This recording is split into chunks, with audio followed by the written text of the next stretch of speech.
Hey y'all. What do you mean is this thing on? Can you all hear me? I think, yeah, it says I'm going live. Can you hear me?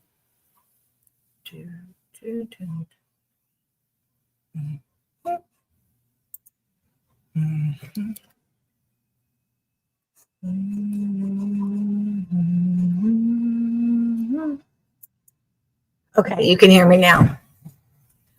Okay. Um, the last couple of days with everything that's going on, I really have been wondering about the psyops. If this whole thing is, I hate saying it, I mean, it's been a thought, is this whole thing fake? Or is this a social experiment? Or is this a live clue game? They're messing with our minds. And that's what I want to, Lucy. Oh, Lucy. I have an article, not an article, a paper I could show.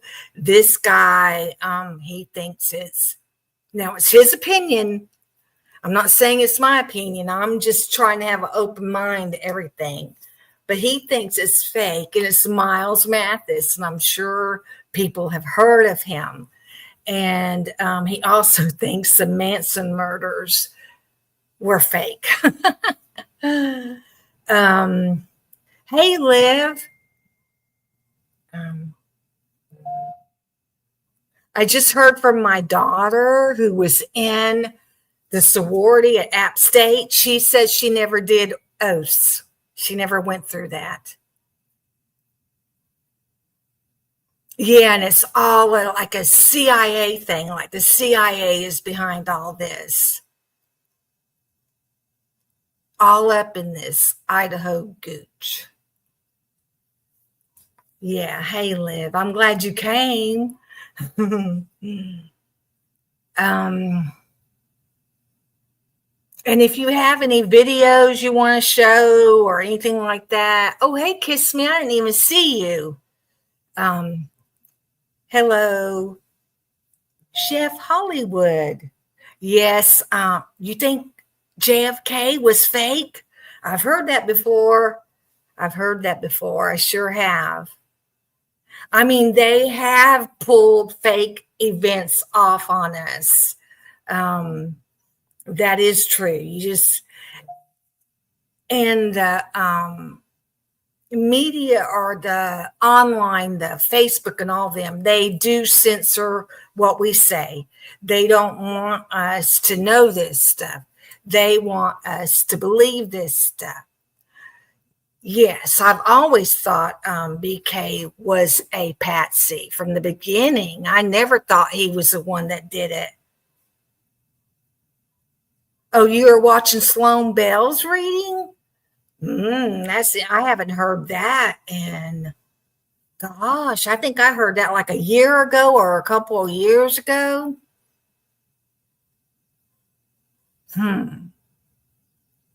She was saying something about 3 organizations.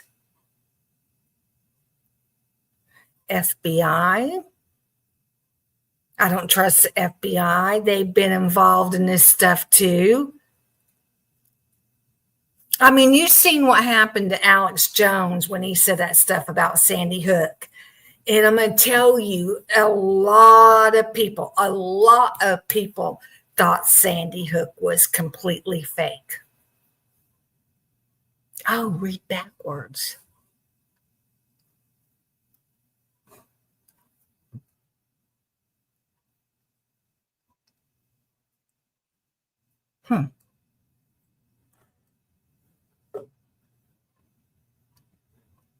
Hey, Thomas. What does it mean? I got to write that down. Oh, let me go get my notebook.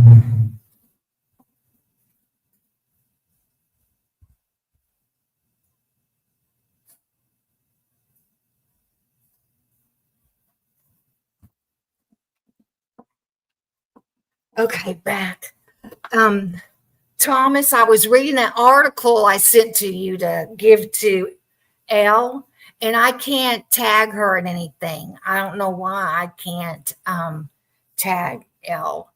Okay, let me see. Where is it? Okay.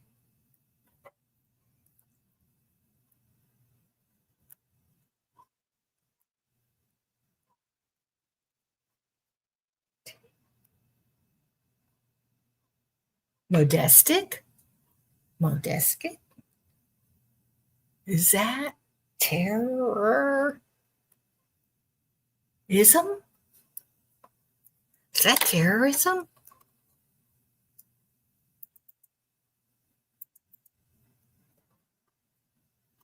Hold on, y'all.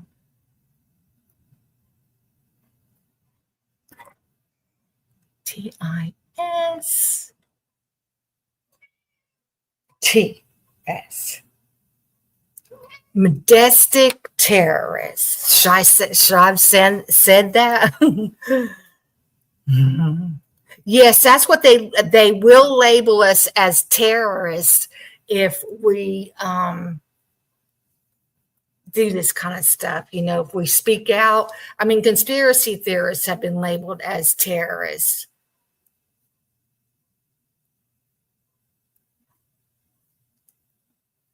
She said you were reaching, and she talks in riddle.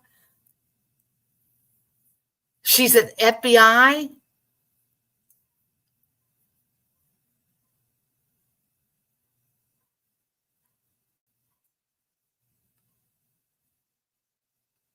Yeah, I know. I know that word, Lucy. Hey, Silent Project Gladio. Now I can look this stuff up. I wanted to look up the real definition of hey raw or troyster. Um,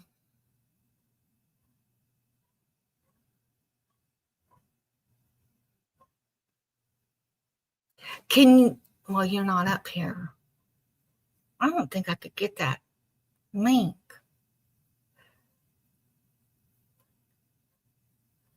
Yes, they ridicule, they pick on us, call us. Well, you've seen, and that's another thing about this case.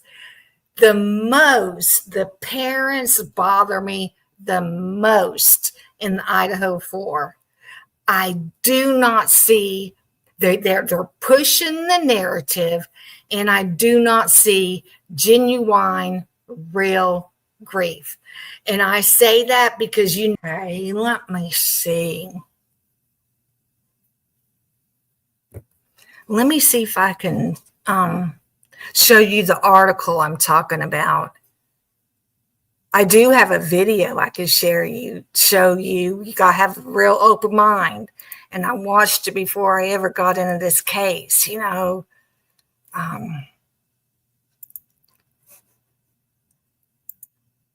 Okay, here, let me get all the way to the top.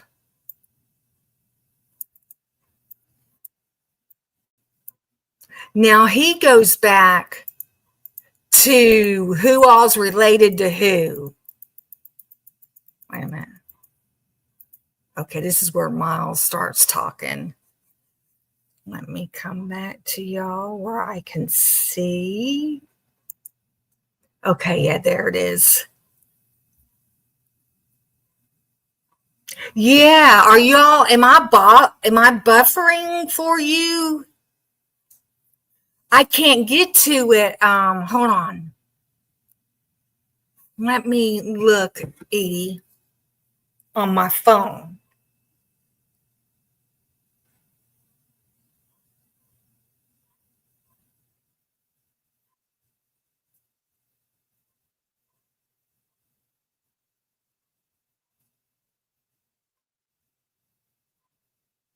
My daughter, the one that texts and won't talk on the phone.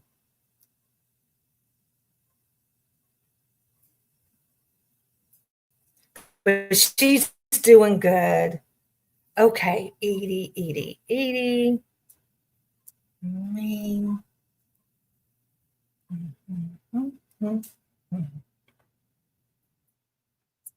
Name. Okay, now I could probably get your link. Yes. Let's see what this is. Atlanta. A lot of times people base the time of crimes off of things because of nothing. Did you have a timestamp on that? Didn't you have a timestamp? Hey, JJ, I see you're here. Timestamp 3:48:02. I'll remove this for now. Let me go find this video. I'll be right back. Oh, wait, this says stop sharing. Y'all, I'm trying to get it.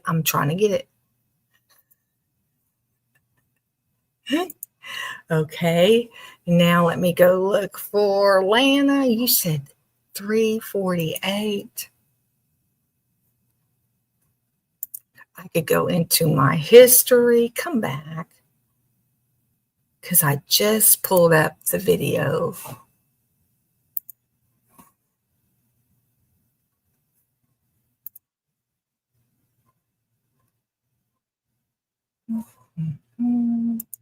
Here we go.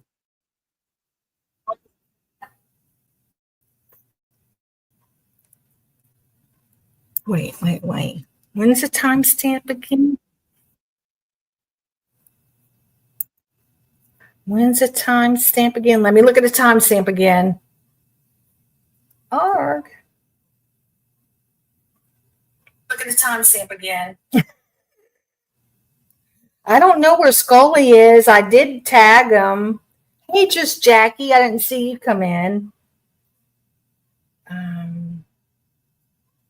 Where are you? Okay, you say 3:48. Oh, God, I gotta go through the ads.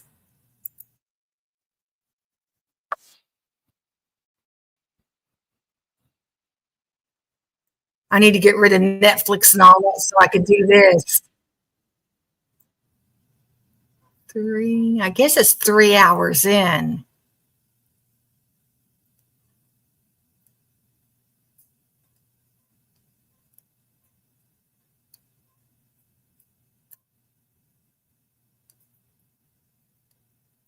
Let me start here.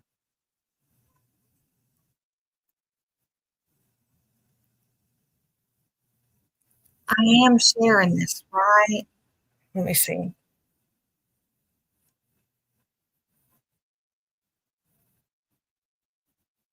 Oh, I know. Okay, I'm almost there. Okay, minimize. Where's my other thing? Minimize. I'm sorry, y'all. I got to share screen. I hate the way StreamYard makes you go back and forth on this stuff.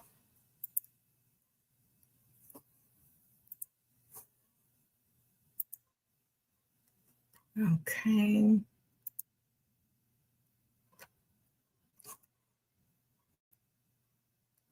Come on. There we go. Everyone in there will tell you they didn't get a fair trial. And they've got some long-winded theory about why it wasn't fair because they've got nothing but time to think about it. But that's not the standard. The standard for post-conviction relief is, can he prove that there was such an effective assistance of counsel that he didn't know what it means to plead guilty. And he didn't know what he was pleading guilty to.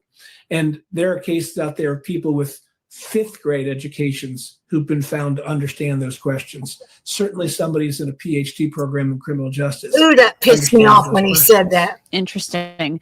One thing you and I have talked about many times is the fact that Brian Kohberger, as a condition of this plea, was never told, okay, we need you to sit down and make a proffer and answer some questions for us and give us information. Where's the K-bar knife? Where's the murder weapon? Where are the clothes? He was never required to do that. That can be a condition of a plea. And I played the clip from Bill Thompson earlier here in the podcast showing his answer to me about that. What are your thoughts now? Now we have this more than a year later after the sentencing or after the guilty plea and the sentencing. What do you make of this? Like, does this show that a mistake was made? Yeah, first of all, your viewers should know nobody's covering this case like you are. You raised this last year. We talked about it at least twice, maybe 3 times. And I hate to be critical because most of my legal work involves prosecution. And there may be things we don't know about what the prosecutor knows. But the prosecutor could have said to See that? Everyone's so scared. Everyone's so scared to just like. I just never learned that as an athlete that people call each other out all the time. Like, for example, today, Charles Barkley basically told LeBron James off and said, "You can't go to any like city that you can't stack a team." And I absolutely fucking loved it. I thought it was great. Why can't a prosecutor criticize another prosecutor? Why do people feel that way? Why do people in the law world feel like they can't Everyone thinks a grill this greasy needs a wire brush. admit or give an opinion when they think somebody is made a mistake? Or, I mean, Jesus. Imagine that's crazy. Let me see. Hold on, y'all. Let me find that video, the other video.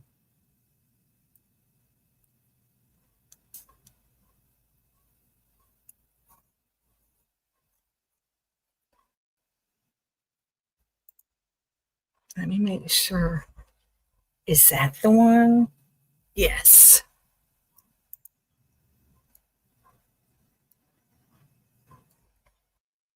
Okay, and you said, let me get the timestamp.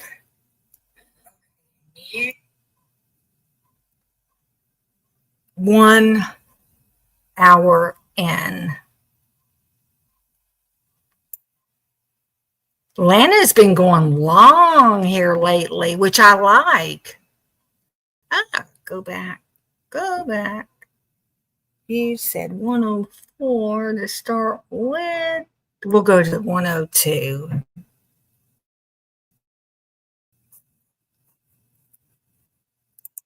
There appeared to be a dark fluid-like substance on the glove. This substance's color and consistency was consistent with dried blood. Officer Tisdale provided me with an evidence bag, and I collected the glove. Let's check out that work schedule.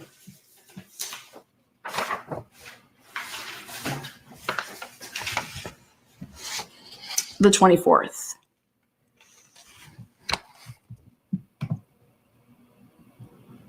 This must be where you wanted me to be. Well, almost. She's looking at the schedule.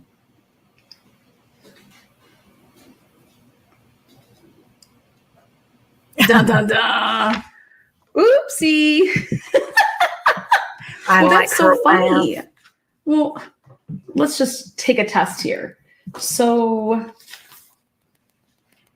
5 o'clock. 5 o'clock, Payne says he does this. Well, I thought 5 o'clock. later. Shit. Jacob Tisdale doesn't get to work until 6.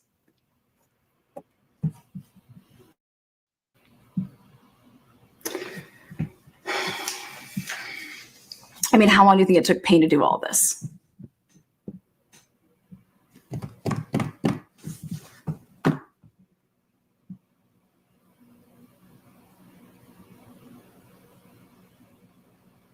Oh, so this is about the females Oh, we did, didn't arrested we? and having the same car. I don't know if this is related yet or not. Holy shit, you gotta be shitting me. Okay, we have some news here. Oh my God, it's always something around these parts.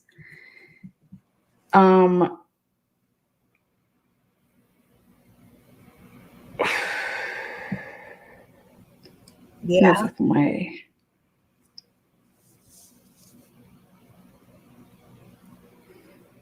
That freaking car, that Elantra was purchased in October of 2022 in Garden City, Idaho. It was They only had it a purchased. month, huh? Oh my God. Then you got to be shitting me. And then it was salvaged Huh? on 11/26/2024. It was crushed, junk and salvage crushed in fucking Portland, Oregon. What? Oh my God. Was that the Oregon Atlanta? Oh my God. What the fuck? Isn't That that was where just that fucking saying? car was smashed? Wasn't that where that white Elantra was found, Portland, Oregon? I gotta do some more research on that. Oh my God. I cannot believe that this vehicle was purchased in October, the month of the murders, in October of 2022 by a private buyer in Garden City, Idaho.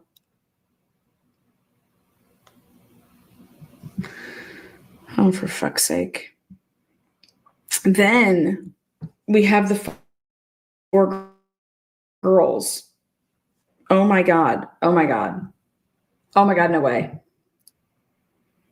I do have that news story saved in one of my playlists of the Josephine, Carly, when they showed that Evelyn, and car Victoria. that was wrecked. All 4 were charged. All 4 charges. That way you'd have the date of when the car was wrecked. What's going on with the 4 girls?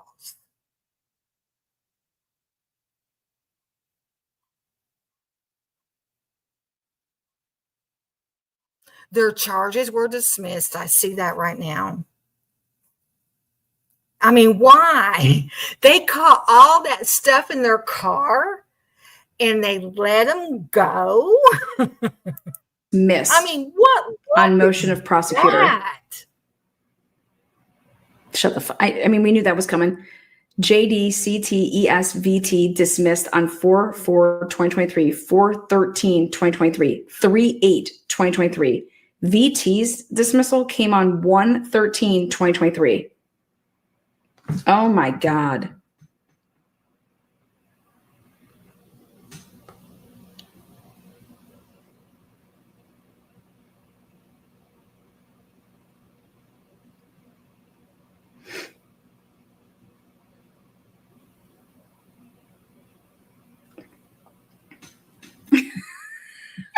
Josie's on a vacation far away. We have another Josie. Josephine. Oh my God, dude, this is insane. Every single person that was given a citation on 11/12 or 11/13, just so you guys know, it was dismissed. There was not a single person that had to pay anything, had to do anything with anything that happened. Yes, those Banfield I don't know if you guys know guys that. were dismissed too. Jesus, it's always something. Okay, so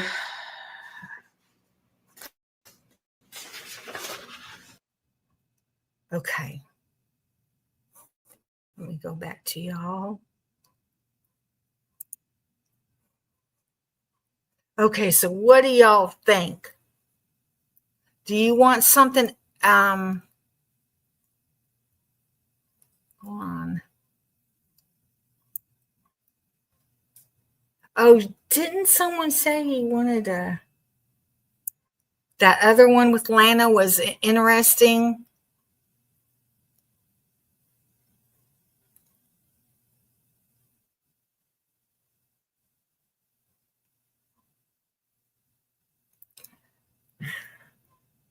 Now, do you want to see the video that I saw before this case?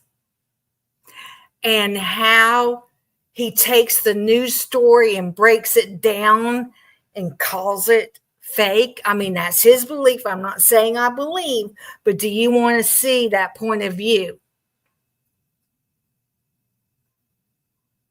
He does cut, he says the F word pretty much, you know.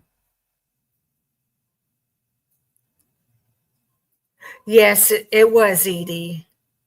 I mean, I could go back to the other Lana video. That was interesting of the lawyer. What's her name? Annette. But I know what I wanted to do. I want to look up social experiment.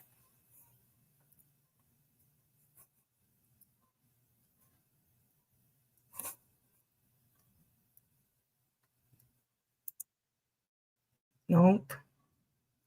Okay, there goes that.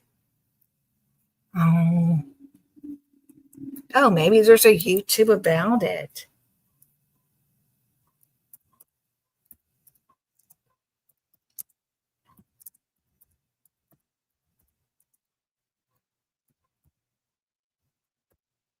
Because I've heard this a lot in the conspiracy community when I was all involved in that stuff.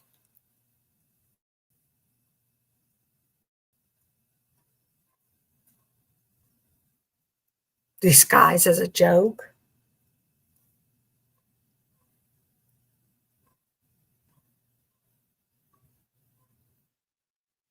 What, the one we just watched? Ashley comes on it?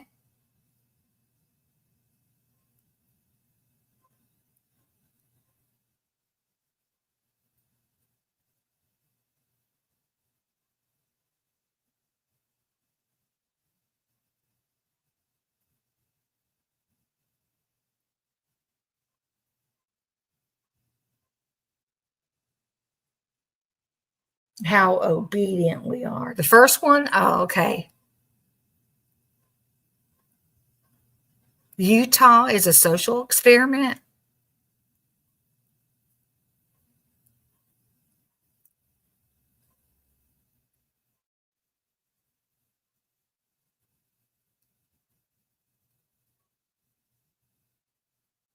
Social experiment's gone horribly wrong.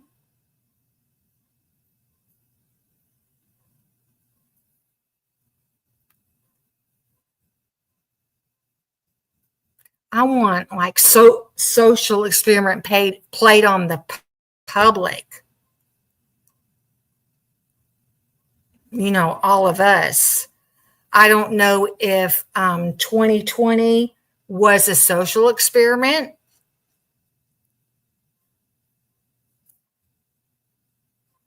Oh, Utah again. What'd you say, Lucy? Mormons doing social experiment? Okay.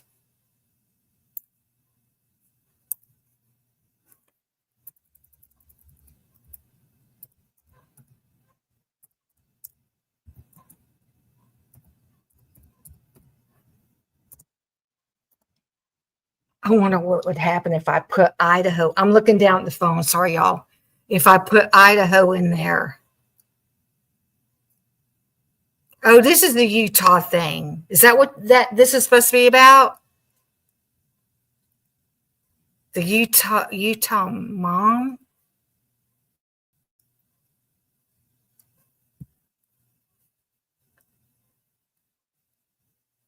If you could see my news feed, tell me what's that? Mormon pickup lines. Ooh, a Mormon temple ritual.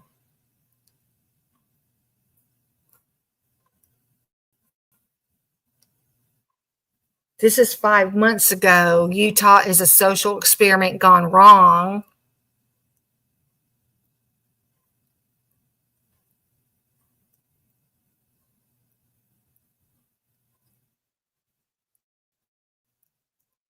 No, what's that? Let's see what this one is up here.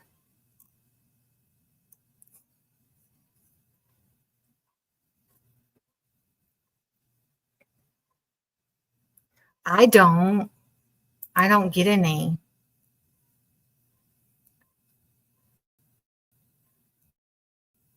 I run a podcast solo. No producer, no editor, no tech skills, just Riverside. I get high quality podcast recordings.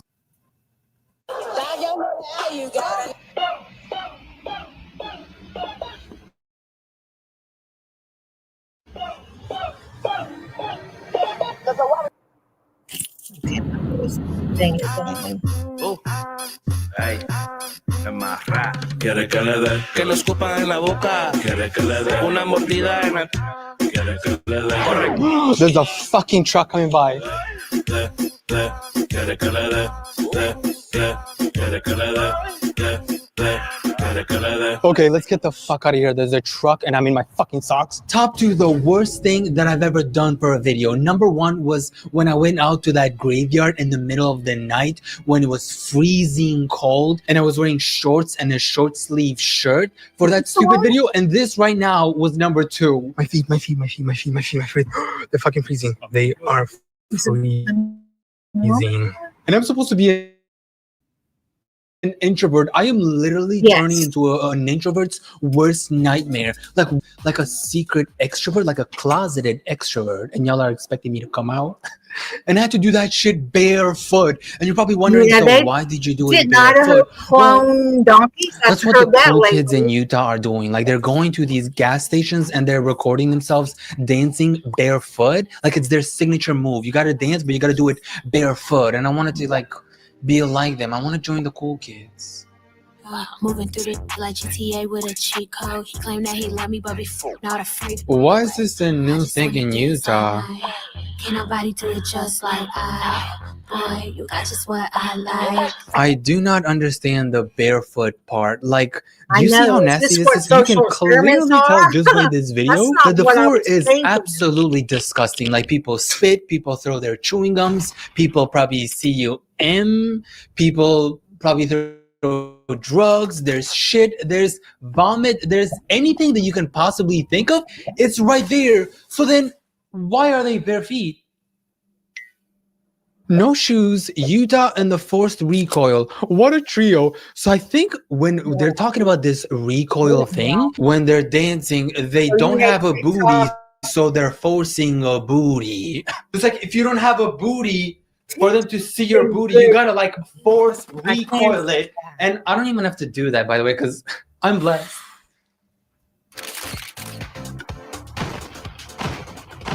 I walk around like this, by the way. And when I sit like this.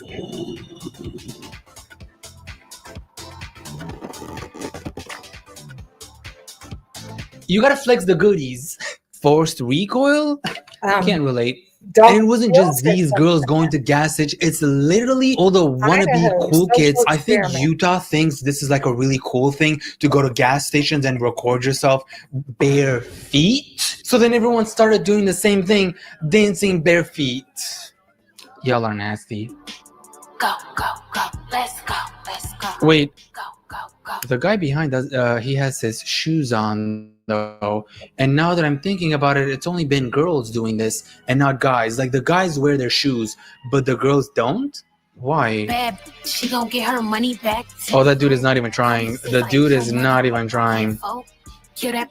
Got him acting like a. Their feet are about to catch a disease or some shit.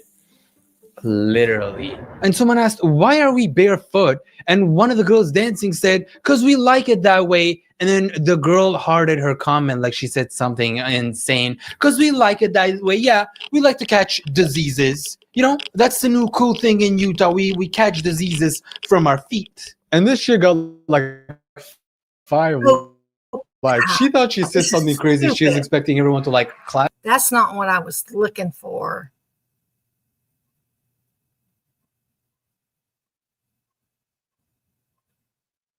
This one's by, here, let me go down. No. Oh, here we go. Let me just put in what I put in on my phone.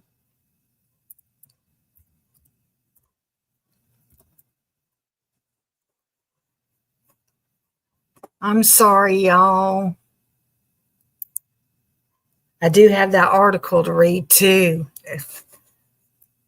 In that article, they talked about how Kaylee has different tops in those iconic pictures.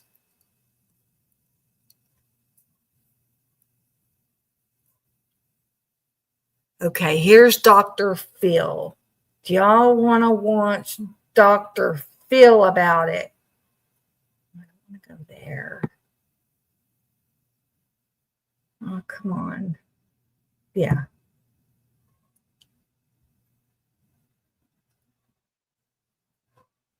Okay, let me see what you said.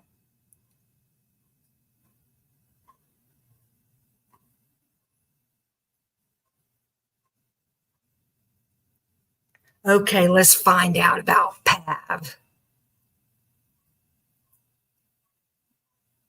Wait.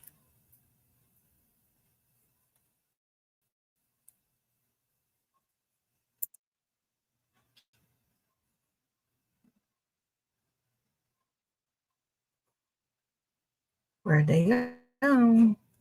Where's my channels? Hey, Noel. Come on. Oh, that's what's going on again.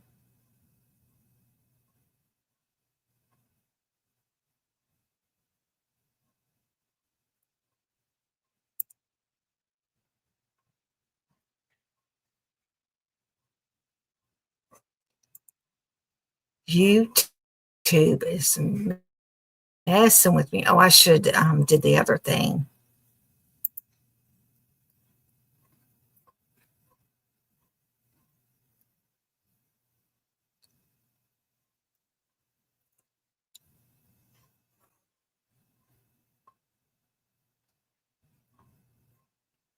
Yeah, that's how Pav is. Come on, Pav. You shouldn't be down here too far.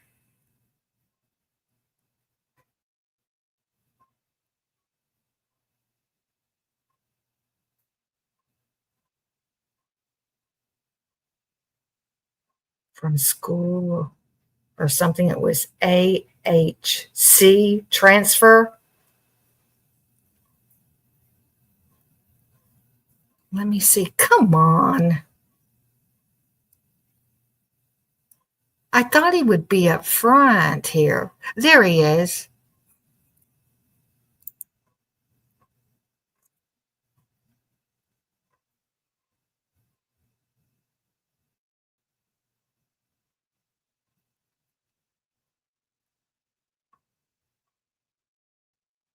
I wonder if it's because I got several tabs open. Oh, I have pictures of the house when it was empty. They were trying to rent it, and their policy was no dogs or cats were allowed.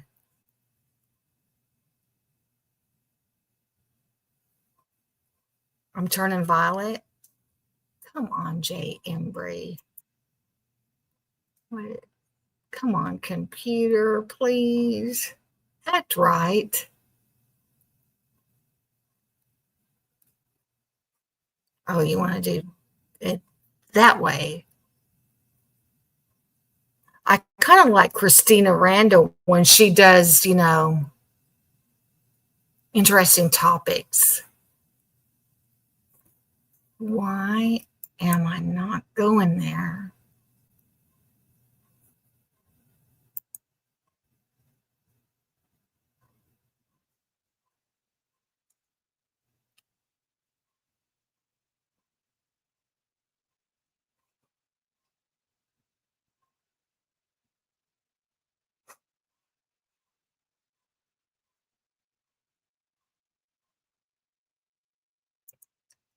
Let me do this.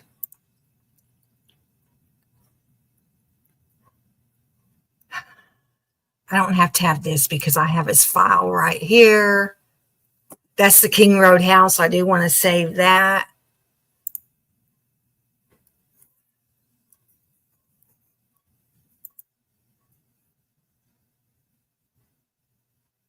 see, it's moving a little bit now.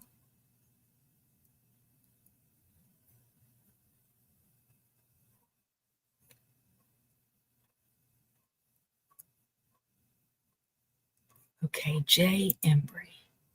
Oh, so they're going to do it this way. That might be what I'm doing wrong, is trying to go in that way. Yep.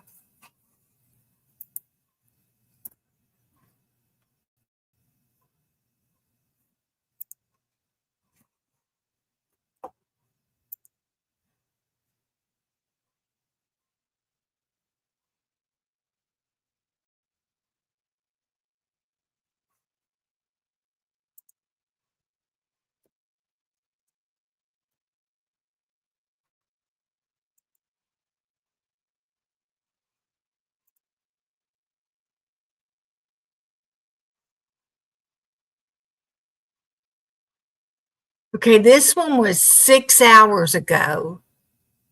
Is this the one, Edie? It's revealing bombshell, new evidence that changes everything in the case.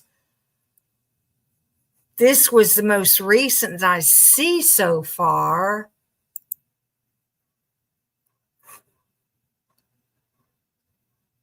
Yeah, 2 days ago was that one. This is it right here, right? Okay, let's see.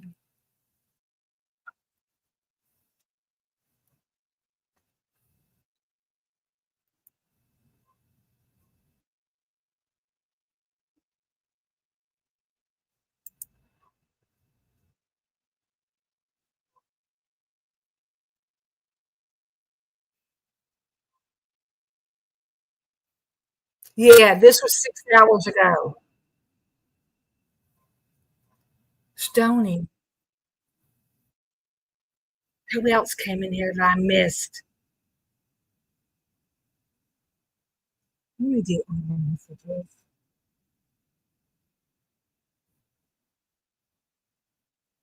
Hey, Stone, I didn't see you till I did all messages on my filter.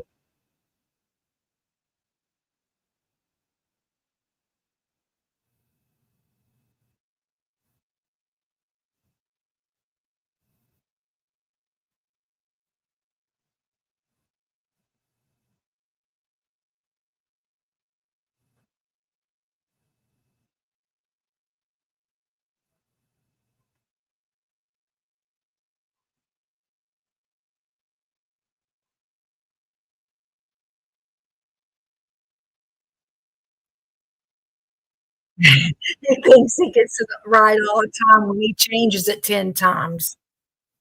That's okay. We still like them. Love you too, Edie.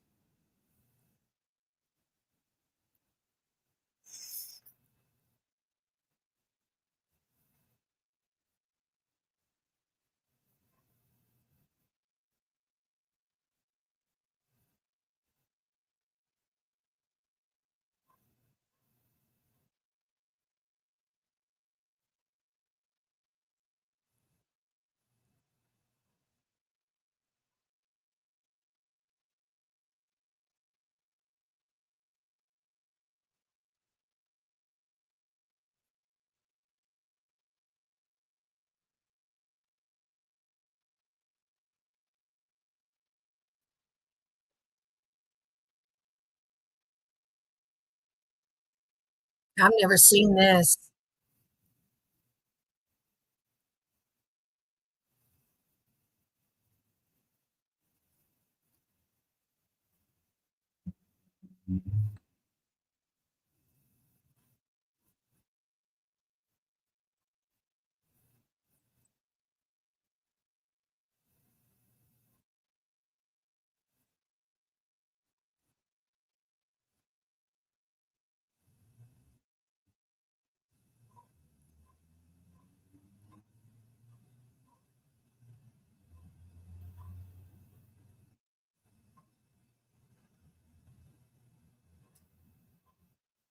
Hmm.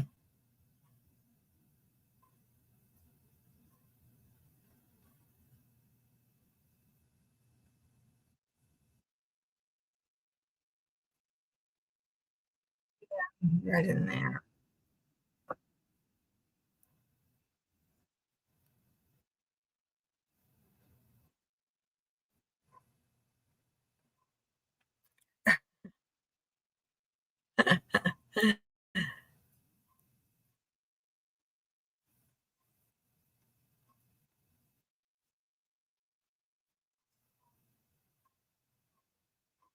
It kind of looks like it, which I don't lean towards Malwich doing this.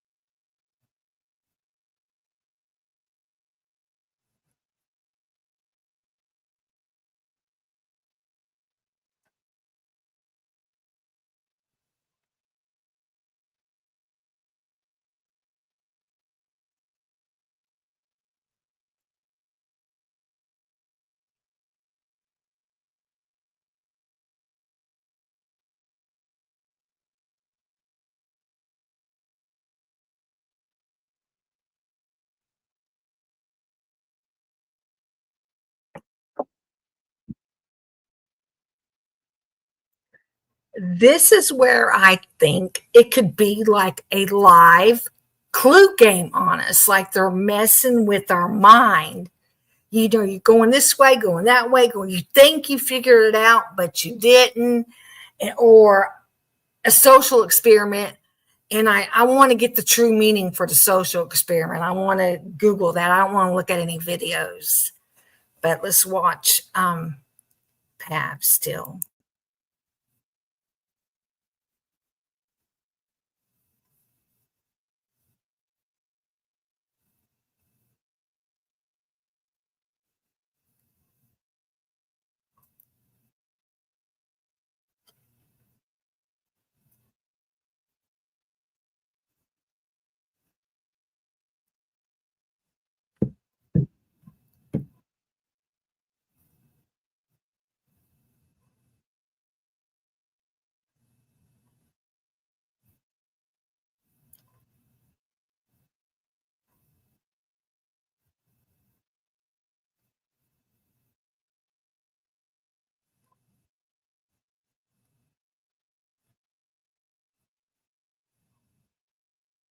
You can't see. Hold on.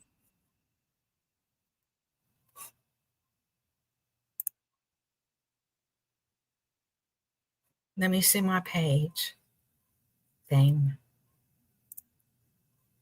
No. Is this me? Yeah. Oh, do I have to do share screen? Oh my God. Did you hear him at all or see him at all? Let me see.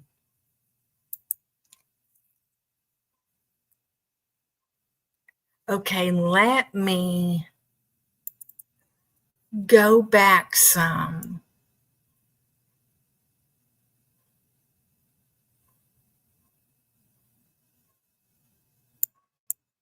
Oops. That's it. Well, it could be it. It's certainly closer to it than suspect vehicle.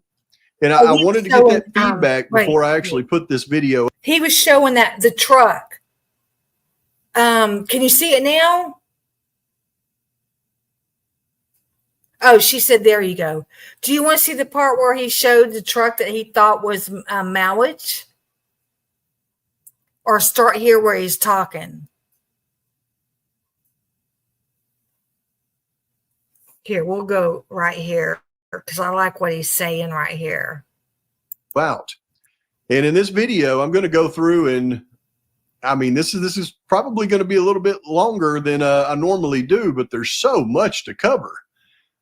Because one of the things that I got wrong due to lack of information, and that's what's crazy about this thing is we get spoon-fed all of this information, but just piecemeal here and there. And you have to go through and pull it from so many. When he was saying this, that was why I said that stuff about the clue game, a live clue game. Hey, Scully, you came.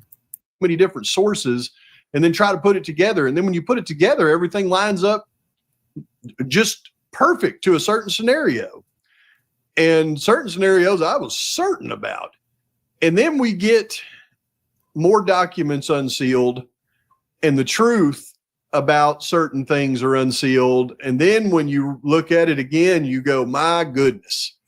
So with all that being said, forever, my theory on this case was that Brian Koberger about Farley was likely manipulated by individuals, likely manipulated and set up. That was my theory forever. Manipulated and set up. And there were reasons that I believed that. But then as we started to get this information and I looked at specific things around this case, I went, wait, there's no way. Because I had Brian Koberger using again and law enforcement pulling him in as an easy target because he was using again. He was hanging out with these certain people. That's what I believed. But then as I started to dig and get more information, I said, wait a minute, Brian Koberger, there's no evidence he's even connected to these people in any way. I mean, they got his phone. They said he only had about 15 contacts, and the only people he ever talked to was his parents. So I said, wait a minute. Well, he's not talking to these people. He's not using again. He's staying up all night in his jail cell. I mean, he's just got, autism spectrum disorder. He's not using. And then I looked at certain things around this and I said, well, wait a minute. For example, they said Koberger went back to the scene of the crime. Well, I said, well, wait a minute. He's at the ATM right here next to the neighborhood. And then he leaves the ATM and he drives past. That's why you see him on the camera at the Sunset Mart the next morning. And Koberger never goes back into that neighborhood. We got the 1112 video. His car never pulls in that neighborhood. I've looked at every car that drove behind that neighborhood. And Koberger's car never shows up. So I said, wait, this is just, they brought him in. He didn't have anything to do with these people. They brought him in organically. Koberger's just straight up an innocent factor in this thing. And that's what I believe because of the evidence that was put before us. Before this, AI videos were unable to keep good character consistency. It could show you good motion. This is my contribution to the creators. The ads. Well, let me tell you. Money off the ads. I was wrong on believing that. And I was right on my first assumption that Koberger really does have connections with these people. Koberger likely really was using again. Koberger did go back to the area of the crime scene the next morning. I'm just going to tell you. And it wasn't to go to the ATM, I now know. So there's a lot of things that I've got to bring to you in this video that, I really didn't want to bring because now we have to look at this case. This changes everything. We have to look at this case in a totally different way. And it doesn't change everything about every situation, but it does change a lot about the Koberger situation. Well, it does help brings the me a little bit creators. more They get insight money off those about ads. my theory on Cy that everybody thinks I'm crazy on. I have no idea. I do. I mean, I understand how easy it is to listen to what Cy is saying and try to take it as face value because he seems very sincere. I am even more convinced than when I put the video out the other day about Cy being a double agent for the defense. It's all one big ruse. He was working those Gonzalez family. He was working them. I personally, I want him to get the appeal. I say, let's bring it on, get a new trial, but let's do it right. Let's get the right investigators involved, and let's go show the world just how depraved this guy was. Let's bring back the death penalty, make it happen. I worry that they don't do that and they fall back on this. Well, he's not going to get the appeal. We're not worried about it. Oh crap. He made the first hurdle. He's not going to make the second hurdle. We're okay. And then all of a sudden we find ourselves in a position 5 or 6 years from now that there is a real possibility of a new trial and they haven't done anything to patch the holes from the first round. And that's where I've been very vocal with anybody who will listen. The time is now to start this investigation over, to do it, just document it, get it done. It's not a crazy expense. I mean, we've done everything at our own expense. I probably have about 50,000 invested in my Koberger nonsense at this point. Like, there's people like myself and other people and stuff that you guys are doing that you can do this the right way. I think it's all about getting a mental mindset of where this thing can go, being very real and truthful with the victims' families to explain, hey, here's a number of scenarios. And even if it's a 1% chance, it's something that we need to discuss. And hey, how do you combat this? If lightning strikes twice here, how do we make sure this guy never walks? Because that, at the end of the day, is the real goal here. This is why I've been so outspoken, is we can never allow somebody like this to walk, especially if we. And now I have a pretty good idea why. Because if you listen to a little bit more in that video, I mean, it's clear to me. He is wanting all of that evidence that would prove Bryan Kohberger innocent. He's wanting that evidence. He's wanting them to team up with him and go get that evidence. And it's very clear. They think it's because he thinks that Bryan Kohberger is a serial killer. The other thing I'm going to throw back to Steve that is just mind-numbing to me is there is a pattern of him looking at multiple houses. I believe he's a serial killer. I believe that was the intent here, was he was going to start his serial killer spree, if you will. I assure you, there's no way. And if he did believe that, then Cyrase. Is that Cyrase evidence he has that he's not sharing with us? Let's listen. He's dumber than I thought he was. But we can be very certain, and you'll be very certain by the end of this video, that this isn't the case. All the people out there with the one-off Ted Bundy stuff, they're all morons. Morons.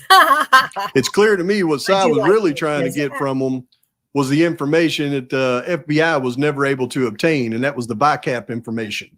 And remember, the VICAP, people think of it as the BAU for serial killer stuff. VICAP is going across multiple state lines for serial killer stuff, but also organized crime, to compare different things. VICAP is it's almost like a Palantir type system where they're able to put all that information in there to be able to determine things about victimology from families, right? We've already talked about Maddie's mom, Xana's mom, Maddie's dad and stepmom, Xana's mom, which I've got so much more on all of that. Oh my goodness.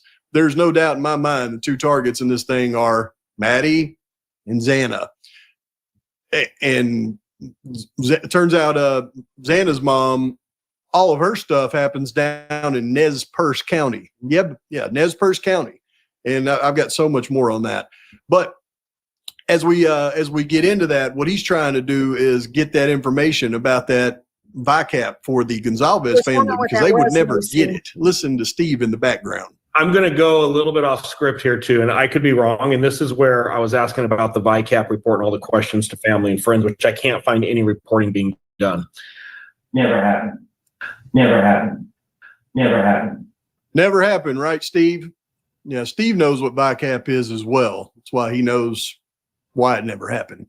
In my humble opinion, it's all just my opinion. But my opinion on things in this case, I believe, is very unique, because I believe I'm the only one that can actually put this together for you. And that's not me tooting my own horn. It's just because I'm the only one that has gone down this route in the investigation. I'm not stuck on frat boys and Jack D and all that nonsense. I'm not stuck on the undercover cops in the neighborhood doing little college buys. In my opinion, that has nothing to do with anything in this case. In fact, the more likelihood is those undercover cops were probably supposed to be doing what's called alternative measures, which is increased patrols and checking up on certain individuals that are supposed to be protected. Yeah, that's more than likely why you've seen all of those visits to the house for noise complaints when it didn't look like there was any noise. It's why you see the patrols around the house, because there was a couple of individuals, if not more, that were in that house And they were in that house together for a reason, and they were supposed to have eyes on them, not like the real details that were on the parents, but it's called alternative measures. And that's where they outsource the local law enforcement agency in a situation like this just to increase patrols and keep an eye on these folks. And they failed miserably, it seems. But the reason that I say it's important for me to be able to look at this is because everybody else out there, because they have different views on things around this case, are going to look at everything that Cy Ray says in the wrong context. And they're not going to be able to apply it to the real reasons that things are happening around here. But Cy, and because he did this, it did enable me to go focus in on certain reports to be able to put this together. He brought up certain things around certain areas that are so key.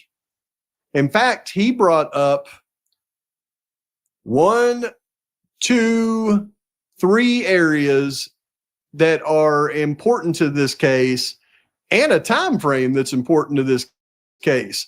And then most people, when they hear like Steve mention certain things, they have no idea what he's talking about. I do.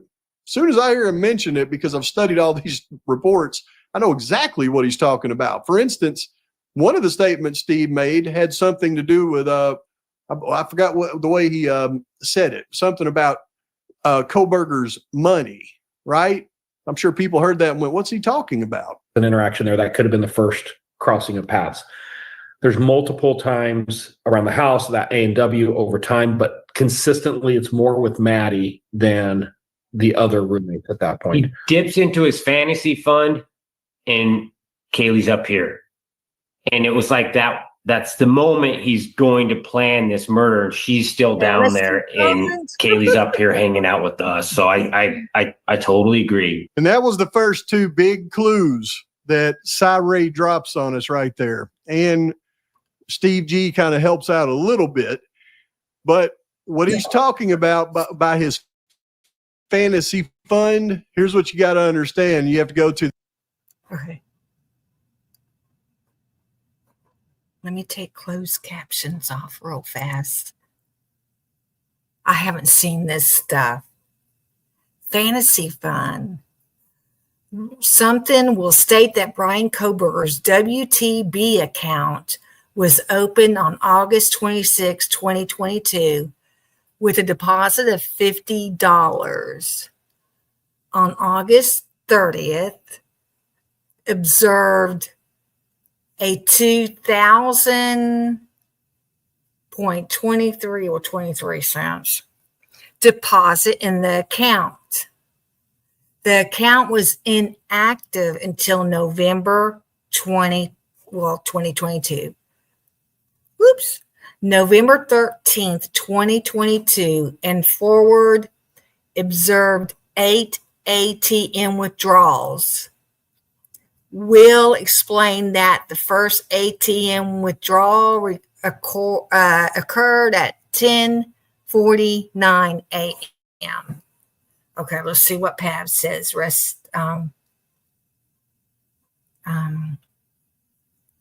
The expert reports to find this. Analysis of spending habits, debit card purchases, and ATM withdrawals. The state intends to ask Special Agent Michael Douglas. Oh, he knows that's Michael. And by the way, what does Michael Douglas specialize in? Since 2017, he's been employed by the FBI as a forensic accountant. He is primarily engaged in violent crime investigations, including investigations involving missing persons, child abductions, harassment, extortion, prison gangs, and organized crime drug enforcement task force. You see, Michael Douglas is part of the OCD ETF. And that's why he's brought in on this case. Prison gangs. They talk about spending habits, ATM withdrawals. And this is what shocked me when I first looked at it. And I haven't brought it up until this point because I wanted to look into it further. Now I have. And it says Douglas will state that that Brian Kohberger's Washington Trust bank account was opened on August 26, 2022 with a deposit of $50. But on August 30th, 2022, Douglas observed a $2,000.23 ACH deposit in the account. The account was inactive until November of 2022. On November 13th, 2022 and forward, Douglas observed 8 ATM withdrawals. Douglas will explain the first ATM withdrawal occurred at 10:49 a.m. on November 13th, which comports with the date of the unalivings in Moscow, Idaho. On that same date, Douglas can discuss images he reviewed of Brian Kohberger in a white vehicle conducting this ATM transaction. Now, when this report was first unsealed and I first went through this, my eyeballs locked in really quick on this 10:49 a.m. And in my mind, I thought, well, maybe this is Boise time because I have Kohberger at the ATM and I couldn't remember the exact time at that point, but I knew Kohberger was at the ATM at Washington Trust Bank, I thought in Moscow, and that was his trip over there. And I didn't focus on it because other things were happening, but we're going to have to come back to this now because that was what I actually should have been waiting on this whole time. But it's important to note that on August 30th, Kohberger gets a $2,000 ACH deposit in the account. This is what Steve G is referring to as his fantasy fund. And he didn't start removing money from that account until November. It doesn't tell us the date he started removing from that account, but obviously the date in November where he started removing money from that account was the date that he knew that Kaylee was up there visiting them and she wasn't in town, which tells him that he knew that Kaylee wasn't going to be one of the targets. That one of the targets that Cy Ray says is Maddie. Well, yeah, Maddie's definitely one of the targets. Xana was the other one, though. Nobody's acknowledging that at this point, but they will sooner or later. But there's a couple of keys right here. I don't know who put this $2,000 ACH deposit in Brian Kohberger's account, but the fact that they did it on August 30th blew my freaking mind because for those of you that have followed me, I've done 1,000 videos on Maddie's stepmom and dad, Xana's mom, and the date that everything happens in this case around their cases, going from they're about to go to prison to charges are all dismissed, all happened on August 30th. Actually, they all happened between the 26th and September 7th. There's just something that happens during that time period. And I might mention on August 31st is when Tyson Farley and Tanya Rhodes are arrested. Everything in this case, for my investigation, centers in on an August 30th date. But this is what they're talking about with that fantasy fund. And this is also what gave me the time period Kohberger hit the ATM, which threw me for a loop. And I'll explain that in detail here in a minute. But you've got to know the facts of this case to even listen to these conversations and know what they're talking about. Now, as you hear Cyree go through this interview, I'm going to point out some locations of interest that he focuses on that tell me everything I need to know because what I've already put together. The first one is he talks about many times near the A&W root beer, near the A&W gas station. I just want to go back for a second to something you said, Cy. So with the A&W, which is that gas station right down the road from the house.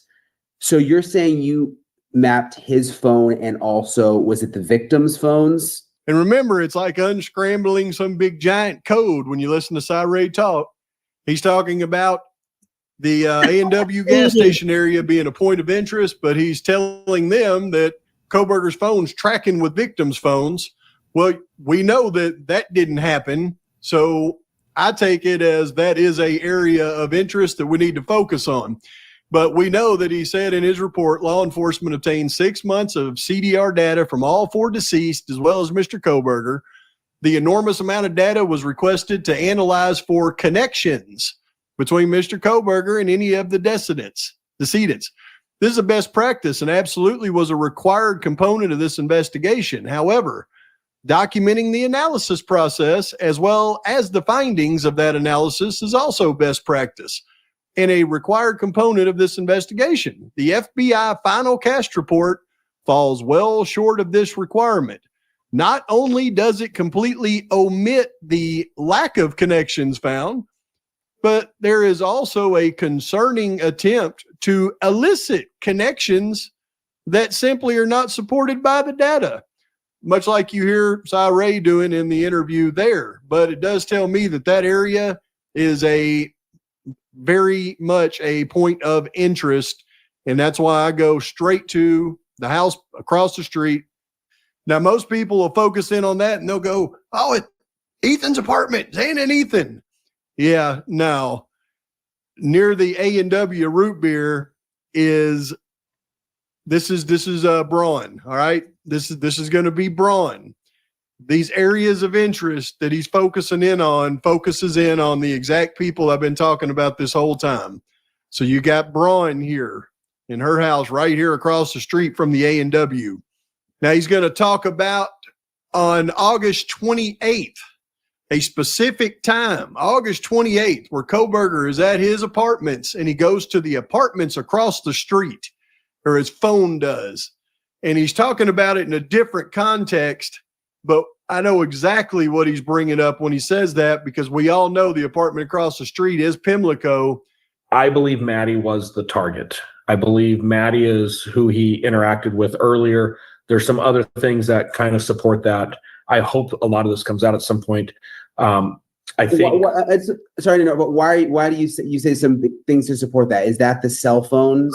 Yeah, there's a lot more collisions between Brian's phone and Maddie's phone than any of the other victims. And what I'm saying about collision is they start to occupy the same space at the same time. Now, remember, as you're listening to Cy say this, in his report, he says, I'm unable to locate any period of time between June 23rd, 2022 and November 13th, 2022. So this would include August 28th and all the other times at the A&W where Mr. Koberger's mobile device is in the same specific area as any of the deceased's mobile devices. Any of the deceased mobile devices. He's never in the same specific area. So what he's talking about right here, because it certainly doesn't show up in any of the reports, is an event where Brian Koberger is going from his apartment over to the Pimlico apartments on August 28th. The part where Maddie is there and all this other stuff, I don't think that we could even take that into consideration as being possible based on this. And I don't think we can take them being at the A&W when Koberger's there either as possible based on this. So it tells me that he's just letting out certain areas that Koberger was at. And there is a little bit more of a pattern to that than with the other victims. And what do you mean, though? I know you don't have all the data in front of you, but like in different locations, or like what? I want to say August 28th, but I could be wrong if that's a Sunday. The first Sunday after the full week of school starting in August, it's Maddie's phone that I think interjects with his phone in Pullman, and this is the apartment complex right next to Brian's. And they start off at like the student center at WSU, and then they move up to an apartment complex. And I think there was an interaction there that could have been the first crossing of paths. There's multiple times around the house that A&W over time, but consistently it's more with Maddie than the other roommate at that point. And we all know at that time in August, Kopacka lived in the Pimlico apartments. So Koberger is literally going over to Kopacka's apartment, likely, according to what Cy Ray is laying out. The other area that he really wants to dive in on and get more information, he's working the G's to do it, is he said Koberger spends a lot of time at different houses over on the northeast area of Moscow. The northeast area of Moscow. Well, guess what? The northeast area of Moscow just happens to be where both Molly McMichael and Tyson Farley lived at That's the time. Farley, huh? Type behavior. Like, just give us all the calls for service in these different areas and see, can we match up? Hey, he keeps going back to this other house on the northeastern side of Moscow. Oh, weird. The neighbor across the street has called in 3 times about a white car. Like, how does that change this investigation dramatically? And these are some of those things that I keep saying are just completely absent from this investigation. And I don't have to remind anybody of this. We all remember this conversation with Brian's neighbors and what they had told law enforcement about Brian sitting on the stairs and leading up to his apartment next to a male. The male was described as having light brown skin, a sleeve tattoo on his left arm, wearing a sleeveless shirt and shorts. Said the male was riding a dark color blue or black Harley type motorcycle. Said the motorcycle was not a sport bike and was very loud. Said he and the other person both noticed that Brian and the male were talking, but said as they got closer, Brian and the male stopped talking and looked at him. Said Brian acknowledged them and asked how it was going and said it seemed as if Brian was acting overly nice. They said when they walked away to their apartment, Brian and the male were still silent, did not continue their conversation. Said he saw the male get up, heard the motorcycle start, but did not see him drive off. Said this was the only time they ever saw this person and or saw or heard the motorcycle. Okay. So it works really, That really, stuff really works beautifully good on her, with but not me. Makeup.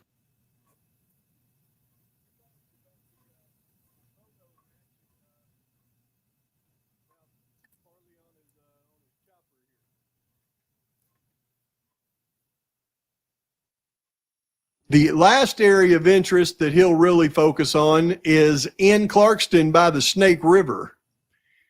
When you get into the area of Clarkston by the Snake River, this is when Kohberger's going to the grocery store, or he's going to Kate's Cup of Joe's. This is when he's talking about Kohberger actually going over and spending a little time at the river. I can connect the dots there to have them see exactly what's happening. And right after he completes that route, he goes down to Lewiston, right down to the Snake River.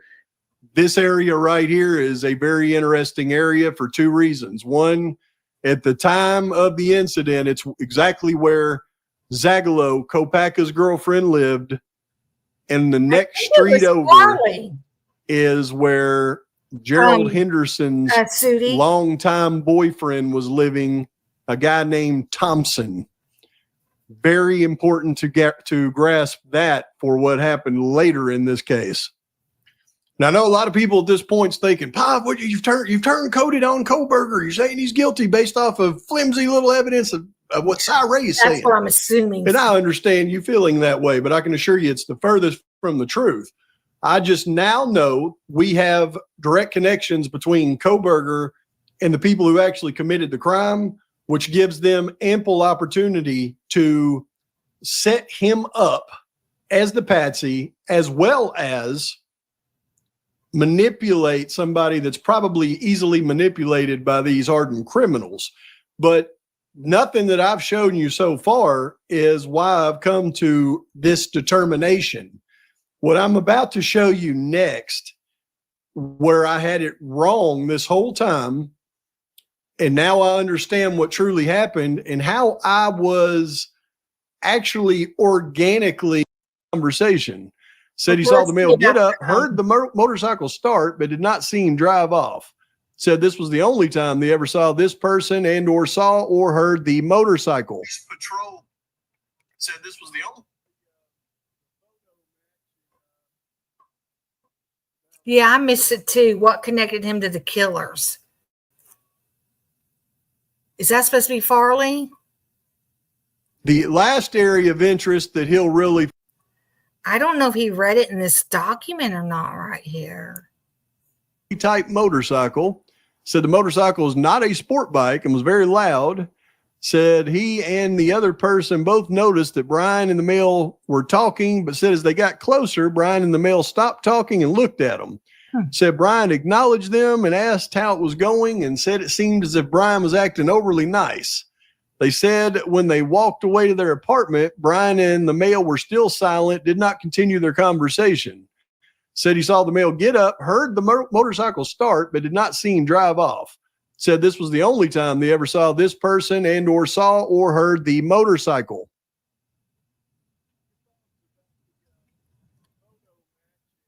Well, how's that a connection?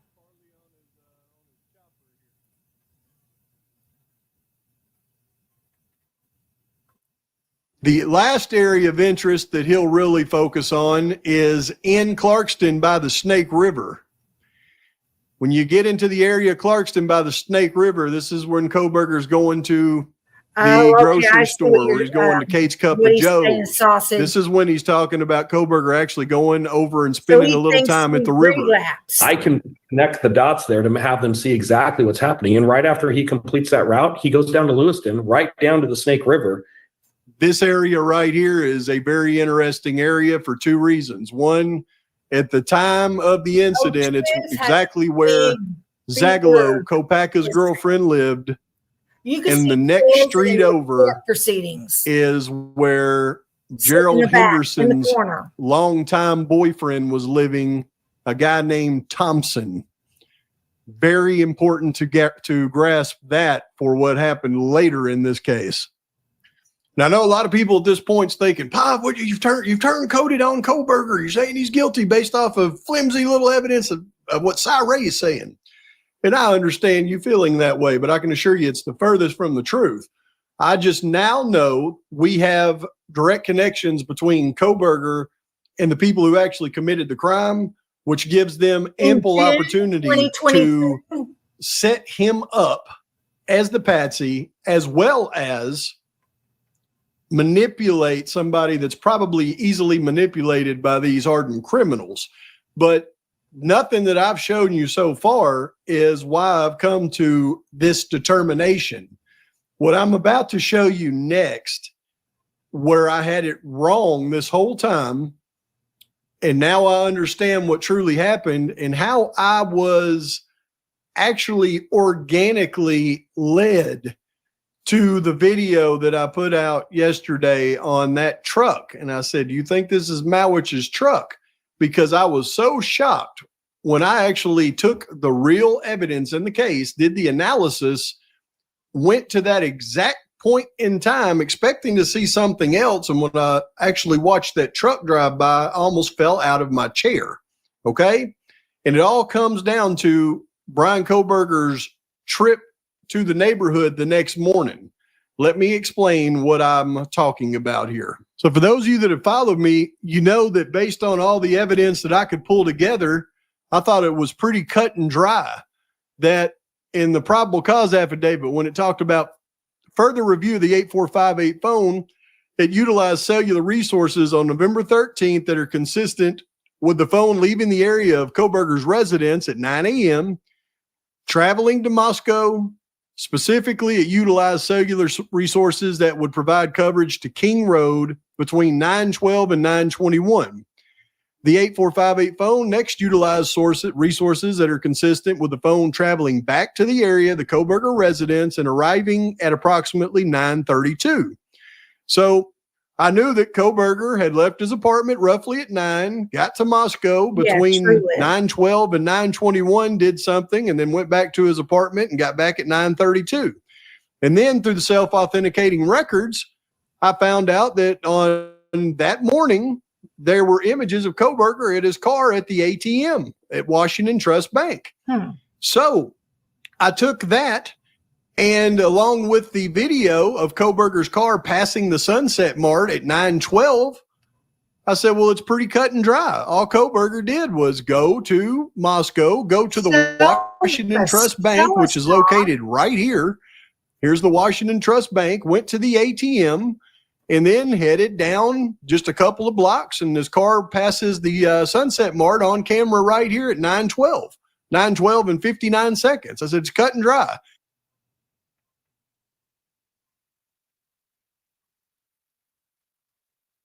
Wait. All he had enough time to do. I missed that. Let's look at that again.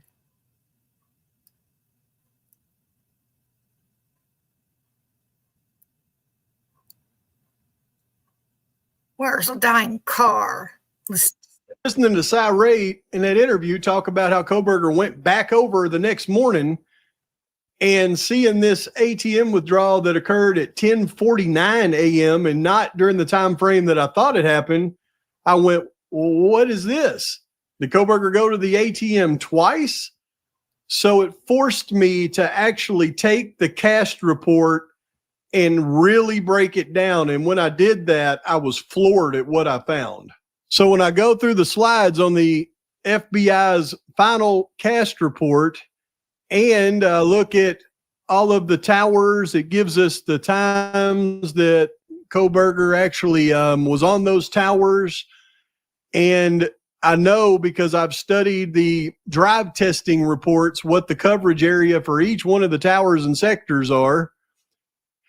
It gives me the ability to be able to go through and actually, I believe, fairly accurately log exactly what the phone traveling actually does. And I mean, it gives you everything, every tower and sector, and every time that Kohberger, his phone actually connects to those towers and sectors. And then I'll take the other evidence that I have, like the time that they have the white vehicle on the Sunset Mart gas station that I just showed you. And I created my own map, took all of the data, and I'm able to actually go through and really understand exactly what happened at what time and what took place when, from when Kohberger came back that morning from, I believe, not from the crime, I believe from probably a meeting with the people that have set him up on this thing. But I can now do this, and this is what I did as I went through and put this together. This is what made me go, oh my God. But I know, just like the PCA said, Kohberger left his apartment around 9. How do they know that? Because they've got a hit on the tower and sector on this tower right here in this sector at 9 o'clock and 54 seconds. And you can pretty much determine, because earlier he was making phone calls and he was at his apartment, that he was at his apartment. So this is him leaving his apartment and heading south. And at 9 o'clock and 54 seconds, he pings off of this tower and sector. 3 minutes later, he pings off the tower and sector that's facing south.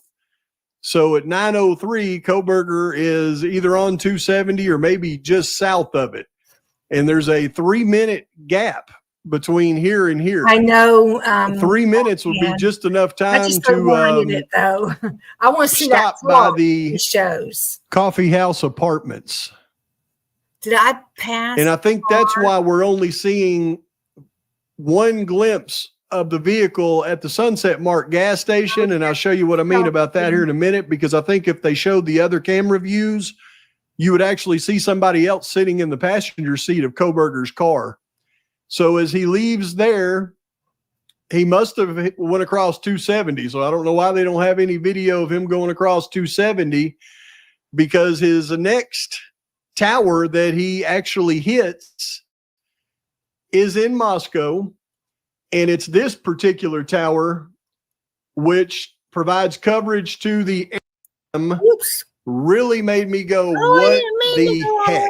So after listening to Cy Ray in that interview talk about how Kohberger went back over the next morning, I want to see that car. and seeing this ATM withdrawal that occurred at 10:49 a.m. and not during the time frame that I thought it happened, I went, well, what is this? Did Kohberger go to the ATM twice? So it forced me to actually take the cash report and really break it down. And when I did that, I was floored at what I found.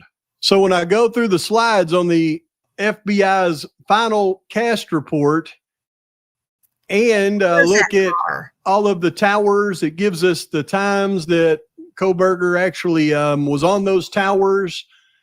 And I know, because I've studied the drive testing reports, what the coverage area for each one of the towers and sectors are. It gives me the ability to be able to go through and actually, I believe, fairly accurately log exactly what the phone traveling actually does. And I mean, it gives you everything, every tower and sector, and every time that Koberger, his phone actually connects to those towers and sectors. And then I'll take the other evidence that I have, like the time that they have the white vehicle on the Sunset Mark. I didn't mean to do that. Later in this case. Crap, Leah. Now, I know a lot of people at this point got back at 9:32. And then through the self-authenticating records, I found out that on that morning, there were images of Koberger at his car at the ATM at Washington Trust Bank.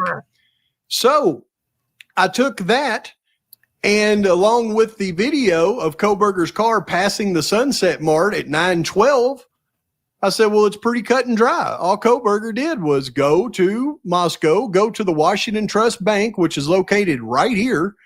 Here's the Washington Trust Bank, went to the ATM, and then headed down just a couple of blocks, and his car passes the Sunset Mart on camera right here at 9:12. 9:12 and 59 seconds. I said, it's cut and dry.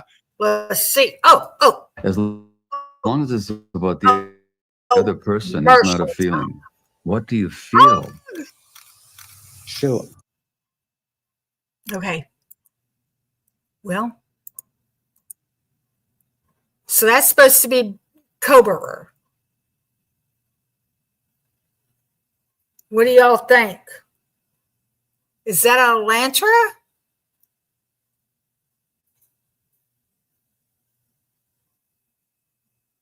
That could be anybody's car right there. Don't you think? That doesn't prove that's Brian. You can't see anybody in there. What do y'all think? Okay, I mean, I just wanted to see the car, Edie. That doesn't, yeah, it looks small. To me, that does not prove it's Brian. I don't know what that cell phone tower stuff is, but I don't know. That does not prove it's Brian, in my opinion. Okay.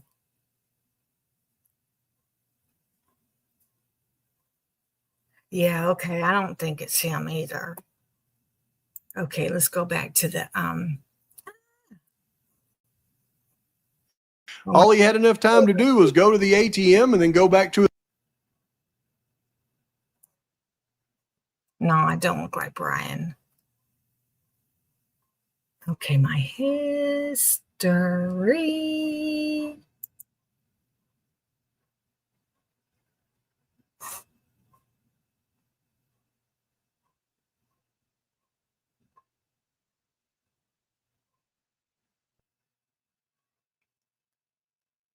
True, sausage, true. Yeah, right, Liv. You can't say it's him. Okay, it's this one.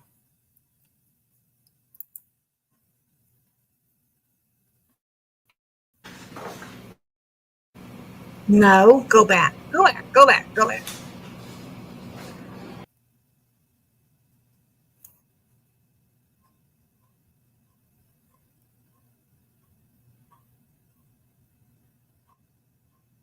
It was this one, right? It has to be that one. That's the only other Atlanta. Yeah. But I didn't remember the court scene. It's because of that little world they live in. You want me to And it's the start big with circle jerk. Judges, interview defense in attorneys, the beginning, prosecutors. with the They lawyer? all, you don't go to prosecution school. You don't go to defense school. Okay, you don't go to yeah, judge, this is right before law what you're school. talking about. You are all going to law schools at all these places to get a law degree. It's 3:45 to on practice this law right now. And then you then assume the positions of judges, defense attorneys, prosecutors, federal, state, you know, and it's like, it's a little club. And if you want to be in that little club, you're going to do certain things. And it's crap. I think that you should have to go to judge school and defense school and prosecutor school. Yeah. We need to bust that up. Oh, and Cyree wants to be the teacher. He's got a book. I also think that the public defender's office should be put on cases just like the prosecutors are immediately when they involve homicides. Keep an eye on those motherfuckers. Smart founders know something most people miss. Get your domain name even if you're not ready to launch your business. With Wix, you can grab yours now. By the way, I did ask Anjanette Levy if she could come on my channel, and she has to get stuff approved. So I'm doubtful that I'll be getting approved to have Anjanette Levy on my channel. I promise to not cuss. I just value Anjanette Levy's work. And like I said, she's the only person I fuck with mainstream media. Oh yeah, there's also she's always struggle with a relapse. Love it. Guess who we didn't hear from? I want to close out my live tonight with a boom. Guess who we didn't hear from? Ashley Banfield. Ashley Banfield.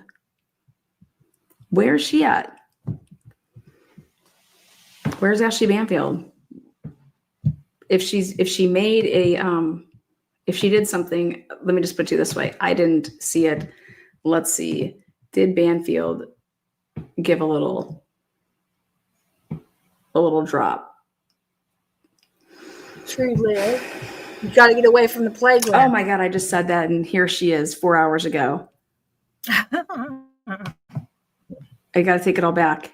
Hey everyone, I'm Ashley Banfield, and this is Drop Dead Serious. And it turns out Bryan Kohberger. Drop Dead Serious? Really?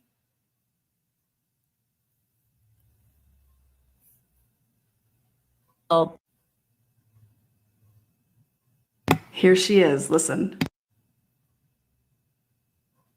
Hey everyone, I'm Ashley Banfield, and this is Drop Dead Serious. And it turns out Bryan Kohberger is bored. And I can imagine it would be boring to be in solitary for an entire year as you face another potential, Okay. Bryan Kohberger has been in solitary confinement for this entire year. Where's that information coming from? Oh, I'm sorry, Sausage. I'm sorry. Solitary Her name is confinement? Kathy. Or was he just what is he in? Rest in peace, Kathy. No, 65 to 70 more of those boring years. Bryan Kohberger has decided to take pen to paper, and I don't know what kind of paper. I'm only assuming it's toilet paper because it's what's most appropriate for someone like him. And write himself up a cute little motion. I'm not happy with the way things turned out. Bryan Kohberger's not happy with the way things turned out. The PhD in criminology turns out didn't quite understand what he was getting into when he did that whole plea thingy majiggy. Yeah, the PhD program. Dude, since when do all of these mainstream people why aren't they talking about the actual material? They say that I can't have this on my channel. I can't have somebody coming on here going, I can't believe this. I cannot believe this. People cannot talk about the facts. Why can't people talk about the facts? The fact is he filed this. All this other freaking charade. He filed this. He's claiming this about all of it. Like, I just... None of these people can talk about any freaking merit and substance. It's just wild, man. I guess it doesn't yield the smartest people. Well, he because does. when he said, "Yes, Your Honor, I'm guilty of all of this," he says, "Well, wait a minute, I wasn't really. I wasn't Oh, really. that's I was mad boondoggled. doing that. The system, the system." He's just desperate to get attention, to get a day trip out of the Idaho Max, just some change of pace from the horror show that is his life. The blank, desolate walls. Why aren't we talking about all the constitutional issues in this case? And that right under all of your guys' noses, who was covering this case, you guys allowed all of our constitutional rights to be absolutely upended. That's what you all allowed. That's what I want to talk about. I want to talk about how you've been turning a blind eye to the federal agents of our world here, fucking with our rights. How about that? Oh God, what's that? Or his life, he wants a break from it. So Brian, let's not forget. Ashley was trying to get in Epstein's pants. Koberger, he decided to break his silence finally. Yep, Matt. Ann. And from prison, she's on the he is list. saying now something that could throw this entire There's something University of like Idaho that. quadruple murder story right back into court. I will say that with a caveat. It's a big maybe. It's a big fat maybe that he ever gets into court again, but he could. Stick around because you're going to hear the possibilities in a hot minute of whether Brian Koberger's toilet paper motion is actually going to get him a day trip and a different kind of bologna sandwich and a different kind of cell for, I don't know, even 24 hours. If you were with me in this same place last summer, right around the same time, you'll remember that Brian Koberger pleaded guilty a year ago. He pleaded guilty to the murder of Madison Mogan. He pleaded guilty to the murder of Kaylee Gonsalves. He pleaded guilty to the murder of Xana Kernodle. And he pleaded guilty to the fourth murder of Ethan Chapin. And that plea deal came together only a couple of weeks before he was set for an entire murder trial, a capital death penalty murder trial. Just weeks before that was scheduled to begin, and weeks before we, after years of gag orders, we're going to finally get some questions answered. Like, what did the investigation? Ashley Banfield has not done a single thing with this case in looking at any of the documents that have been unsealed. That's a fact.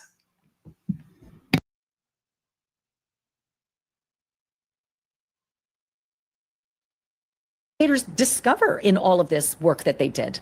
How much do you have on this guy that you kept under the gag? Some of it came out, but what else do you have? Because up until now, this has been such a mystery. Why did he do it? Why did he pick those kids? It seemed they had nothing to do with him. Nothing. So why? It is the most heinous thing you can do. Hand-to-hand combat. Murdering someone in cold blood in the most violent way as they sleep peacefully. Like, why? We thought we'd get some of that in that scheduled trial. But no, I guess he finally decided, they got me.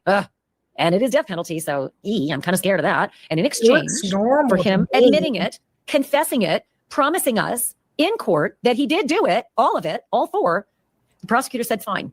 We'll take the death penalty away and you can rot in hell for the rest of your life. Life, no parole, but you don't die.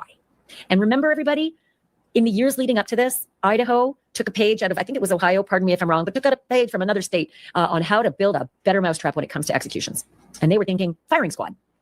Firing squad works for us. Let's build the chamber. It's possible. It's been reported that it's possible. As Brian Koberger was being held about that firing in jail squad before stuff, prison, we ought that he to might have actually look heard some of the construction. deeper into that. Can you imagine? That's my new firing squad chamber that I could get. And maybe that informed his decision to take the death penalty off the table, maybe just stick around for a while longer. So he decided to give that plea, and he stood before a judge and he admitted that he stabbed all four of these students, stabbed them to death inside their off-campus home in Moscow, Idaho. But he was never required, and I will never get over this. And she's a little cuckoo for Cocoa Puffs tonight. This is wild. I am very frustrated with the prosecutors in Idaho for this because they agreed to it. He never was required to explain himself. He was never required to say why he did it.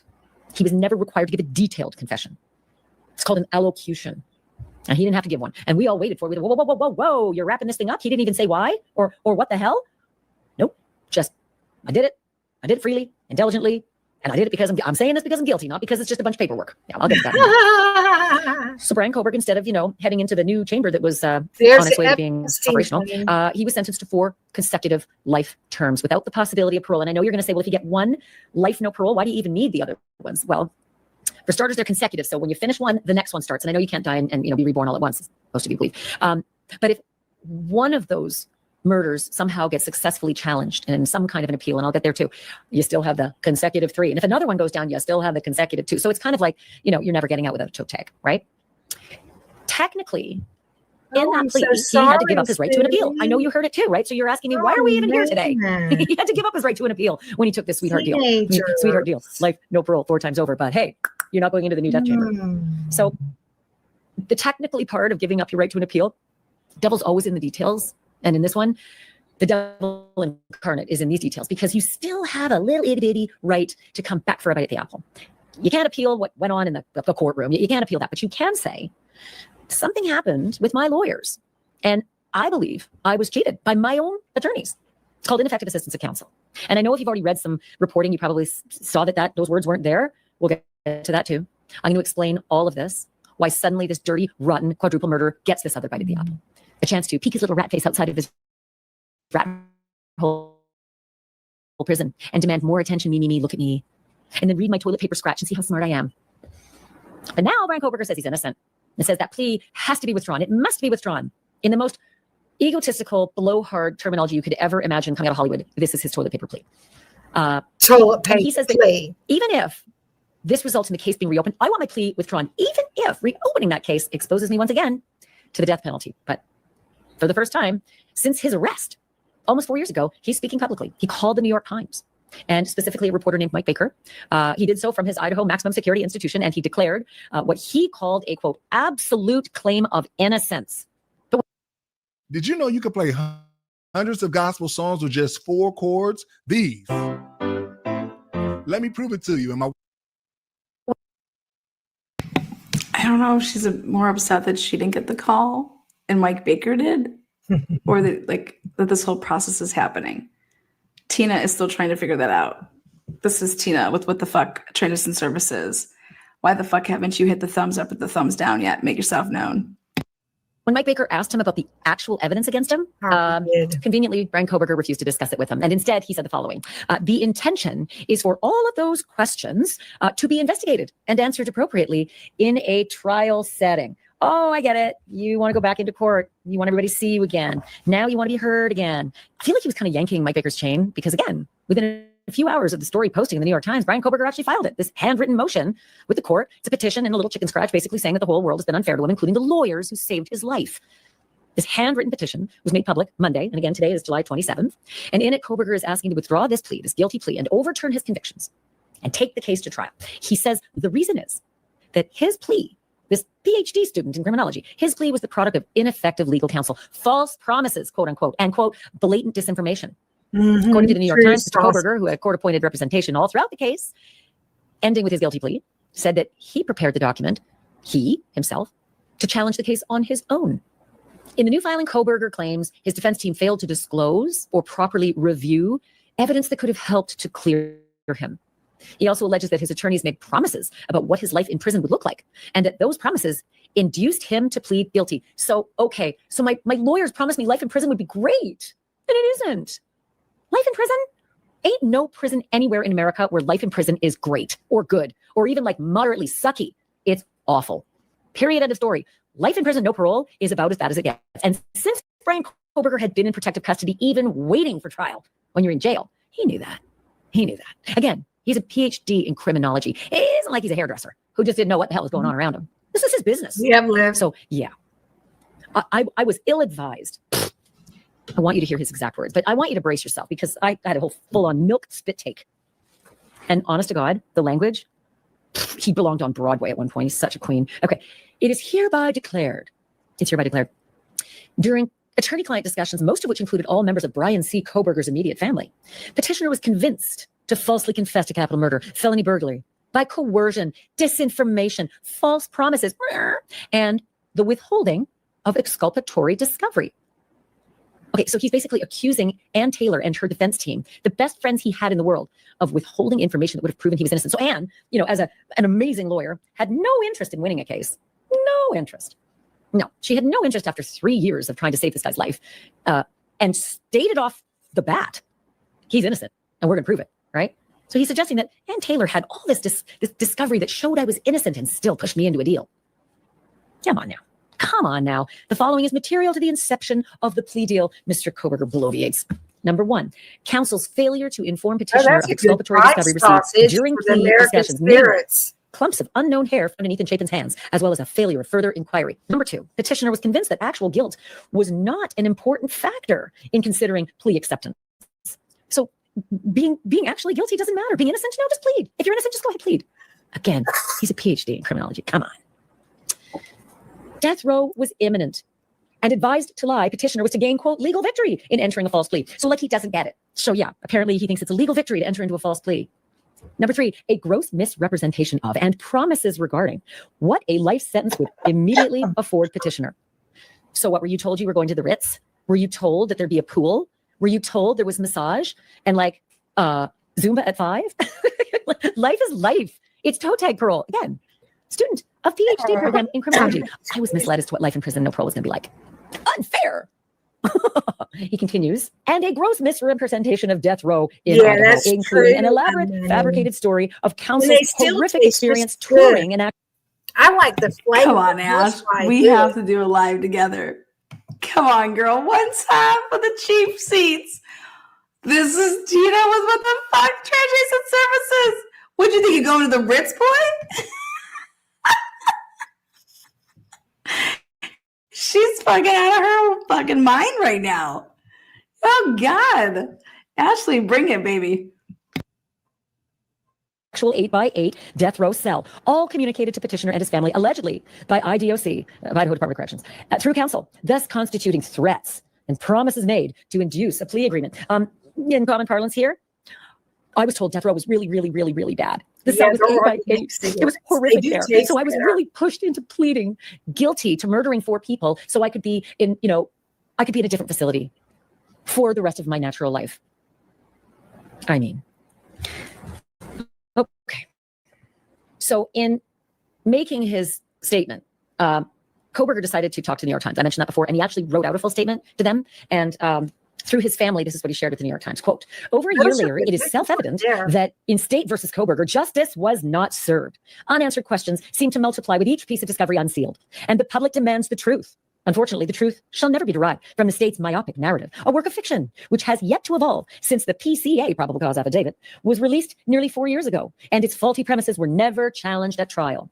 Circumnavigated by a broken plea, the trial never provided the public the clarity conducive to closure, and justice shall remain abjectly miscarried unless cigarettes that plea here in Georgia is withdrawn. are $11. I hereby declare my intention to enter a not guilty plea and welcome the state's opportunity to prove their case at trial, as well as to again file for the death penalty. Is like the My lowest. actual innocence is my truth, and the plea hinged on by false promises and blatant disinformation must, all caps, must be withdrawn.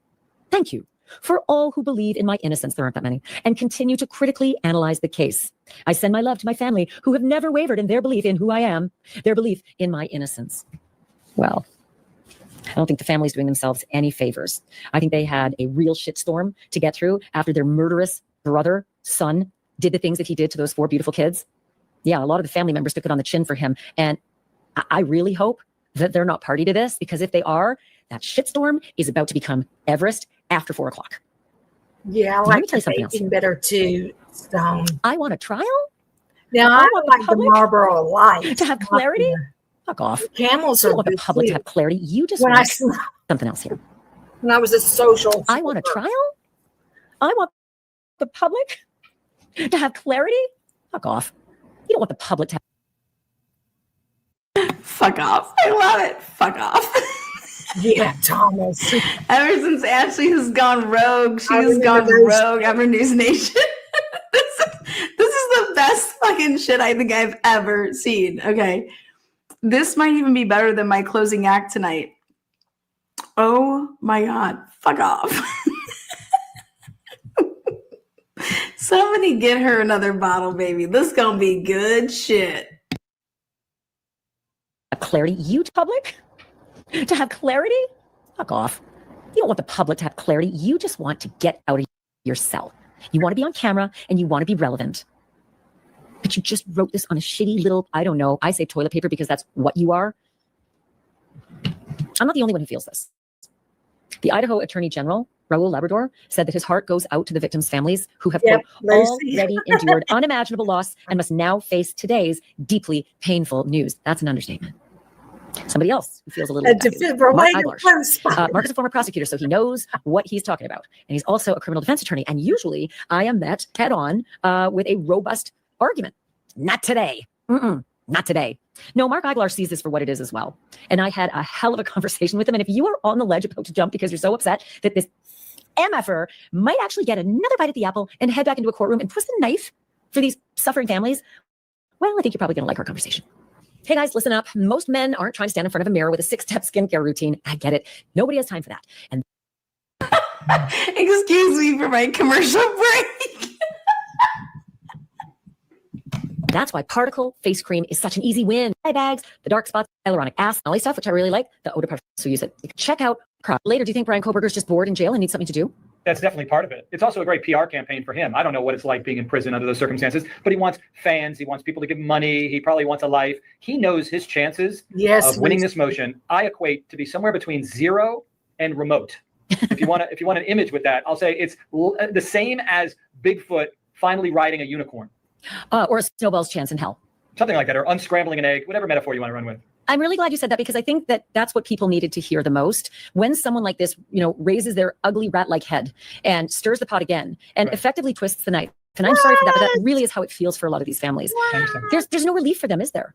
Well, what would have been worse, candidly, would have been a long, protracted trial if they would have gotten the death penalty. You're talking about 30 years of appeals, most likely, if they ever were to get the death penalty. It would have been, I think, 10 times worse. Here, the judge will look at the motion. It will be denied. He'll then seek his appellate remedies, which will, mean nothing. And then he goes away until he files something else. So this will be dispensed with quickly. This will be a long, protracted series of hearings and appearances by that bastard. It's a lot like the Luigi Mangione preliminary hearing that should have taken 5 minutes. You never know what a judge is going to do, right? You don't know who you're going to get. This one should be denied fairly quickly, but you never know what judges are going to do. Sometimes they have their own reasons for wanting the limelight. I don't know. So you mentioned then he'll perhaps exercise his appellate rights, but it's so confusing to the layperson out there because we heard the judge say, you're giving up, you're waiving your right to appeals by taking this plea. It's never really quite that simple, is it? Correct. There's one limited exception, and he's pursuing that one exception. The Sixth Amendment guarantees him the right to seek relief if his constitutional rights were violated in this fashion. He's alleging that his attorneys did not provide effective assistance of counsel. They coerced him. He's using the exact buzzwords that he found in cases where relief has been granted. And then worse, he's saying, I'm innocent. I'm innocent. I've been framed like the Mona Lisa. Not his words, mine. And those are the right words to get you into the ballpark. He's not an expert. Okay, where's your evidence, murderer? And he'll say, I don't have any. And the state's going to say, we have evidence just to the contrary. Remember the plea colloquy, those questions that the judge asked of you to make sure that you knowingly, intelligently, freely, and voluntarily gave up your cherished constitutional rights? Remember those questions? Like, are you satisfied with your attorney? Did you have enough time to talk to your attorneys? Are you doing this because you're guilty? Anybody force you, threaten you, coerce you to give up your rights? So the evidence is inconsistent with his claims. Yeah, because he actually used those words. And I was so thankful, going back over it, that the judge said, are you making this plea because you are actually guilty, as opposed to because it's really cool paperwork that's working out for you right now? The words were actually uttered because you are actually guilty. And his answer was, say it with me, yes. And instead of filing this insulting motion, he should be hugging and kissing the ground that his attorneys walk on because they saved his life against all odds. They got life. That was always the best case scenario for him. It was never going to lead to a dismissal. His DNA was found on the knife sheath. There was plenty of evidence here. He would have been convicted and been on death row. He at least enjoys whatever freedoms there are of being a lifer as opposed to somebody. Only evidence. I love it right here. Everybody says it. They say the sheath, and then they can't say anything after. They say the sheath, and then and just a mountain of evidence after that. Watch this. This is my favorite one when people come and want to talk about the evidence. They saved his life against all odds. They got life. That was always the best case scenario for him. It was never going to lead to a dismissal. His DNA was found on the knife sheath. There was plenty of evidence here. He would have been convicted and been on death row. Fuck. Hey, can you back up right there? Let's talk about this, plethora of evidence, whatever the fuck you just said. They have nothing. They only say the sheath every fucking time. And then that's it. What if transfer DNA? This guy seems like he's what is it? A personal injury attorney, and he's just waiting for the ambulance call. That's just the feeling I get with this guy. You know, we'll make him pay. We're dealing. He enjoys whatever freedoms there are of being a lifer as opposed to somebody on death row. He should be thanking them instead of condemning them. Yeah, I mean, the evidence was overwhelming. It is frustrating to me, and I'm going to get back to that, by the way, that he should be thanking them. I think he should have sent Ann Taylor a fruit basket or something, because that woman worked her ass off for 3 years to save his life, and she is no joke. She's a really great attorney. But what about the whole notion that the prosecutors did not insist? Did she do it again? Ashley tried to get her disbarred. I'm sorry. Ashley, what are you talking about? You were the one that started all that bullshit about Kara Kanoodle. What is wrong with you? You're such a liar. You said that Ann Taylor was a fucking lying, cheating bastard. Oh my God. Lana remembers She everything. tried to take Ann's fucking license from her. This fucking fickle bitch. Ashley, come on now. Come on. Don't be getting fickle on me, girl. Fuck off.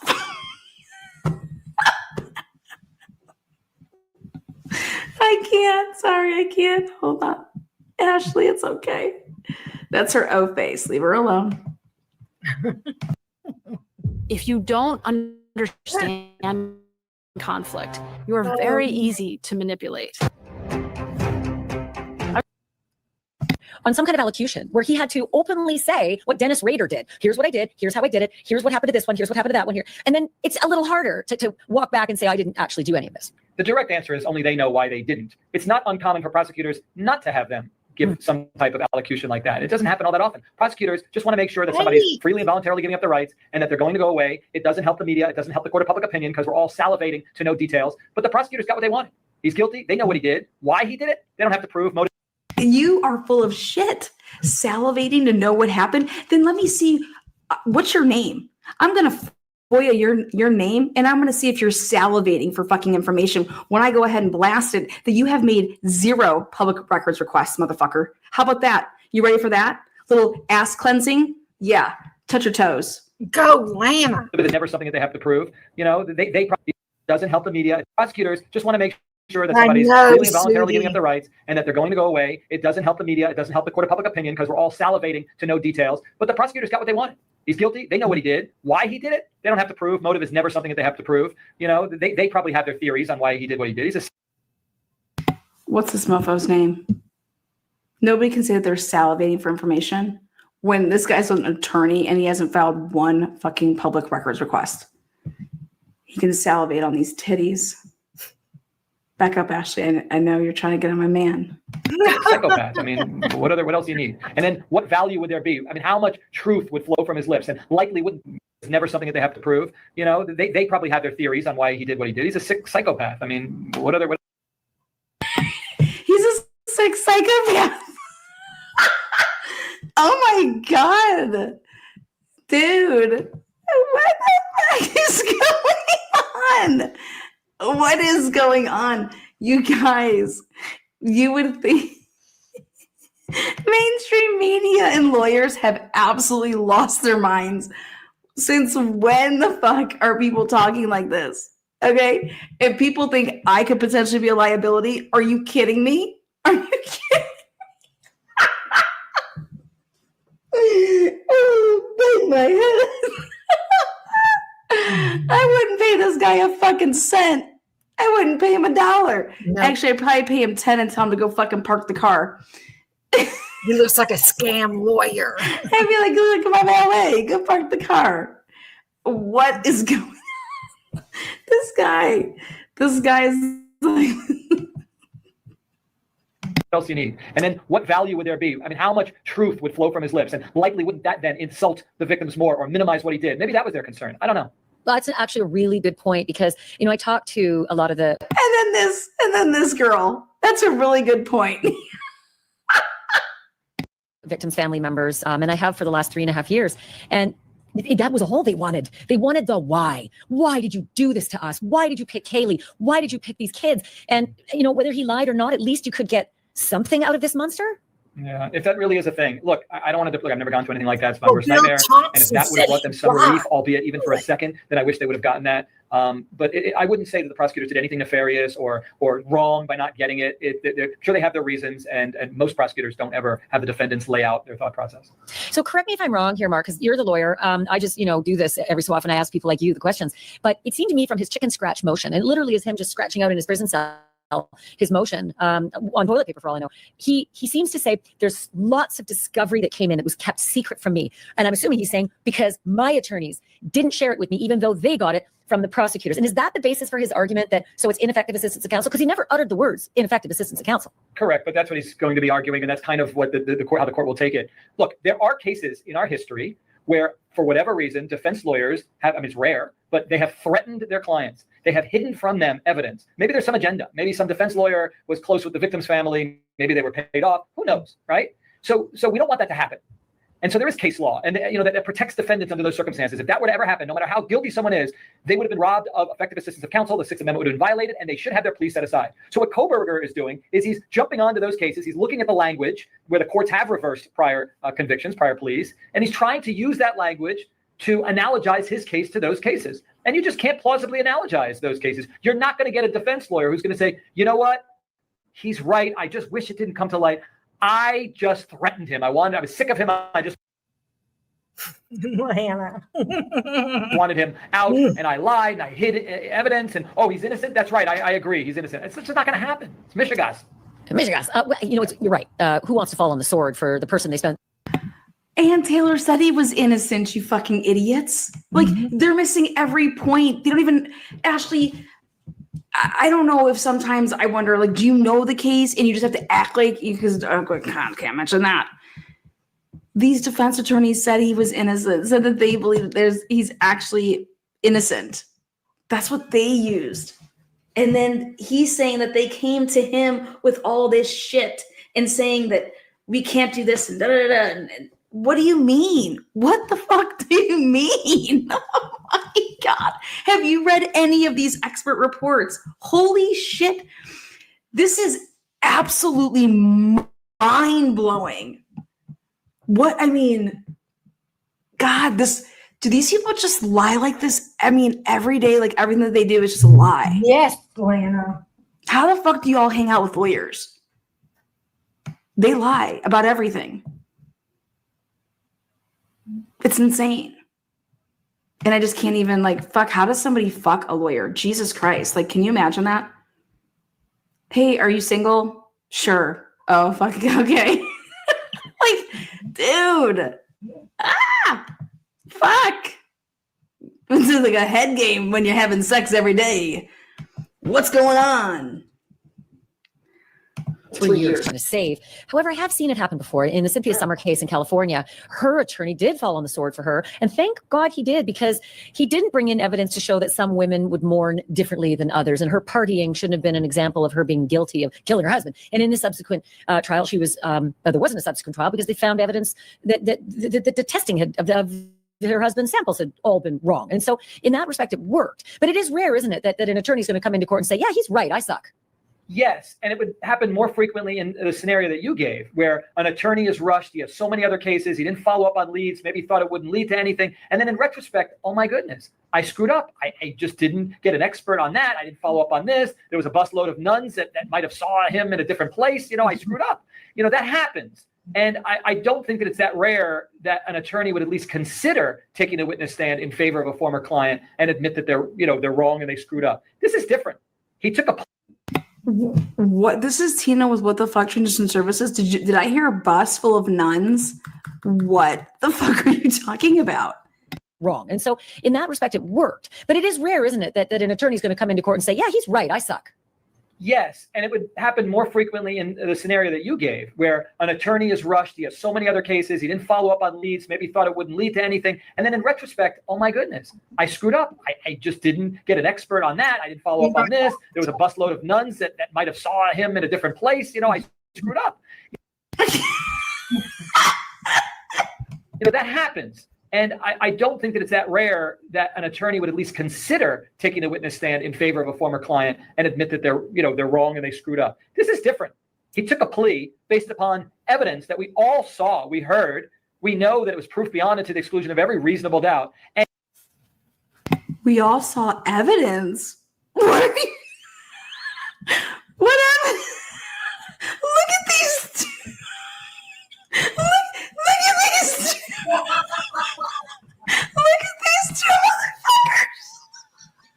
I don't know what's going on here, but they're convincing themselves. What are they talking about? Oh, dang, I missed it. This is the funniest shit I've ever seen. What evidence have we seen? There was no trial. Hard. Everything was sealed. I fucking did. You go, Lana. Oh, breathe. It's gonna be okay. Oh shit. Oh my god. Is she drinking? Is Lana drinking? Holy shit, I'm crying. Or is that just water? Look at how she's face. It's I'm gonna water. pee my pants.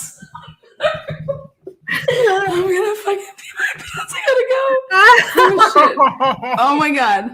I just can't look at her face. I'm sorry. I'm sorry. I'm sorry, and I think of Epstein from behind. I know, Scully. That's the good laughing. Mhm. Dear Lord. Okay. Whew. And he himself, a very sharp guy, not mentally retarded, not low IQ, but someone who's extremely bright, answered the court's questions knowingly, intelligently, and voluntarily and freely and said, yeah, I am guilty. This is in my best interest. This is what I want. So I find it very hard to believe that anyone's going to disturb. Did he just say mentally retarded? He said he was. Consider taking a witness stand in favor of a former client and admit that they're wrong and they screwed up. This is different. He took a plea based upon evidence that we all saw, we heard, we know that it was proof beyond and to the exclusion of every reasonable doubt. And he himself, a very beyond a reasonable doubt. I love What the hell is going on? Beyond a reasonable doubt? Who? What the fuck? Tina? Who's Tina? Ashley, you are a joke. This cannot be real life. You get your cigarette sharp sausage. guy, not different. He took a plea based upon evidence that we all saw, we heard, we know that it was proof beyond and to the exclusion of every reasonable doubt. And he himself, a very sharp guy, not mentally retarded, not low IQ, but someone who's extremely bright, answered the court's questions knowingly, intelligently, and voluntarily and freely and said, yeah, I am guilty. This is in my best interest. This is what I want. So I find it very hard to believe that anyone's going to disturb his conviction. And by the way, if it was that easy to disturb these convictions and just set it aside, the system would shut down. Go, right? Kate. Witnesses die. Yeah, Oh, I now it's like time to set aside my plea. I know they're dead. The lead detective was indicted. I know now I can win the case. Right? It's not like canceling like a hair appointment or a magazine subscription. You know, it's not like that. It should be more difficult. And to that end, tell Senator Ossoff to stop voting for higher taxes. John Ossoff voted for higher taxes on. Oh, they believe they eat their own farts. They eat their own shit. Oh, okay, they are just okay. diarrhea. These two together is a fucking barfarama. Okay, No, have you ever seen the movie it's Stand not By her. Me? Barfarama, right here. Unbelievable. Oh my God. I wonder if she called him up and was like, Mark, let's get raunchy tonight, okay? Yeah. We're going to do a I fucking haven't live. seen her yet. I'm going to chop it up. I'm going to have my girl like edit a little bit, but let's get raunchy and then come over for dinner, okay? Just in terms of, process, clearly this has been filed. What happens now? Who reads it? And does somebody rubber stamp it and say, you're not even going to come into a courtroom? We don't even care to see your face. Or does he have to come into a courtroom? Do we have to see his face? Again, it's up to the judge. I don't know what the judge is going to do to it or with it. You know, in the best case scenario, Coburn can hope and pray for something that would be your nightmare, and that is an evidentiary hearing, like where they call witnesses and the defense lawyers raise their right hand, swear to tell the truth, and say, he's lying. I did everything I could. The judge may just on the face of it just say it's not sufficient and I'm denying it. Because, in this chicken scratch toilet paper motion, he didn't suggest what this new exculpatory evidence that was suppressed or was hidden in discovery was. He never mentioned it. Is that just because, you're filing this? He ain't got it. Yeah, well, Okay, now I know that they're fucking all high.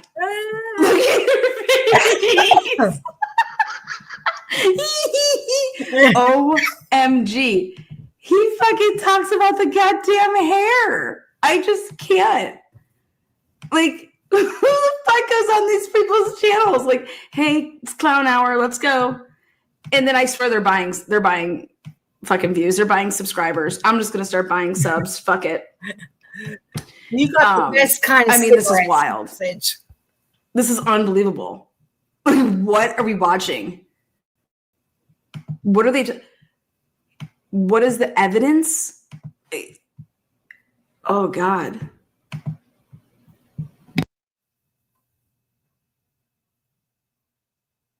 That's what I did. Is that just because, you're filing this, He ain't got it.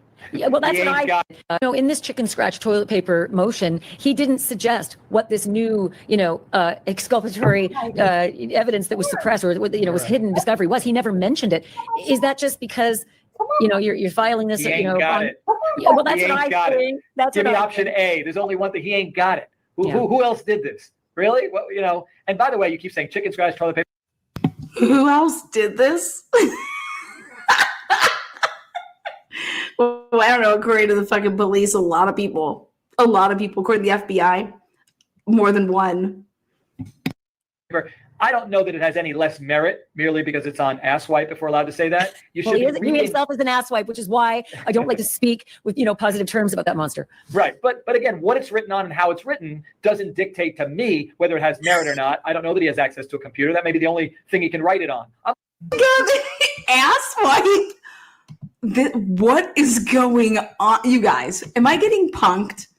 Is this real? This cannot be real. And by the way, This is a chicken scratch toilet stage paper. actor. I don't know that it has any less merit merely because it's on asswipe, if we're allowed to say that. You Well, should he be reading. himself is an asswipe, which is why I don't like to speak with, positive terms about that monster. Right. But again, what it's written on and how it's written doesn't dictate to me whether it has merit or not. I don't know that he has access to a computer. That may be the only thing he can write it on. I'm looking at what he wrote. Yeah. And it's crap. Yeah. And it belongs on crap paper. So because that was my question, I don't know if the first step is just to get in the door and then you withhold details for later, especially if you're an attention-seeking prick. And he is without question one of the most egotistical, other than Dennis Rader, whose ego knew no bounds in the courtroom during his allocution. You can just tell the way he writes it, how much of a No bloviate evidence. it is. And so I wondered if he was just trying to span the process out to get more visits and, free bologna lunches in a different facility. There's no question he wrote this because it benefits him. We don't know all the ways it benefits him. He does. We can speculate. I'll tell you this, Ashley, in the last 15 days, how often did you and I publicly ever talk about Coburn? Mm.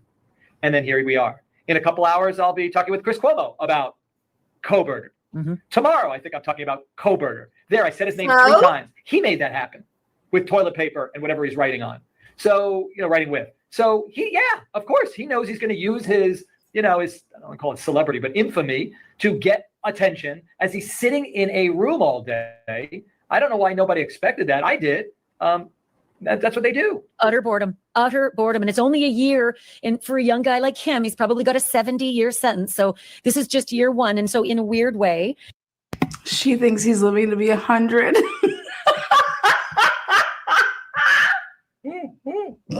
I'm sorry. Oh God. Oh my God. Oh my fucking God. Like, oh my fucking God. I'm the one that eats the bologna sandwiches. Like, what the fuck am I watching? Dude, what is this? Holy shit. I almost delight knowing how desperate he is and how much he hates it in there. There you go. Because he's at year one. You got a long marathon. Everything's a reaction, right? People do things like nobody cuts you off in traffic and does it to you. It happens. Now, your reaction to them dictates how you're going to feel. Either it's, well, maybe his wife's water broke and he's rushing to the hospital. I love bologna. I fucking told you he was an ambulance chasing motherfucking personal injury motherfucking lawyer. I told you right there. Nobody cut you off. Look at God, Lena. You fucking called that. Look at Ashley. Chips on my bologna sandwiches. Look at that. Scream it, baby. Bologna and egg sandwiches face. are good. I'm sorry. 3, 2, 1, go.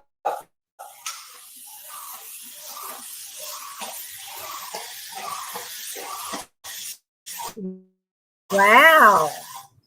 Oh my God. Hates it in there. There you go. Because he's at year one. You got a long marathon. Everything's a reaction, right? People do things like nobody cuts you off in traffic and does it to you.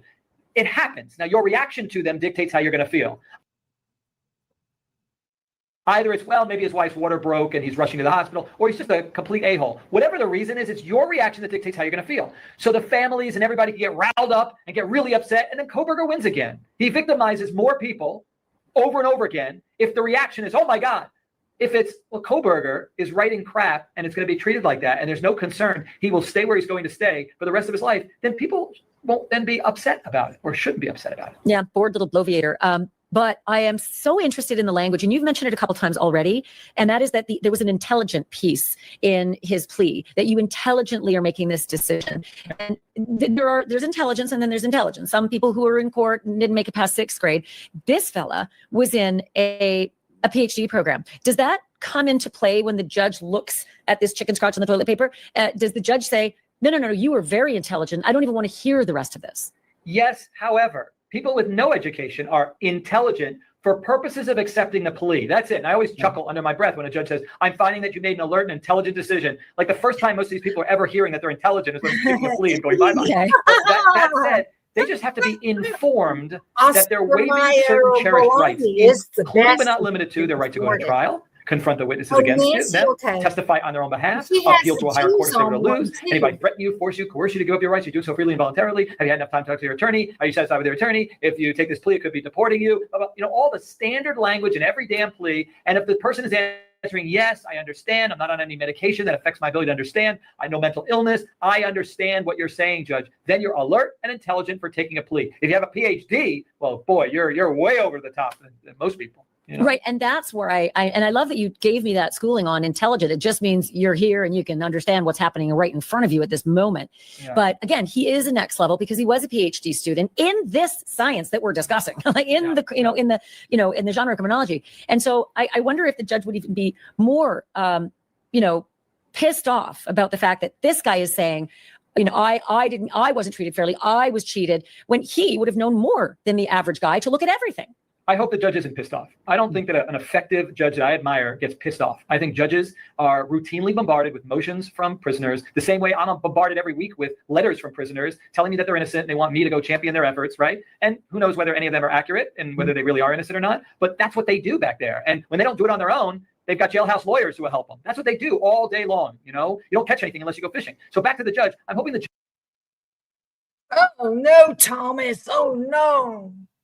You don't catch anything unless you go fishing, motherfucker. Daddy gun taught you right. Get them ambulances going, baby.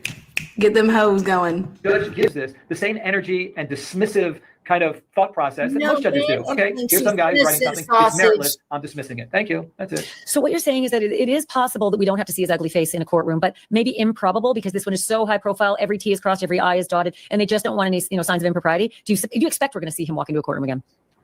I just don't know. I don't know. I've got to look. As soon as I get off this podcast, I'm going to research this judge and how this judge handles things. So. I'm not in the minutia. If you ask me about South Florida judges, Thomas. I have a better idea. You're gonna wait. Let me get this straight. You did a podcast with Ashley, but you're not going to research anything. I'm going to research it after I do a podcast with Ashley, but before I go on Chris Como.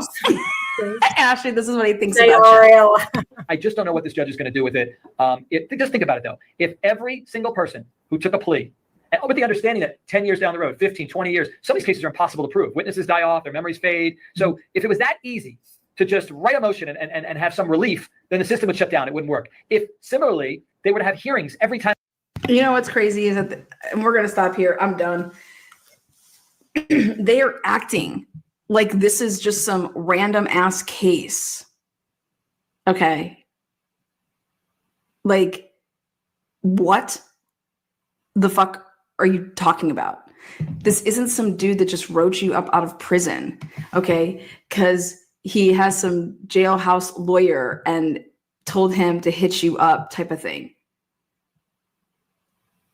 These people are absolutely wild.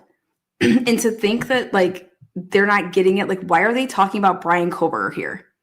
What they need to be talking about is the process, is our rights. Like, what are you doing? What the hell are you guys doing?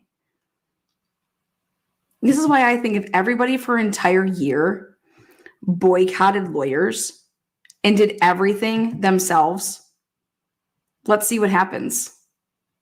Don't use a lawyer. The judge, like, let's run these lawyers out of town.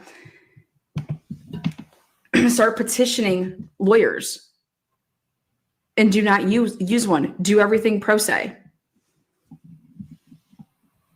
Like, what will happen? True live.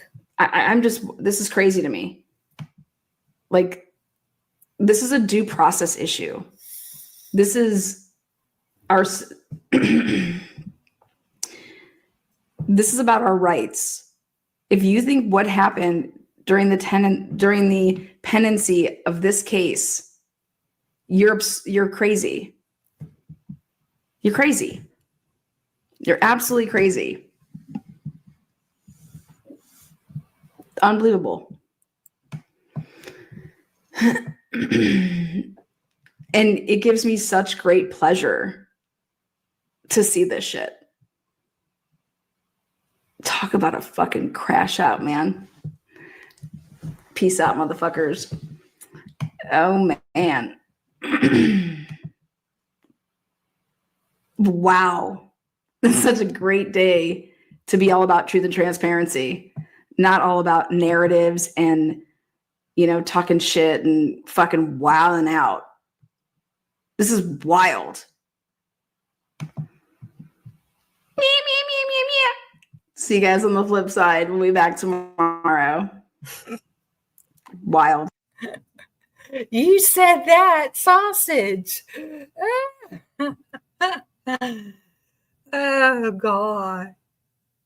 Let me make this small. Let's look for Nancy. Now, I think what's coming out of this case, politically, if I have to say it that way, they want surveillance on us, more surveillance, the flock cameras, and there is something about the firing squad. I think it's going to go United States wide. Like, we're going to be, and our rights are being stampled over. We're learning this in this case.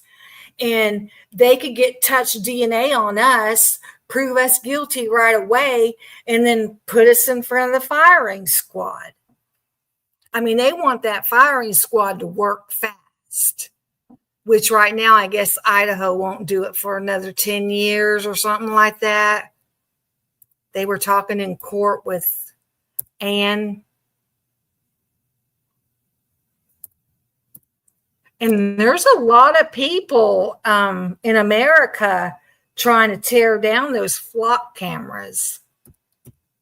I've seen videos about that. Here, I'll just go to her channel.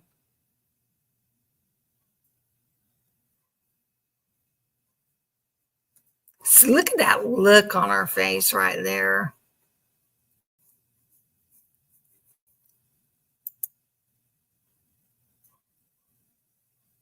I know.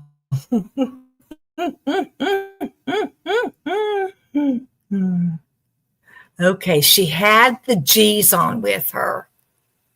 It was probably this one. Let me make sure.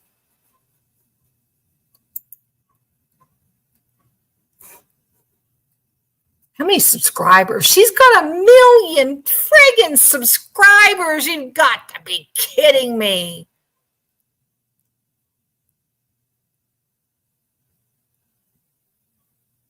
Well, I wonder who. No, that's the one. Let's go here. Yeah, she's got the G's on this one. Can you all see it? Maintenance fee, overdraft fee, minimum balance fee, maximum balance fee. Banking fees are just a part of modern life, or are they? They're not at Ally Bank. At Ally. Bombshell tonight. 4-time convicted killer Brian Koberger. Do you remember the 4 beautiful sleeping University of Idaho students that were slaughtered in their beds? That Brian Koberger tonight says, yes, I'm innocent. And he wants to take back his guilty plea. You can live. Brian Koberger She has the G's on now you. says, they tricked me into pleading guilty. I know I stood up in court and I said I did it, but I didn't do it. And that's my truth. He actually fixed his mouth to say, it's my truth. Good evening. I'm Nancy Grace. This is Crime Stories. I want to thank you for being with us. At work, and I was hollering out, "Shut up, Nancy! Shut up, Nancy! You're wrong." What in the HELL? It is despicable, and I cannot believe we're having to talk my about him first now. name is Nancy. 4-time convicted killer Brian Koberger now claims he's innocent. Because he's saying, basically, they lied to him. Tell me what's going on. One of the roommates has passed out, and she was drunk last night, and she don't wake me up. Okay. Oh, and they saw some man in their house last night. Yeah. Hi, and are you with the patient? Okay, I need someone to See, keep that the was phone. wrong right Stop. there. She never said, "Are you with the patient?" Okay, what's this, Scully? Breaking news tonight. Oh, okay. Oh, Bianca made this. Okay, let me see.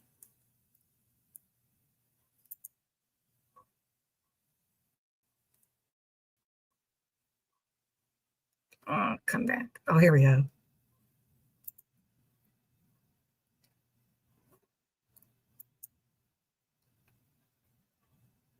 Breaking news tonight. New reports. Brian Koberger whining behind bars already as he plots his plotting his appeal. Now, remember, the whole reason the death penalty was taken off the table is so he wouldn't appeal.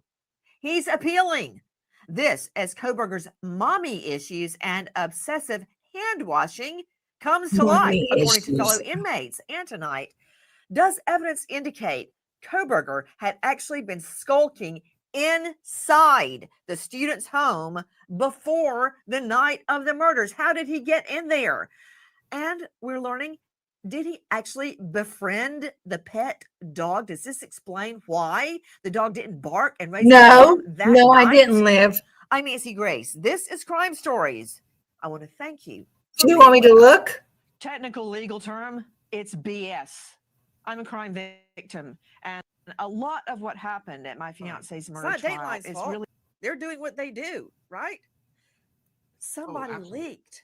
Okay, I'll look at that I too. mean, we're talking about cell phone porn, about raping.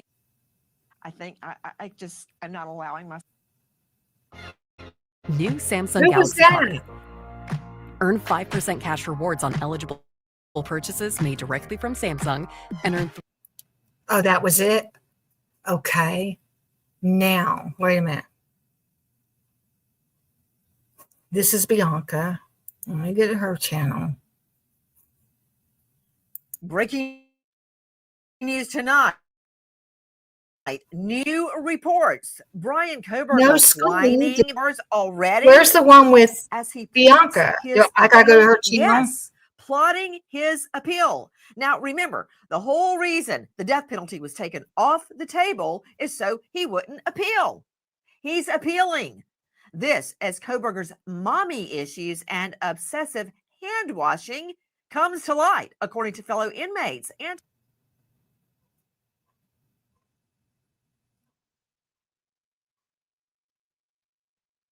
oh, is it going to act up now?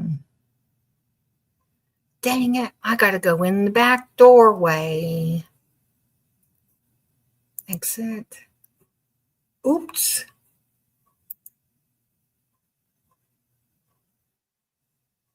Yeah, bet I like that. Okay. Oh, wait. I have to go to subscriptions. No, I was going to put her name. No, I need to go to subscription. Ah, shoot.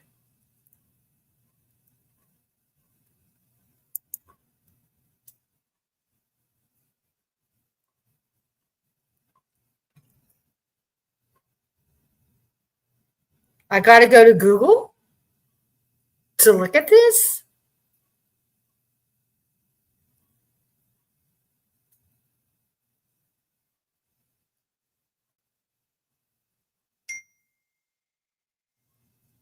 Oh, okay. I got it right there. It wants to take me to Google when I do that link, Scully.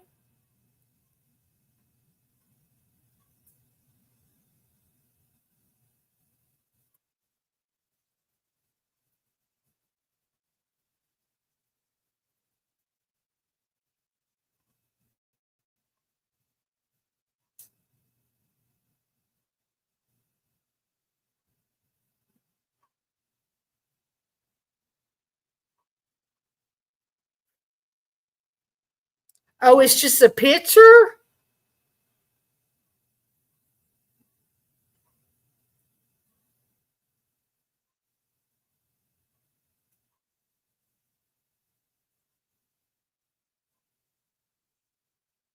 Oh, shoot, where's my Gmail? I gotta mail it to me. It's not letting me. It won't let me pick my Gmail.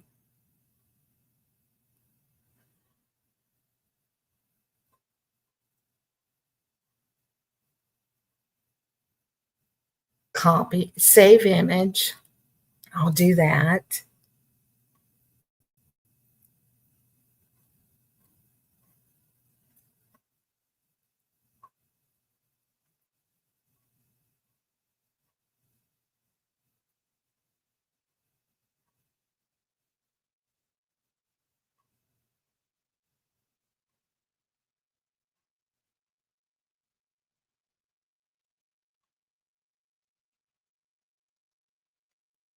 Okay.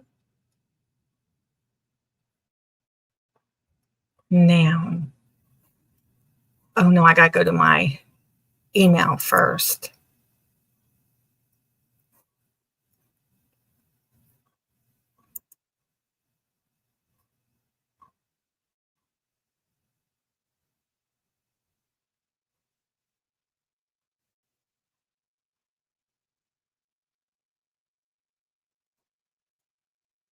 No, it's just a picture. It's not a video.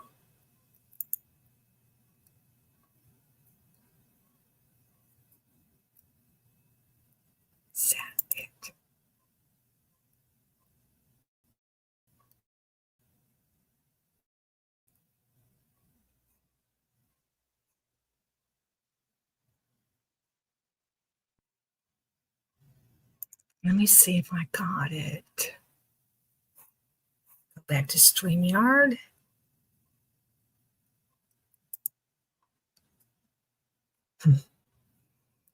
Okay. No, not there.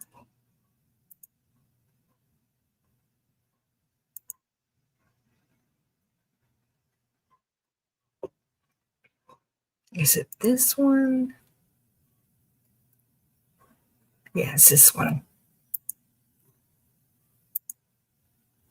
Let's see. Here it is. Y'all see it?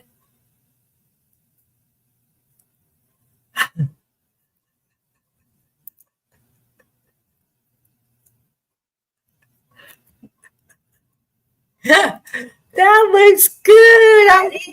I'm glad I saved it. That looks, oh my gosh. Bianca's good at making stuff. She really is. Oh God.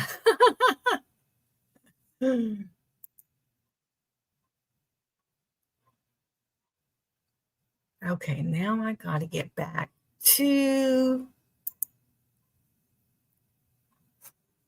let me close down.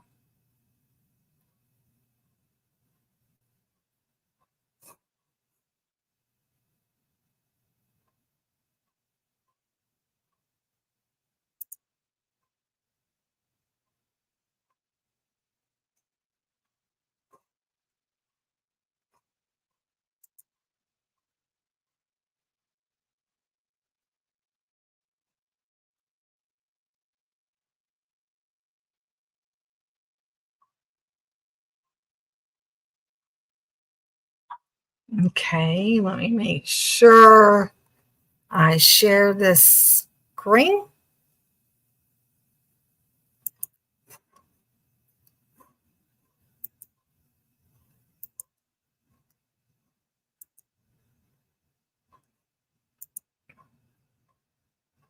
Oh, thanks. I wanted Bianca to come anyway. I don't know she's up at this time.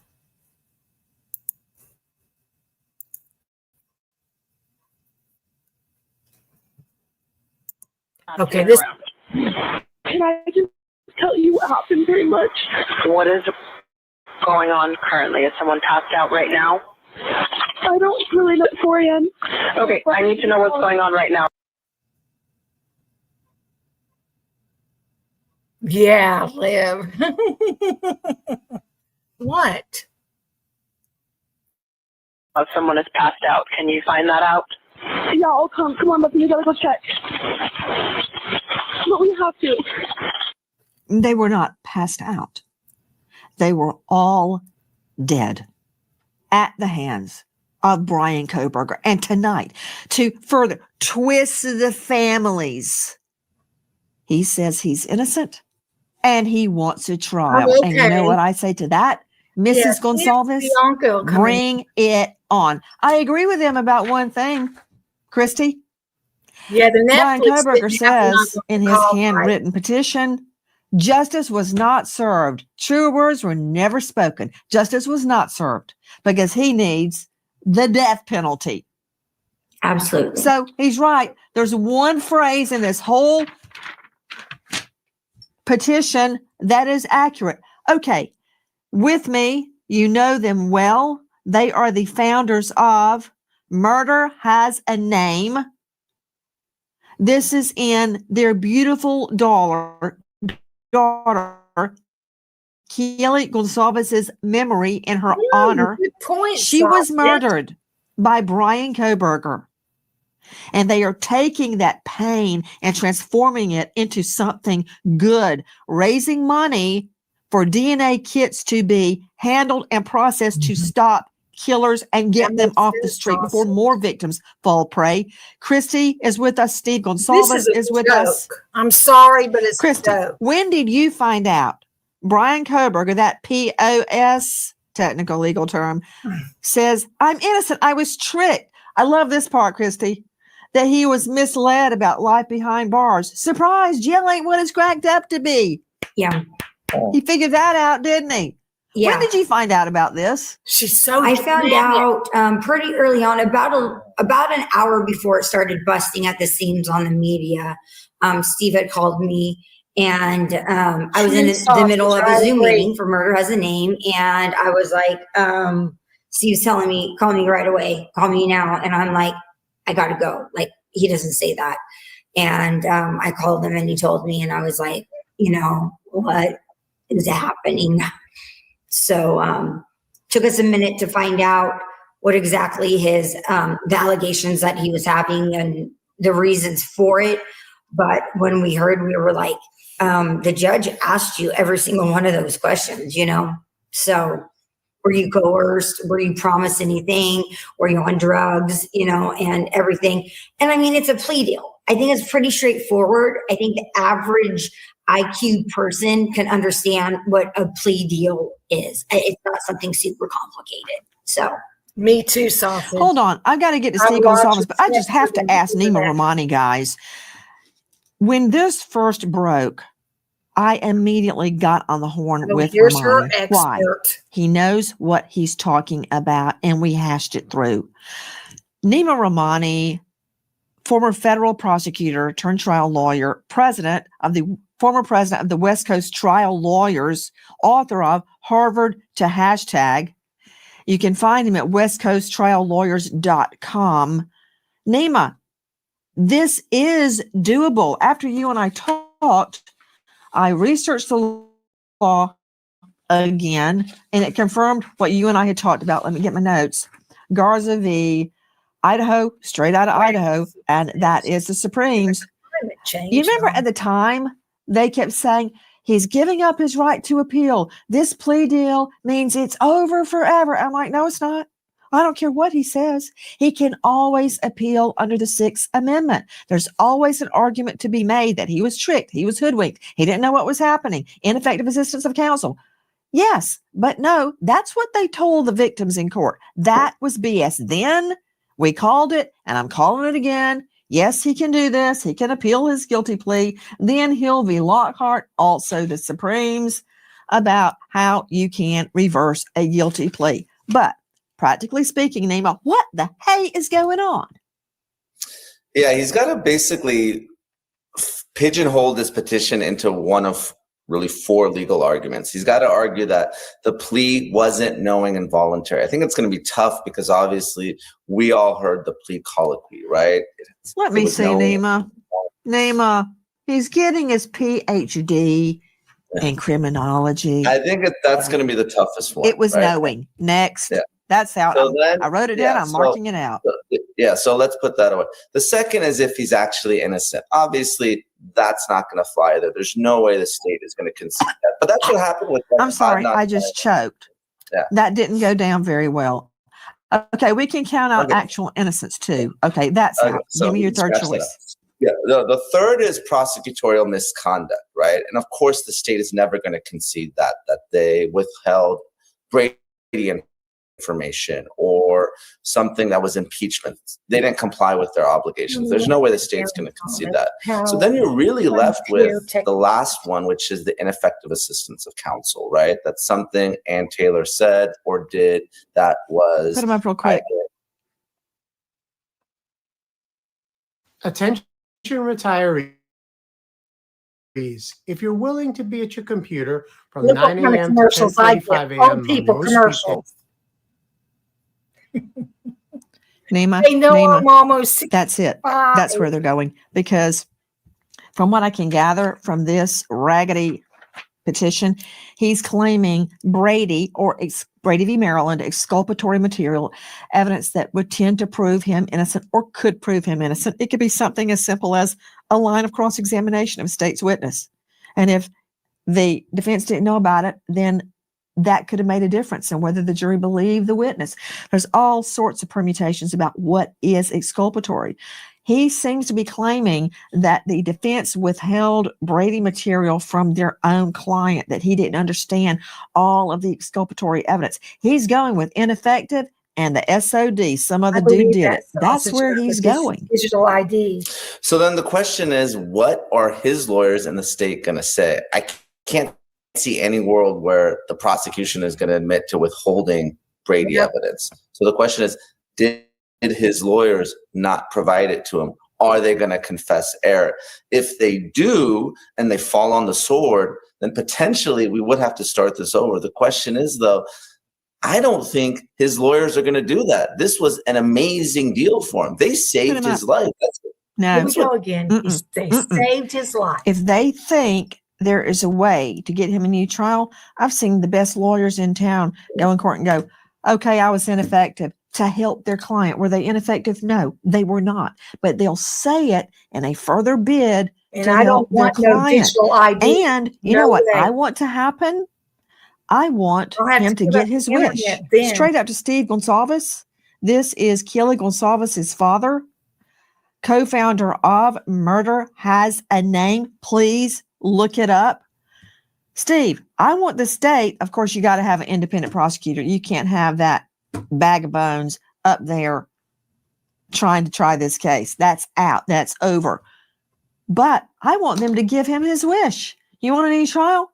Fine. We have regretted the plea ever since we did it. And here's our chance. Why can't we do that, Steve? I don't know. What do we get? Like 90% of capital cases go out on a plea, and we never make case law. I would love for this to be case law in Idaho, and we got the firing squad. Let it be. I'm very confident. I mean, The evidence. he's an idiot. I mean, the amount of you got to see the way that they had his vehicle mapped out with all those cameras. It was going to be powerful. They were literally going to be able to prove that the phone and that car were traveling together and tie it all. So yeah, I'll stand by it. Let's put holes in him. Let's shoot him. He's done. Please, Shoot him. please, Shoot him. please take him to trial. Give him his wish. Straight out to Nate Eaton. He's the news director at East Idaho News, Emmy-nominated journalist, host of Courtroom Insider on YouTube. He has been on this case from the beginning. The firing squad law makes me want to turn totally against the death penalty. I was like, whatever with the death penalty, but now I don't think I could go for it. Not with the firing squad. No. And I know just like things that happen in China are starting to make it here, it's going to spread to the United States, this firing squad for the death penalty instead of injections. Which I wouldn't want the injections either. I mean, that seems inhumane too, but there just shouldn't be no death penalty. What do y'all think? Beginning, Nate Eaton, is this guy actually claiming fabricated horror that they showed him a photo of inside a death row cell and said, you better plead? The guy is getting his PhD in criminology. Nobody made him do anything, did they? No, but what's interesting to me, Nancy, is you talk about how he says prison isn't what he expected. In his statement, he said the public is demanding the truth. I'm curious to know which public out there he's talking about, that there's unanswered questions with each new piece of evidence unsealed. Steve mentioned the car, the surveillance footage of his white Elantra that was caught on camera at the home within minutes of, before the students were killed and after. What about the K-bar knife sheet? Remember, that was left behind and DNA tracked to Brian Koberger. Not only that, he had purchased it on Amazon, a K-bar knife sheet. So the evidence that we have seen has led directly to Brian Koberger. I don't know what other evidence he's talking about. He didn't detail it in his statement. I had to look at the stat last night, Nate Eaton. It was 5.37 octillion to 1 likelihood that it was anybody else's DNA on the murder weapon knife sheath. Now, it's my understanding. Touch DNA. Hold on, Joe Scott. Here I come. Don't tell me to hold It's on. my understanding Koberger is stating that there was a, quote, clump of hair in one of the victim's hands and that it suggested another defendant. What I've read elsewhere, and I'm going to confirm this with Christy and Steve Gonsalves, That's scary. there was one hair that was found that belonged to somebody else. I don't know where that one hair was, but we all know it was the party house. You got 4 co-eds living together. I would be shocked if there weren't parties at their house. There'd be something wrong if there weren't parties at their house. So there's another hair. But his DNA is on the knife sheath. His phone was quieted. He ordered the K-bar knife. He was out stargazing in that area at the time of the murders. He was the one stalking them over and over and over again. The evidence is overwhelming. So what is the truth? See, Twiz was arguing last night with when we were in Sarge's live that his clicks is what proves he was getting the knife or buying a knife.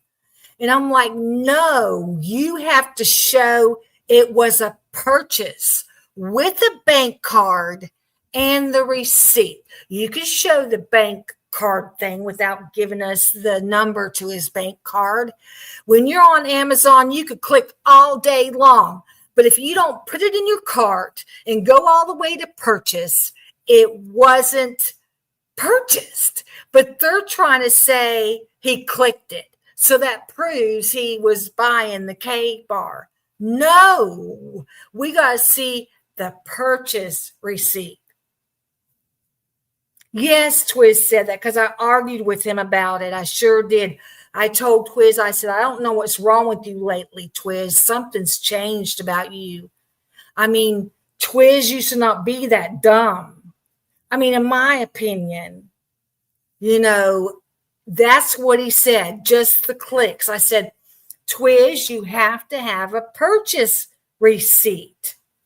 You do. You have to show you purchased it. Yeah, I still love Twiz. I still like Twiz a lot. I just don't know what's going on with him in regards to Cy Ray. It's all about Cy Ray. So I don't know. And Scully too. Scully's being that way too. About Cy Ray.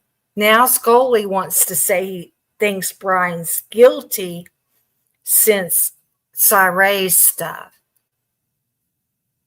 About the hair. He's claiming a clump of hair that belonged to somebody else in the victim's hand, but I'm reading the defense forensic scientist said there was one hair that may have belonged to somebody else.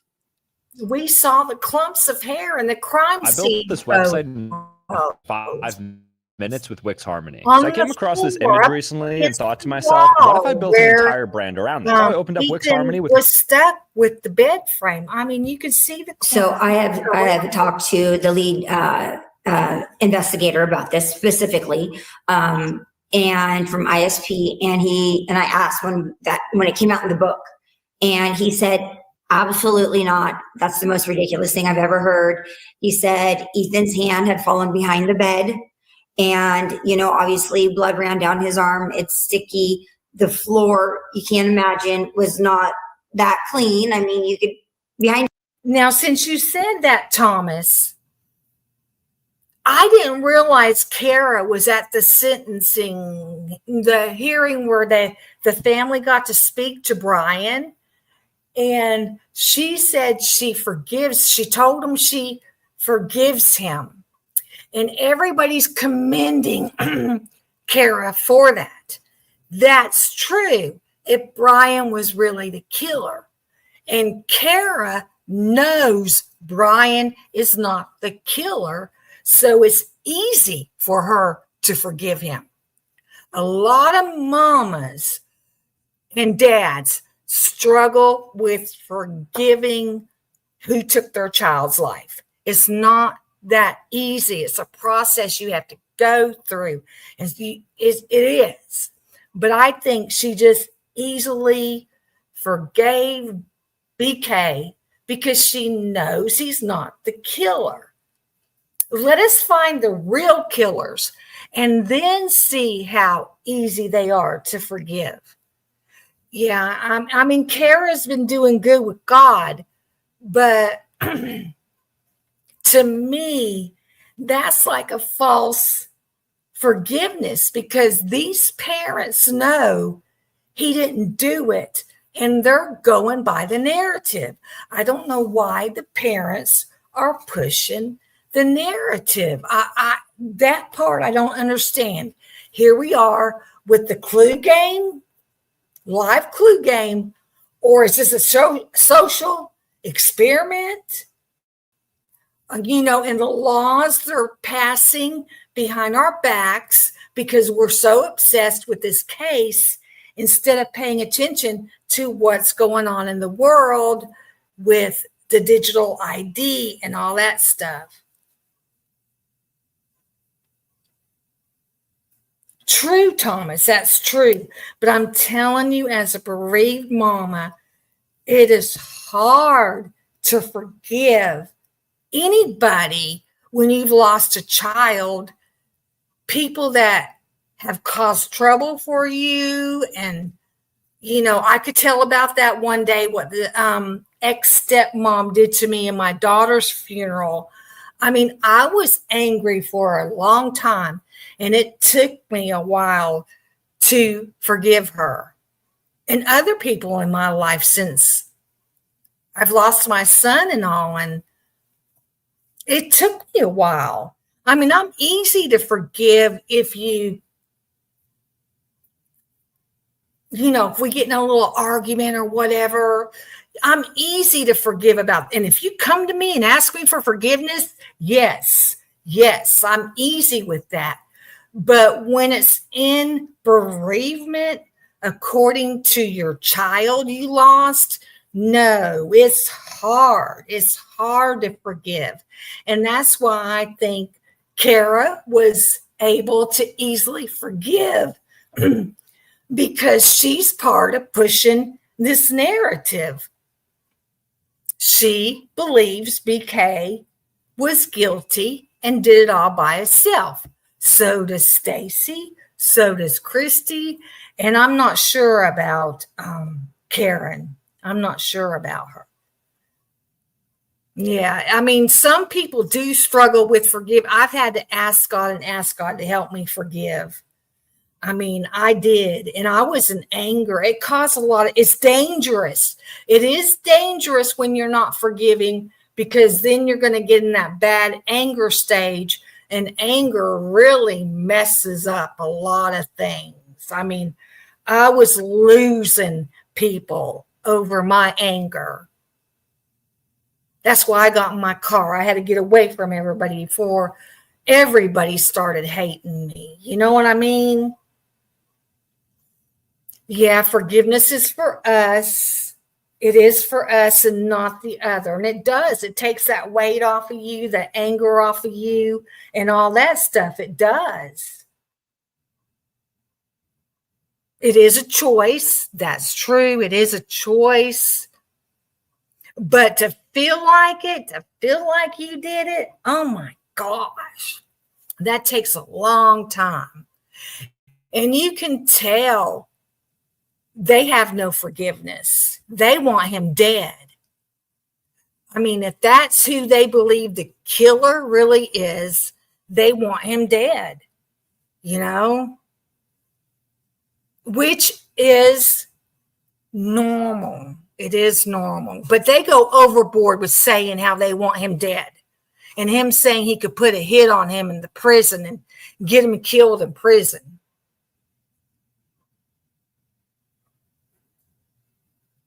Any bed is probably not that clean, you know, and debris, dust bunnies, dirt, all kinds of sorts of stuff, you know, stuck to his hand.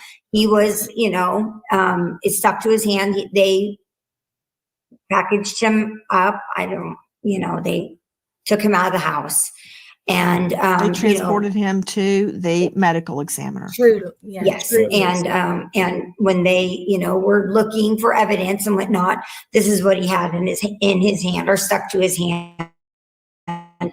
It was by no means a clump of hair that the book claims, saying that it was pulled out from the root of somebody's hair. This is basically gossip, a desperate attempt to find something when you have no evidence that backs anything that you've tried to lay out. I mean, he has no alibi, he has nothing. So yeah, he's going to look for one photo with one piece of hair and try to say, what about that? You know? Well, the guy wrote a book about it and made a big deal about it. Everybody freaked out about it. Whitcomb, whether we believe him or not, said he saw crime scene photos of this, of the clump of hair that they labeled debris.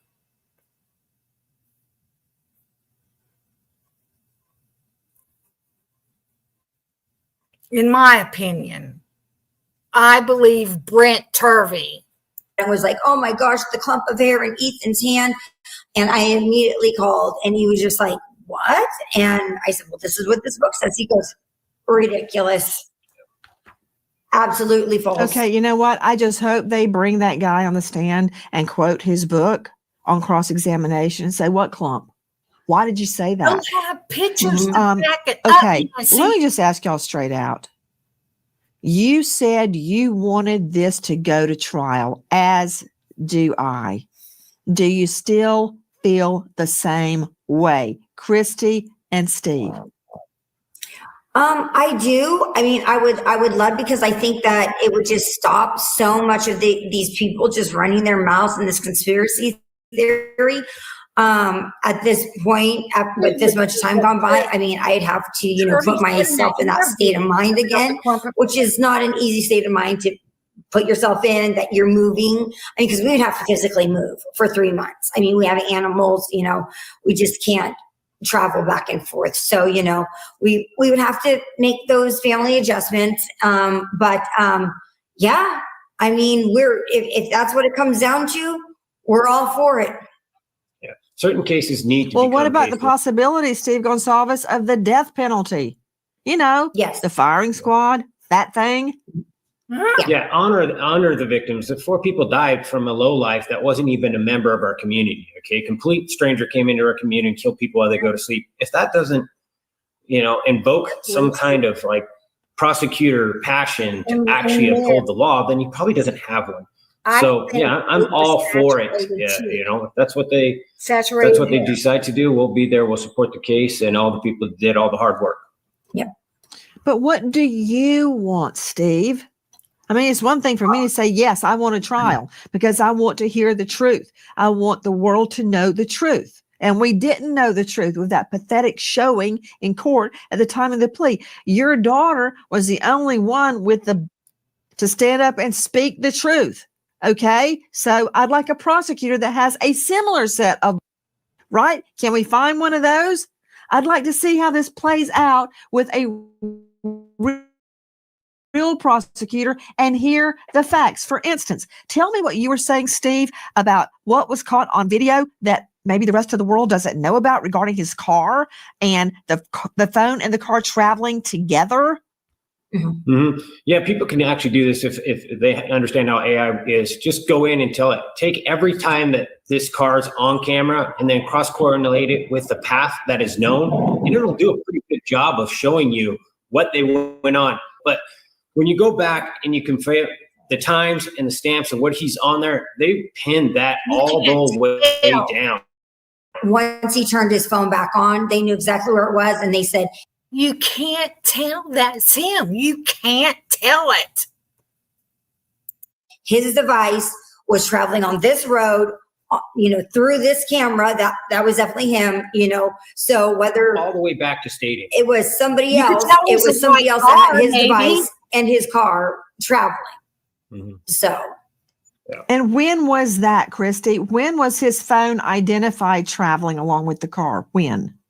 At 4:48, his car turns on. He turns on a map application. At that point, they get further details on exactly where he was. So you cross-correlate that with the last time he's on there at 4:21 or 4:20, depending on what you're going off. You can say, okay, what path? I think it was 27 minutes. Where would that get him to? And then you define that 4:48 where he turns it on, and they match up. It was almost exactly the time frame. And then the path so back. It is him with his GPS. Yes. And his phone. So Ray had to tell them that. Where would they get that information? They haven't talked about that in any of the interviews. Ray must have told them that, which Ray wouldn't tell us in the interview with the custody queens, but he's going to tell Steve and them, Christy and Steve, and they're going to tell the world. In my the opinion. night of the Yes, murders, in my opinion. going to the murder scene. We know it was him. So all this BS about you didn't get a tag number. We got better than a visual on a tag number. We have his GPS. Explain it one more time and put it in slow-mo. I want to make sure I understand it. Steve? Okay, so he's seen on a camera called 1112 turning right, and it's a timestamped at 4:20, maybe 4:21. Leaving the scene. Yeah, he's taking a right, leaving the scene. He turns his phone on at 4:48. So then they go look at that as a source of truth and say, okay, where we seen him here last, and then we see him down here. That's where he's registered on the cell tellers. They do the map and the time, 27 minutes. It actually gets him exactly where he's turning his phone on.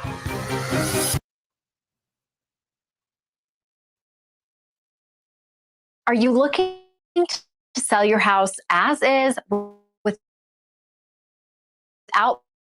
paying for costly repairs, inspections, or expensive realtor? Now, when Edward Snowden came out with how they spy on us, and since learning about all that in the conspiracy theory, I've been told they can, and we talked about turning our phones off and all that stuff so they couldn't listen to us and spy on us and blah, blah, blah. And they said, no, they can still track you when your phone is off. So I don't believe it's about him turning his phone off and on bullcrap that they couldn't track him, or I just think they want to, I don't know. I always heard they can still track you when your phone is off. So don't believe you can't be tracked or spied on if your phone is turned off. Hi, guys. American homeowners. The FBI has been warning about a type of real estate fraud called title theft, and your equity is the target. With just a forged signature, your ownership can be transferred out of your name, and without protection in place, you're left with an emotional and financial nightmare. That is why we partner with Home Title Lock, so you can stop it. The judge can stop it, but I think the easiest path, and you nailed it, is for the defense to submit a declaration saying that they were ineffective. Look, it's the Strickland test, right? There's a manifest injustice. We didn't tell our client this information. We misled our client. If they put that in writing, it's a done deal, but they got to fall on the sword. And you're right. Maybe they want to do that for their client. There's really nothing the judge or the state can do to stop it, because we don't know what communications they had with Koberger. And if they confess that type of error, then it's game over, and the judge has to grant the motion. And then I'll go to one of the other 10 or 12 other death penalty qualified lawyers in the state of Idaho. It can't be them defending the case going forward. That is the cleanest, the easiest path. The other way, like you said, is if the state admits some sort of error. I don't think they're going to do that. I think that would also. He's not really claiming that. He's claiming, okay, wait a minute, Nima, you mean this won't work legally? Quote, my actual innocence is my truth, and the plea hinged on false promises, and quote, all caps, must be withdrawn. So he was misled about job opportunities behind bars. Okay, I haven't seen that in an appellate record yet. Jail ain't what it's cracked up to be. Give me a new trial. I want out. Okay, that's where this is going. Listen to this. There was tons of DNA, by the way. Not. I don't know why it's been reported it was trace DNA. It was not. It was tons of DNA. So there was certainty in the quality of the DNA. There was certainty in the analysis, and there was certainty that there was more than enough information in that tree to get to a person. Those are two of the foremost DNA experts in the world, the Middlemans, and that's from our friends at Fox News at CrimeCon. Okay, Joe Scott Morgan. Joe Scott, before you get started, I want to give you, I know you don't need one, but a little reality check about what this case is about. So I'm going through some of Kaylee's things, and I just came across the sweatshirt that she was wearing that night.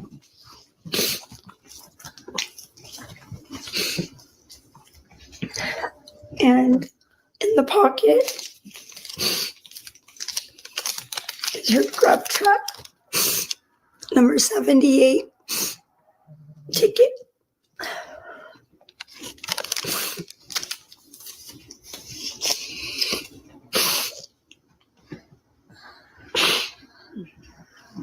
I've been looking for it. It's the first thing that I really found that I've been looking for. It was in the top of a box, and then when I looked in the pocket and I found that ticket, I was just takes you back to those hours right before. They had no idea what was going to happen to them. It's terrible. That's Christy from the Gonzalez Family Facebook. Joe Scott, what are we going to do, man? Find the real killers. God bless y'all.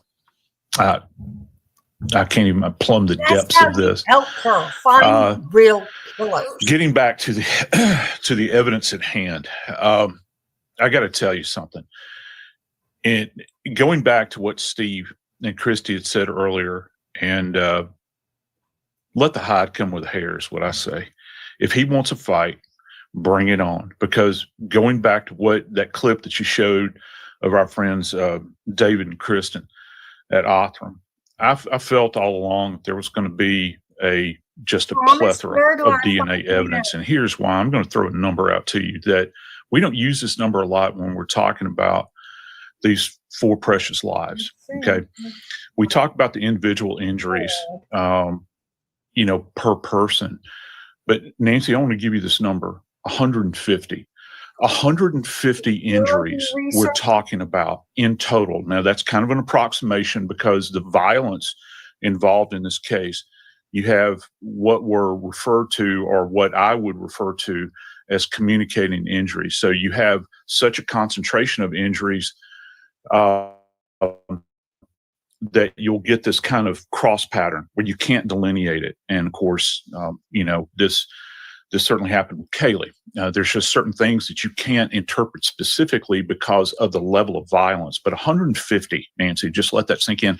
How are you going to engage in this kind of violence and not have transfer of DNA? And you taking on DNA from an individual, I can only imagine where else they're sourcing this from. Points of contact. We go back, and my old adage is always Lacard. Every contact leaves a trace, and that principle holds true here. It's solid as the day is long. And so when you think about the violence that was exacted here, I think that there is a solid underpinning of evidence here.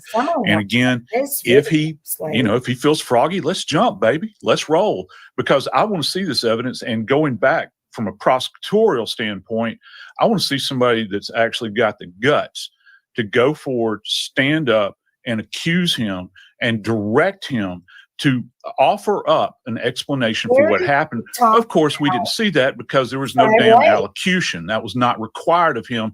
He gets to live on Easy Street now, doesn't he?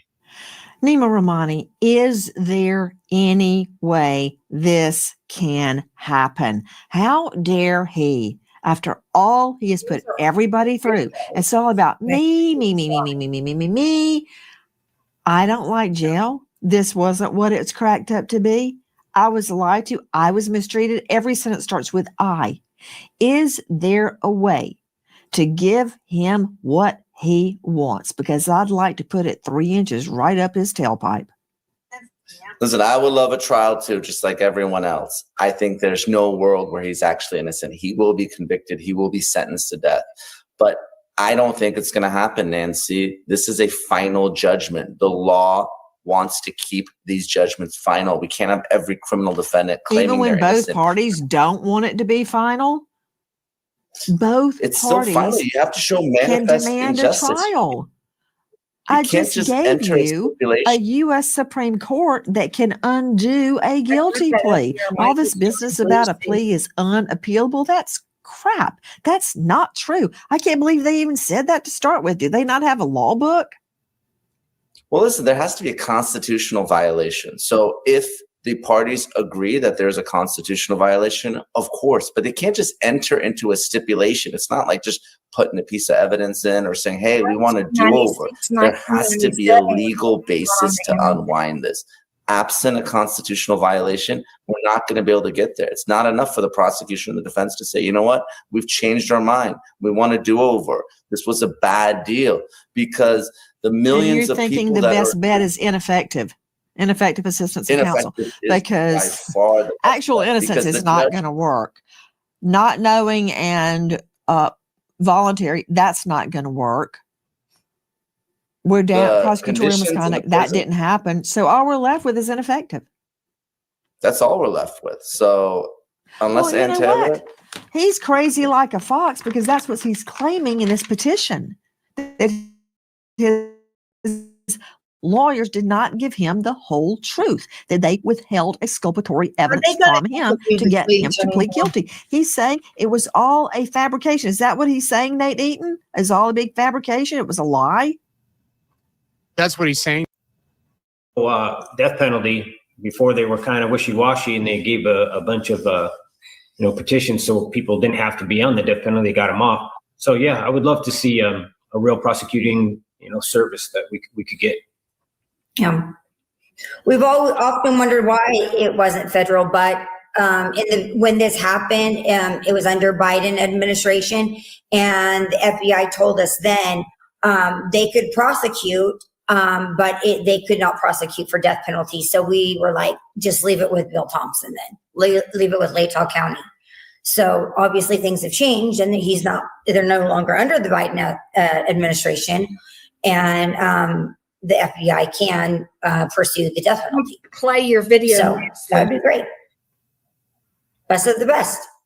Joining us now, Dr. Bethany Marshall, renowned psychoanalyst out of the LA jurisdiction.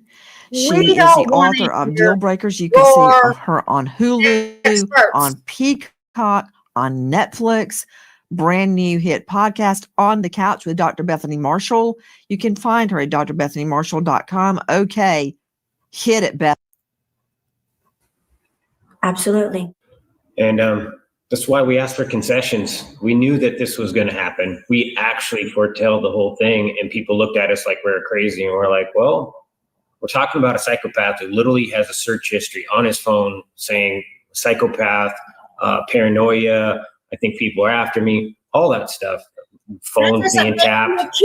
He's a psychopath. So, of course, he's going to try to do everything in his possible power to try to drag us through the mud and put us through all this. And I just needed a prosecutor who just do concessions, just a couple, man. All he needed to do was get just a couple, and this all would have went away. I mean, we did want the trial, but when we found out it was a plea, we begged. We have emails, we have phone calls, we had meetings. We were begging for some sort of concessions. Can we at least ask this? Can we at least have them admit to this, or ask them where this is? And they were just like, no. We went so far to tell our audience on our Facebook to call Hippler. If you are from Idaho, be respectful and call and say, hey, decline this plea deal. That's the only option we have, according to our legal counsel. That's all we could do. The judge could have said and no. To that, he got so upset about it, he said, I'm going to turn each one of these people to the police. He yelled at us in court at the plea deal. He yelled at us. Oh, okay. And I was like, you're an elected official. And said that these are voting matters. We interrupted the day of court, and people weren't able to get their jobs done. The receptionists weren't able to answer their phones. Their emails were full. Their voicemails were full. And it wasn't like I was privy to his email address or the phone number and that I gave out. We were just like, contact the judge, contact the court. Well, he's an elected official, so it is what it is. And yeah, we got in the beginning, if you listen to the plea deal and he's chewing somebody out, it's us. I'm not saying it is what it is. I'm saying take the case to trial for once. prosecutor do the right thing for the Kohberger victims' family. Tell me something, Joe Scott Morgan, professor of forensics, Jacksonville State University, author, star of Body Bags with Joe Scott Morgan, death investigator. Joe Scott, just tell me. We can get a conviction, right? If we take this thing to trial, right? Yeah, let's think about the forensic out in the perspective of engineering. You have a framework. Yes, we lied. Welcome, my friend. In case you haven't heard yet, we've got a plan in motion to save America. You knew Lied about exculpatory evidence. It's completely out of our hands, and all we could do is show up, and we will continue to do that.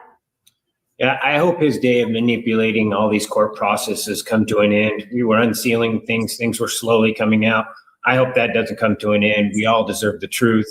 And when you have a prisoner who sits there and is able to manipulate things and they start rewarding him by not unsealing, then, they're making a standard for others to follow. So let's hope. And I do want to say that I'm sorry to the state of Idaho, to the community, that as taxpayers, that this is $8 million. This has been so expensive and just continues to run. And I see a lot of people say, you know what, we don't want to pay, end it because of the cost. I understand that, but on the other hand, this is our child, and if it was your child, you might feel a little differently. But we do understand that. We don't want to dismiss that, but how much is your child worth? Yep. There's no dollar amount that you can put on that. Everyone whines about our tax dollars being misspent. Finally, our tax dollars would be spent for a good cause. Nothing to complain about there.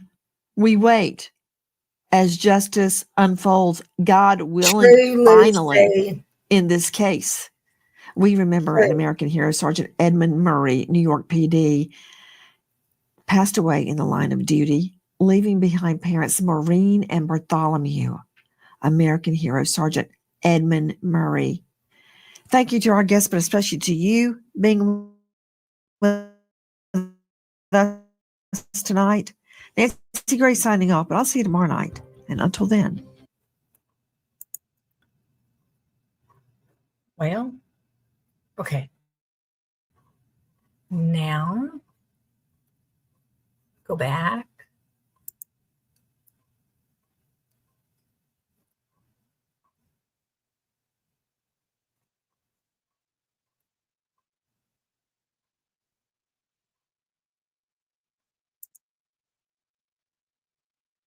Oh, there it is.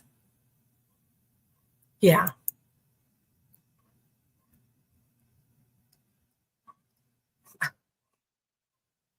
Oh, here we go.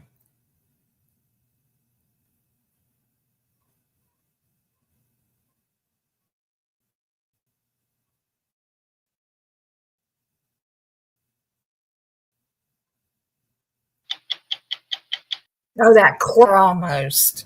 Or chicken. If you're going to cruise the information superhighway, like 30 million Americans are doing right now, you'd better be aware that cruising alongside you are intruders, hackers, who can break into your computer and ferret out your credit records, your medical records, just about everything private that you wouldn't want to share with a stranger. Well, beyond that, they can also break into just about any corporation's computers and find out their most closely guarded business strategies and secrets. The busiest road on the information superhighway is called the Internet, a worldwide link-up of computers that belong to corporations, government agencies, universities, and folks like you and me. And just like us, their computers too are being ripped off by the hackers. Alan Brill heads up the worldwide high-tech security endeavors of Kroll Associates in New York. Everybody's telling you how great it is to get your company on the information superhighway. Right. But they don't tell you that on this superhighway, there's carjackings, there's drive-by shootings, and some of the rest stops are pretty dangerous places to hang around. Until companies understand that, they're putting themselves at risk. Over the past few months, using the internet, hackers have managed to penetrate the computer files of scores of top U.S. corporations, reading all kinds of sensitive, strategic, highly confidential information. They've even managed to penetrate the U.S. National Weather Service. And if it weren't for the service's backup system, the results of that penetration could have been disastrous. They were very close to the point where they could have shut down or damaged the computer systems. If that had happened, no pilot would be able to get a weather forecast for his airplane.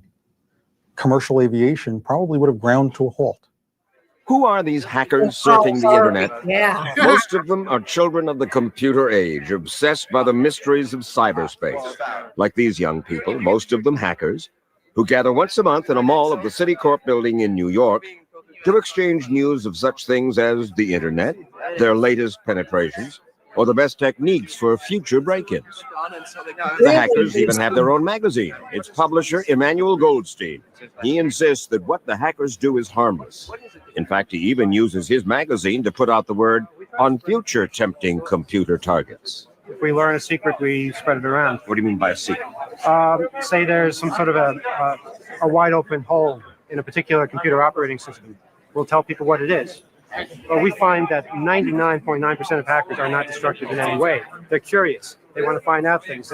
Curious about what? Give me an example. Okay. Curious about how a huge computer system operates. They want to go in and get their hands dirty and see what exactly is going on. But they do it in such a way that they don't hurt things. But it's none of your business. Well, that's easy to say, but it's very hard to quell curiosity. How do the hackers break into a computer on the internet? One of the easiest ways is by getting hold of the passwords that companies use, ostensibly to protect their computer files. But to demonstrate just how easy it is to uncover a password and break in, Alan Brill writes a brief message of his own. This is a corporate secret. And I don't want anybody to see that message. Right. Now, if I tried to get that document, and if I don't know your password, file is locked. Not very good. Right. There's some of that. There are programs that were developed for law enforcement that unfortunately have kind of gotten out there.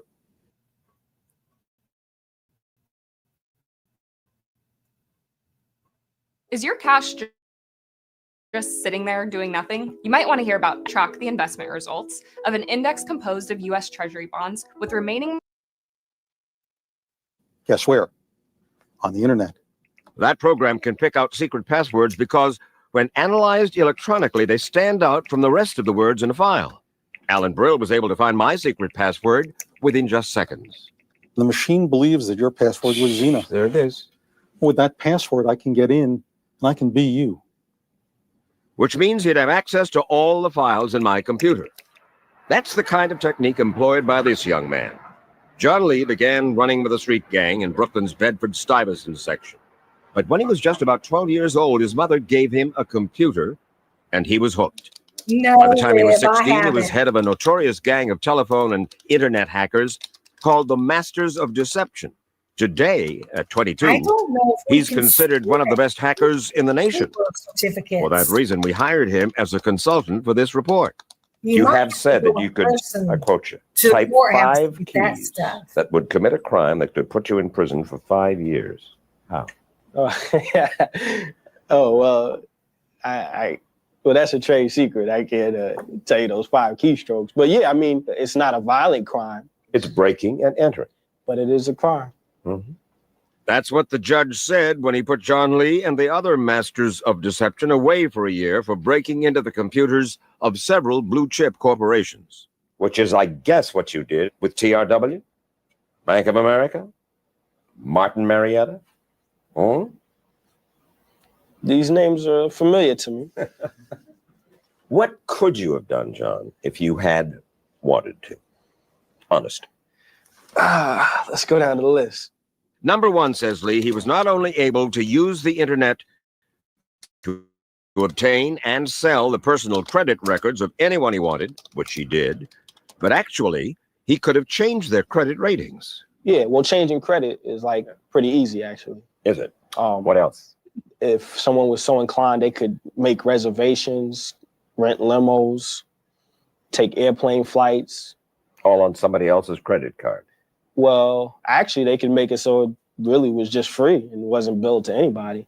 How do you do that? Well, if you break into the computer system, you don't really have to charge it to anybody. Most businessmen who've been hit by hackers are too embarrassed to admit the loss of valuable corporate secrets. But one victim, James Lenane, who develops computer software, told us he had just started to market a new word processing program called Describe when a customer phoned him to say that it was suddenly available worldwide on the internet, free of charge to anyone who wanted it. The hackers had struck again. And now it's all over the world. It can never be recovered. So it's out there. Basically, you can get Described for nothing. So that's happened. Fact is, if you know where to go and how to do it on this new superhighway, you can find just about every single computer software program there is, either for free or for sale, way below normal cost. How much did you have invested in this software? I've personally invested $10 million in it, and it's yet to turn 1 cent of profit. This technology is different than any technology we've had before. Scott Charney heads the computer crime unit of the U.S. Department of Justice in Washington. Think about the automobile. Adults drove, and then they taught their kids how to drive. Here we have a technology in the hands of the children that the adults don't know anything about. Nope. And their school teachers may not know anything about it, and no one's teaching them how to use it. And it's a powerful technology. And no one knows better than John Lee what you can do with that technology. Obviously, change bank balances. You can get insider trading information. You can instantly take out the phone service in a whole area. I mean, you even could control things like gas and light, electricity. I mean, you could even tap lines if you want to. And I must admit, those type of powers can go to your head really fast. 12 years ago, the film War Games told the story of an all-American teenage hacker who managed to break into Pentagon computers and almost trigger a nuclear war. Well, that is no longer completely science fiction. Some of our military computers here in the United States have been successfully hacked into recently, no? Yes. Serious? Yes. It's actually funny because the truth be known, military sites are actually less secure than like universities or corporations. During Operation Desert Storm, for example, industry insiders say that some Dutch hackers broke into U.S. military computers to get information on troop and personnel movements. Well, we got The Pentagon denies that, but they don't deny that other hackers have managed to access data on everything from ballistic missiles to advanced aircraft design. And yet another hacker used the internet to break into the computers at Griffiths Air Force Base in New York State. And that was tracked back to a 16-year-old in Great Britain. The U.S. Air Force has a group that tests the security of their installations. They break in to their own computers. They're inside hackers, if you will. Yeah. And I've read reports that say that only 3 to 5% of the places that they attack ever notice that they've been attacked. But so far, most of the hackers have been roaming the internet, as we said, largely out of nosiness and a desire to beat the system. When I used to break into computers, it was a challenge to see how good they were versus how good I was. Well, as this government film sees it, that attitude's changing. As money mixes with ego, the cyberpunks are becoming better organized. Rarely working alone, they've now developed the power to intercept government and corporate databases, steal secrets, and destroy communications. Law enforcement officials are training to go after hackers who increasingly are turning their talents to criminal activity. There's a percentage of the U.S. population that's up to no good. So they're going to look at this technology and say, how can I commit fraud using this technology? How can I steal property using this technology? How can I injure people, if we're so inclined, using this technology? So the John Gottis of the future will be hackers or the grandsons of hackers. Correct. The U.S. government also worries that the James Bonds, the master spies, and the terrorists of the future will be hackers. What we're seeing is that corporate espionage and government espionage has gone into the computer age. Foreign intelligence services have discovered that they have to help their national economies. And in many cases, the way to do that is with industrial espionage. Steal the secrets, jumpstart your industries. without ever having to leave home. You mean somebody can sit, I suppose, from here, you could sit, if were you of a mind to, and enter somebody else's... Anywhere in the world. And that's the internet. One outfit that is supposed to help deal with these risks is the Computer Emergency Response Team, CERT, at Carnegie Mellon University in Pittsburgh. Funded by the U.S. government, its task is to help prevent break-ins on the internet by advising how to block them. And it's a tough job, for the internet, as we said, is a web of tens of thousands of different companies and universities, government institutions, and private individuals. Until just recently, Dane Gary managed CERT. Who's in charge of internet? Mike, there's no one in charge of the internet. There is no network manager. There's no network administration at the internet level. The U.S. is now doing its best to make computer crime a crime worldwide because, as it stands right now, though hackers in the United States who break in over the internet can be prosecuted under U.S. law, that is not necessarily so with hackers overseas. That individual could well be a foreign government. That individual could be a foreign competitor that is paying for that information. That's breaking, entering, and selling. It's breaking and entering by your definition, but let's suppose he was not in this country. Let's suppose he used the internet and was somewhere overseas to exercise this particular attack. And the country from which he is operating, it may not be illegal. The internet knows no jurisdiction. Right. This cyberspace that we're describing is not bounded.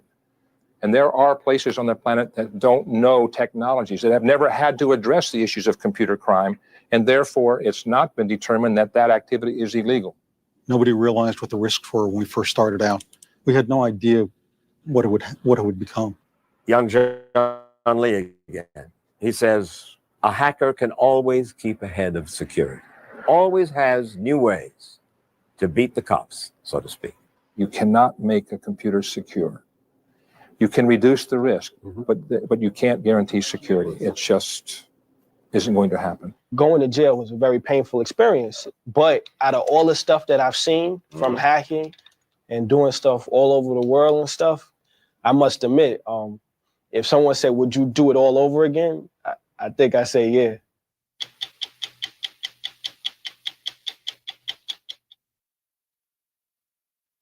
Have you heard that Microsoft is buying the Catholic Church? Have you heard about the organ thieves who kidnap travelers and then steal their kidneys? You haven't? Then you are not on the internet. Those are just a couple of the hoaxes that have been put out all around the world on the internet and believed by people who you would think would know better. Now, of course, the internet is a wonderful communications tool full of valuable information, but it has also turned out to be the most powerful system for spouting off and for spreading rumors and scams. And good luck trying to tell the truth from the lies. Wasn't there a rumor spread around? Yes, whatever it was. Whatever it was, Yes. just say it. Our guide to online nonsense is Andrew Cantor, senior editor of Internet World magazine. Name a topic and he'll find some kind of mischief. Say investments. Fast cash, instant cash, easy money. Just scroll down. Let's see how many. There are about 2,000. We can tell from about 2,000. Or what about health information? There's lots of good stuff. So someone wrote in, I've heard about an arthritis cure using raisins and gin. Okay.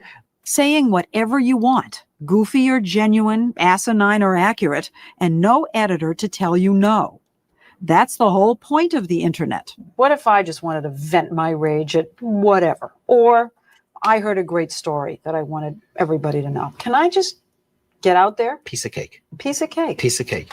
In about 30 seconds, Cantor turned me into an instant publisher on the World Wide Web. I'll use a little tag here to make it big. And I'm going to save the file. I have my page. Websites your competitors don't want you to know, part 2. All you do is go to this website, and it lets you find out exactly how much your competitors are making by showing you how much traffic they're getting. There you go. I can go out there and say anything I want. Take me about 10 seconds to make this live on the internet. Live on the internet. That's where everyone wants to be, and a whole industry has grown up to help them get there. From the biggest company to a guy in his basement, anyone can have a site on the World Wide Web, and a whole lot better looking than mine. Fancy layout, full of photos and graphics. And they're all competing to pop up on your computer screen. The internet's huge. A lot of ways to find your way around it. There are things called search engines. Type in a word, type in a phrase, and it finds the information out on the internet, gives you a list. For instance, if you want information on last summer's jumbo jet crash, type in TWA 800. Whoa, the first link, TWA 800 cover up. Ooh, there we go. Cover up, cover up, cover up, cover up. What the media is hiding, what the media knows and isn't telling us. More of what the media is hiding. Here you have TWA 800, the facts from a different place. Oh, the streak of light reported to hit the plane followed the course like the outline of a parabola, not unlike a guided missile. I like that. Not there it unlike. is. Boy, doesn't that look authentic to you? Yes, fact one. There are thousands of wild theories on thousands of authentic-looking websites. Take this site. Hundreds of pages of conjecture and hearsay masquerading as fact. And this is the man behind the site, J. Orland Graby of Reno, Nevada. He has a Harvard PhD, but now he's spouting conspiracy theories in cyberspace. He says that Commerce Secretary Ron Brown was murdered and that the Israeli Mossad was involved in Vince Foster's death. Graby insisted on meeting us at a Reno bar named Area 51 after the secret Air Force base in the Nevada desert. You have a platform around the world. Yes, I like to think that in small, narrow subjects in which I'm actually writing about, I'm competing with the New York Times. I mean, when you say you compete with the New York Times, it's actually true. If you bunked in TWA 800, you might get a couple of articles from the New York Times, Correct. And you'd get a couple of articles from you, and an unsophisticated person really wouldn't be able to distinguish in terms of accuracy, validity, checking, journalism. Well, all that's of that. true. That is, there's the good side of this is that everyone can become a source. The bad side is that everyone can become a source. Now you say flat out, kiss me. The TWA 800 was shot down by a phosphorus-headed missile. You Yeah. don't say it's a theory. You don't say maybe. You don't say there are indications of that. You just say it. Yeah. And, And you don't that's have what any I have proof to say. Yeah, but you don't have any proof of that. Well, So so if you're getting your information from the internet, be prepared to encounter the likes of J. Orland Graby. But at least he puts his real name on his nutty ideas. On the internet, anyone can pretend to be anyone else. See how they Remember that site it took serious Cantor about back then? 10 seconds to make for me? I could have that say Mike Wallace's page. Then I could go out, wouldn't be nice, but I could go out and say whatever I want, and it would be under his name, but Under I his would name. be doing it. Changes from Leslie Stahl's page.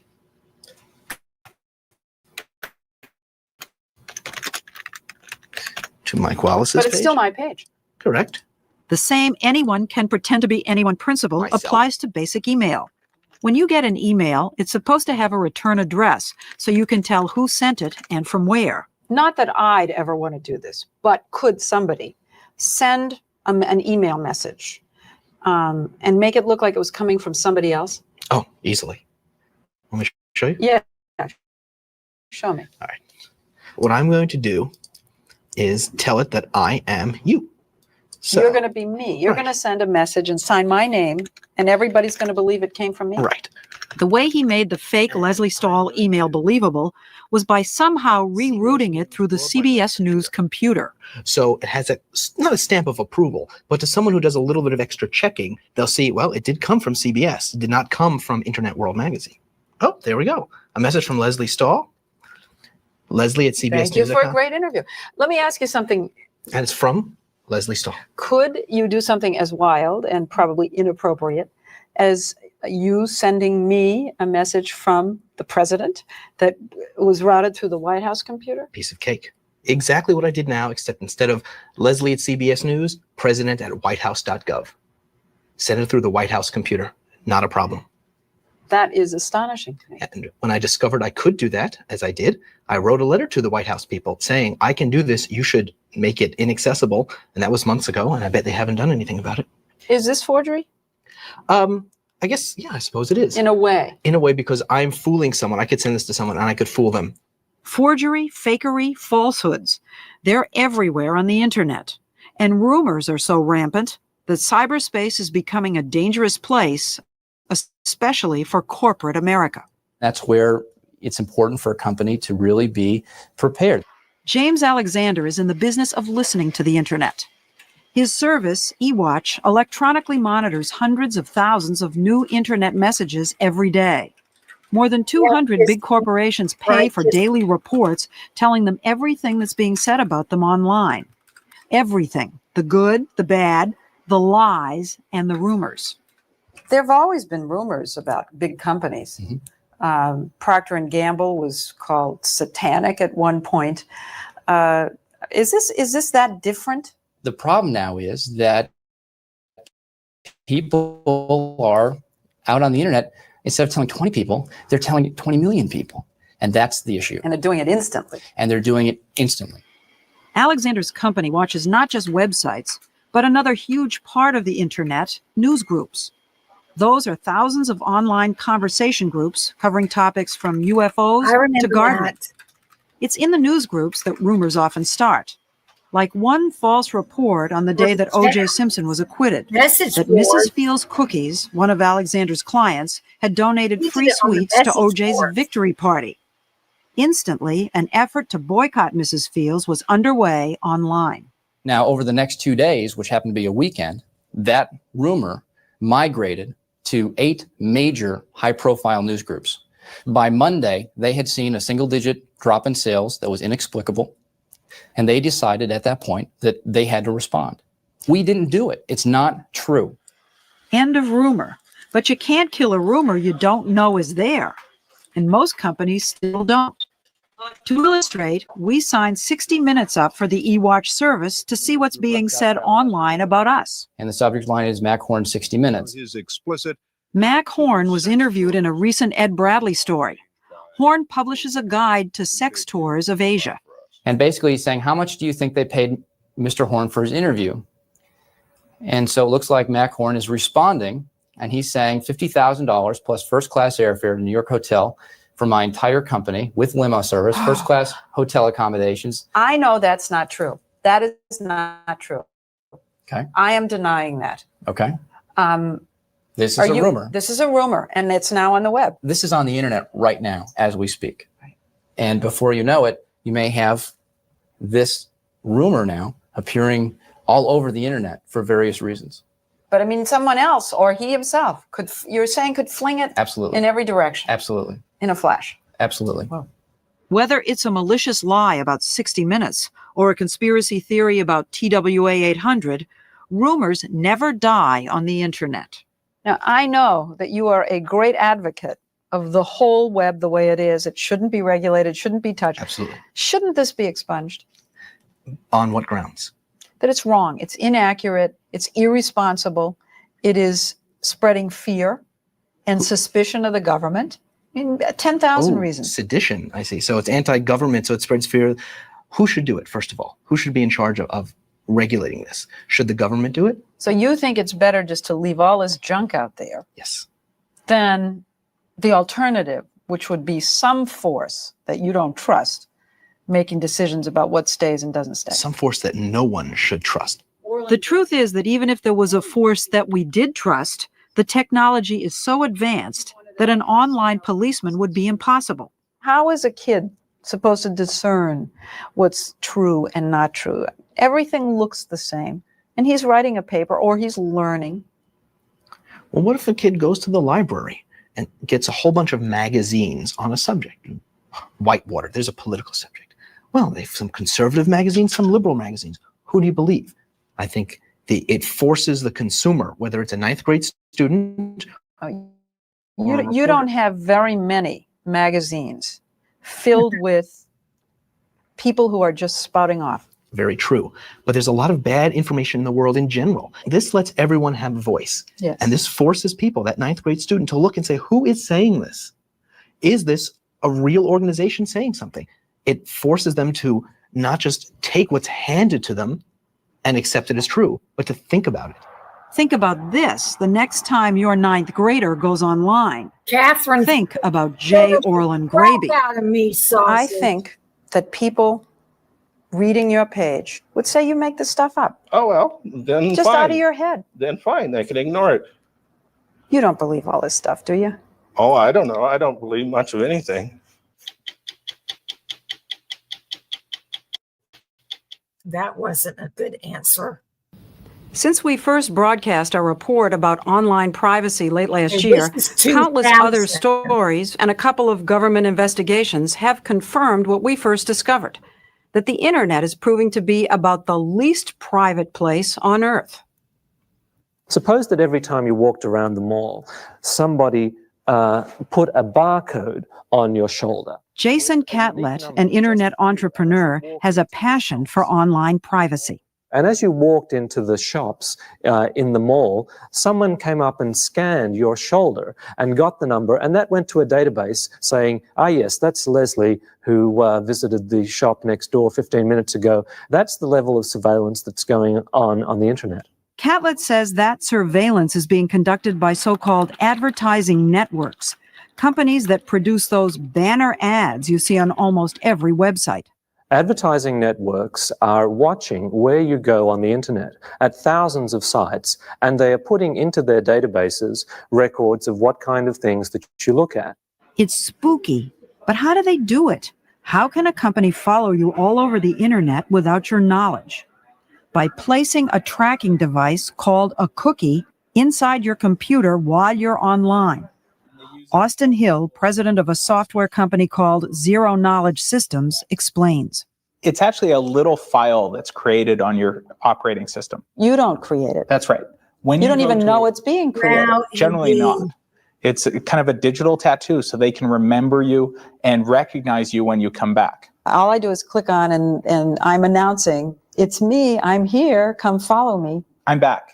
The ad networks are using cookies not just to track your Christmas shopping, but to build an elaborate profile of what news you read, even your health concerns, all in order to decide which ads to show you. Each ad is targeted based on your browsing history and the profile that they've built up about you. So if I go on to CBS.com on a computer and you go on to CBS.com, are you saying that we'll see different ads? Yes, you can read the same story, you will see different ads. My ad is just for me, because they know what I like to buy and what I'm interested in, what I'm most likely to spend my money on. That's right. Those little cookie files on your computer don't include your name, just a serial number. But with 90% of the top websites now asking for personal information, Catlett says ad networks have an easy way to make the match. This site, for example, Oh, says... look at this. Win $1 million instantly. Click here. So we scroll down, just fill out this form. Your name. How can I publish my book? At Dorrance Publishing, we've been answering that question for over 100 years. Hi. Your initial address, your postcode, your email address, your birthday. Okay, so they're offering you a sweepstakes, really, in exchange for your personal information. Curriculum vitae.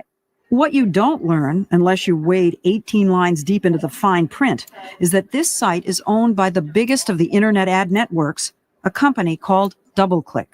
So this is where DoubleClick is getting the information that you provided here so that they can identify you by your name, address, and any other information they've put together in your profile as you move around those thousands of sites. DoubleClick and some of the other companies building profiles do offer consumers the opportunity to go to a website and say, in effect, don't do this to me anymore. But the average internet user has no idea who DoubleClick is, so they don't even know that they're dealing with this company. The average surfer has no idea that there's this company out there following them around. That's right. Truth is, all kinds of non-internet companies have been following us around for years, gathering information on us. Mail order firms, credit bureaus, banks, and more, they're combining their databases with these online companies. that worries Lori Fina, who heads Trustee, a nonprofit watchdog group created 3 years ago to promote online privacy. So a very complete set of profiles from everything to your grocery shopping practices to what kind of news that you read. And your health condition and some of your thought processes and all your tastes are all compiled on one network. You might go to a newspaper site and read an article about investments, and 10 seconds later, the telephone rings and it's an insurance salesman pitching insurance at you. Wow, and this that was can be happening done in through the linking 2000, of y'all. the online and the offline databases. Well, some people will hear what you're saying and say, that is simply too intrusive. It's scary. It's Big Brother.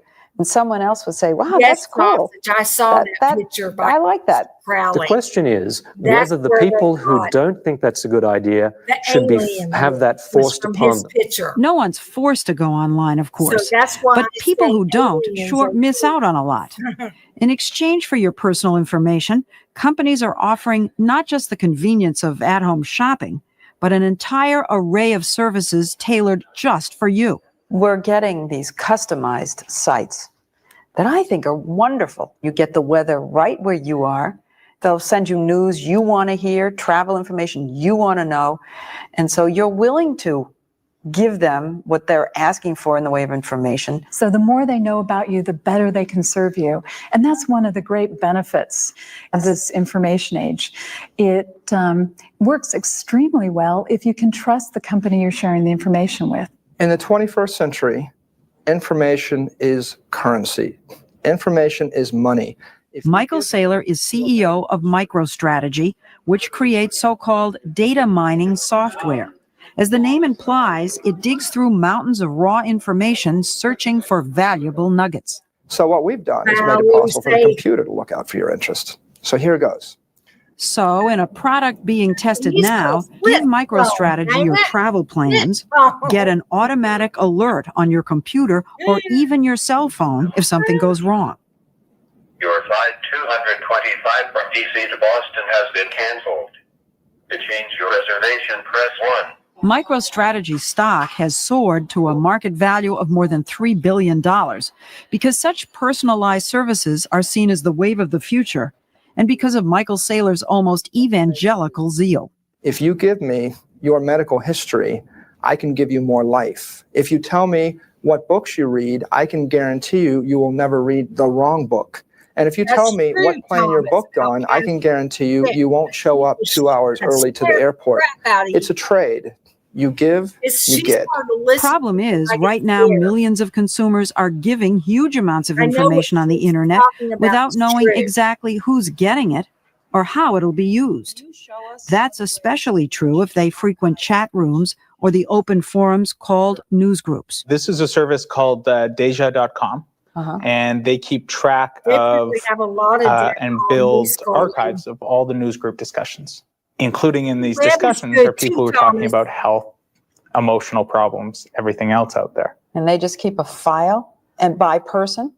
They build something called posting histories. So here's an example. Here's someone who is writing about teenage depression. So I thought you could hear me all over this stuff. I was saying that Catherine Fitz, Austin Fitz, that sausage is talking about, she's for real. And she's real. It scares me to listen to her because she talks about what's coming. And I know it's true because of the conspiracies through the years. And it scares the crap out of me.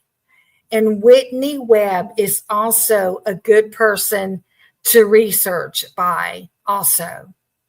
She's real good.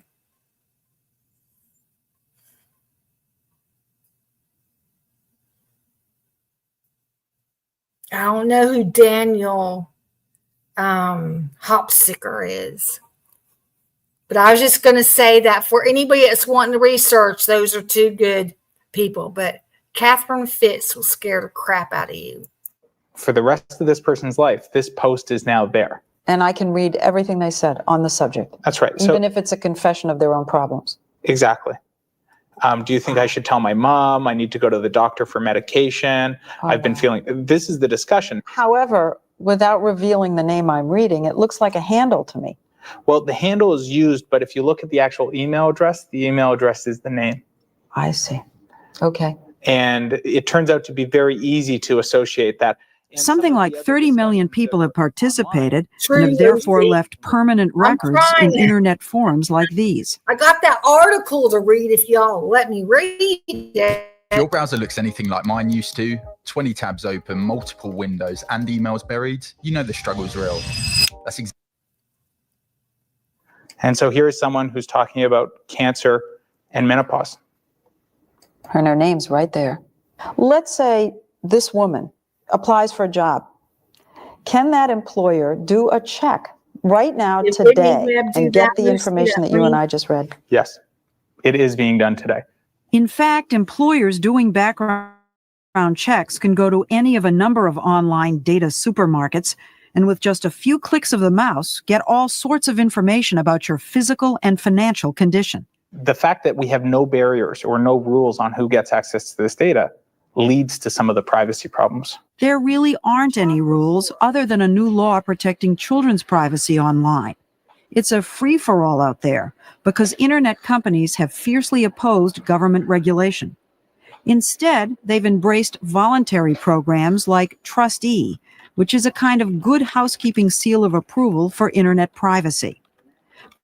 But all it really does is tell consumers that a website has a privacy policy and how to find it. When you see that trustee seal, that alone does not guarantee that your privacy will be protected. Is that correct? Correct. That seal does not mean that that company is not sharing or selling the information to someone else. Correct. The internet companies that underwrite her program are not going to be happy to hear this, but Lori Fina's ready to admit that self-regulation like Trustee just isn't enough. We don't have systems in place beyond the voluntary system. So what happens for all of the companies that don't choose to volunteer to give notice, consent, access, and redress? There is no safety net there. Michael Saylor, whose company stands to make billions from personal information about all of us, says even he's ready for the government to step in. If I was Henry Ford and you were to say to me, Henry, what do you think about government regulation of the automobile business? I would say I'm totally in favor of speed limits, stop signs. These things are going to make people more comfortable on the highway. And if they like driving on the highway, they're going to buy more of my cars. So I'm not against enlightened government regulation. I think that the government needs to get very, very educated on what's going on the internet, and they need to make the internet a safe place for people to go. Meanwhile, did you hear me? You said I have to pause it. This is the beginning steps, I guess it was, how you get the government involved in controlling the internet.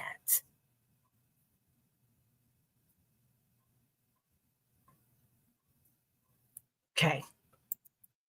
While in this unsafe cyber world, new privacy technology may be a wary consumer's best protection. Austin Hill's company has a product called Freedom that lets consumers create up to 5 different aliases, all untraceable. So let's say I wanted to create an identity just to find out health information. So one of the identities you would create would be, let's pick a name. All right. Carol Cardio. Okay. Carol Cardio is your handle. Would your company know that Carol Cardio is really Leslie Stahl? No, that's part of the concept. You wouldn't know the handles that I'm choosing either? No. And we don't want to be in a position where people are forced to trust us. Michael Saylor believes that e-companies must earn people's trust by stopping all the snooping and tracking, starting to ask for permission to gather information, and explaining how they plan to use it. We need to offer people a reason for them to give that personal information. Like, if I promise to call you if your daughter checks in the emergency room at midnight, you might give me your daughter's social security number. Yes, but here's the fear. You don't tell me that you're then going to sell that information to someone else, and even you don't know what they're going to use it for. Now, there is the problem. In time, these internet data collectors will realize they are just like banks. A bank only exists because its depositors, the people with the money, with the data, they trust the bank. But if the bank violates the trust of the depositors, there's going to be a run on that bank and it's going to collapse. Data bankers beware. Today, when internet surfers come across one of these tell me everything registration forms, 50% just turn around and leave. Another 25% fill out the form but lie about who they are.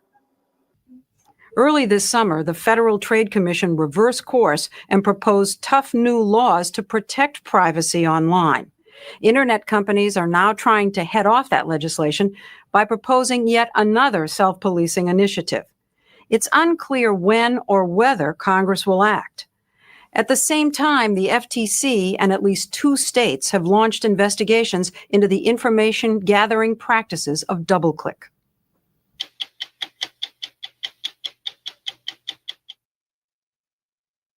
If you sit on the toilet, bear down, and barely anything comes out. You don't have constipation, you have poop paralysis. And the difference between the two is everything. It's why fiber, laxatives, stool softeners, and enemas haven't helped. They treat constipation, not poop paralysis. But when you do this for 7 seconds... Once upon a time, not too long ago, a kingdom called cyberspace was men's country. Men searching and surfing, boys of all ages playing games. And no wonder, it was created by men for men. Okay, this is. But then women began to get interested. What women began to get interested in was shopping online. Oh my gosh. So much so that now we're seeing a feminizing of the internet. Not just with online stores, but with new .com websites designed specifically for women. The most successful of these is iVillage.com, founded 4 years ago by Nancy Evans and Candace Carpenter. When did you first realize that women were really beginning to flood onto the internet? Candace? Actually, it was about a year ago that you really could feel the critical mass. I think that's when it got over 40% of the audience became women. And when we started, it was 8%. So that was a huge difference. Now it's estimated that as many as 50 million more women will come online in the next year. In fact, they're already driving e-commerce, shopping online at twice the rate of men. I think the thing that we're so excited about is we have the most valuable audience. Women do 80% of all the spending. One thing we do very well. And 70% of all advertising is directed to women. Every time you click on a website, you're providing valuable information on your tastes. Information which is tabulated. Because millions of women click onto iVillage, other companies are coming to them for that tabulated information and to have access to the women themselves. It's a whole new way of doing market research. What companies are coming to you and doing this? Well, Ford Motor Company found out that 60% of their cars were being bought by women. So they decided, we'll go to iVillage. That's where, there's more than 7 million women aggregated there. And we're going to go there and not just sell them cars. We're going to go to iVillage to ask women, what do you want in a car? Are you sick and tired of seat belts that strangle you because they've been made for men? Are you sick and tired of not having, cup dispensers that don't fit things? And women, thousands of them, have come in to answer that question for Ford. Everything we do with our sponsors really is a chance to listen to women and a chance to have an interaction. We do overnight polls that are as significant as research that costs millions of dollars. Our membership is so used to talking to us, talking back, that they will answer all kinds of questions. Questions like, how should a website for women be designed? That's how Carpenter and Evans discovered that, unlike men, women do not like to surf and search. They don't like to play around. For them, the computer is an appliance, a time saver. Women do not like any of those whizzy-bang things that you see on the internet. Things that are blinking, flashing. Ask any woman. She goes, get that out of my face. I do not want that. Anything that takes too long to download, a woman will be tapping her foot and be out of there. She wants to get something done and get out. When iVillage asked, what do you want us to offer you? The answer came back, help us communicate with each other. iVillage's 1,500 message boards and 800 chats a month have become the heart of the business. We're in a chat room right now. No, or that. Leslie. Hello, oh, Leslie. Oh my gosh, Leslie, this is you now. The chats are the reason iVillage has brought so many women into the tent. And once inside, of course, it can sell them things. At the site, you're bombarded with one ad after the next. Have you turned a profit? So many of these websites have not. Right. You know, we haven't and we shouldn't have yet. And if you look, we're like a cable network, a magazine. There are a certain number of years and we're right on track. In 5 years, she says, iVillage should be making money from market research, advertising, a percentage of every sale made on the site, and sales of their own products. Wall Street agreed. When iVillage went public last March, it was instantly worth more than $2 billion. Oh, look, all these people saying hello to me. Chats range from politics to how to get stains out, from starting a new business to finding a good fertility doctor. Do you use the computer differently than your husband? Yes, I use it to make friends. My husband just checks the Yankees score. I mean, isn't that one of the more remarkable things? That This is all This was created by men, and now women have come into it, humanized this place, and are using it for a completely different reason than it was invented for. They've just made it their own. Women may be humanizing the web, and iVillage may be run by women, but only up to a point. In the back room, the computer whizzes are young men. This is typical, says Anita Borg, who heads the Institute for Women in Technology at Xerox. At this point, most of the people involved in the real technical careers come from a very narrow slice of the population. They tend to be male, they tend to be white, they tend to be relatively young. And when you think of that's a narrow stripe for everybody, and they're really defining what our future is going to look like. Dr. Borg fears that if the high-tech workforce continues to look anything like the past, for example, like this Hall of Fame wall at the engineering department of Purdue University, women's needs will not be taken into account anytime soon. A stunning statistic. The number of women in college majoring in computer science is actually going down. The peak of women getting degrees in computer science was in about 1984. In 84, about 37% of the undergraduate degrees in computer science and computer engineering were female. It's down below 20% now. The problem comes at a time when technology companies are facing such a severe shortage of computer scientists, they're recruiting in foreign countries.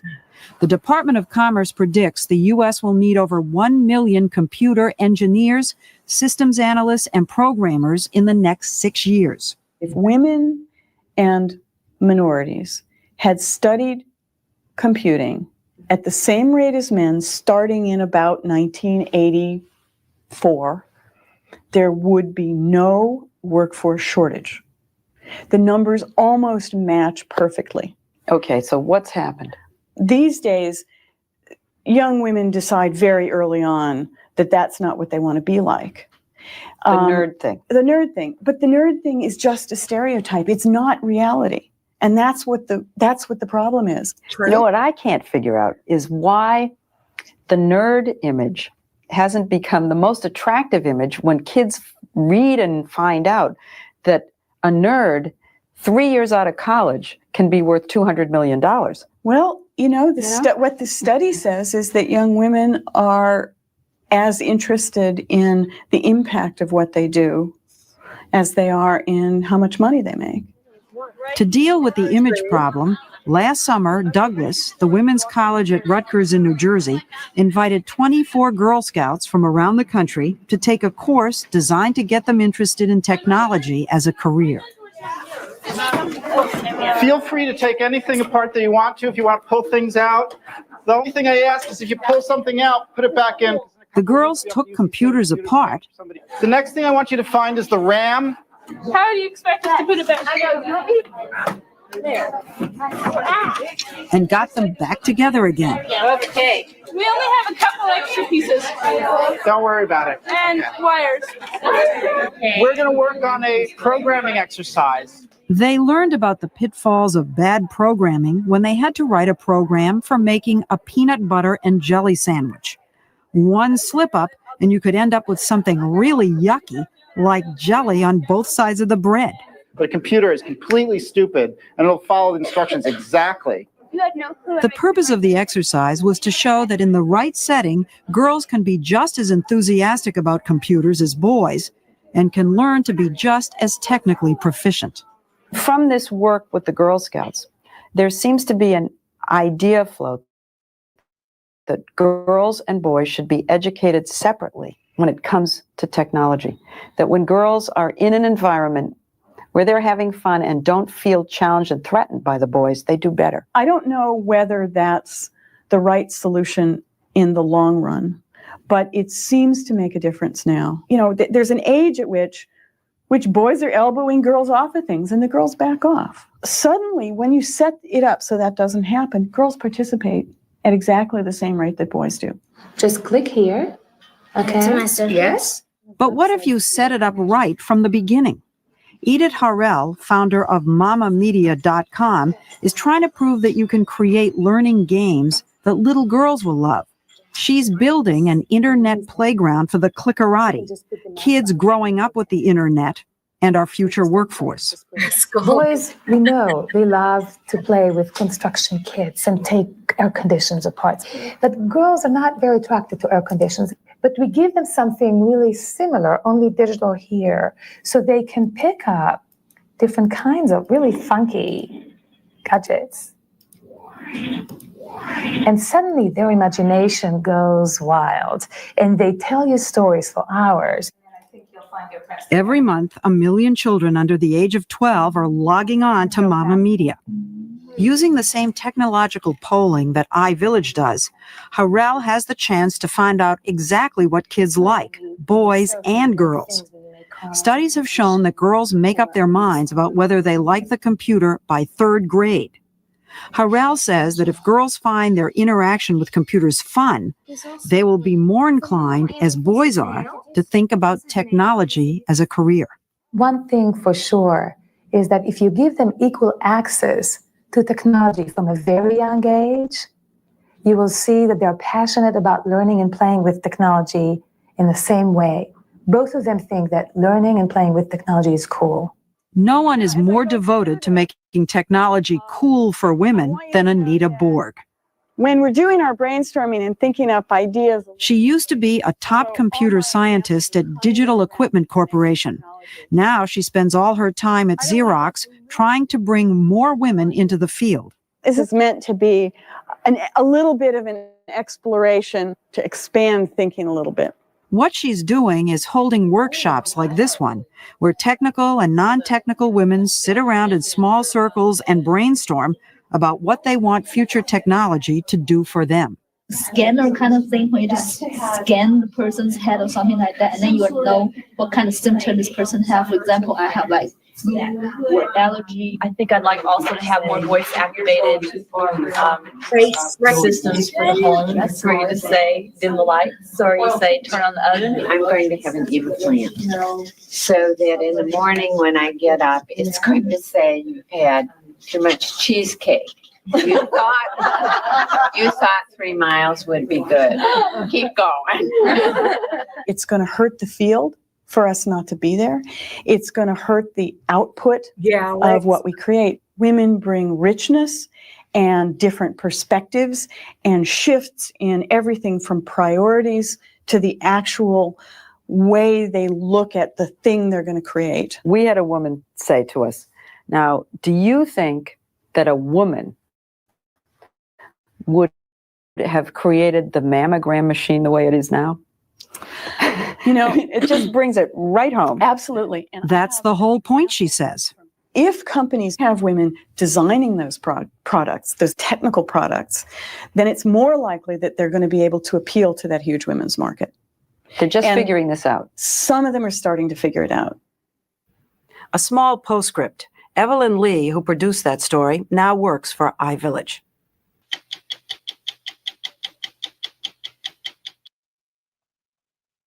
I make every woman I know take this trauma archetype test.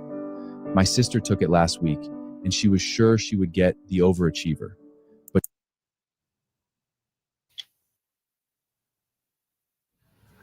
according to the National Security Agency, more than 100 governments now have the ability to access, attack, and potentially disable America's computers. The White House National Security Advisor, Sandy Berger, says we're not talking about 17-year-old kids in their basement. We're talking about governments. Everything that makes this country run, electric power, oil refineries, the phone system, air traffic control, the stock market, are all dependent upon computer systems. Systems that more and more are interlinked and vulnerable to intruders through the internet. Now the nation's top military leaders are asking, what happens if someone with a laptop in Afghanistan or Beijing uses it as a weapon in a cyber war, causing chaos and disruption without ever setting foot in the United States?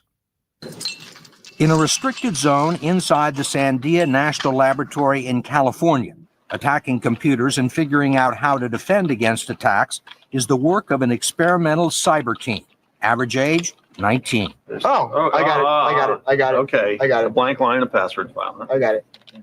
We asked them to show us what a computer attack looks like. The intruder has found the password, broken into the computer, and hijacked it to launch the same kind of an attack that crippled Yahoo and eBay earlier this year. Flooding the ports. From break-in to shutting down the system took less than 1 minute. Just imagine if everything electrical stopped in a large part of the United States. Senator John Kyle from Arizona was one of the first on Capitol Hill to recognize that the more wired the United States becomes, the more vulnerable it becomes as a cyber war target. They threaten us with our power grid that it can shut down at any time. And if that happens, it takes a long time to get the power back and all that stuff. And Catherine Austin Fitts, that Sausage was talking about earlier, she talks about the power grid. I do know she does. And I hate hearing stuff about the power grid because that means everything's off. Even our cars are off. All that kind of stuff.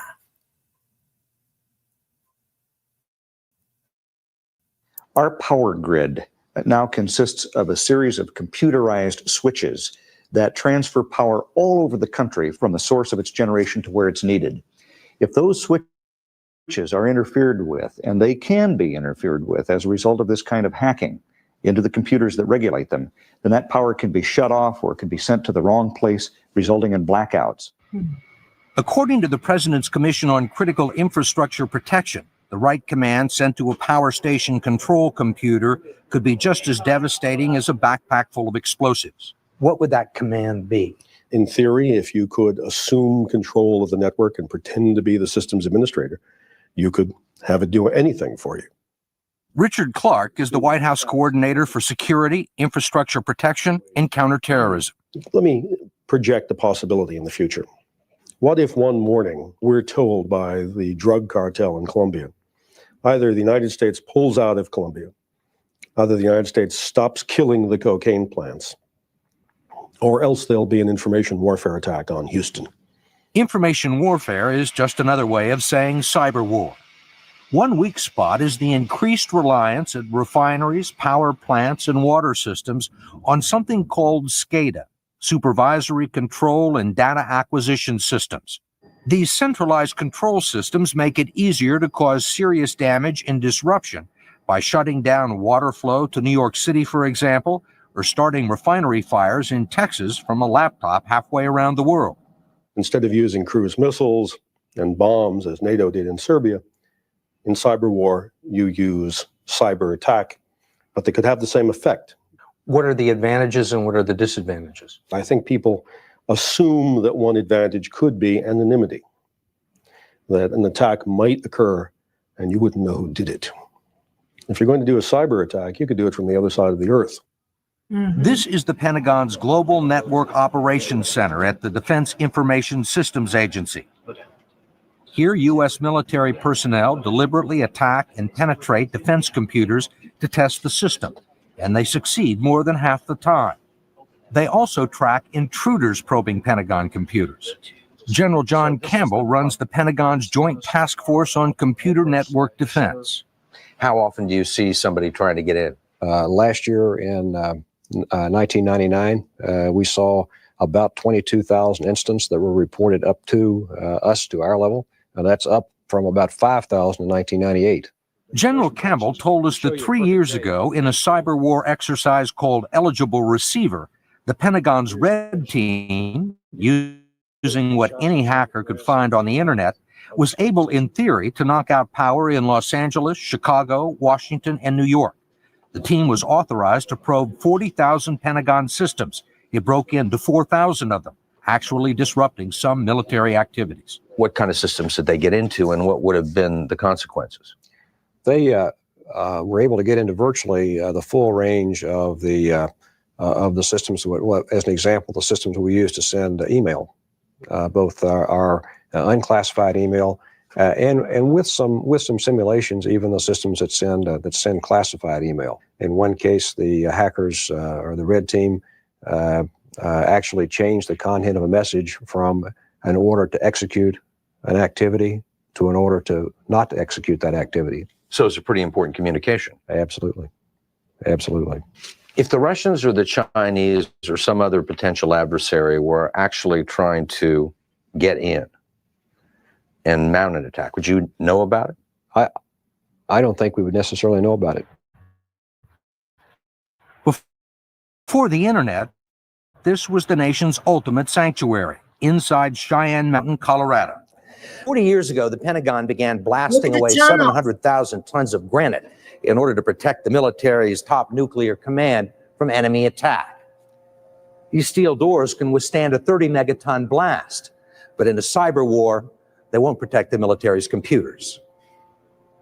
Even the Pentagon's most secure classified computer system, which has no links to the internet, was invaded last year by a virus transferred into the system from a disk on a laptop. Admiral Herbert Brown, Deputy Commander of Space Command in charge of cyber warfare, says his job has been to prevent a cyberspace Pearl Harbor. How many countries have the capability, do you think, to wage cyber warfare against the United States? Virtually any country that has a computer has an opportunity to enter into cyberspace and be disruptive. We talk to any number of people who say it's possible to bring down a power grid with a computer. Do you think it's really possible to do some of these things? Do you believe that the vulnerabilities that they're exposing are real? It's absolutely real. Let me give you a quick example. I drive a 1961 Corvette. I've never had a computer problem in that car. It always runs. My wife drives a new automobile that's got a computer system in it that's a big pain in the rear. And it's because a computer chip or something, one little chip, brings that wonderful automobile to a complete standstill. So why would you think that that a grid that's dependent upon computers wouldn't be like that automobile? I mean, certainly it is not. This is not theory. This is very real. One country concentrating on cyber war is China. It's already sparring in cyberspace with Taiwan. Just last month, the Chinese Army Daily warned, perhaps one day people will wake up in the morning to find out all the phone systems are down, computers hacked by viruses, the state treasury being emptied. We think that the Chinese probably have the biggest program from the standpoint of being able to attack our infrastructure. Bill Triplett is a senior staffer on Capitol Hill monitoring cyber warfare. And if the grid goes down, you don't get to go to the bank online. You don't get your money from the bank. You don't get your money from the bank. It's just saying. A specialist on the Chinese military. What makes you so sure that the Chinese are really interested in using cyber war as or adding cyber war to their arsenal? It's inexpensive, and it's a way to get serious bang for the buck. U.S. forces, which invented cyber warfare, have already fought computer battles against the Serbs. The chairman of the Joint Chiefs says the U.S. launched a successful information warfare attack to confuse and disable the Yugoslav air defense system. The ones with the IRA accounts, the ones with the 401k accounts and stuff like that, you'll lose all that money in a power grid shut down. I don't know what happens if they bring it back up, the power grid back on. I haven't heard that stuff, but I heard it takes a long time to get the power grid back on. This is the last thing that we want to happen to America from another company. I mean, another country. They inserted false messages in targets to protect NATO aircraft. One U.S. official disclosed that President Milosevic's friends were targeted for harassment.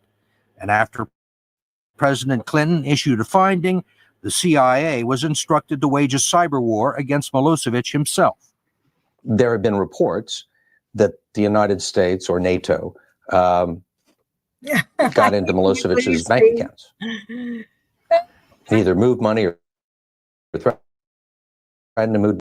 I am not prepared in any way because I'm in the cost of living crisis. I just barely pay my bills. This is the only thing I buy for my pleasure, if you can see it, my vape. Other than gas, I'm in groceries. You know what I'm saying? I eat bologna sandwiches and cereal, so my grocery will be cheaper. I don't care. It's fun food, and I'm surviving. Hey, Randy, good to see you here. So I'm not prepared in any way. I don't even have water stocked up or anything like that. So if the power grid was to go down tomorrow, I would be screwed. And my daughter lives 20 miles away from me, so walking to her house, but I do have a friend that lives not far from me, a longtime friend I've known for 40 years, that I could go over there and go to her house if there was, the power grid got attacked. You can neither confirm nor deny. I neither confirm nor deny. Yeah, Randy, That I'm answer glad in you the came. smile seems to be saying there's something here. Let's put it this way. Look at what happened. That we went after his army and we got nowhere. I mean, at the end of the war, all of the tanks paraded out and we didn't hit the tanks. We then started going after, quote, civilian infrastructure. But you're dealing with a dictator who is very similar to Saddam Hussein, in the sense that he doesn't care what happens to his own people. And then all of a sudden, somebody came to visit him, and the next day, he quit. Now, what is it that we could do to him, as opposed to his people, which he doesn't care about, that in fact would make him think twice? Freeze his bank accounts. That's right. Or take the money. Or threaten to. Did it happen? Can't tell you. Because you don't know, or because you're not allowed to say? If I answered that question, then you would know. For a year now, the Pentagon has been picking up probes into sensitive defense computers coming from Russia.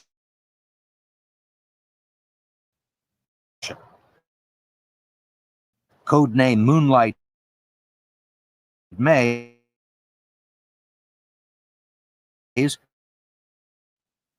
some regard it as Russian espionage.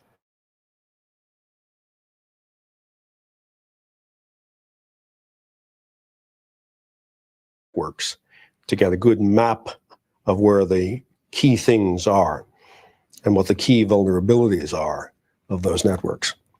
So you might think of it as pre-war reconnaissance. Are there systems you can't get into, or can you get into most? You can get into any system. There's always a way.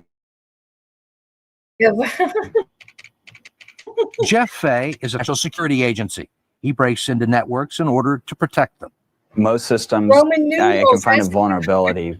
I need to 30 buy minutes Roman tops. noodles. So if this is my office computer and you want to get into my office Roman computer, you're already in. Yeah. Exactly. And you can move around the CBS network without me knowing about it? Exactly. This information alone, I can take this and I can start cracking the encrypted passwords and get your original password back. And I can usually do this within 24 hours. I'll have all of the passwords here. You do it yourself, or you send it out someplace? I actually have another software tool that'll break it automatically.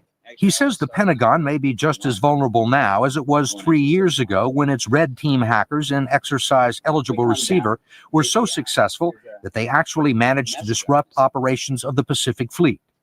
In Eligible Receiver, the red team got into 4,000 sites out of 40,000. Yeah. Possible to do better than that? Yes. Yes. Even today, a few years later? Yes, probably computers and computer networks in general are becoming less secure as opposed to more secure. Why do you say that? You have so many different choices now of ways of breaking in. And so you scan 100,000 machines. Well, you go off on vacation.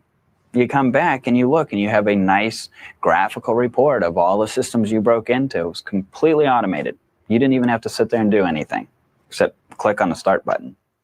Fay and others say the air traffic control system is also a problem. Radar images can be changed.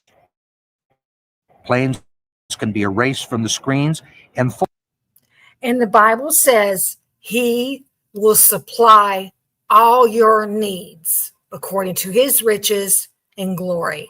So I hold on to that. Maybe that's my plan. If the grid goes down or something like that, he's going to supply for me every single day somehow, miraculously. That's my belief from the Bible.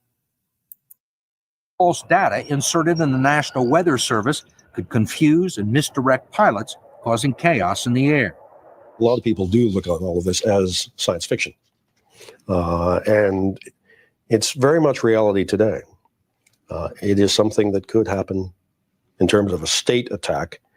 That could happen today. And Clark and the White House say it's a threat the government can't defend against all by itself. The owners and operators of electric power grids and pipelines and banks and railroads, they're the ones who have to defend our infrastructure. The government doesn't own it. The government doesn't operate it. The government can't defend it. This is the first time where we've had a potential foreign threat to the United States where the military can't save us.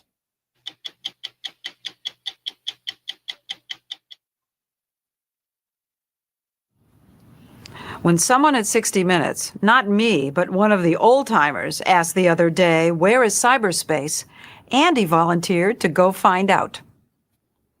I like to be in on what's going on in the world, so I decided to get on the internet. Someone sent me this disk for my computer. Hook up to a world of fun and excitement, it says. It's fast, just 3 easy steps, and you're online. Well, I was suspicious. I didn't think it would be as easy as they said. So I asked Joe Wilmot, one of our best computer experts here at CBS, to help me get online. You load it up on the Microsoft Windows 3.1 or Windows 95. And from there, you would start setting up your account. Once you had your modem configured Do you correctly. remember that program? And the telephone lines working. What do you mean modem configured? Well, there's how do you configure a modem? Well, in the PC there are these COM ports. Personal computer. Yeah. What's a COM port? COM port is a serial port that you use to hook your mouse up to an external device like a mouse or your modem. That sounds a printer could be hooked up to it, and it has certain protocols in there that you use these COM ports to do certain services. You realize you're not making sense, Joe. I mean, to me. Right. Okay. So what sort of stuff would I get on the internet? If I did get on it, which I doubt. Oh, you can get normal. Well, I don't know, but like what? Recipe for chicken soup? You can get recipes. School, you can make friends. You can. I have my friends.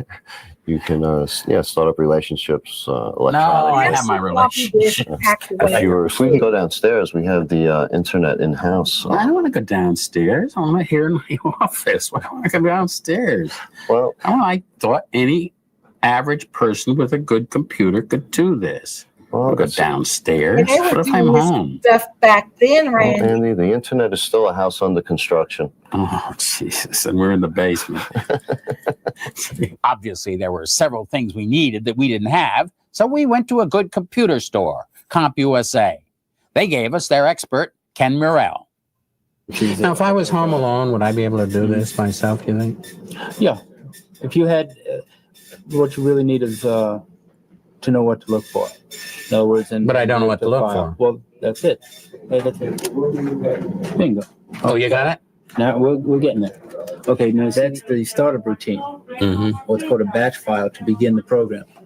When you have the disk in and you and you turn on the computer, it reads off here. Mm-hmm. If that startup program is not on here. What is a web again? Web page? A web page. It's a site on the internet that you can create your own, for example. I could create my own website on the internet. Sure. But I can't get into the internet. That's my problem. Right. We're getting you there. Now what does it want? Welcome to America. Online. I'm in. Yeah. I'm onto the internet. Well, you had to log it. Not yet, huh? You had to log but it's pretty easy to get into, is it? Yeah. Mm-hmm. Once you get up and running. Right. When I started, a lot of you probably thought the internet would be too complicated for you. I hope I've set your mind at ease. I'm Leslie Stahl. We'll be back next week with another edition of 60 Minutes.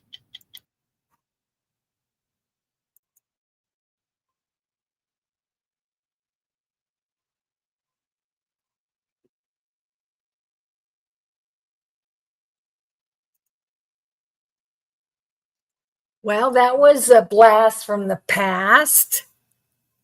I didn't realize back then that all that stuff was going, that we could have been threatened by the power grid back then.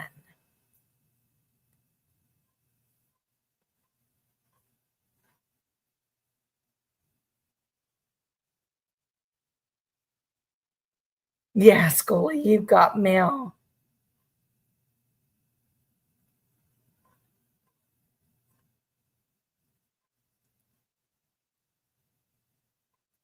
I had this video you sent me earlier, Scully, about Jack Showalter. Is that what that is that you're trying to give me? Where's my thing? Where's my mouse? Oh, there it is.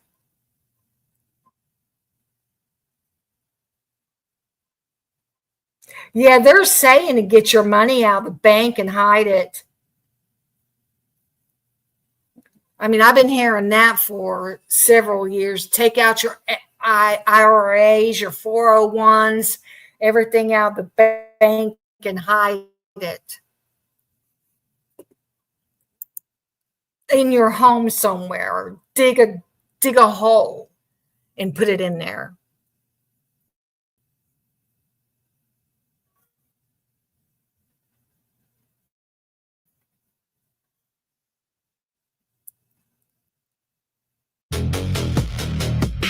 The timeline wreck cause Brian Kohlberger ceased use of his debit card on November 11. Later proven wrong and not corrected. It claims he employed anti-forensic methods to clear evidence from his school computer. Later walk back. These are small details, barely worth mentioning in such an overwhelming case, yet they illustrate how the document evolved under pressure. Bill Thompson's invested timeline does more than outline his narrative. It plots what Whitcomb believes is his demise. The timeline was just as valuable to defense, and Taylor's office used it to map potential police missteps and poke holes in the investigation. Big Caballo, genealogy expert, felt confident DNA found on a knife sheath was shaky at best. After Judge Hitler ruled against important motions, the defense still had laboratory reports showing the FBI committed significant violations of their own protocols. The sample taken from the sheath snapped barely 20% of the code is minimum for why store submission. FBI HQ deliberately accessed databases that had always been off limits to police. During the highly contentious Frank's hearing, Ann Taylor's team revealed a private Texas laboratory had been hired and then fired by police due to genetic analysis that did not match Thompson's narrative. Video surveillance of Kohlberger's white Elantra was shaky at best. Defense experts were ready to testify that cell tower analysis was riddled with bad math and technology claims that would have been countered at trial. The timeline intended as neutral clearinghouse became both sword and shield. Prosecutors aligning exhibits, defense exposing potential contamination points. Whitcomb returns to the central thesis. The timeline was just as valuable to the defense as to the prosecution. The maps both what authorities got right and where they may have gone so badly wrong. Tiny variations at the beginning led to unpredictable consequences at the end. The 108-page chronicle reveals the pressure cooker environment. Zero prior homicides in Moscow for years. Sudden international spotlight. Interagency convergence. 1960 tips. Process while small department resources stretched beyond capacity. The ledger intended as neutral backbone became the map of a hard narrative that sidelined contradictory evidence under the weight of global scrutiny. The timeline is not truth. It is a living document shaped by pressure, bias, and the limits of human observation. Every cell a potential fracture. The ledger refuses to lie flat. The black box inside 1, 2, 3, 4 remains unopened. At 7:30? Oh, that's after it all happened. The timeline continues into the morning after. The first responders. The first statements. The first fractures in the official record. 0500 activity sensor data reports. Dylan distance traveled 3077. 0555. White vehicle traveling northbound Johnson Orden north on Bishop Boulevard and northwest on SR. 270-05, 270-05, 270. White vehicle seen northbound on Stadium Way and Nevada Street. Stadium Way at Grimes Way. Stadium Drive at Wilson Orden. Stadium Way at Cougar Way. 7:30 Bethany wakes and tries calling her dad about her tooth. No answer. 0800. Activity sensor data reports. Dylan distance travel 352. 0800. Bethany tries calling her dad again. No answer. 0801. Bethany tries calling her house. No answer. 0802. Bethany calls her This mom is and says she needs 7:30 to at talk night, to her right? dad. 0809. Bethany talks to her dad, takes Advil and falls back to sleep. 0900. Activity sensor data reports. Dylan distance traveled 352. 0912. Per law enforcement. Kohlberger's phone pings an area of S Highway. 95 in Moscow ID. Car matching description of Kohlberger's seen on surveillance. Camera from 1311. S Main Saint. Moscow ID. 1001 Dylan send 7 outgoing Snapchat messages and receive 2 incoming. Content unknown. 1000 Showalter wakes up to watch NFL per Miller Sup report. 100 Dylan accessing Indeed site on her phone. 104. 1.43 Dylan sends and receives multiple Snapchat messages. Content unknown. 1008 Justin Nadeau leaves for walk in the door to the front of the King residence is open. Nadeau. Dylan text Maddie, are you up? Dylan text Maddie, are you up? Dylan text Kaylee, are you up? Kohlberger selfie in apartment bathroom. 1249. Showalter at Floyd's per Lehman. Sup 76. 149 Brian at Washington. Trust ATM. Pullman Y pulls 100 cash. 152 Ethan receives notification that Sean dreaming. Senate at 149. Justin Nadeau. With Justin Nadeau. With Justin Nadeau. Justin Nadeau. With Justin Nadeau. Justin Nadeau. Ethan receives notification that Maisie. Lil sis said, sorry, I fell asleep. 113 Dylan on Instagram and Snapchat sending and receiving messages. Content unknown. 120. Jenna McClure sends text to Bethany asking if awake. 113. Dylan sends snap to Maddie asking if up. Dylan accesses. Tick back. Dylan accesses. Tick tick Dylan accesses. Dylan accesses. Dylan accesses. Tick tick Dylan accesses. TikTok. 111 Dylan sends and receives Snapchat messages. Content unknown. 11:39. 11:39. Dylan gets message from her dad. Hey DMM. When can I call you today and just chat? Does 1 work? Or is 2 better? Dylan responds, 2 works better. Message from Dad. Okay, I'll call you at 2. Just 5-10 minutes. Wanna catch up?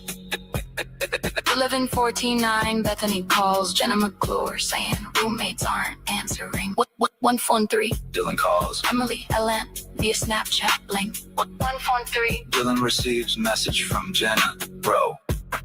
Finally about what happened last night in the Masked Man. Do you guys need me to come get you? Do you guys need me to come get you? Dylan accesses. Instagram 11.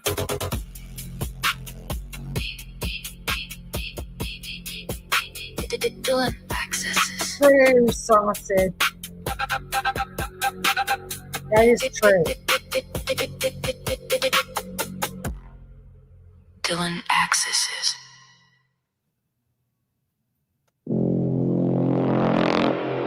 The timeline continues into the morning after. The first responders. The first statements. The first fractures in the official record. 0500 activity sensor.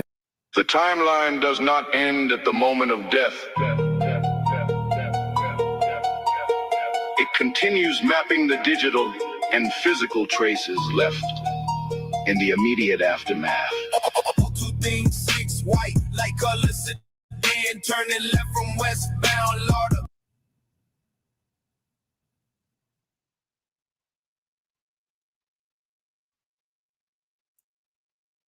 At Walmart and Pullman Bounty.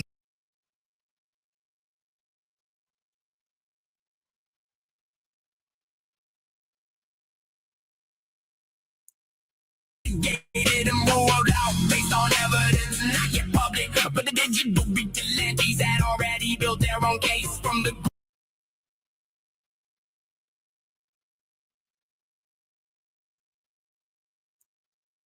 OMB executive oversight publishes the master list in the register.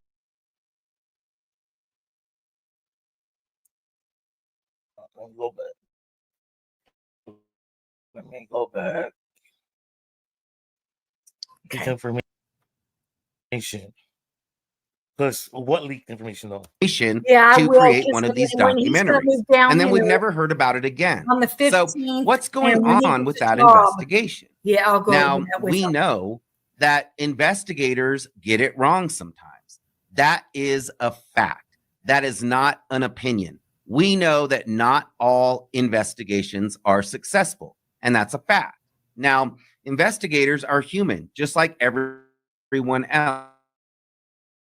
So they make mistakes. They don't always get it right. And sometimes they get tunnel vision. You know, they get locked on to one idea.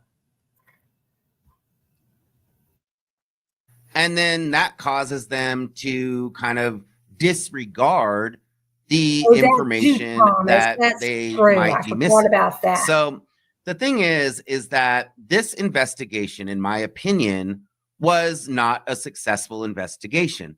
As I said in my last video, investigators did not necessarily solve this crime. The only reason that there was a conclusion is because Brian Kohberger took the plea deal. So today I want to talk a little bit about this investigation from the very beginning. And I want to talk about what law enforcement believes happened at the King Roadhouse that night. Now, we're also going to talk about some of the information that we know now and why there may be a lot of discrepancies in the investigation.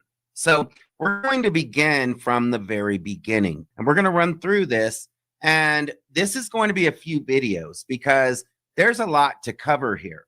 Now, there's a lot of very technical information that is coming out in the Idaho 4 investigation. When did you do this and video? a lot of really good creators are going through all of these documents page by page and basically dissecting all of this information. So that's really, really interesting. But for me, it's more about the common sense observations from the very beginning that are very simple and that we still don't have answers to. So let's start out with what law enforcement believes happened on the night of the crimes. Now, investigators are telling us that everyone was in the King Road house by 2 a.m. That's what the PCA stated, that all of the roommates and Ethan were inside 1122 King Road by 2 a.m. Dylan and Bethany returned home from their night out at approximately 1 a.m. So they got home before anyone else got home. And we know that they were watching TV and that they were doing other things. Now, Kaylee and Maddie, they got home at approximately 2 a.m. And that's pretty well documented because we saw the video from the grub truck, and we also got a statement from the individual who drove them home. Now, we also have camera footage from 1112 King Road that does, show that Kaylee and Maddie did drive by that camera at just before 2 a.m. And then Ethan and Xana returned home at, we don't know, right? We don't know what time Ethan and Xana got home, or maybe they were already home. Statements by Dylan and Bethany both said that they had no idea what time Ethan and Xana got home. And the last time that Ethan and Xana were seen by one of the roommates was at midnight at the Sigma Chi fraternity party. And that was by Bethany, who said that that was the last time that she saw them as she was leaving to go to another party. So we don't know that Ethan and Xana were home by 2 a.m. I mean, weeks after the crimes occurred, law enforcement was still asking the public for any information about Ethan and Xana's whereabouts from 9 p.m. until 1:45 a.m.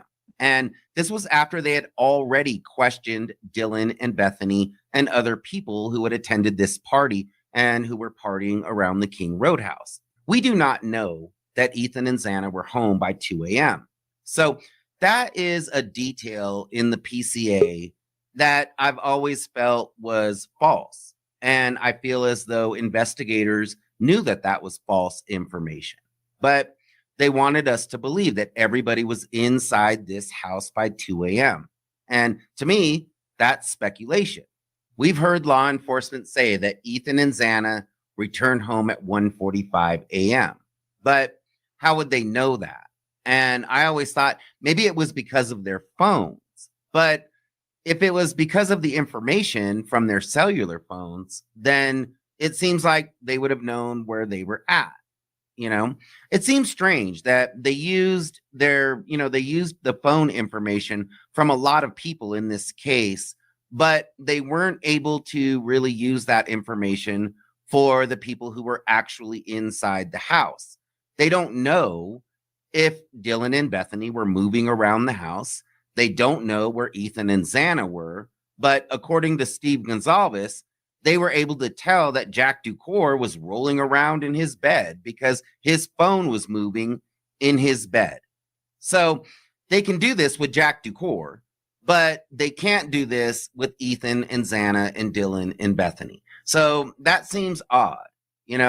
Why does the phone information only work for certain people and not others?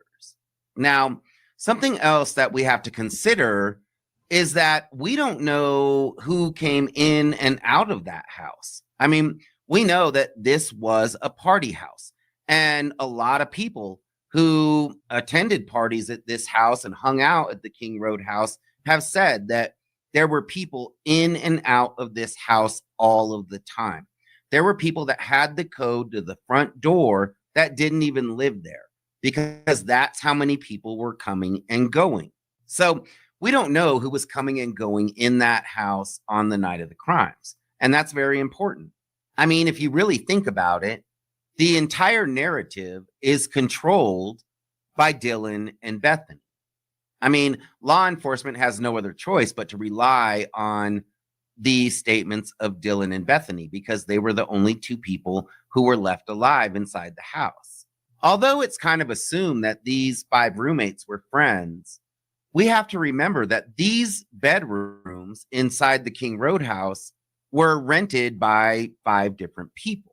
So, that's 5 roommates, 5, different groups of friends, a lot of people inside the King Road house. So that kind of opens everything up to who could have committed this crime, who could have had an axe to grind with someone in this house, who could have came and went that night that we might not know about. I mean, if Dylan didn't really know what was going on inside the house, and I highly doubt that at this point, then she wouldn't know who was coming and going. She wouldn't know if, maybe one of Kaylee's friends had come over, maybe one of Maddie's friends had come over, Ethan, Xana, maybe even Bethany's friends. Or maybe Dylan and Bethany did know exactly who was coming in and out of that house and chose to leave that out when it came to their statements. So at this point, there's so much secrecy and there's so much information being hidden that I don't know if we'll ever really know what Dylan and Bethany truly told investigators. And, why would they hide it? Why would investigators hide that information? But in my opinion, that's exactly what they're doing. Now, in my opinion, it has always seemed as though whoever committed this crime was familiar with this house as well as the people who were inside this house. It seems as though they knew that there were no cameras facing the King Road house. They knew that they wouldn't be met with any resistance inside the house as they were committing the crimes.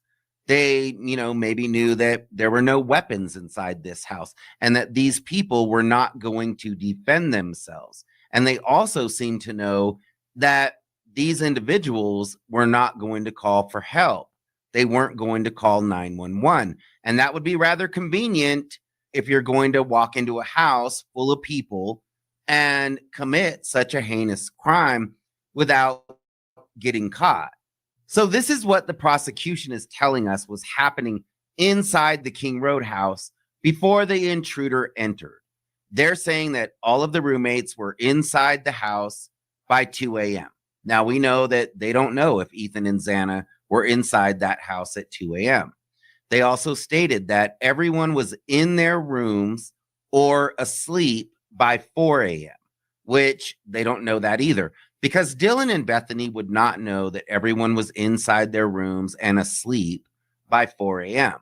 So, in my opinion, this information in the PCA was a theory. It was speculation.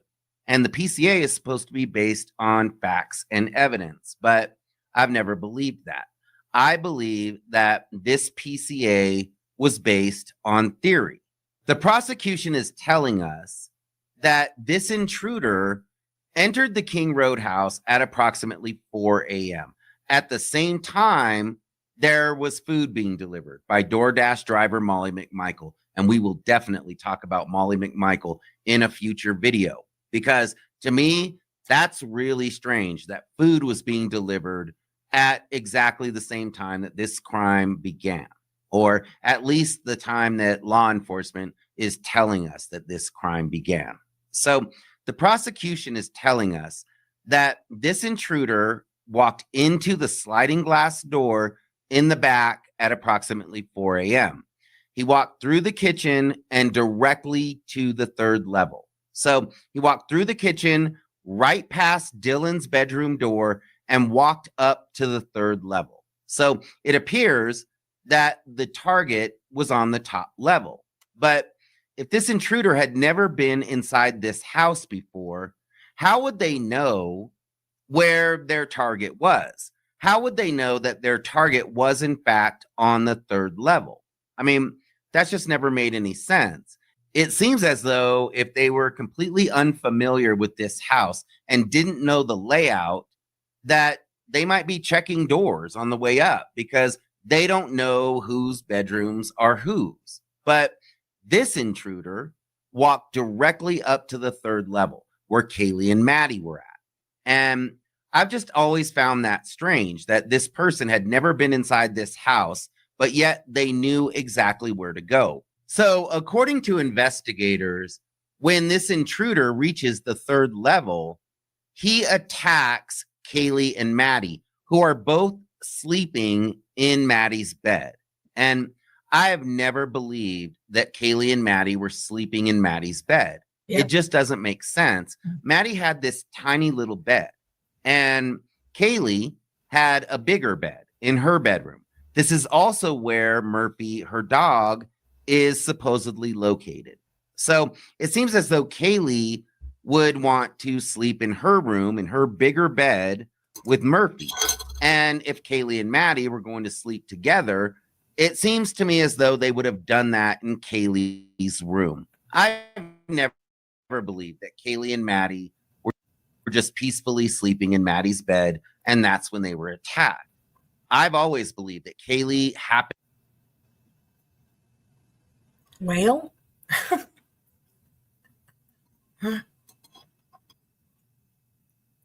prevention, and we're seeing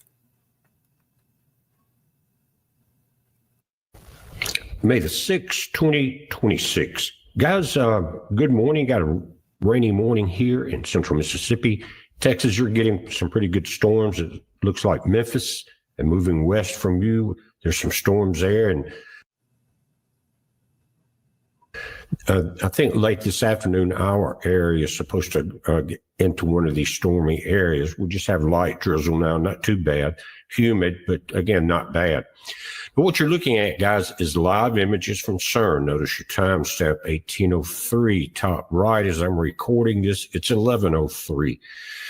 There's no beams happening right now, no energy levels that are being sustained. But what we're reading right here, it says, these are the comments today. It says, Oracle database security patch intervention completed. Access till 1800 hours.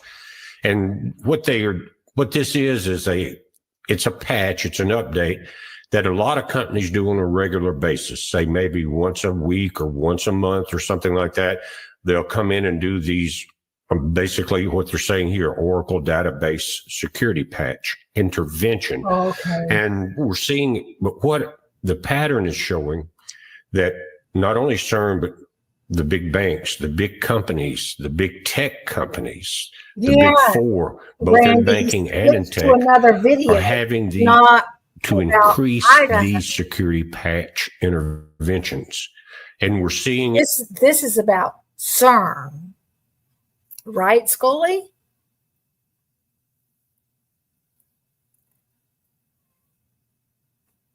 Do I fast forward?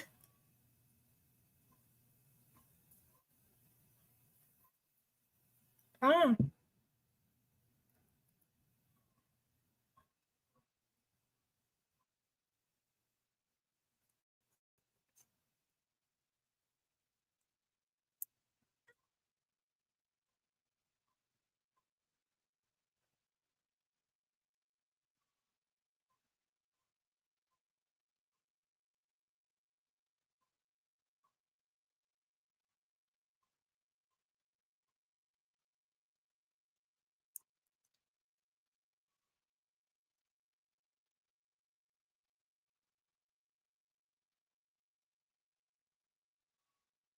To me at this moment, and that is Nadia Marcinko. Most aren't going to recognize that name. I didn't at first either, because suspiciously, in my over 2 hours of Epstein content, not a single time in any of my research did her name or image pop up organically. Yeah, and yet she is a through line throughout this entire story. Her photo is splattered across a bunch of random images tied to the Epstein case, and much like Epstein's personal history, initially she can be somewhat difficult to pin down. She has 3 main names as well as a bunch of nicknames, but she's most commonly known as Nadia Marcinko or Nadia Marcinkova. If you were to look up that name right now, you'd be met with countless headlines, all repeating essentially the same thing. You'll be notified that she's a pilot or a former Epstein slave, maybe both, or one of the chief recruiters for little boys and girls. It's kind of a mixed bag of what you'll get.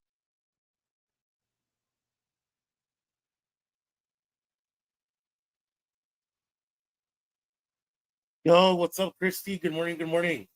Tanel. Gang, good morning. What's going on?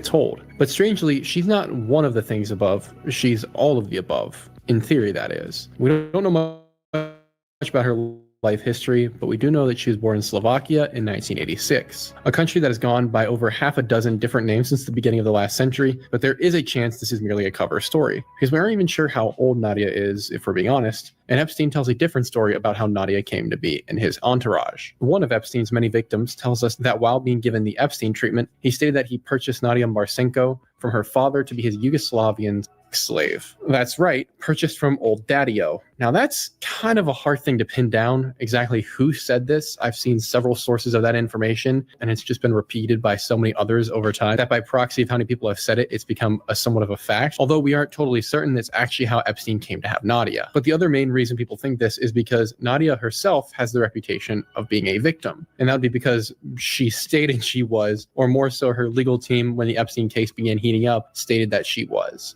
And so far, based on how little we actually know about her, I think it's fair to doubt whether or not she's a victim. And as we continue, that's going to become even more questionable. However, let's say she was a victim. It definitely didn't last very long because she clearly moved from victim to victimizer very quickly. So quickly, you think this was a 300-meter dash. In the early 2000s, we have reports from young girls that Nadia was at Epstein's properties, forcing them to engage in disgusting acts with Epstein. Despite having been purchased in 2001 by Jeffrey, therefore, only 2 and change years after she became his quote-unquote slave, she was already deep into violently abusing kids, which is a little too suspicious for my taste. We also have it on good authority, based on victim testimonies, that Nadia was raping these children herself. And one specific testimony disgustingly describes how a 16-year-old was forced to perform sexual acts with Nadia to, quote, completion, at which point Epstein began raping her violently, holding her face down as she screamed for help and begged for it to stop. Eventually, he did stop, said sorry, and bought her a car to use. And this girl had come to Epstein's Palm Beach property after being lured to the home under the pretense of giving massages, which, come on, people, let's raise our daughters better than falling for that one. And this report about what Nadia was up to came to light in 2004, 2005, and other victim testimonies report them being abused by Nadia in 2005, meaning at most Nadia was a late-stage teenager when this was all happening. And we are also aware that the flight manifests, or really the portions of said flight manifest that we've been given, going all the way back to 2003, note Nadia as both a passenger and crew. That's what the... Well, he did that stuff to them and then made them turn around that's a little and do it to other That's a children. little too much this morning. Yo, Christy. I thought I had that almost. I haven't watched the Jack Showalter. That's why she did that.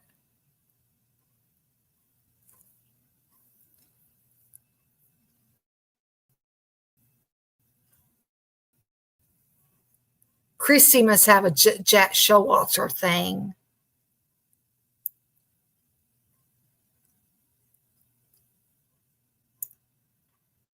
Here after class, play Xbox pretty much all day, and then he'd go to watch some.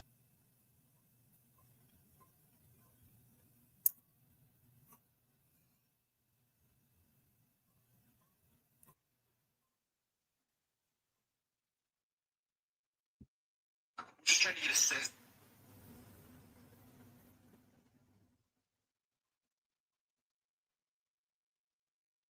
and M means, which she wouldn't be getting listed as if she were a child slave. If or how she went from slave to enslaver is up to you, but this Nadia history lesson is going to make progressively less sense as we continue.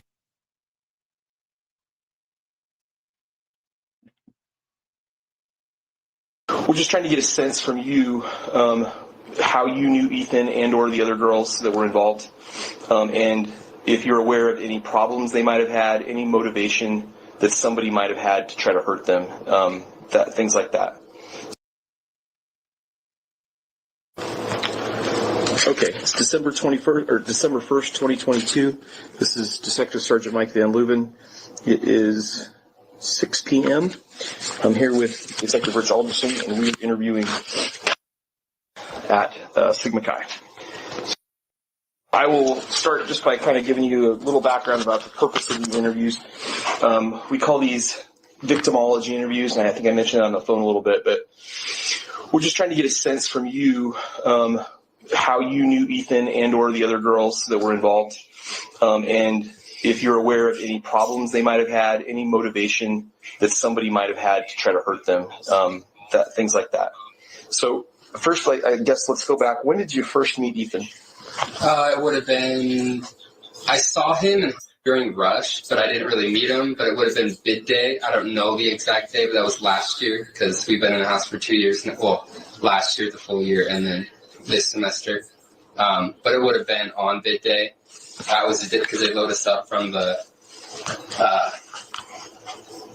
lawn that's right next to the ARB lawn, or it's right by the Life Sciences building. Anyways, went there. They drove us to trucks over here to Sigma Chi in the lodge, and that was like they put all of the freshmen on the stage, and then they just told us to introduce each other, and then we went straight over to the whites after that. So that was my first interaction. Okay. Right over to the whites. And what did you think of him? He was dope. He was definitely one of the popular, every group kind of has the guys that kind of stick out, and he was definitely one of the popular guys because one, he was just tall. I feel like that has something to do with it, and then just very nice. Like he wasn't a person that's like, no, you don't get to come, trying to be exclude people. He was more of a, let's party, everyone's welcome, the more the merrier, that type of thing. And did he have a lot of friends? Did he make a lot of friends here at the house? Yeah. Absolutely. Did he have problems with anybody here at the house? No, and I know you guys are probably tired of hearing that, but he was just very well liked, like Ethan, and with other fraternities too. He was just friends with everyone, and I know that that's not helpful, but it's just the truth. I talked about it in my when I spoke at his memorial, that I've never seen him mad because he just wasn't a controversial person. He was just loving and welcoming, just like Xana, same way. But I've been running through my brain the past couple of weeks trying to think of any sort of reason. Nothing just makes sense. It's just well, and just so you understand our thoughts about this. From everything we know and everything we've seen, it appears that Ethan was killed because he was in the wrong place at the wrong time. And, this wasn't intended for him necessarily. That's sort of the gist I'm getting. But we don't know for sure. So, we don't want to put that out there. But everyone's saying that.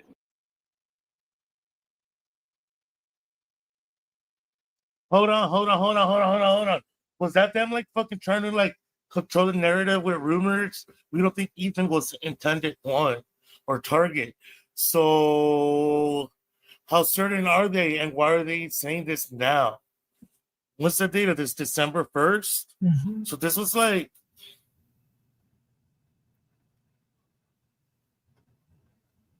they probably had. This was what? Brian's 2 months after? No, a month after. No. About a week, 2 weeks. A couple weeks.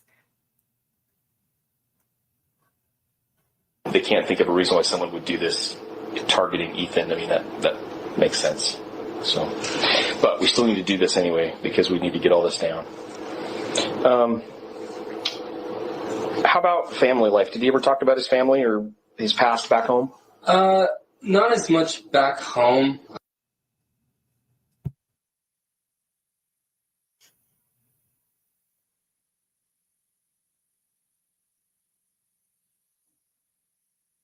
Can't let us hear about the family.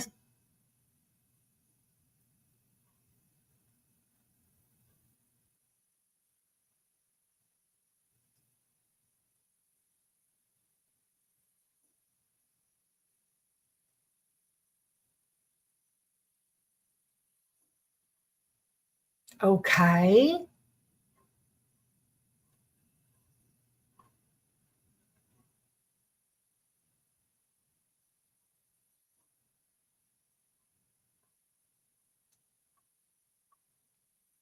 Dang.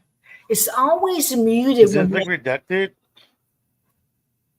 How come I don't hear anything? Here we go. Okay, now here we go.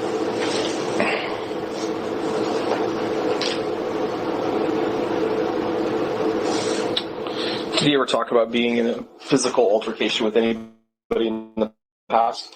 Like any fights or anything? Yeah, no. So he wasn't a fighter. No. Looks like he was with the. God, those noises make me feel some type of way sometimes. I'm like, why are they fucking grunting?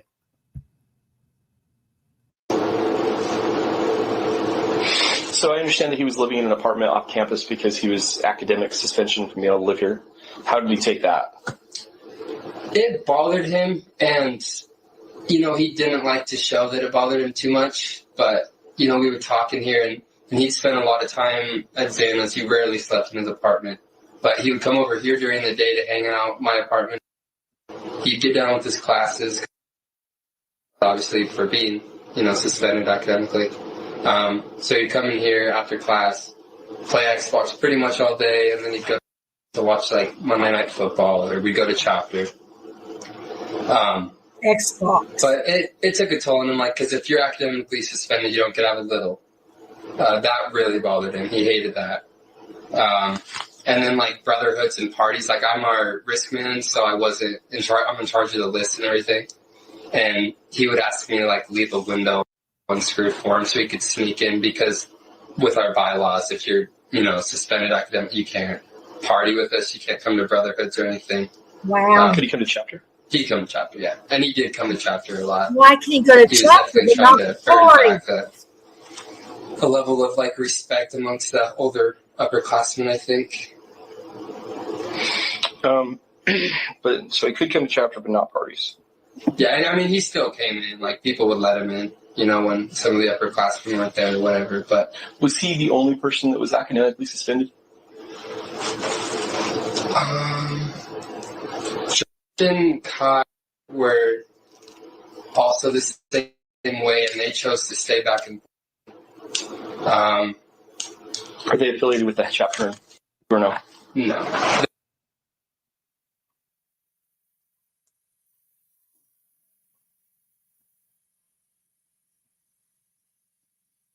Yeah, that's what I want to know, Liv. What happens in chapter? That's why I'm writing it down. You have to be, deficient 2 semesters in a row to be academically suspended. So I think he was the only one this year that, besides college, but they just chose to live at home. Is it a straight GPA for? Good morning, Cass. Good morning. Welcome. Then you're deficient.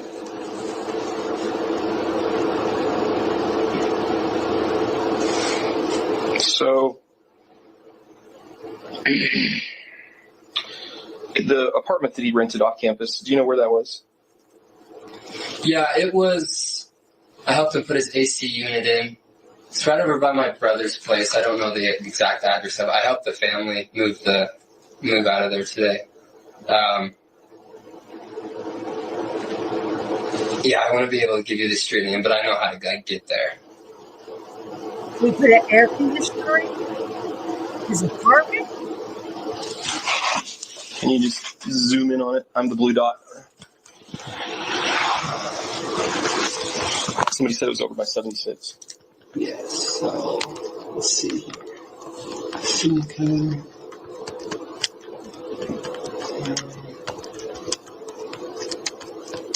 Oh, they about the chapter fully?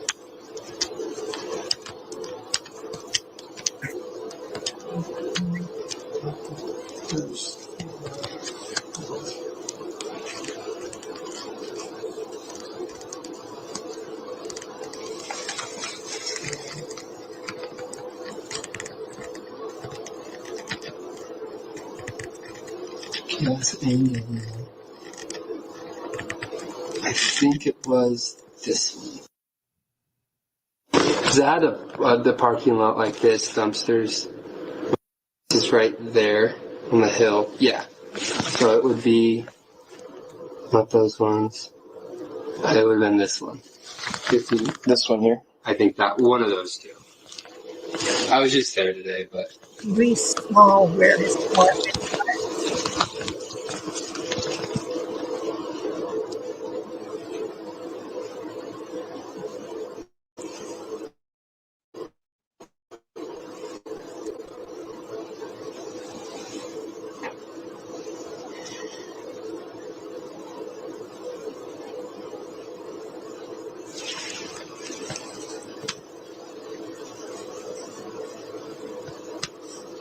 Did he say if he ever had any problems with anybody over there that was living at those apartments? No, yeah, he actually would mention like funny stories about his one neighbor to the right of him. He would just be like the dude will just be out in like PJs and whatever, blah blah blah, just posted up, staring out there. But he didn't really ever spend too much time there because we only talked about it the day I went over there to help him put his AC unit in, and that was during rush this year. It was super hot. But when you talked about the guy that was standing outside his neighbor, I mean, was that like the guy was weird or no, it was like a funny story, just like, oh yeah, that dude's dope, like blah blah blah blah blah. Wait, he said he did the air conditioner during rush. Wouldn't that be before Ethan had academic problems? So why's Ethan got an apartment during rush? I mean, I don't know. I might not be thinking right. Okay. But it wasn't like, oh, I'm worried about him. Did you ever talk about the homeless guy that lived in the van parked out in the street by that apartment? Living in the No. Okay. How about other girls? Has he, besides Xana, was he involved with any other girls up here? Involved as in romantically involved, pursuing other girls, stealing somebody's girlfriend? No. Ethan and Xana were like end game, like just perfect. I would always ask him when he'd be playing video games, how are you and Xan doing? And it was always like just great. And every time I saw them together, they were great. Everyone else would say the same thing. They were just like, I don't know, they weren't like polar opposites. And I know people say opposites attract, but like they were like so much the same person and it just worked for them. Like neither of them got upset, neither of them got mad. They never fought over stupid things that I was told anyways. Because every time I asked Ethan, he was like, yeah, we're great.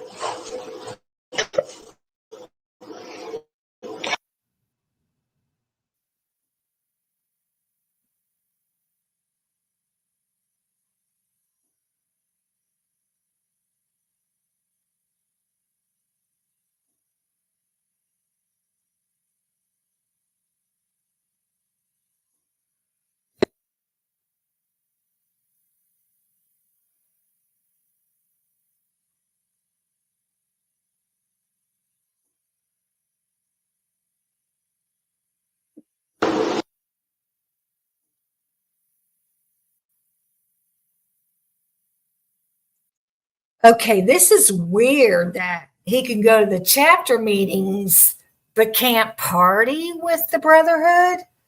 Okay, a fraternity chapter meeting is a regular, typical weekly gathering where members of a local college chapter handle official organization business, vote on decisions, and plan upcoming events. I'm surprised Ethan could vote, but couldn't go to the parties. These meetings are generally mandatory for active members and follow a structured format.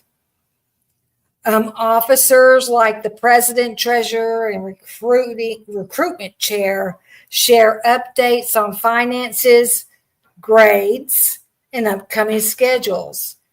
Members vote on new policies, budget changes, social events, or new member bids. Okay. Ritual and tradition.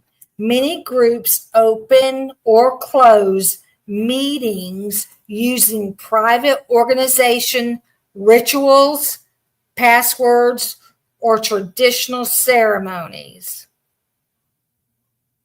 Most users on Reddit agree that maintaining mandatory attendance is vital for keeping the chapter organized. That's what that's all about.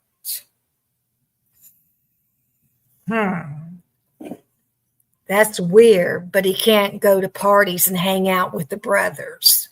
He has to sneak in.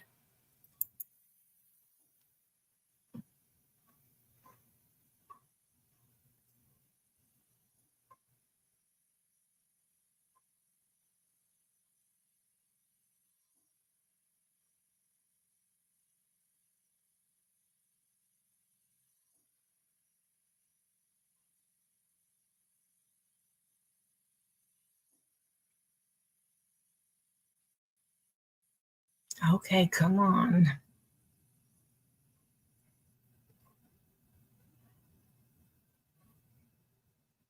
Okay, to me, it sounds like he's the only one who's kind of low key. He's low key vouching for Ethan because now that we have more details, and supposedly they texted Ethan telling him that he was getting cheated on, but then he assures that they were not polar opposites, but perhaps I don't know. Maybe the cop is confusing him, detective is confusing him, because it's weird. Oh, I see what you say, sausage. The rush could have been the prior year that Kyle was talking about, not the year he was penalized for his grades.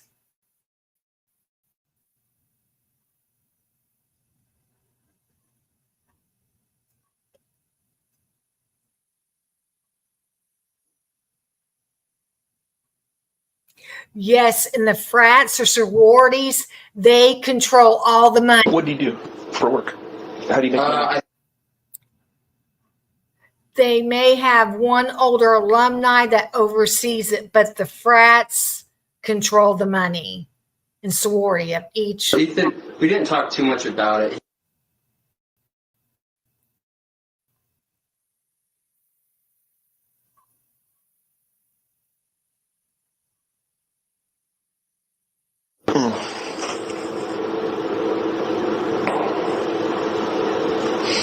But no issues as far as him making any big unexplainable purchases. Oh, having too much money. Any issues with gambling, anything like that online. And also, I read that with the frats and sorority in charge of the finances like that, it's easier or a way for them to launder money. Money laundering comes into play with frats and sororities like that. Gambling, betting people money. No, he never was really one of the people that was betting, and the main purchases.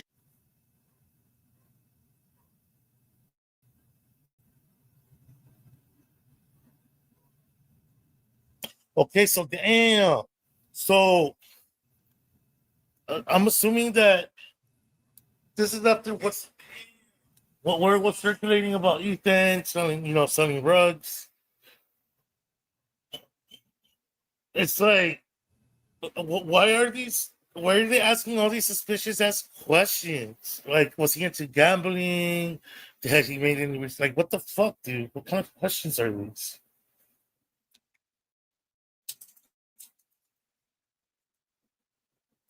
Ethan was having were like Taco Bell. Like I'm pretty sure there's still a Taco Bell wrapper over there, but eating out, Qdoba, Chipotle when they go over to Palmer. Is the bag over here? The bag. The Taco Bell bag? I think it's not. I think it's just a Taco Bell wrapper right there. I was looking for a bag with a receipt in it so we can see how he paid. Okay.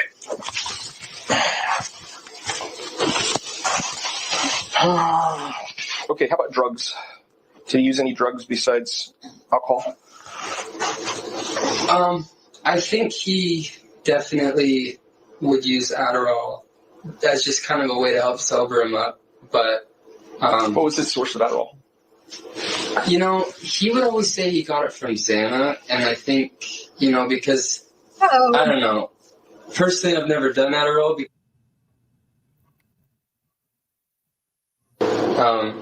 So I don't know who the dealers, so to say, are.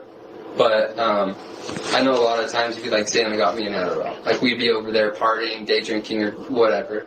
And he'd be like, oh, I'm about to take this Adderall, like 10 milligrams or whatever. But I would say he had talked about cocaine, but I think that was something he tried last year, and then he said he hated it, because I was with Zin and Ethan earlier this year, and we we were talking about it, and they were both just like, it's just overrated.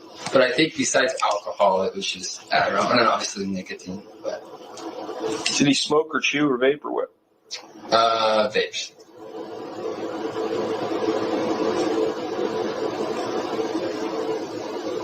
And then the cocaine use last year, was that just a one-time thing? I think it was just a one-time. Like, he was never Really? The cocaine use. What in the freak? But we get to who does this? hear- Why are these kids so compelled to snitch and throw their friend under the bus? Like, why are they incriminating their friend that's dead? But and why are these people so invested? Who's this guy? Is this supposed to be Ethan's best friend? Because I'm starting to have flashbacks of the book, but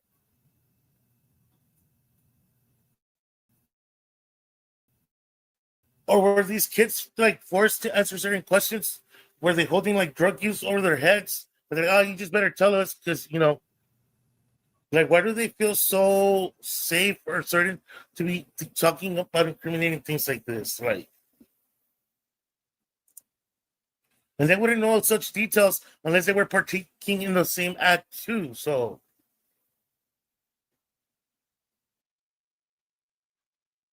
they didn't. like, I didn't even know about it last year until he told me. But and then also he did smoke marijuana occasionally. But I would not call him like a marijuana user. Like, he wasn't someone that like had a reputation of smoking. Will smoking marijuana here at the house get you kicked out? Will it? Yes. We had an incident last year with a member that we had a party and they smoked in one of our apartments and we dropped him. We gave him a Form 51. When I was the proconsul here, we did the same thing with 3 members that had they bought a bag of marijuana in this apartment up here. One of the guys brought it to us. Yeah, so now our board, like, we'll do random checks. Proconsul and consul will go around and do checks, and it's not weed as much as dab pens that they're looking for. That doesn't exist back then. So yeah. Dab pens, okay. Vaped.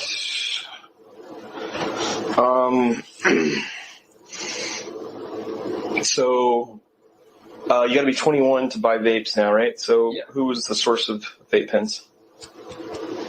Well, Ethan never really bought his own vape. He would more so be like he'd be in here sitting in that chair playing video games. Like, all right, I'm gonna go steal a freshman's vape. Like, while and apparently Ethan never had Wi-Fi, so he was always mooching free Wi-Fi off of Santa. And then you would hit Santa's vape. So bit of a mooch. With vapes, anyways, he was not afraid to be like, and freshmen just throw vapes at you because it's a good way to get in with them, I guess. Okay, what about past relationships? Did you ever talk about past relationships and maybe he had ended for some reason, either with girls or with guys?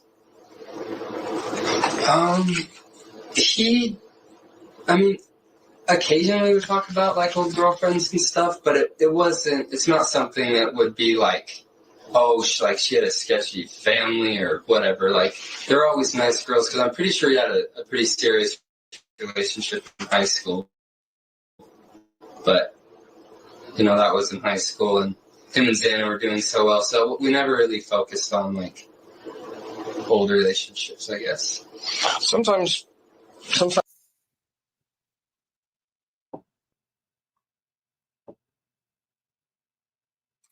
on. Who read that? Who said Choso? Oh, that was an accident. And you don't even want to know what that means in Spanish. Oh my God. What's up, Katie? Yo, so I want to know why the fuck does this fucking chick, Ashlyn, know such details as to Ethan not having Wi-Fi? So therefore, he was always at Santa's. Like, someone doesn't know to pick up on small details like that unless Santa would be talking shit about Ethan behind his back. Maybe venting, maybe PMSing, who fucking knows? For her to fucking be knowing such fucking little details like that. Like, oh, why is your boyfriend always here? He doesn't have fucking Wi-Fi. Type shit. Like, how do you just know that? Like, how do you just pick up on things like that? Like, that makes no sense to me. Lakeland. Well, you know each other's business in the brotherhood. New boyfriends get jealous of old relationships, if that makes sense.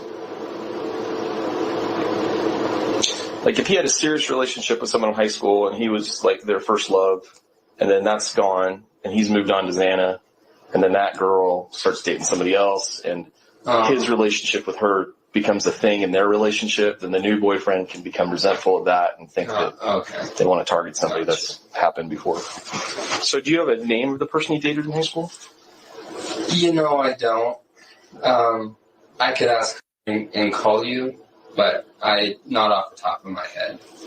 We'll just make note of it, and if that's something we need to readdress, we will. Ex-high school Did he have any medical issues you're aware of? Not that I was aware of, no.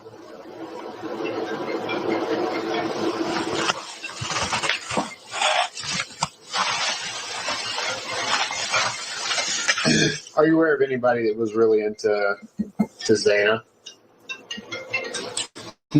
No, and that's kind of a hard question because everyone loves Xana. Sorry, can I call you back in the middle of an interview?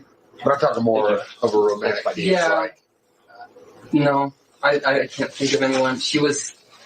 I guess my point is like everyone was just so close with Xana and stuff, you know, with the hugging and everything that nothing ever stood out that was like in an intimate way, like and Ethan never had any suspicions or anything like that. Had Ethan and Xana been together essentially from the time y'all pledged, or was no? So earlier I think they were going on like 10 months. It was either like 7 or 10 months. I'm pretty sure they started dating second semester. She littled Ethan, which I don't know. It's like in Greek life, like when I join the house, I get a big, and they're just kind of like my mentor. But when I'm a sophomore, I'm able to little, say, girls. So if there's like a theta or a kappa, I could be like, and I really get along with her. I could be like, oh, I'm gonna little you because you're dope. You know, you can be in my Greek fam, and then Greek fams will like make a group chat, have fam nights. Like I have one next week, and they'll like kind of hang out and just talk, party. So Xana really liked Ethan last year just as like a person, and then first semester she littled him. So then Ethan was Xana's little, and then they kind of like started, you know, hanging out a lot and dating. Like when they started, there was like 10 nights where they like slept in the same bed and cuddled, and everyone kind of gave them a hard time because like when you little someone and like someone's your big, it's kind of, you know, Greek family. So there's kind of like the whole like incest joke, I guess. So people were kind of giving them a hard time about it, and then they like started dating from that. Right. So she was just spending more time over here. That's and weird. Then they, you know, slowly just kind of realized that they had feelings for each other, I think, and then they got together. And you're not aware of anyone prior to Ethan that Xana had a relationship with, or somebody that was really into Xana? No, well, not a relationship. Like, I knew of people that, like, had hooked up with her the year prior and stuff. Like, I'm pretty sure kind of had a thing with Xana for a while, but not in like a... It was never like, oh my gosh, like, getting upset about it or anything. But that's the thing that you said that Ethan would go so... Peter, yeah. Oh my god. No, wait. Why would the fuck would he say incestuous, motherfucker? I'm thinking, okay, are you hooking up with your little?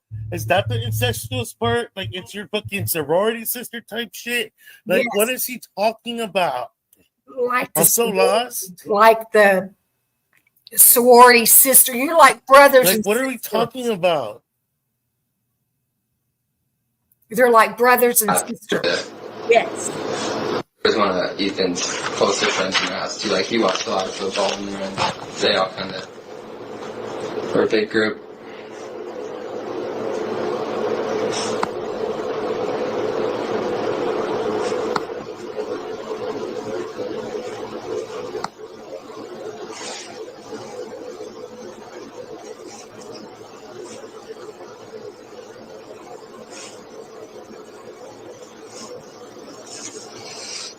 That whole thing you're describing about having a little a girl in another house and having a Greek family, that's all new. Really? Oh yeah, none of that. None of that was. Did you guys, as far as the same house, did you have a big or anything like that? I had a big brother. Oh. Yeah. But you weren't able to, like, little. Like, not somebody from outside. Oh. No, the only person from outside that had anything to do with us was a sweetheart. Huh? But, yeah. Anyway. We usually pair up with another house for derby days, but that was about it. Okay. So, we've heard that there were issues with some having a little with that house and with, like, Kaylee's ex-boyfriend, Jack, who's a beta who lived over here with a bunch of betas in the corner house.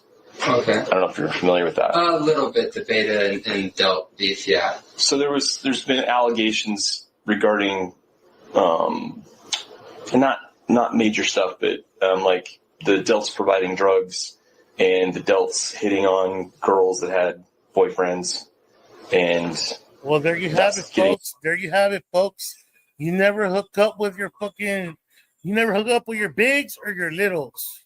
From the house where Xena was, that Ethan ever talked about, that they're like, these guys are a problem, or this guy's a problem, or we had to kick some guy out, or there was one kid, his name is, but people call him, but he was more, that was more of like, he would get drunk and act like an idiot. There was an incident, and I don't recall exactly what it was about, but Rich, like, he shoved an AFI. I want to say she's an AFI, freshman this year. She's like,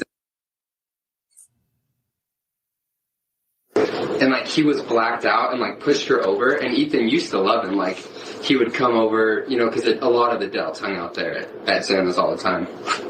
But I remember one time Ethan being like, "Oh yeah," and I was like, "Oh why?" And he's like, "Because he shoved a girl." He's like, "I'm not associating myself with him anymore." So who's?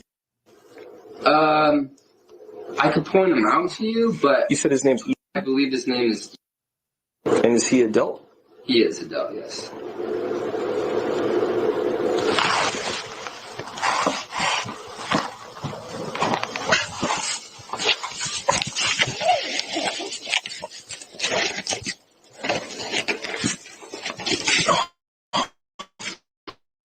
I get that zipper fixed.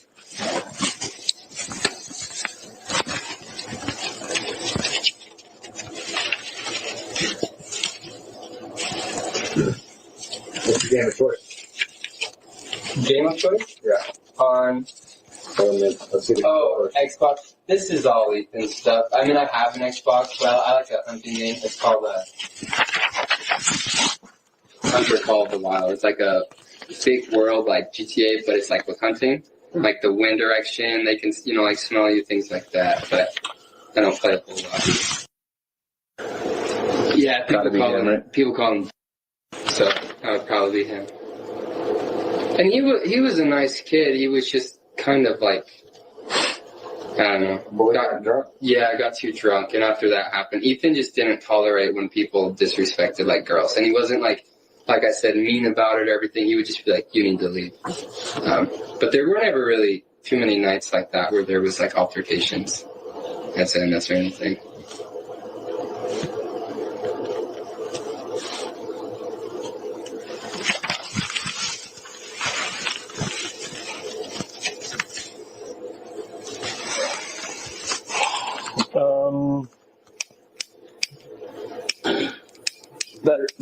Go ahead.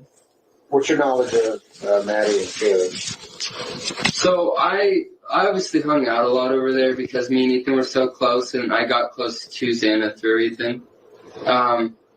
Maddie I just knew her as a another Pi, and I'd go over there, but I didn't really talk to her too much.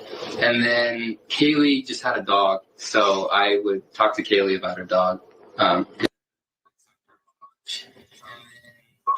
just had a dog, so I would talk to Kaylee about her dog.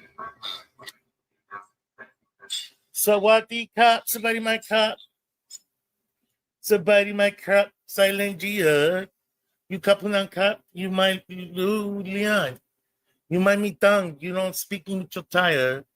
Ling Ling, take care of you, honey.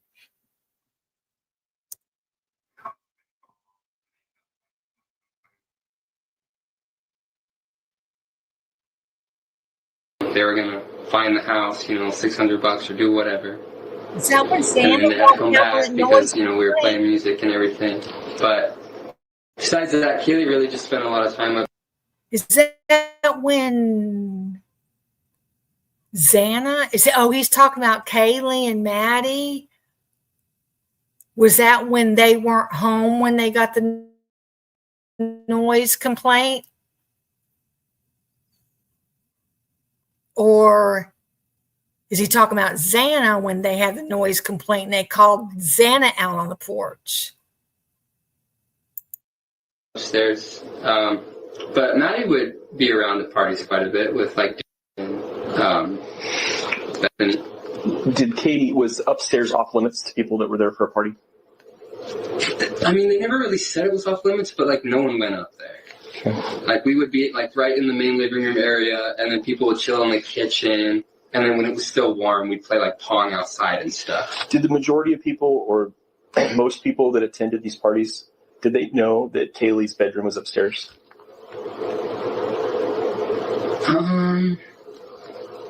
Maybe. I only really knew her bedroom was upstairs because, a lot of times we just have, kickbacks over there to where we just throw music on, everyone sit on the couch. It wasn't as much of a party. It's just, kind of all hanging out, talking. And, Kaylee would come down from upstairs. So I'm just oh, Kaylee must go upstairs. So when you went there for that, who were the people that were there? When I would go over there just for... to hang out? It was usually... I almost always saw... And then Xana... and Delon and her boyfriend were there quite a bit. Obviously Xana, and then a lot of thetas would come over. I always felt I don't know if I'd be able to really give you too many names, but it was mainly them on nights like that. Maybe would come over with her friend. There's one other theta that was close, but that was usually the group that when we would have more of a small thing, Ethan would text me oh, we're drinking at Xana's. And I'd always expect it to be a big party, but then it was never too big. There was nights where it was hit or miss. How many people were there on average in a group setting? It was packed. I mean, when the Delts showed up, and then I made you translucent. Be a pretty big party at Xana's, and then on Thursdays it might be more of a kickback, like I said. But when the Delts showed up and all of our guys showed up, I mean, it was shoulder to shoulder, people right at the top of the stairs, and then all on the couches, and then some in the kitchen, and then some Ethan and Xana's room. There was always a couple people just kind of talking in there if they needed to get away from the noise. But so now, when excuse my ignorance of the language, but when you don't have an event here at your house, it's controlled. You gotta be on the list, etc. But over there, essentially, it sounds like that crowd, essentially anybody could show up. Yeah, that's just how Xana was. She was just very accepting. So no one people knew you never saw Theta Chi's there, for example, right? You never saw Sigma Nus. It was more of a place for Sigma Chi's, Delts, some betas would show up rarely, but for the most part, it was Sigma Chi's, Delts, and then just Pi Phi's. So the chance of just a random bando walking up there and just hanging out in the middle of a party? Yeah, you're probably very likely. I mean, they had a door code, but I think almost everyone knew the door code. So as long as someone's coming there and not causing an issue, they're probably not going to be. Yeah, no, they're good. Last year, Xana lived in Shark Tank with some other Pi Phi's last year. It's that blue house by the there's that one house with the steps going up it over there on King Street, and then it's that blue house below it. We called that Shark Tank last year. And I would ask them, hey, my little brother from high school, senior, wants to come up and party. Is that okay? Or I have friends at LC that want to come up. She'd be sure, let them in, welcome. So it was always a very welcoming environment. If you knew Xana, you knew that as long as your guests acted fine, she would not care that they were there. So when you talk about Xana's place, Xana welcoming people, Xana was fine. Are you making that reference to Xana being the key person over there because of your relationship with Xana? Because I feel like Kaylee was also a senior. Kaylee moved in there first before Xana moved in there. So, in your mind, are you referencing it being more Xana's house or more Kaylee's house, or? Yeah, because just like Ethan would always text her to like come over to Xana's. So I've always just known it as Xana's, and like since Xana was the main one that was always partying, or like she was the one that was like, yeah, let's hang out tonight. You know, like we'd be over at the Whites and we'd be like, yeah, can we party at your place or things like that. How old are you? 21. You're 21. I just turned 21 August. Okay, so have you found that you've started going like to the corner club more? Going to bars more, or are you still mostly? Not really, just because like one, money. Yeah. And then two, none of the guys, I mean, there's a couple guys in my PC that are 21. Yeah. But I just didn't really enjoy going with some of the upperclassmen because like, yeah, I get along with them. Everyone gets along, but I was just like, I'm just going to wait because I transferred from freshman year and I joined the house last year. So I'm pretty much older than everyone in my BC. Yeah. But I didn't, like, at BC, I didn't really get my, house parties and, like playing Pong and, just a house and just like that, right? I didn't want to just go straight into like the bar scene. So I definitely try to spend as much time at, the Whites or Xana's or out of house, like alleys, out of houses versus like I have 2 more years still. I can go to the bars then when my BC can go. Yeah, that makes sense. Okay. So Xana was the center of the get-togethers over there. So Kaylee and Maddie didn't have parties over there. I mean, I don't think Kaylee really cared too much because, like, she would just come down, there'd be people over, and she would, like, grab food or something, and then she would walk back up. And then Maddie was always partying, too, for the most part. Like, when I would see Maddie there. I didn't see Maddie there all the time, but, like, I did see her there enough to where, like, I had recognized her and been like, oh, Maddie lives here. But what about? They were there a lot. They were there a lot. They was always down to party and was right there by her side.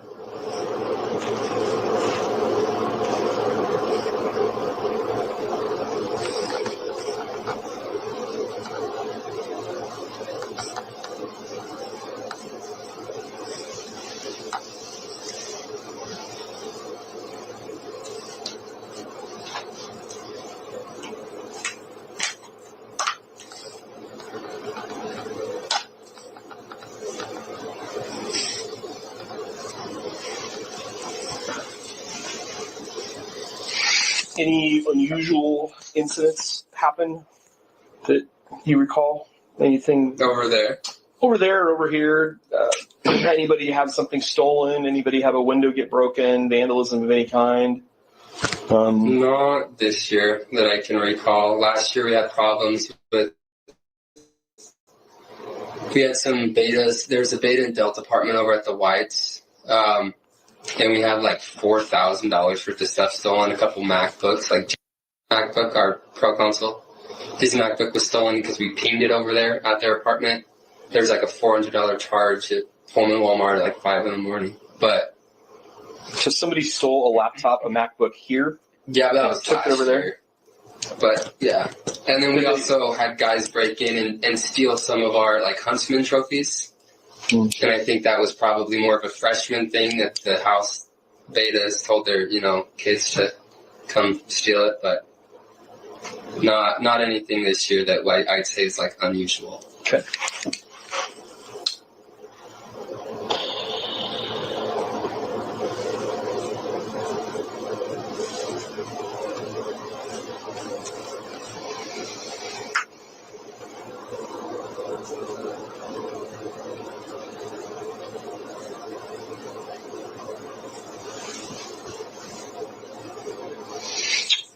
Was Ethan a religious person?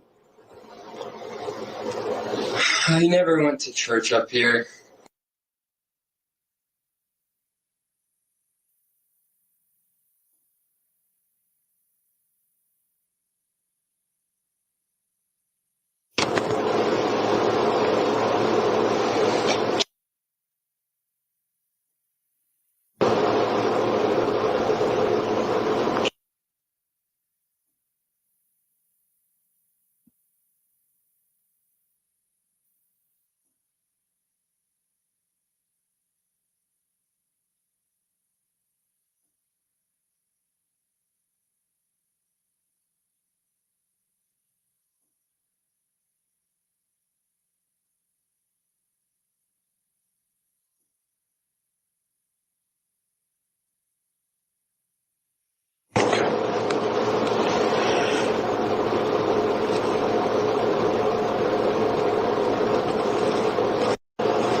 Have you ever seen anybody with this knife? No.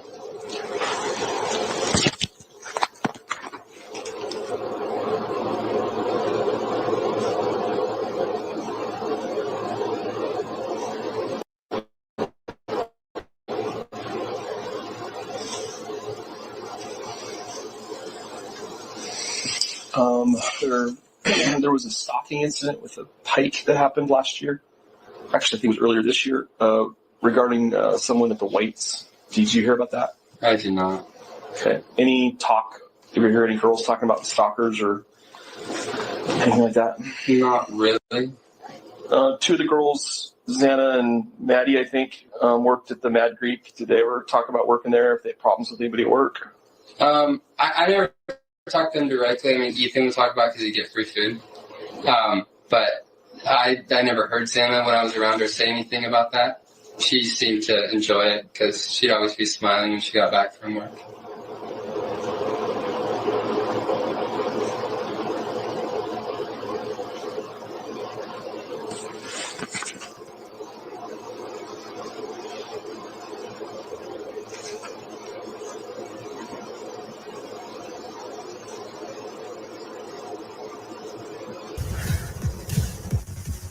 I told you this wasn't going to be easy. You're right, but I never promised it would be. I'll figure at the end, let's be exact. Introduced by members of the House Select Committee on the Strategic Competition between the United States and the Chinese Communist Party on January 2020. It targets certain biotechnology companies headquartered in foreign adversary countries that prohibit U.S. government agencies from acquiring equipment.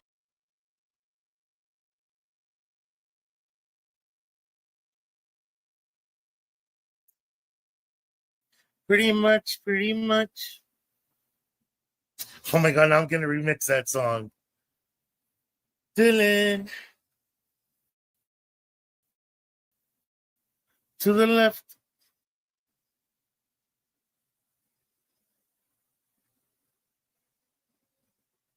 Death did not appear to be suspicious, but the investigation is certainly still ongoing. We will. If it makes. To the left. All your shit's to the left. I feel like anything the jury's going to see Got no rights. in that courtroom, Oh, wow. we should all see. You shouldn't run from the truth. You shouldn't hide the truth, even if it makes somebody look guilty. So that part of the still work to be done.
Onto the ER because my son, the cat, I guess, was sleeping on his face, and they. I'm not interested in that lady.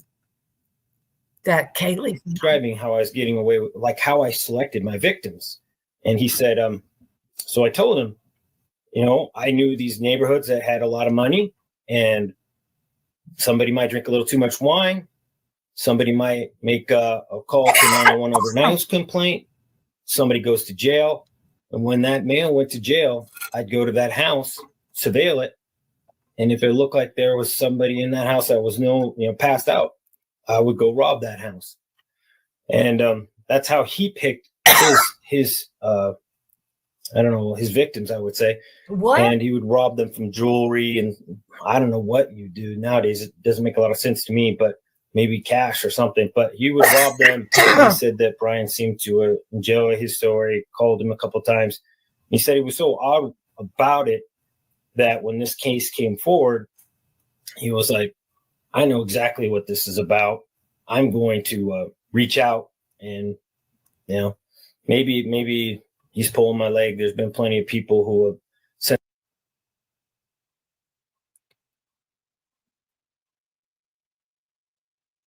I think it's still like that, Sausage. I heard in the beginning that Xana was Ethan's beard. No, Chris. Oh, shit. Call it a beard, right? Hello. Christy. Yeah. Christy Nevada. Hey, yo, I remember, wasn't he like saying, was this at a press conference? Because my memory is not serving me correctly right now, but, or was it on a documentary where he was saying that he spoke to some like person that Brian Koberger interviewed off of Craigslist or Reddit?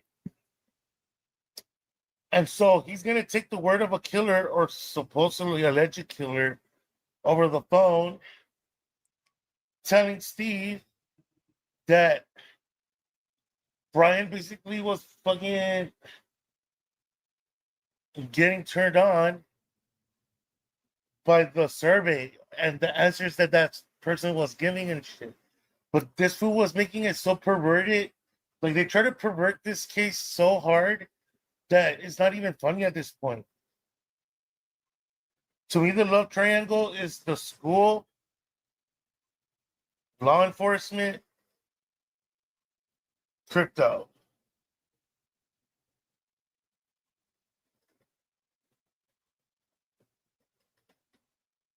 Trafficking,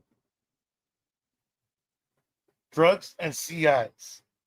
That's your like trifecta right there.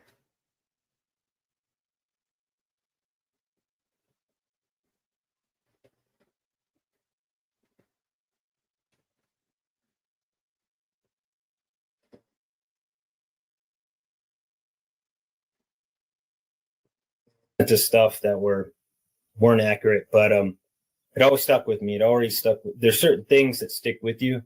That one was one of them, and there's other stuff that we've other letters that we've given back to the prosecution and said we don't even know what to do with this, and they've taken it. So that was my next question. You shared that with prosecutors. They were interested to hear from these people. Yeah, I don't know where it goes from there, but yeah, we've definitely given them the letters, and it's kind of a.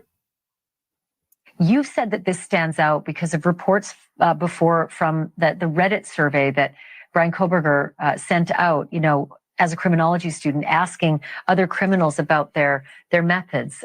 Talk to me more about that.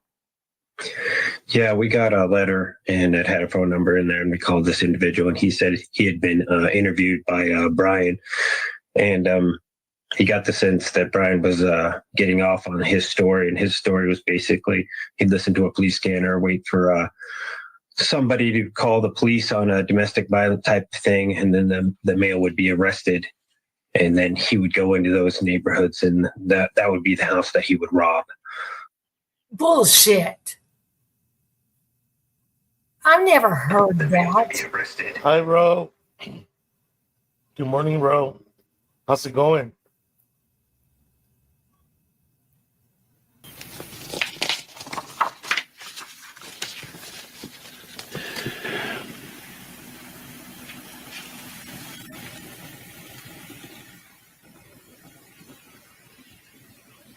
To WW, my star, my perfect silence. WW. I mean, who you figure that is? Woodrow Wilson? Willy Wonka? Walter White. You got me. Kind of like it just seems like it's a dead end. You never hear again. I was hoping I'd get my letter back, but no, we never got anything back. And I've never seen anything like that in the list of evidence. So it probably turned out to be nothing. Interesting.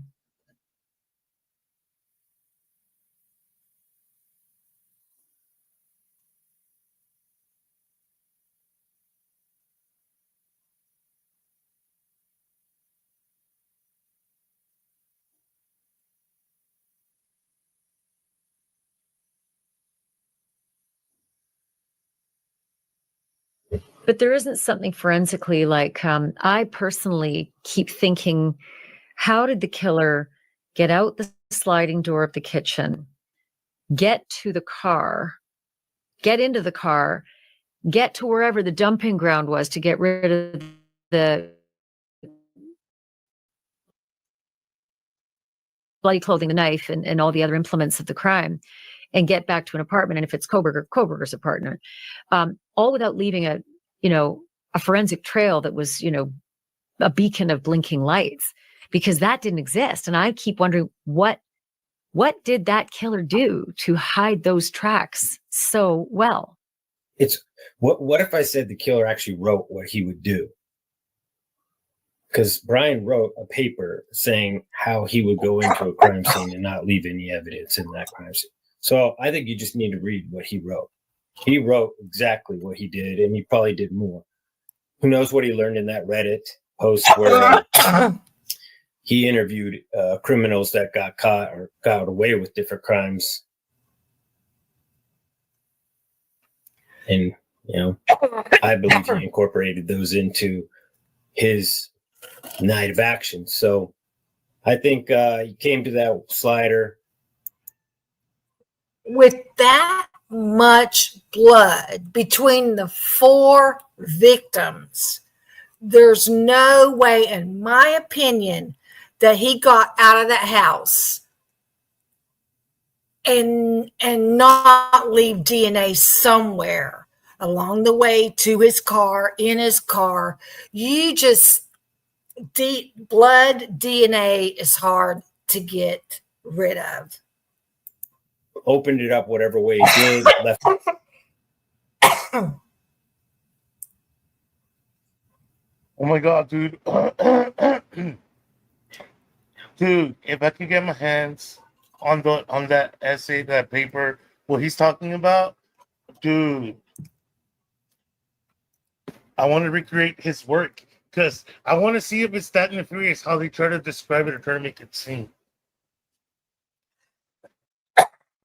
Left it open, left some things outside out at that slider, part of his kit, part of his plastic bag, whatever it was.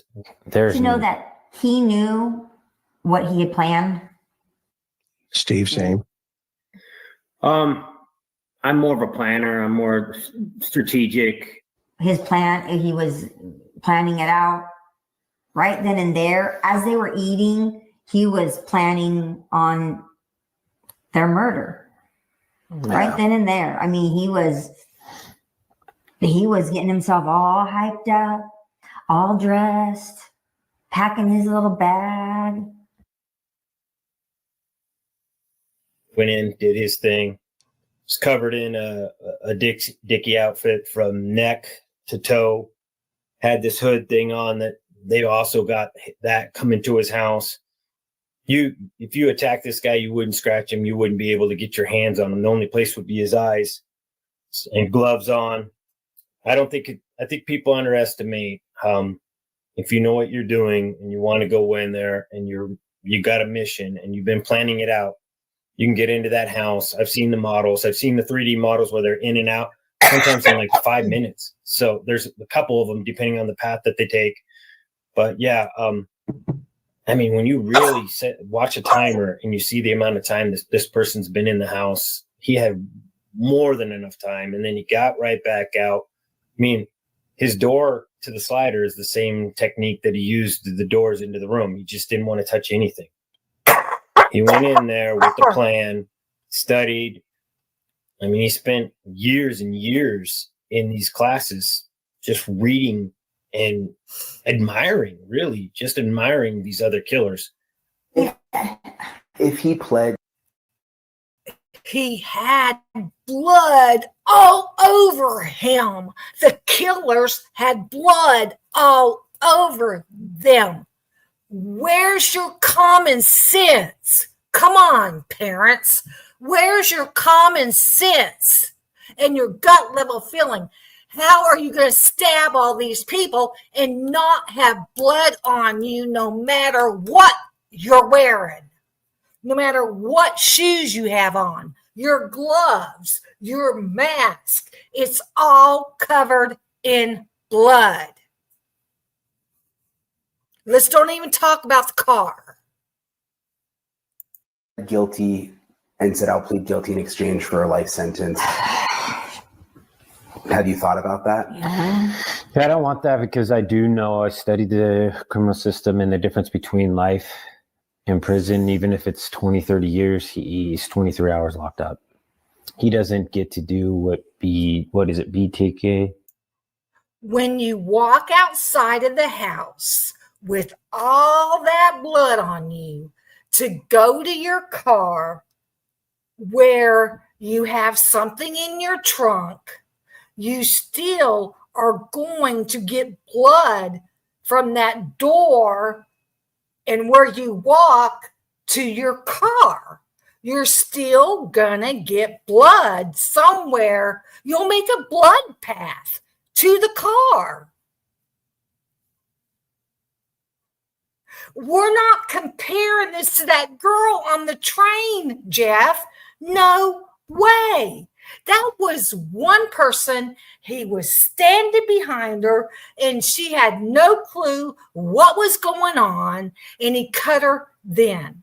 And it was on camera that he did this. But we're talking about 4 people on 2 separate floor levels, and it was a bloodbath. A bloodbath.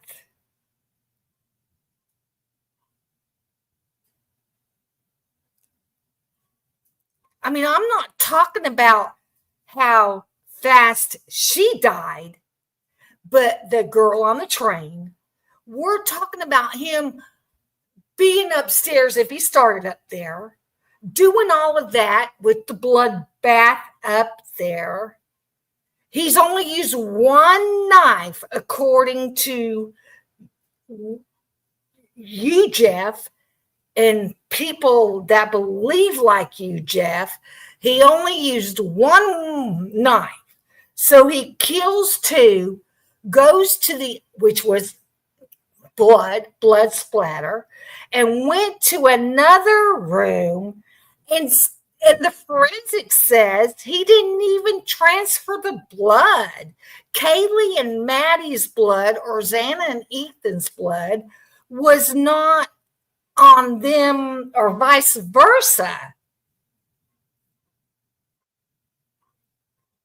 You don't think there was that much blood on Brian after the attack?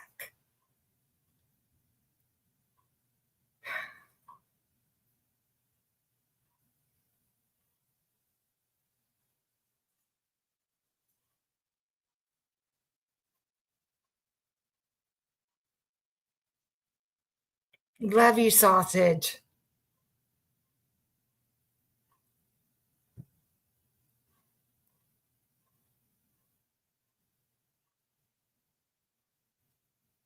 Well, what difference would that make if he cut Xana's fingers after she died?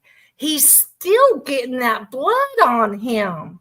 You can't tell me, even if he had a handful of blood on him, Jeff, even a handful of blood, it's going to get somewhere from the door when he's leaving, the pathway to his car, or inside of his car. There was no blood trail leaving that house, and there was no blood in his car.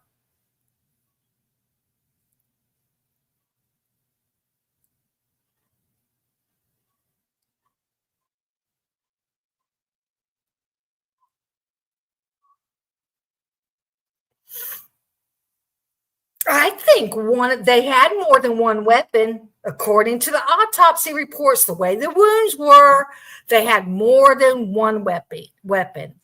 And I think a machete was one of the weapons.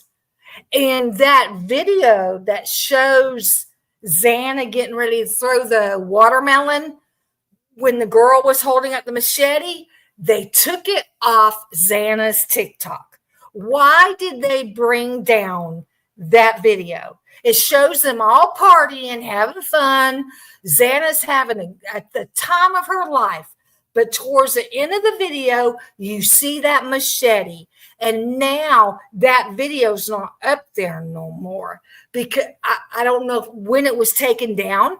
Maybe after the autopsy reports came out, when we were figuring out there was more than one weapon.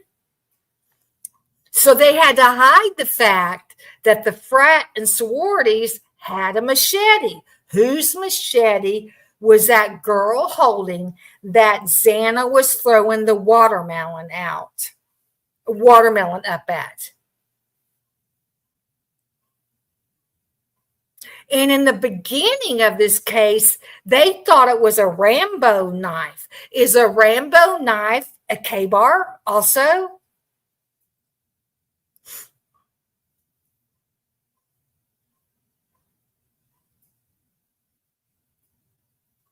He would still have blood on him, Jeff. He would still have blood on him. How do you commit a unaliving with a knife and not get blood on you?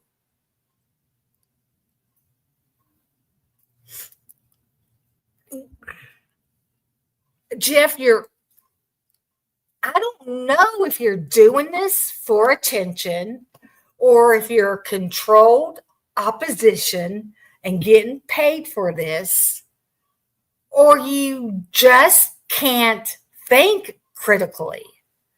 And I'm saying this about the G's too. Listen to them sit there and think that Brian did all that by himself and didn't get no blood on him or whatever. I mean, they're basically saying the same stuff you are, Jeff. I'm not getting upset with you. I'm just wondering what's going on here, because I just can't believe anybody thinking that you can get blood all over you from a knife attack, or you can be in a knife attack and not have blood on you.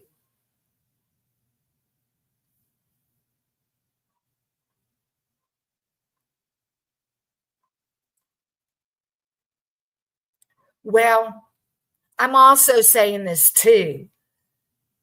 By if any miracle somebody replays my video and makes, I don't know how long I've been online, and makes it this far into the video, unless they're traveling, listening to videos. And this one won't have no commercials in it. I've been trying to keep it going without any dead silence. So who knows if anybody will make it this far, but I am saying it for my belief, just in case someone watches this. Maybe this is part of the clue game that I was wondering about. What I said in my title. Or if this is a social experiment on us. Let me read what a social experiment is. Hold on, I'm going to Google. A social experiment is a research method used in psychology, sociology, and policy making to observe how people react to specific situations, rules, or social pressures.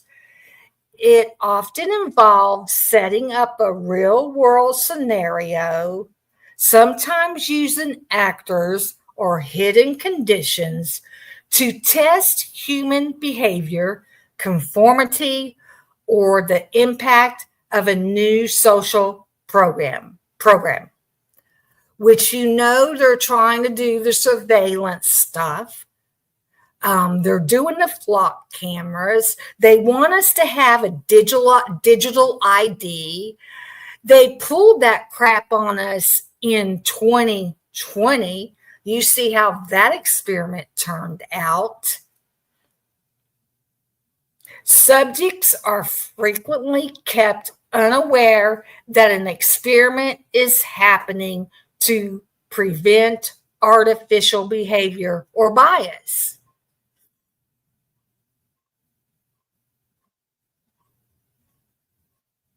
So, that's that. Let me Google the clue game.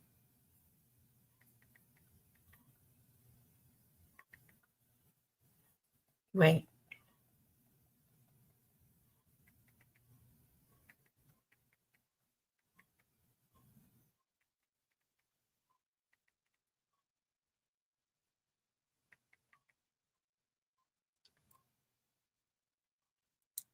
Okay, to play Clue, the classic murder mystery board game, players must figure out who committed the crime, with what weapon, and in which room. The object is to be the first person to correctly deduce the hidden cards inside the confidential case file and enveloped through the process of elimination.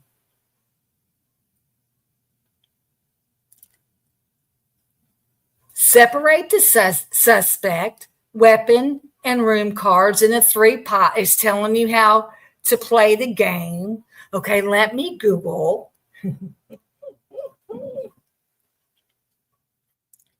How do you play a live Clue game?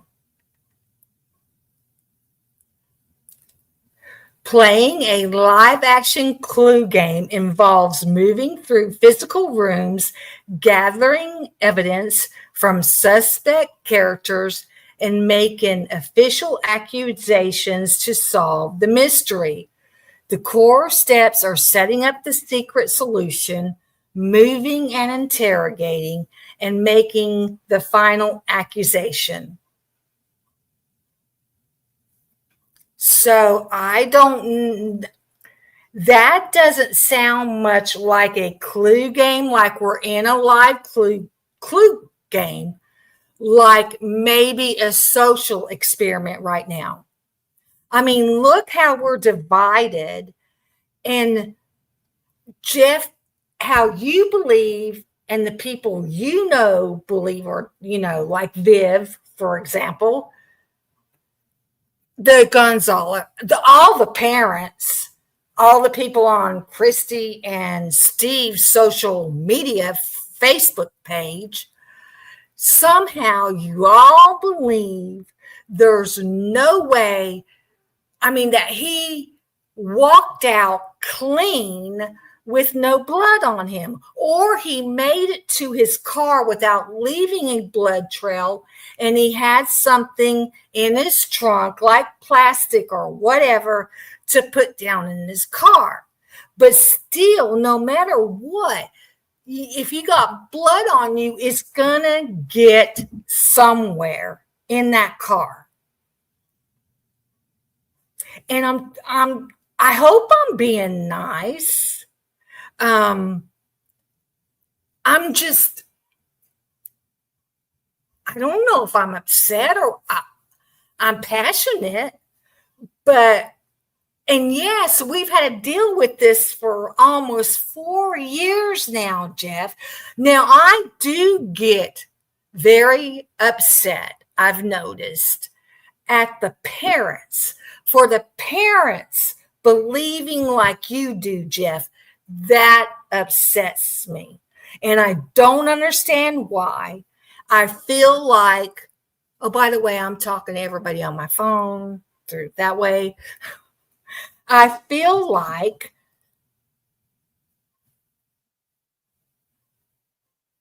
maybe the parent, why would the parents be involved in a social experiment when it was their children that was unalived?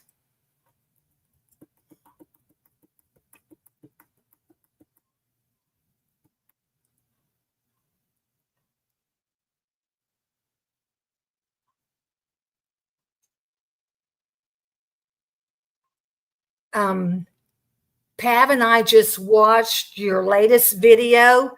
You are out for the Ray round. I was wrong, so I was wrong. Okay. Black Hawk says, or Doc Thrifty says, in the game of Clue, if you guess wrong, you're out for the round. Pav and I just watched your latest video. You are out for the Ray round. Well, I know Pav doesn't believe in the frat theory, the Greek system, the Greek life theory, like I do.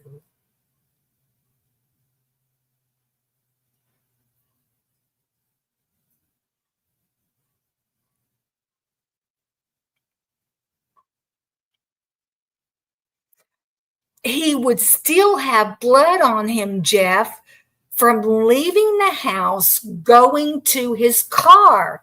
No matter what he had in his trunk, no matter if he changed his clothes at that time and only had blood on his face.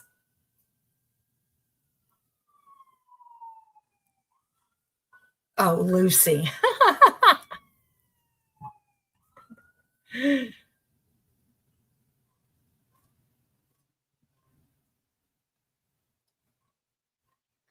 Yes, plus the attack, especially with Xana fighting back like she did, he would have marks on him. And we don't know how much truly Ethan fought back, or Maddie fought back, or Kaylee fought back.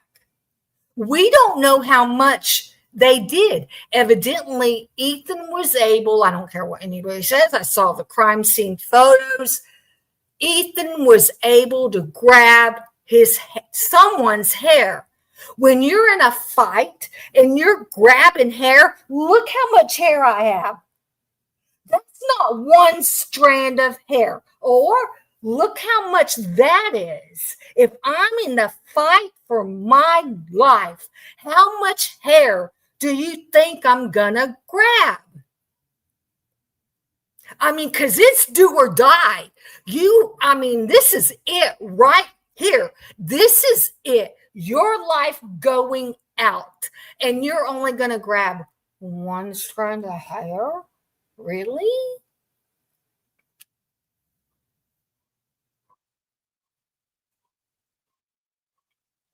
Women, when they fight back, I will say for me, and I know a lot of other women too, we grab hair. We grab hair. It's a natural thing for a woman to do in a fight is grab hair. Now, Ethan, I'm glad he grabbed the hair if they would test it right, because that was Ethan letting us know who at least one of the perpetrators were. And when you bring that one down, you'll be able to bring the rest of the group down.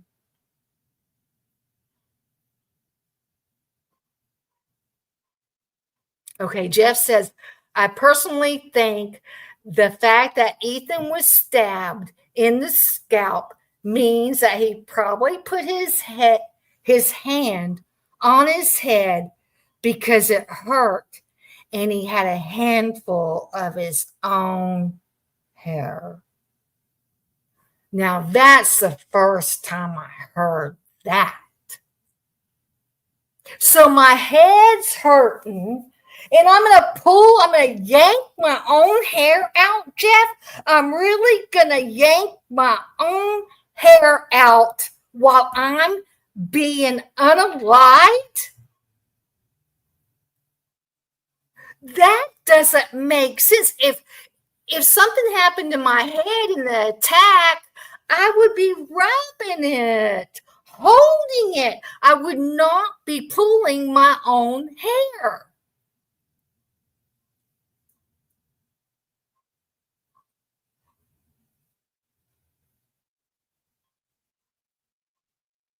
No, we don't cut our hair in the bed. We go to the bathroom sink to cut our hair. And I don't imagine a college student has ever cut her hair on a bed and put some of the ends up off the side of the bed between the bed and the wall. No, we don't cut our hair in the bed. No, women don't do that, Jeff. No, Jeff, I'm not being biased. I'm thinking logically right here. I feel like I'm thinking logically. I mean, I could be like Dylan and say I'm dreaming right now. Oh, I'm just dreaming right now, or I don't know if I'm hallucinating, or, you know. Yes, Edie said you grab anything you can when someone is trying to kill you. You don't grab your own hair either. And he surely wasn't pulling Xana's hair.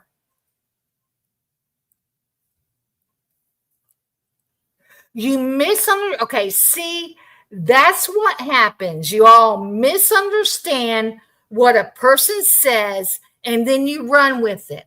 What are we misunderstanding, Jeff?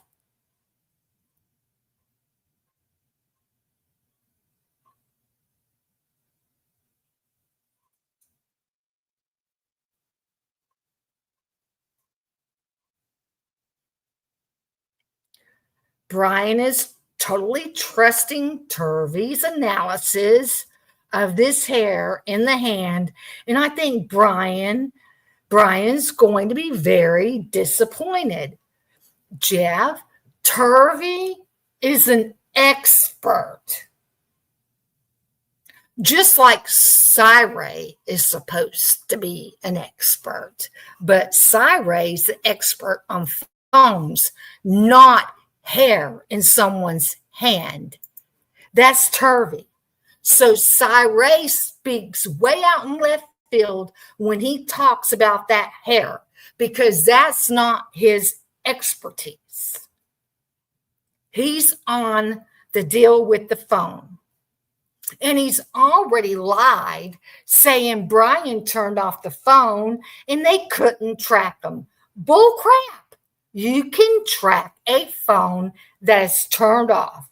They just want the narrative in there that he turned off his phone, like a killer would be turning off his phone if he's committing an act, if he takes his phone with him.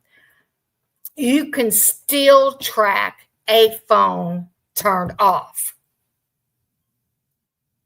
Ask Edward Snowden.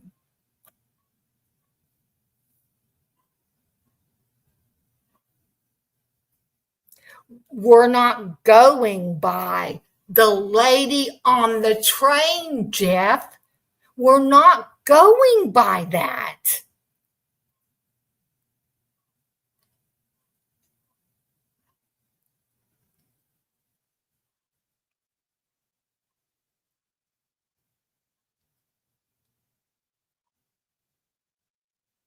He still had, okay, Jeff said, I never intended to say or said that Ethan yanked his hair out of his head.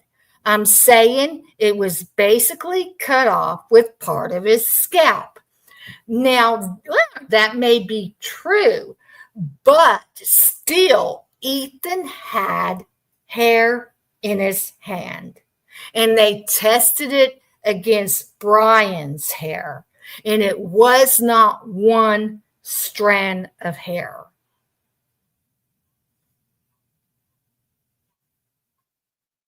We're not getting angry about it. How are we getting angry? I mean, I'm being passionate or straightforward or whatever because this logic I'm up against, don't gaslight us. We're dealing with you without you being thrown out or blocked.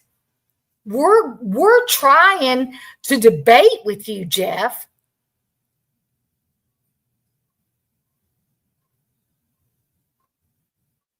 Yeah, just like Lucy asked, was the train lady's face left totally unrecognizable? No, Jeff, she was not.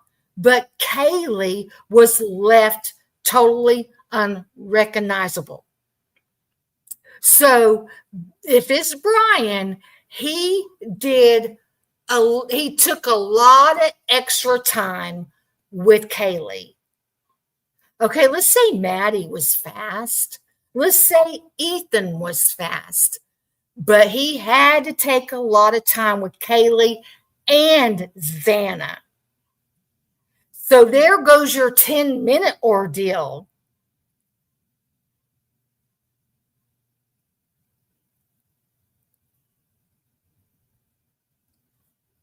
So Jeff's response to Lucy about not being recognizable. Jeff says, Lucy, that guy could have attacked the girl's face on the train after she passed. The guy that did that girl on the train, he tried to look so unnoticeable that he walked out of there. He got his ass out of there. He wasn't going to take time with that girl with all these people around, and he was already on security camera.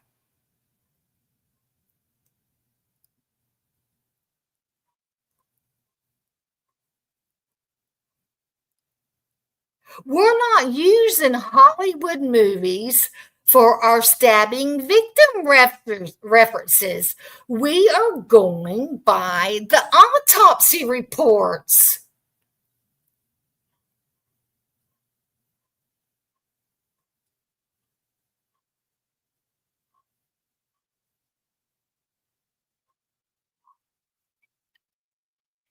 Edie says, when I was attacked and having my head smashed repeatedly on concrete, I effed him up as far as scratches, and I fought my ass off.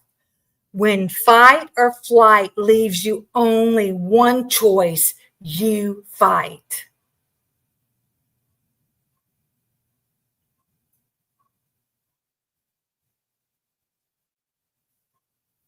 I know this is an insane discussion, Edie, but this is how they believe. This is how the parents basically believe. They're like Jeff. Parents that have lost their children to a horrific murder, which Christy has admitted she has not read the autopsy yet, unless she's done so between the interview she said that in up until now.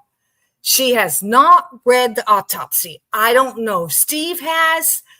I don't know about Stacy. Stacy probably didn't because, oh my God, Ethan's an afterthought and we're moving on with our lives like it didn't affect her a damn bit. Excuse me, that makes me mad. The way Stacy puts out like she's this big, tough person that the death of your child murdered horrifically cannot affect you. That it cannot be a nightmare in your life. No. Stacy is something's wrong with Stacy. This is where it's making me think it's all staged. The parents are making me think this whole thing has been staged to do a social experiment on us.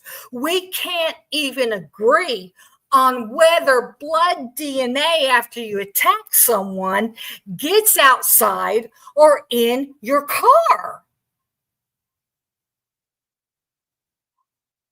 Okay, the parents are closer than any of us to this case, and they believe Brian did it. We have heard over and over again what Christy and Steve knows.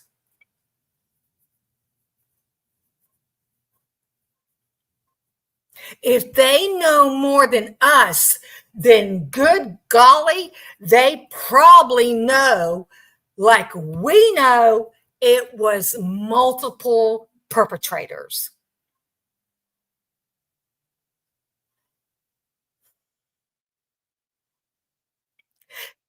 There's just no way you could think one person did this with two upstairs and two over here. How? How do you control people with just a knife? They're trying to keep out the idea that there was a gun there. Now you can use a gun to control them, but how are you going to hold that gun while you're stabbing them?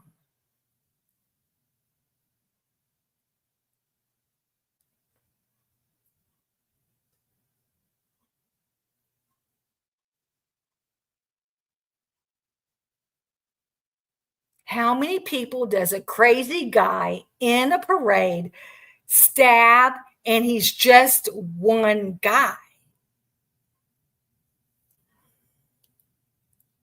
I've never heard of that. Is there a story about that, Jeff?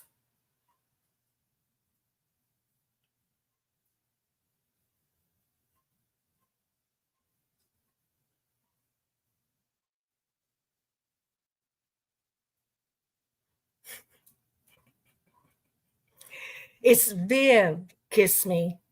Viv, not Vic.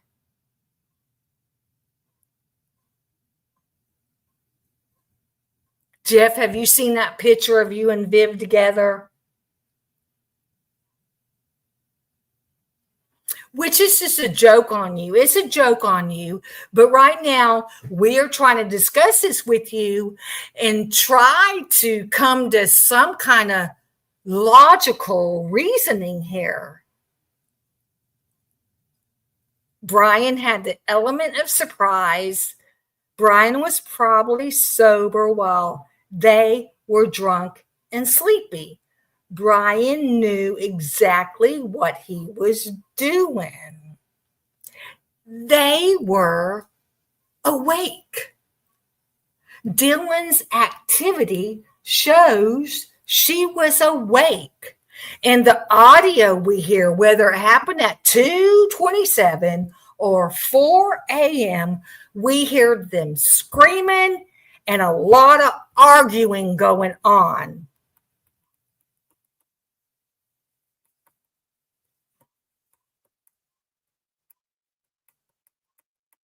Okay, there are many stories about people that jump out of their trucks and begin stabbing people on the street. So, did that person not have any DNA on them, Jeff? Did that person that got out in the street stabbing people, did he have any DNA on him?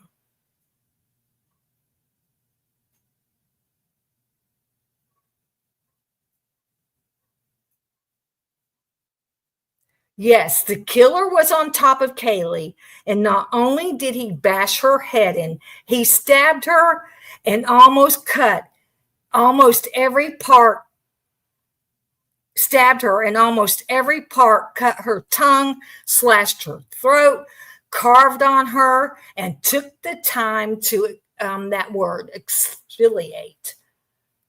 Took time.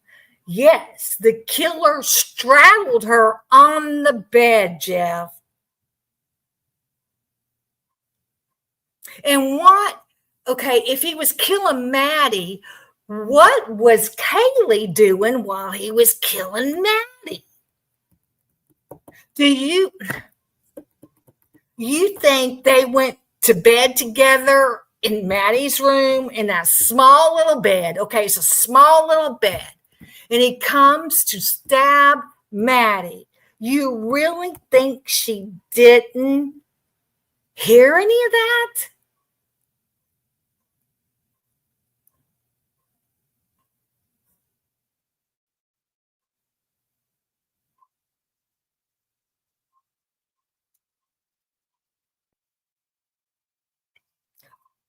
I don't know if the person that jumped out of the truck to start stabbing also wrote a research paper on how to go into the house of a woman stabbed and not get DNA on yourself. Where's that paper at? Where's that research paper, Jeff? Do you have a link to that research paper so we can read it too?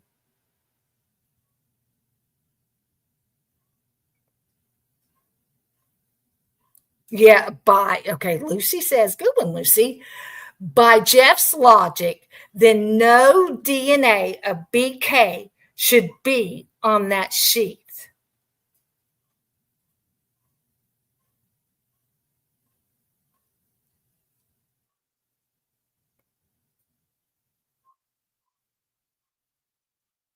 Okay, you think the DNA from Brian got on the sheet before he even left his apartment or car. So you are agreeing, Jeff, that that was touch DNA. If he did this before he got to that house, that was only touch DNA. There was no blood DNA on that sheet.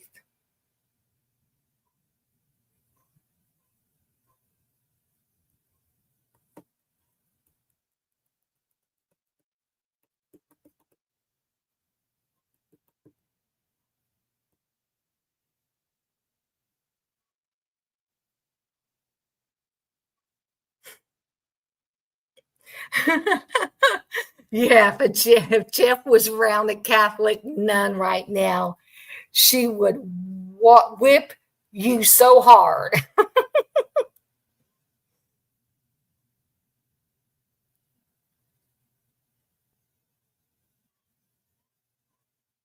No, I don't. I never seen that paper, Jeff. I've never seen it. I'd like to see how Brian wrote that you can leave a crime scene like that, I can't even like that, and not have no blood on you. I'd like to see. It's in the documents. That's about all the help that I often get when I ask for stuff, but I do have it saved somewhere. Will you show it to us?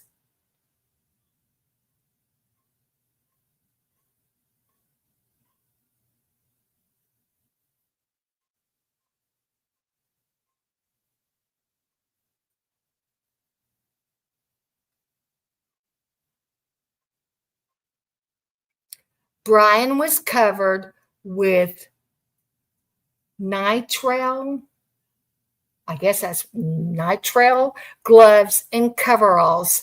So I don't know how he would get much of his DNA on that crime scene. And it's a pretty good research paper.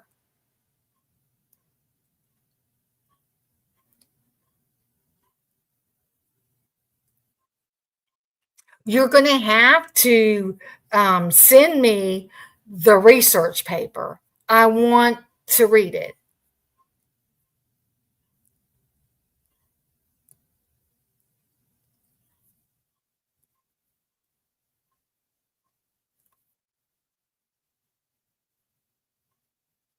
Lucy, do you know where that research paper is?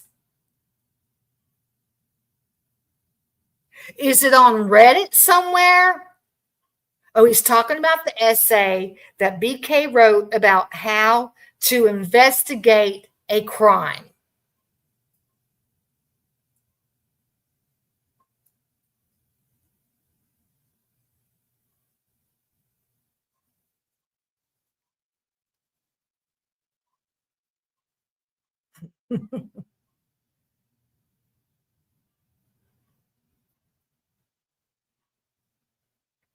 She says it's about investigating a crime, not doing a crime, and not leaving no DNA behind.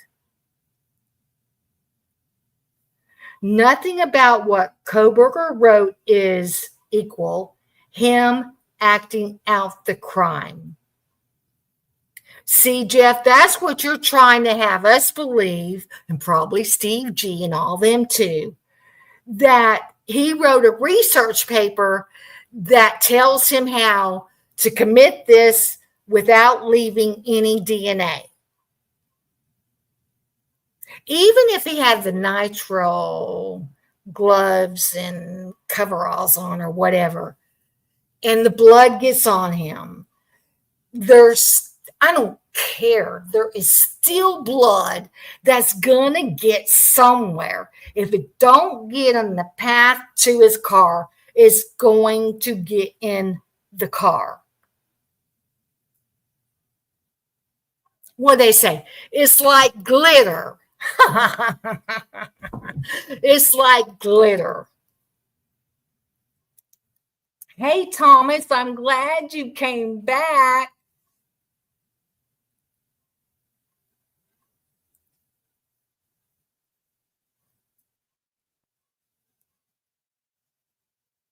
No, I think that woman on the train, the Ukrainian woman on the train, cannot be compared to this. My logic says, from what I saw on that video surveillance thing on the train, no, it doesn't compare. It does not compare. I do want to read the research paper that you are talking about, that you laid your eyes on, and Brian said he can commit a crime, or studied how you can commit a crime and not leave DNA behind.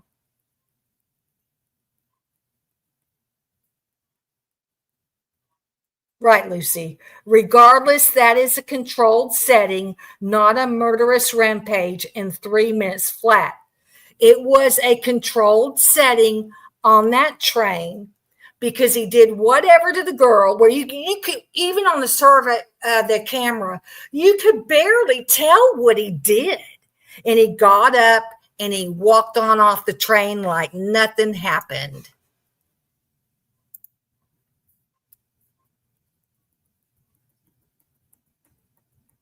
Yes, please let me see that research paper. It shows his vast knowledge of DNA control in a crime scene.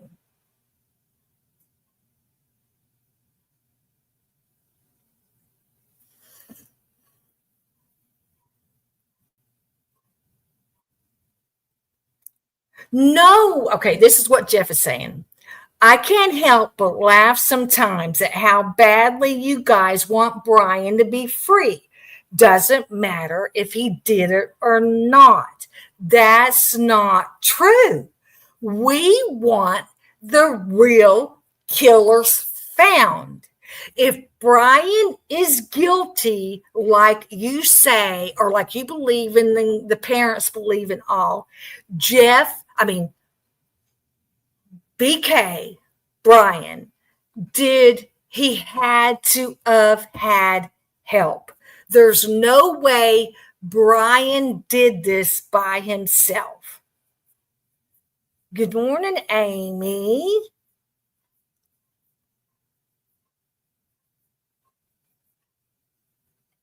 It's also interesting that the girl on the train didn't make a sound, and even the people in the same drink or didn't know what happened.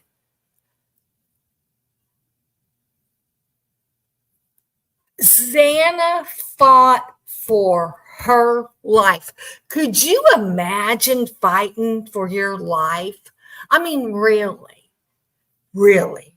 Imagine fighting for your life. When you know this person in front of you or two people in front of you have a friggin' knife. You don't want to die being stabbed. It might be easier to be shot and killed, but I'd rather, of course, be shot and killed than being stabbed. Could you imagine how hard you would be fighting against stabbing? Okay, Lucy says, it's weird that you hate Brian more than you want the person responsible to have consequences. Very good, Lucy. Very, very good.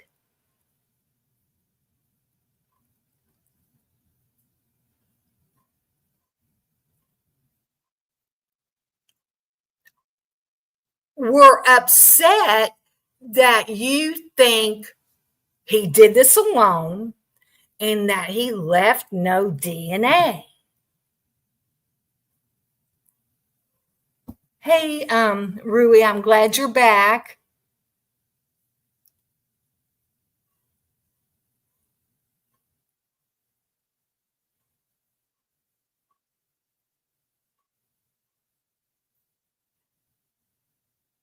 I mean, this bothers me because the parents think like Jeff. How long do we think Xana fought for her life?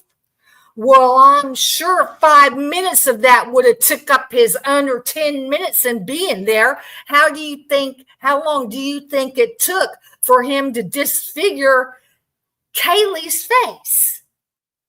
Probably another 5 minutes. So that's 10 minutes right there. What are you going to do with the other two?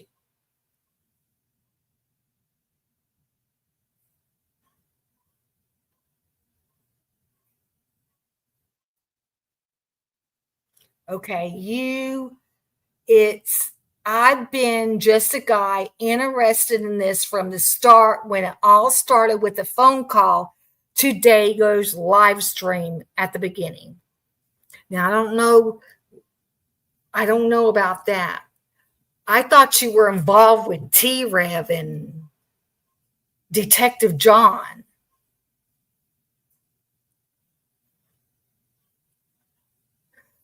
Okay. Doc is saying the number of wounds, and they say the wounds don't match. I think we have 2.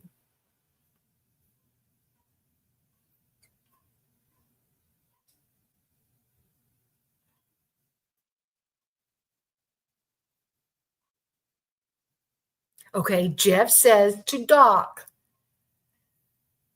my dad was a meat cutter at Safeway. Believe me, on Thanksgiving, when we sliced up the turkey, my slicings looked very different than his. Same knife.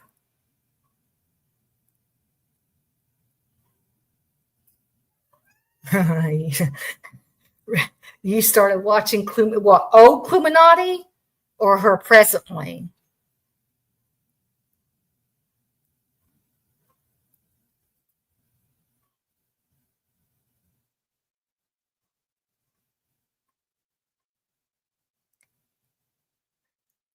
Doc thinks 2 overpowered them. They didn't have much of a chance.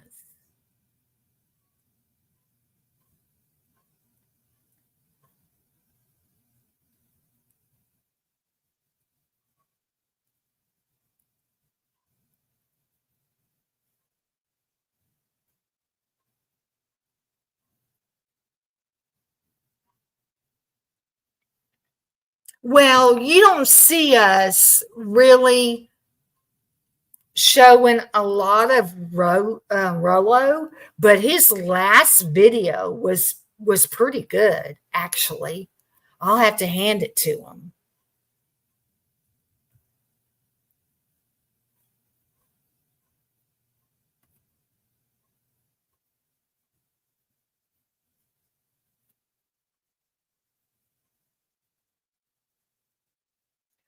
So he attacked Xana, and she fought for her life only within, he said 417 to 420. Let me see.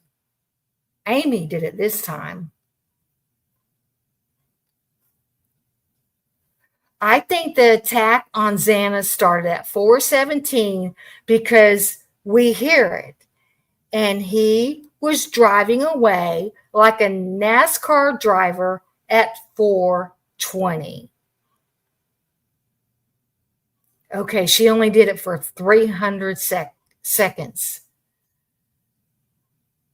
3 minutes? 3 minutes for Xana? He thinks Xana all happened in 3 minutes?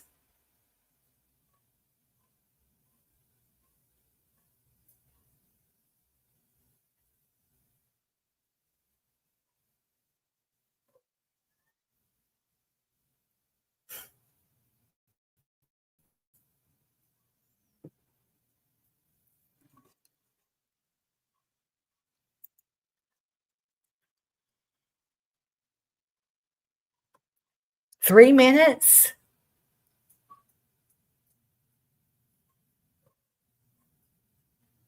I wonder how long it took for him to do that to Kaylee.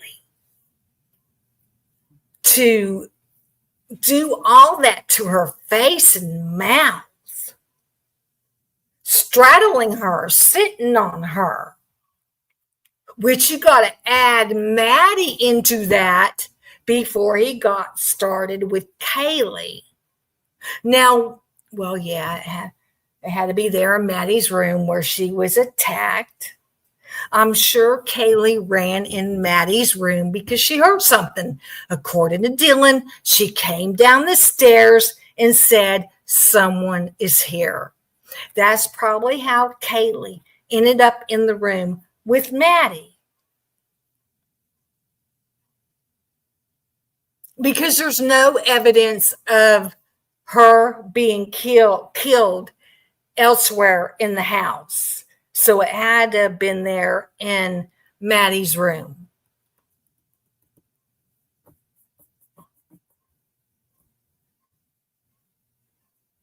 And when she came running down, scared, down the stairs, saying someone's here, and Dylan felt fear, she should have called 911 then. She never called the Greek council. We know on Dylan's phone, she never called a house mother, or whatever they call them. There's no phone calls of her calling the Greek council before she called 911. So the Greek council did not stop her from calling 911. That was Dylan's own doing. Okay, Jeff's back. Cool dude jamming. Leah, please tell your middle school hall monitors that they don't need to block me. Well, Amy said that she's heard this for 1,000 times out of you.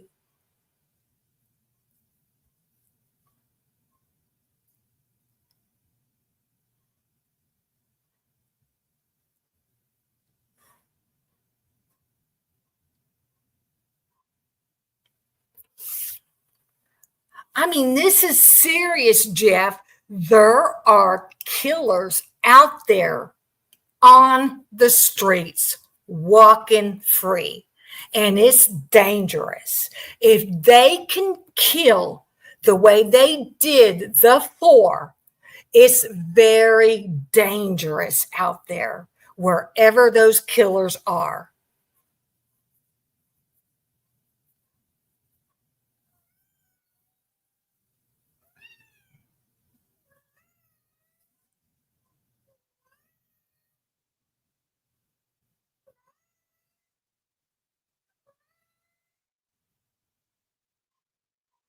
See, now Amy's leaving because she don't have time for you.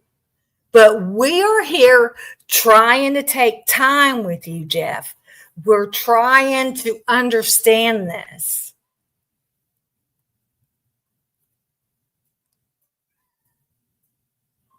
The killer's in prison and the killings have stopped.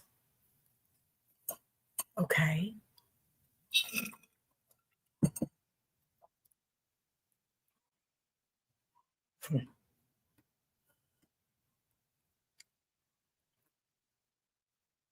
How long did it take him to kill Kaylee?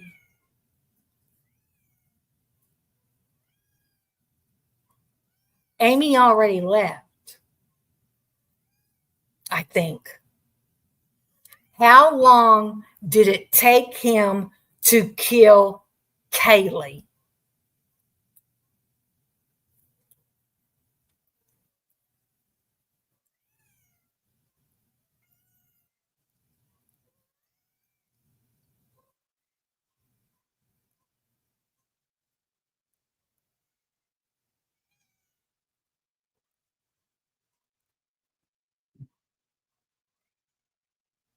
Oh, I know, Liv, you've seen this 100 times. I just know there's also a lot of people coming in on this case now that Netflix has showed that document. If you want to get the word out to everybody, you gotta have Netflix. That's the same way it was with the person that is all about them files. I knew all about them files in 2016.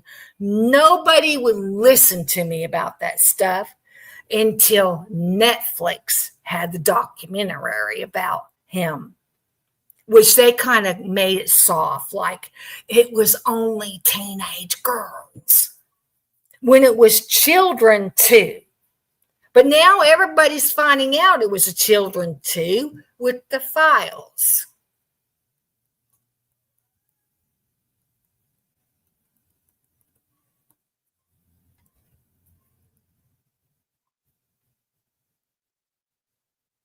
I guess he left.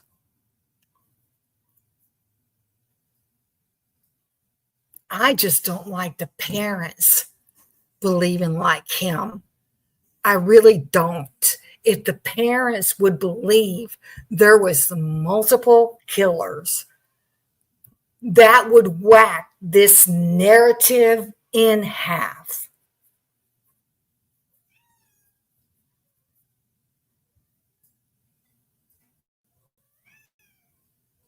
You want to go outside? Here, let me play this while I let the cat outside. I'm going to refill my drink. I will calm down some, okay? I will calm down some, okay? BTK killer? PTK. Or whatever. We've found out that he writes papers for other prisoners and gets treated really well because he's intelligent and he's able to help other prisoners get preferential treatment through the legal system. We don't want that type of behavior to happen in our case where he has influence outside of this event. And he was basically planning out to do his version of what they did and incorporate what they did and their mistakes and try to be that much better than them. Reporting a false sighting of a missing person in a location far from where their body is actually located can be driven by a range of psychological, cognitive, and in some cases, deceptive factors. We believe that psychological and some deceptive factors may have prompted Kaylee to report having seen Sharon Archer on October 5th, 2021, 7 days after Archer's death, and 18 days before somebody found her right there in Kootenai County. These psychological factors range from genuine, well-intentioned mistakes arising from emotional stress to manipulative behavior designed to alter the course of an investigation. Feeling under pressure from emotional conflict to perform a duty she may have been opposed to would nonetheless, in the minds of some, misdirect the course of an investigation in the search for Sharon Archer, who was indeed, at the time she was reported, submerged in Lake Fernan on October 5th, a week after she went missing. This report of having seen the person missing, as opposed to dead, cannot be related to memory or a dream experience, since the sighting was in real time and involved Kaylee's boyfriend as well, Jack Ducour. Kaylee had said that this person, who she thought was possibly Sharon Archer, was looking at the two of them while they were in Walmart, and again staring at the two of them while they were standing at the checkout line. A report should have indicated proximity and location in relation to where the reporting party was during the alleged sightings. It is possible that Kaylee experienced something called unfamiliar face misidentification, which acknowledges that people are poor at recognizing unfamiliar faces, particularly in high-stress situations. It is also possible that Goncalves felt the need to control or solve the missing person case. Since she was reportedly into true crime herself, it is possible that she felt the need to come up with information about Archer in the back of her mind, which stems from a psychological need to feel useful. Or was Kaylee being used? Staged sightings are often carried out to make people think that the victim was still alive at a later date or in a different place than they actually were, aiming to confuse the timeline of the death. Ask yourself this. Why would Kaylee, of all people in Moscow, Idaho, on October 5th, create a false narrative by reporting a false sighting an hour and a half away from a possible crime scene, Lake Fernan, exactly 1 week from the date when Archer's body and vehicle was plunged into a lake? On the other hand, a murderer might recruit a trusted family member to report a person missing far from the actual body location to create spatial and temporal distance between themselves and the crime. This is not only a clever way to assist an alibi, but it is also an obstruction of justice when it is done as an effort to slow down police response or to divert resources to a wrong location, as was explained earlier. This tactic is also a form of staging used to manipulate law enforcement. Creating a false lead by reporting a missing person as seen far away from where the body is may steer search efforts away from the body. It suggests that the victim traveled voluntarily, making a perpetrator appear innocent while also giving them time to destroy evidence or dispose of the body in a more thorough manner. A trusted family member is less likely to be immediately suspected, allowing the perpetrator to shape the timeline of the disappearance and manipulate police. Agent will ask Psychological, cognitive.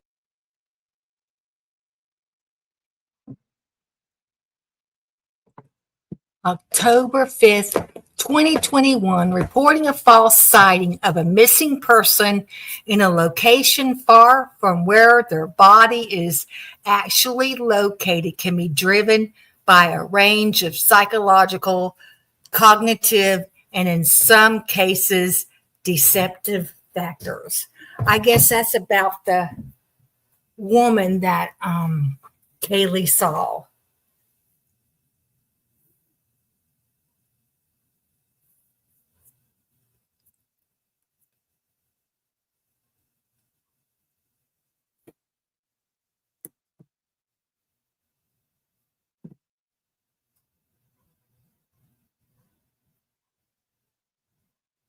What does Lucy? April 20.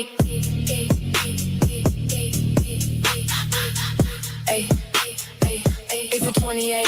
2026. And Taylor Law Offices. Official press dissemination. Subject. Mouth feet. Sorry, y'all. I'm getting past some music. Oh, there's Brent Turvey. I wanted to hear him anyway.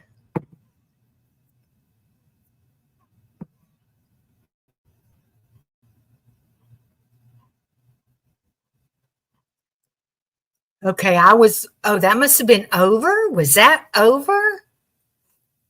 Well,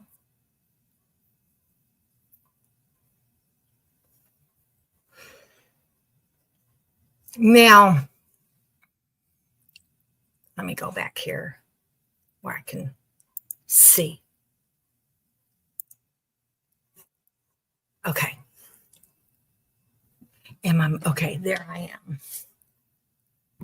Do you all want me to play a video of someone I followed when I was really into the conspiracies, and he broke down the news articles and what's fake and not? And before I got into this case, he had a video on Idaho, and he thinks it is fake. I'm not saying that's what I believe, but do you want to see how he breaks that down?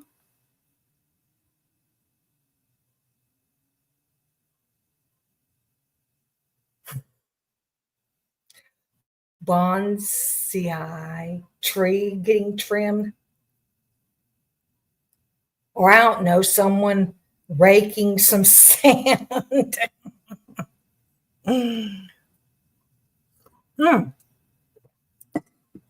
Let's go. Let's find Brent Turvey. Let's see about this hair and Ethan's hand. Let's analyze his words.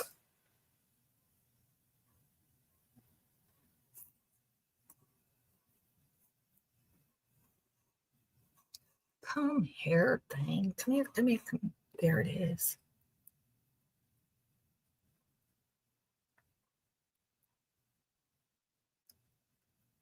Thomas, I'll email you that video. It really is interesting to see how people think when they watch the news. Logical kind of people.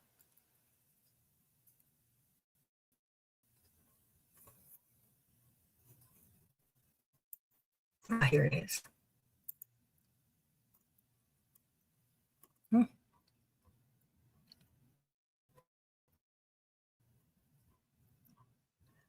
Hopefully they're not far down on the list either. Here they are.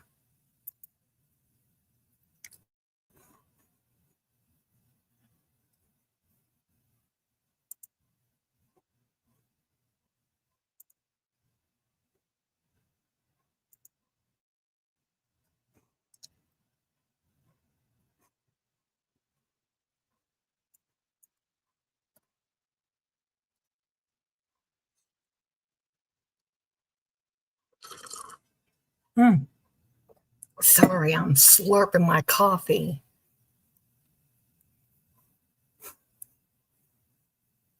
That was a live they did with him.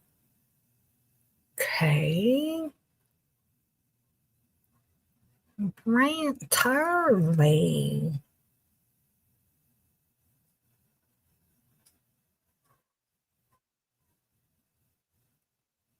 Turvey speaks. The interview everyone's been waiting for. So this is probably the first one. I mean, I don't know if they had him back or not. So I came across this image recently and thought to myself, but yeah, this is important right now because this is important because they're trying to say it was just one piece of hair.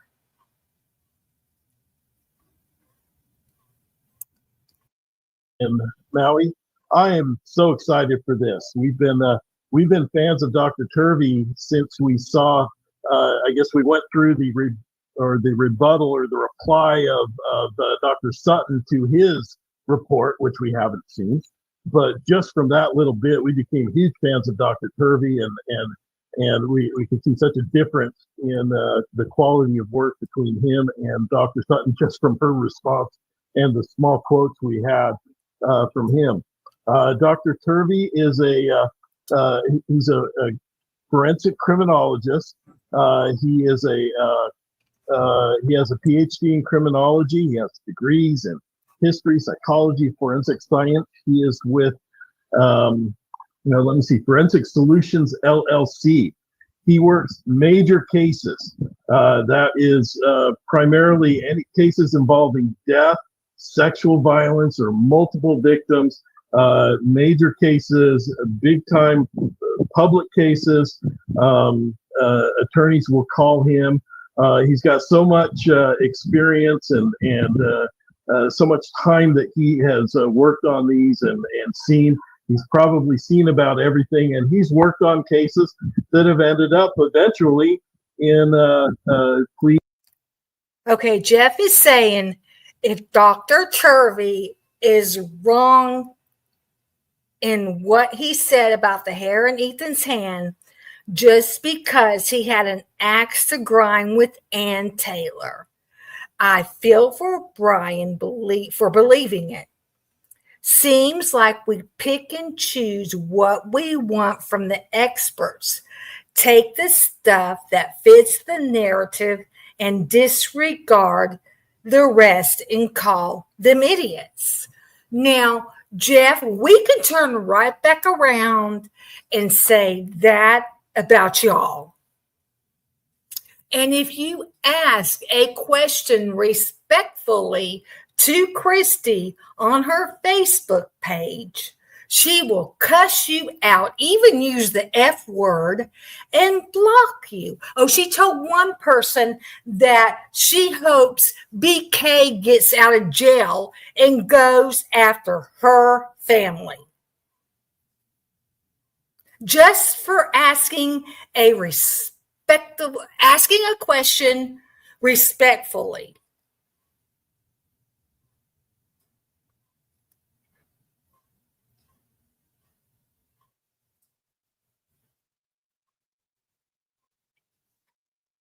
Okay, Jeff, so let's listen. Let's listen to this, because this is coming up right now. It's in all the interviews with Steve and Christy right now and Ray. They're trying to convince everybody it was just one hair, and all the new people coming in trying to learn this case are thinking one hair.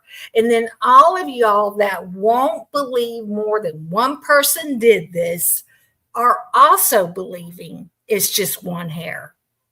So let's see what Brent Turvey's actual words and verdicts being set aside. So we're really anxious. Now we're going to bring him up right now. He works on cases all over the country and all over the world. He's also senior forensic advisor to the Dubai Police Criminal Profiling Unit. In addition to all the other stuff he does. So we're very excited to welcome Dr. Turvey. Hey, how you doing? Okay, Jeff says Christy has no right to be angry about anything. It's not like she lost anything. Oh, wait. So, Jeff, have you ever lost a child? No, you have not, right?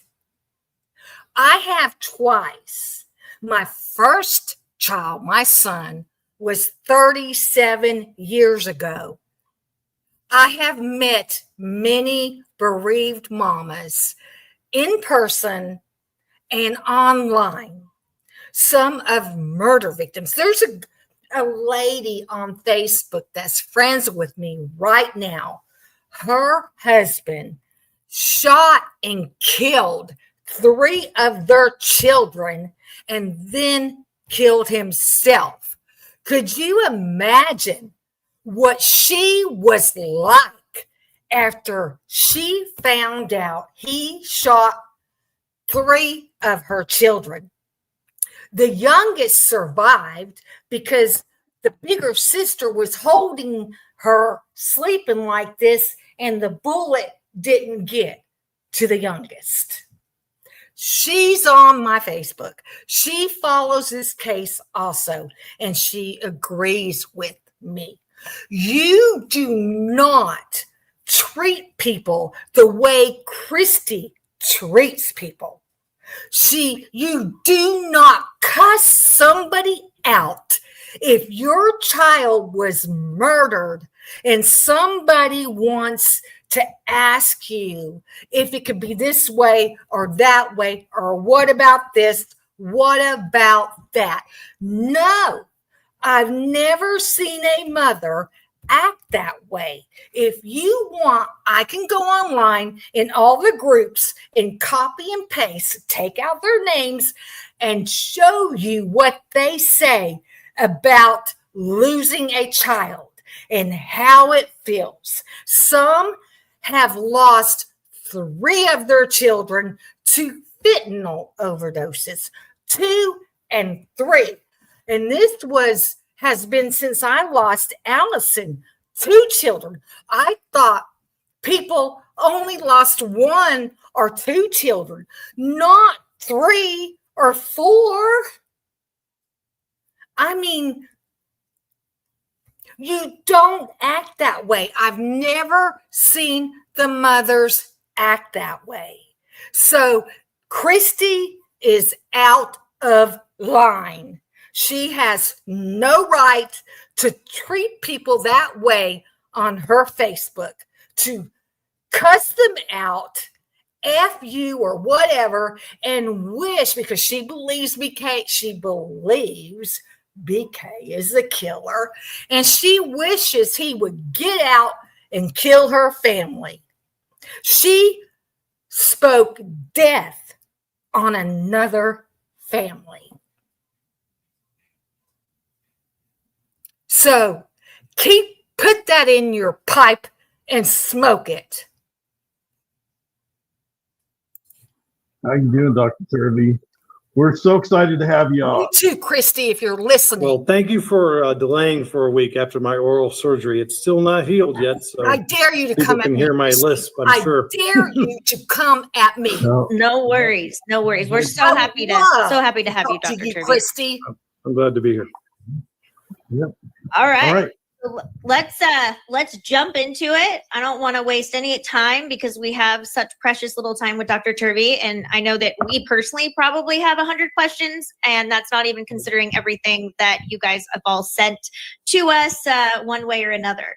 So we're going to rip the Band-Aid off, Dr. Turvey. We're going to go right to the meat and potatoes. And Taylor, Perfect. let's start there. Go for it. You first. What's the question?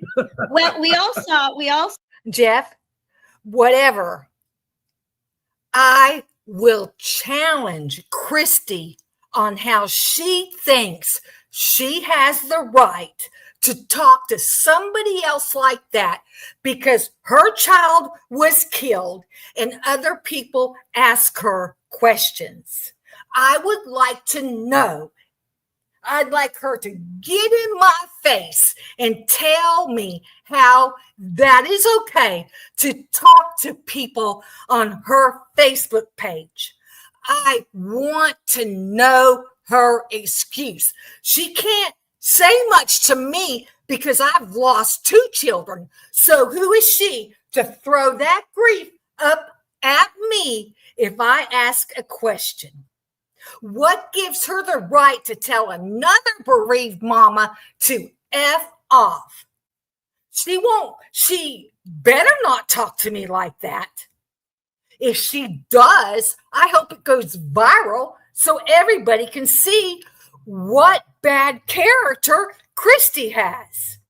And she's doing this foundation, and she won't even test the hair that we're going to find out about Brent Turvey. I hope that foundation flocks and fails until they test this hair, until they test all the other male DNA, everything, the hair that was in bed with Maddie and Kaylee. I hope that foundation don't go nowhere, don't do nothing until they deal with Kaylee and Maddie and Ethan and Xana. And I feel okay in saying this right now.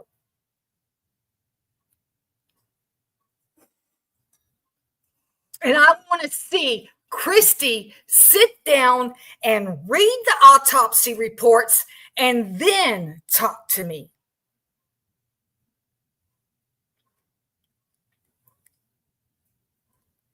Yes, Christy has every right to be angry, but not.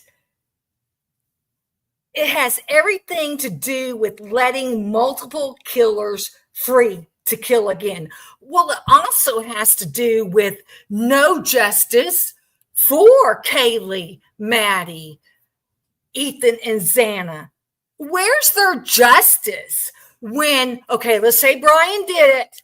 Also, where's their justice when 3 or 4 killers, more killers, are out there walking free? Jeff says, I think Christy can say whatever the heck she wants after what she's gone through. And if she says anything in error, I'm sure she would apologize. Again, you haven't swayed me for this belief. I have that it's all about love for Brian and hate for the victims and the victims' families.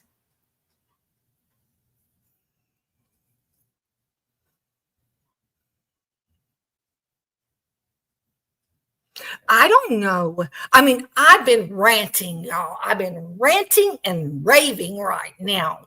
And I don't know. I don't know what else to say. Christy, yes, like Edie said, Christy can be angry, but she doesn't have to talk to people like that. And you say, if she knew that she was in error, I'm sure she would apologize. What do you think? Do you think she don't know she's in error when she tells someone to F off or wish Brian BK gets out of jail and goes after her family? You think that she doesn't know that was wrong, Jen? Again, you haven't swayed me from this belief I have that it's all about love for Brian and hate for the victims and the victim's family.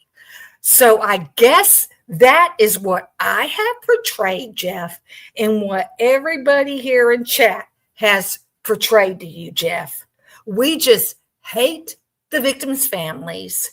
Oh, and the victims, unless you're talking about the other victims being Dylan and Bethany.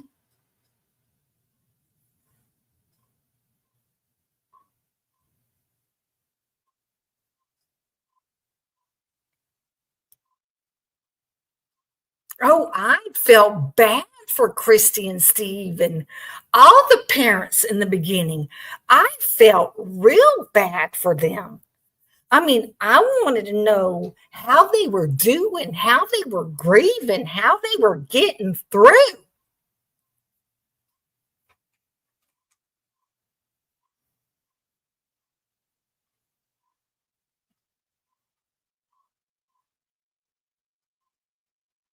Okay. I mean, it sounds like Christy is saying the same thing that's been asked many times. Where, if you believe Brian is innocent, that would you let him stay at your house for a week? It's just that. If they can prove beyond a reasonable doubt that Brian is guilty, and innocent, and that there's other perpetrators instead, yes, Brian could come around me.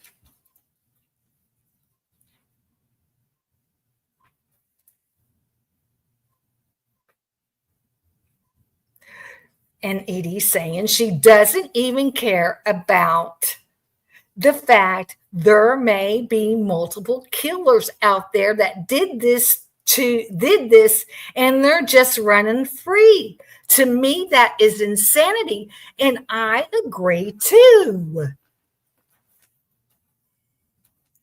Most mamas that have lost children have that gut level instinct that tells them if everything's right or if something's wrong. I'm sure Christy and them have a gut level feeling, and they're not going to tell us because she might think it ruins the foundation, her Facebook page. I mean, you know.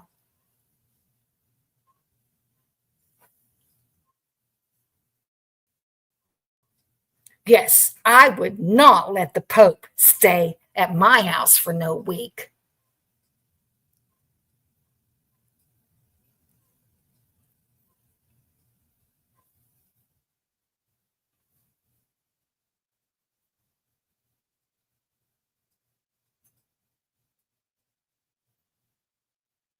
Christy has done this. Okay, pro burgers can say 1 million nasty things about Christy, about nasty things, and Christy says one bad thing and she's the bad person.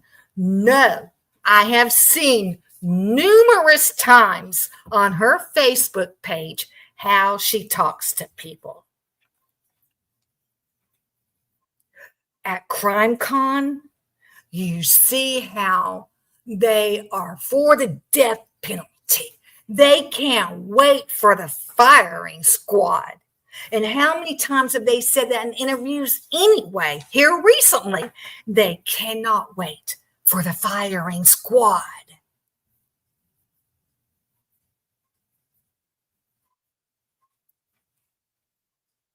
Oh, Dylan learned the hard way that it's not see something, say something. It's see something and say something, have your words misunderstood by social media, and then be attacked for it.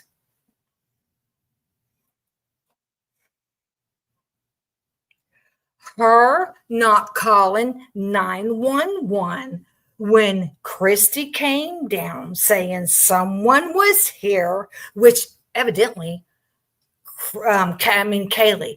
Evidently, Kaylee's never done that before. Kaylee's never run down in the middle of the night, someone's here. And you get scared and you lock yourself in the bedroom, but you don't call 911. There's no excuse, none. So you could worry about Dylan learning that she's the hard way, that she's not to say anything about see something, say something. I'm concerned about all the kids out there, all the teenagers out there, and everybody out there that thinks it's okay to not call 911. That's what this is promoting, Jeff. It's okay to not call 911, and you won't be arrested for it. You won't be held accountable in any way. You won't be in that interrogation room. So when someone gets hurt, you don't have to call 911.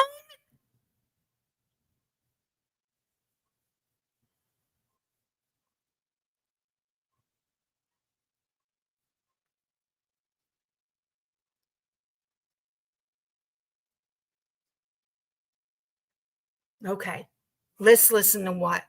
Okay, I'm listening to you. This is what Thomas said. I believe that the conversation has escalated from arguing the facts presented thus far to personal criticism. Okay, let's listen to Brent Turvey. And Jeff, I hope you stay in here and listen to Brent Turvey. Let's listen to what he says. Let's be able to quote him too. Saw your response. So let's start there. Well, let's start with what she said. I mean, I think that's a fair place. Because my response comes after her public sort of admonition. And it, for me, it's kind of, par for the course with that team. Subsequent to the revelation of the plea agreement. How do I put this? I think I am fairly shocked, as is I think the world, that a defense attorney would come out publicly and admonish one of their own experts for discussing exculpatory evidence for their client. And it begs the question as to whether or not she's representing Kohberger or something else. So, because that's not in his best interests. His best interests obviously are served by full disclosure of all exculpatory evidence and testing of all potentially exculpatory evidence. And that's all any expert should be, advocating for. If you're advocating for truth and justice and full disclosure and transparency, which are sort of the hallmarks of good scientific practice, that's what you're advocating for. And when you hire somebody like me, that's what you're saying to the world. Hey, we're bringing in independent experts who are independent, who are going to give us advice about what evidence exists and what evidence does not exist, what evidence should be tested, and what evidence might be beneficial to understanding the full narrative of the case. And the idea that you would leave physical evidence untested that has potential exculpatory value is shocking. It shocks the conscience. And so the idea that you would admonish somebody for saying, hey, there's this really important piece of untested evidence that we need to talk about, that's sort of, again, it's problematic and it raises real questions for me. But let me explain something else. Let's flip it and say it this way. What would it say about an expert that you hired who sat on exculpatory evidence and didn't say anything publicly, and later on that evidence was discovered and tested and exculpated a client or a defendant? What would you say about the entire team of experts that said nothing and sat blithely by while the judicial machine sort of steamrolled the defendant? Would not think very highly of them. What? I would not think very highly of them at all. Exactly. So while in this moment, there are people who are chagrined by this discussion of publicly available material, I am more concerned about those who would rather suppress it. And is it safe to say, Dr. Turvey, that this is the first time a defense attorney in a case that you've worked on has come out and made such a statement? I've never seen it before in any case, ever, in my 30-year history. I mean, if you can name that case, I'd love to know. True, wrong. No, I've seen experts for the state and for the defense who've come out and made massive blunders, massive errors, massive failure to disclose misconduct, incorrect interpretations, looking at photographs upside down and interpreting them incorrectly. That happens all the time. And you never see a defense attorney coming out and blasting them for it. Or even the state often might do it a little bit, but not the defense, not their own expert. So it really starts to beg the question, what is the purpose of hiding this evidence? What is the purpose of not wanting to discuss it? And to be very clear, the sort of the admonishment is generic. It's only that I'm discussing things, not that I'm wrong, not that I'm lying, not that I'm incompetent, not that I am biased, or not that I am doing something that violates a court order. None of that is happening. If it were true that I were violating her confidentiality agreement, there would be severe and immediate legal consequences, as there should be. All right.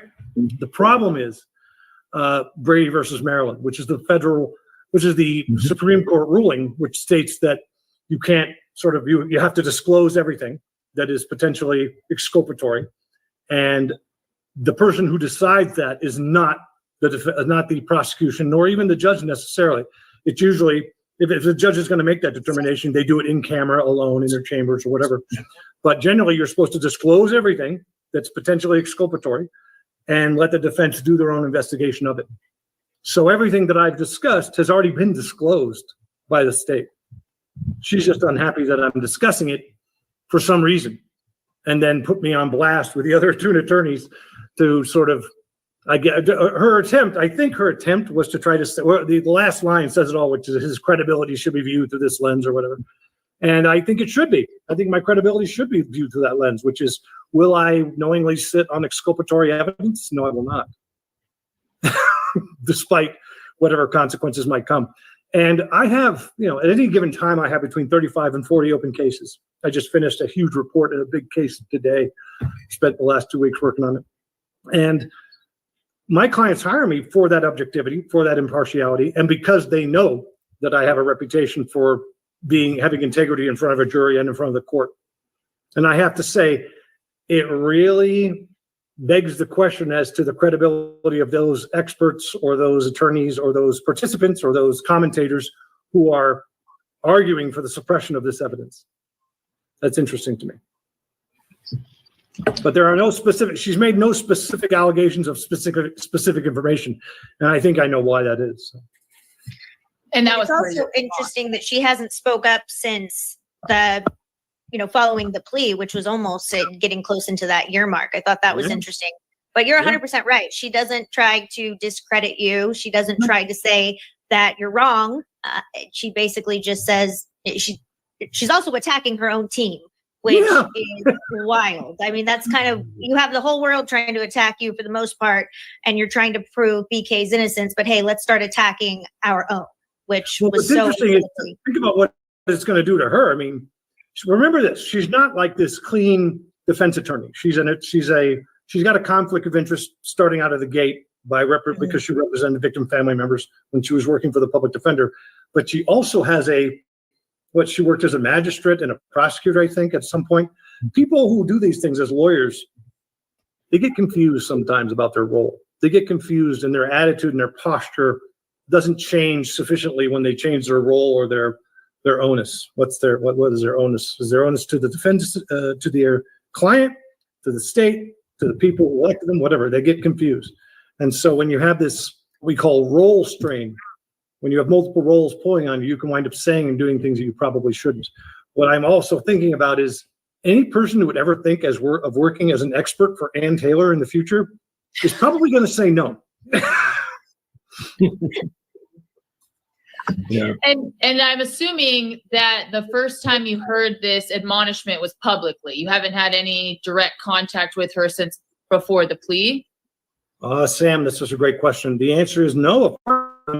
If you were going to, let me back up and say this. If you were going to admonish an expert for some behavior, you would probably want to talk to them first about what they did and why, and specifically what they did and why, as part of what's going on.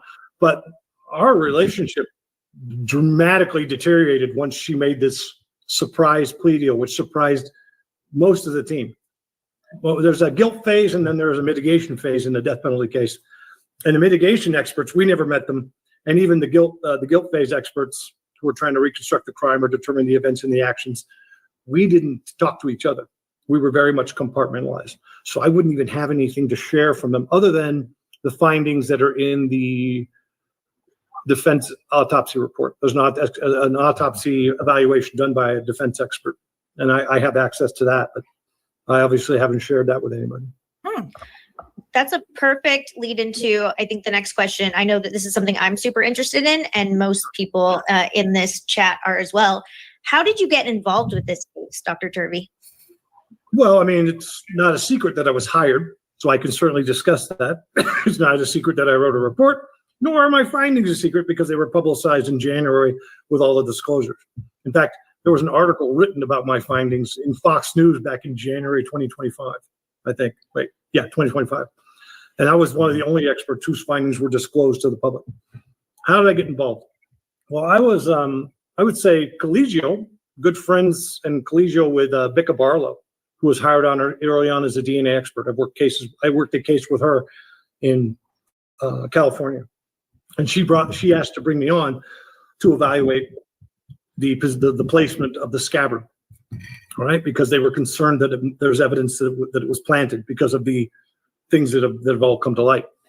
And then once I did that, once I was brought on board for that, they expanded my role and they expanded my analysis to a full crime scene analysis, so that we could make determinations with certainty. And remember, I prepared a report in this case, which was submitted to Ann Taylor, I think, at least twice. One evening, I was traveling, I was working really late, and I submitted it. We had a deadline we were coming up against in January of 2020, 2020, whatever it was, 2025. And I had to meet that deadline. And so she reviewed it, she accepted it, and she put it on file. So these findings that I've given and the extent and breadth of my examination are not some great mystery or some great reduction, as she tried to suggest in her admonition, which was bizarre. Trying to pretend, oh, well, he's just this guy. We just kind of hired him and just kind of did this. And you didn't vet me completely. You didn't. Jeff, are you still here? Are you still here with us listening to this? Please let me know. Raise your hand. If not, then we know. Asked for a report, didn't expand my role, didn't request a report that was X number of pages long, and submit that to the court as true and just and accurate. I mean, come on, it defies credibility. Her posture at this point defies credibility. Oh, okay. So that's how I got involved, and that was the nature and range and scope of my examination, quite extensive. And do you recall exactly what time frame was it that you were actually hired on as the expert? What would be like man, I don't remember. Let me just take a look. I can tell you right now. I can tell you. Let me go here. Let me just make sure I don't say anything wrong. All right. So I was brought in October 2024, but I was interviewed multiple times, at least twice before then, to screen me. And my report was submitted in January 22nd, 2025. Hi, I'm JT, and I made Result Hunter, the search engine for conservatives. Let me just tell you what it does. First of all, big tech. Does that help? January 22nd, 2025. That helps quite a bit. Yep. So I know that there was a lot of discussion, a lot of complaints by Ann Taylor to the court about a defense being slow to give evidence over. Did that kind of put the defense team the prosecution, not the defense, the prosecution? The prosecution turning him over to the defense, yeah. Did that kind of put the defense under the gun a bit? Not just that. I mean, right before the plea, we got this massive data dump that had not been disclosed to us prior, and that I have not seen and have not examined. We had to still have no, of course not, because the plea happened right after that. So I had when I left her office the last time, the weekend before the Thursday before the weekend of the plea agreement being announced, we had all kinds of plans set in motion, as you would, because we were going to trial, and all kinds of plans for examining those disclosures, all kinds of plans for other examinations for other items of evidence to check on chain of custody and things like that. There was a bunch of work to be done. That is not some secret. That disclosure of that data dump requires examination by the experts. So there's no. Do you know what was in that data dump? I didn't look at it. Well, no. I mean, did they say, nope. Here are photos, here are videos, nothing. You just no. Wow. No, she was not like that. So she wasn't. She the version of Ann Taylor that I know bears no resemblance to the Ann Taylor that took the plea and is talking in public right now. I don't know this person at all. I don't recognize her at all. Well, when you last met with her, you had no indication that the plea was gonna happen. And how did you actually find out about the plea? Through the media? I found out from a colleague. A colleague texted me and said, "Hey Brent, I remember you were working on this case. I remember reading the articles. I remember this. I remember you mentioning it. what's going on? There's a plea agreement. Is that true? And I like wrote back immediately, no way. No way there's a plea. There's no way. It's not happening. And then over the next 10 minutes, it was like bing, bing, bing, bing, bing. I was getting all kinds of text messages from different colleagues and different friends of mine and people who work for me. We all found out with the rest of the world. Is it normal? Oh, is it normal? Go Oh, ahead, sorry. Ryan. No, I was just saying, last time we talked, you were renting like a VRBO, you had bags, you had your clothes, like you were ready to go. Yeah. So this of course. But let me back up and say something that hasn't been said before. One, the reason I was hired for this case is I was one of the only people on the whole case who's ever worked a mass homicide before. I've worked dozens. Well, a dozen or more. Somewhere between 12 and 20. If you look at my resume, you can go count them. That's the first thing. And I'm working a couple right now. Actually, I just picked up another one the other day. So that's one of the reasons I was brought in, because I have expertise and experience on these kinds of complex mass homicide events. All right. The second thing is that when you are on a death penalty case, it is intensive. Everybody's heads are in the huddle. Okay. Everybody is part of the process, because if they're not, you can miss something. And the consequences are life and death. So there's a lot of great articles on the death penalty issue and the work that's required and the focus that's required. And what they say is, quote, death is different, unquote. So when you have a death penalty case, you are responsible in a way that you're not in other cases. Right? Because there's going to be appeals and there's going to be, you can do it and get a second chance. You can get a couple more bites at the apple if there's a problem, or if there's a procedural error or an innocence issue. In a death penalty case, it's dangerous. So that means there has to be a very high level of trust and communication between the people working on the case. And the fact that none of the defense experts were contacted or consulted as part of this deal, in fact, were misled by the defense attorneys as to whether or not there was going to be a plea deal, is stunning. It's a stunning context to be in. I've only experienced this kind of thing one time before, sort of, but this is pretty stunning. How were you misled? What? How were you misled? Exactly. Well, as I said, the entire posture of the case was going to trial. And that changed on the weekend and was announced to the world without being discussed among anyone. And, there's a lot of ways to describe that, but one is just, it's misleading everybody else to let them think that there's one pathway that's happening, and that causes them to to engage in activity or make decisions and choices and planning and protocol and logistics surrounding that, and action plans that cause them to do massive amounts of work and commit to certain time frames, and then to sort of have the rug pulled out from underneath you for some reason without any explanation, then or now, as to why. Misleading is a gentle way of saying it. Misleading is a kind word. So you don't have any information since the time the plea was entered as to what changed or why they went that direction. Well, I directly asked that question, and I was told nothing. Nothing changed. Was Hippler or the court, were they encouraging the negotiations regarding the plea deal, or there's so many different theories that we've all heard online. Some that Hippler was encouraging the two sides to mediate, see if they can come to a plea deal, or was it just completely like you had no clue that these negotiations? It sounds like to me you had no clue that these negotiations were going to go down that weekend. None at all, and it's none at all, and that's sort of. In my perspective, and Ann Taylor doesn't have that much experience working death penalty cases. I do. I've done this many, many years, 30 years now.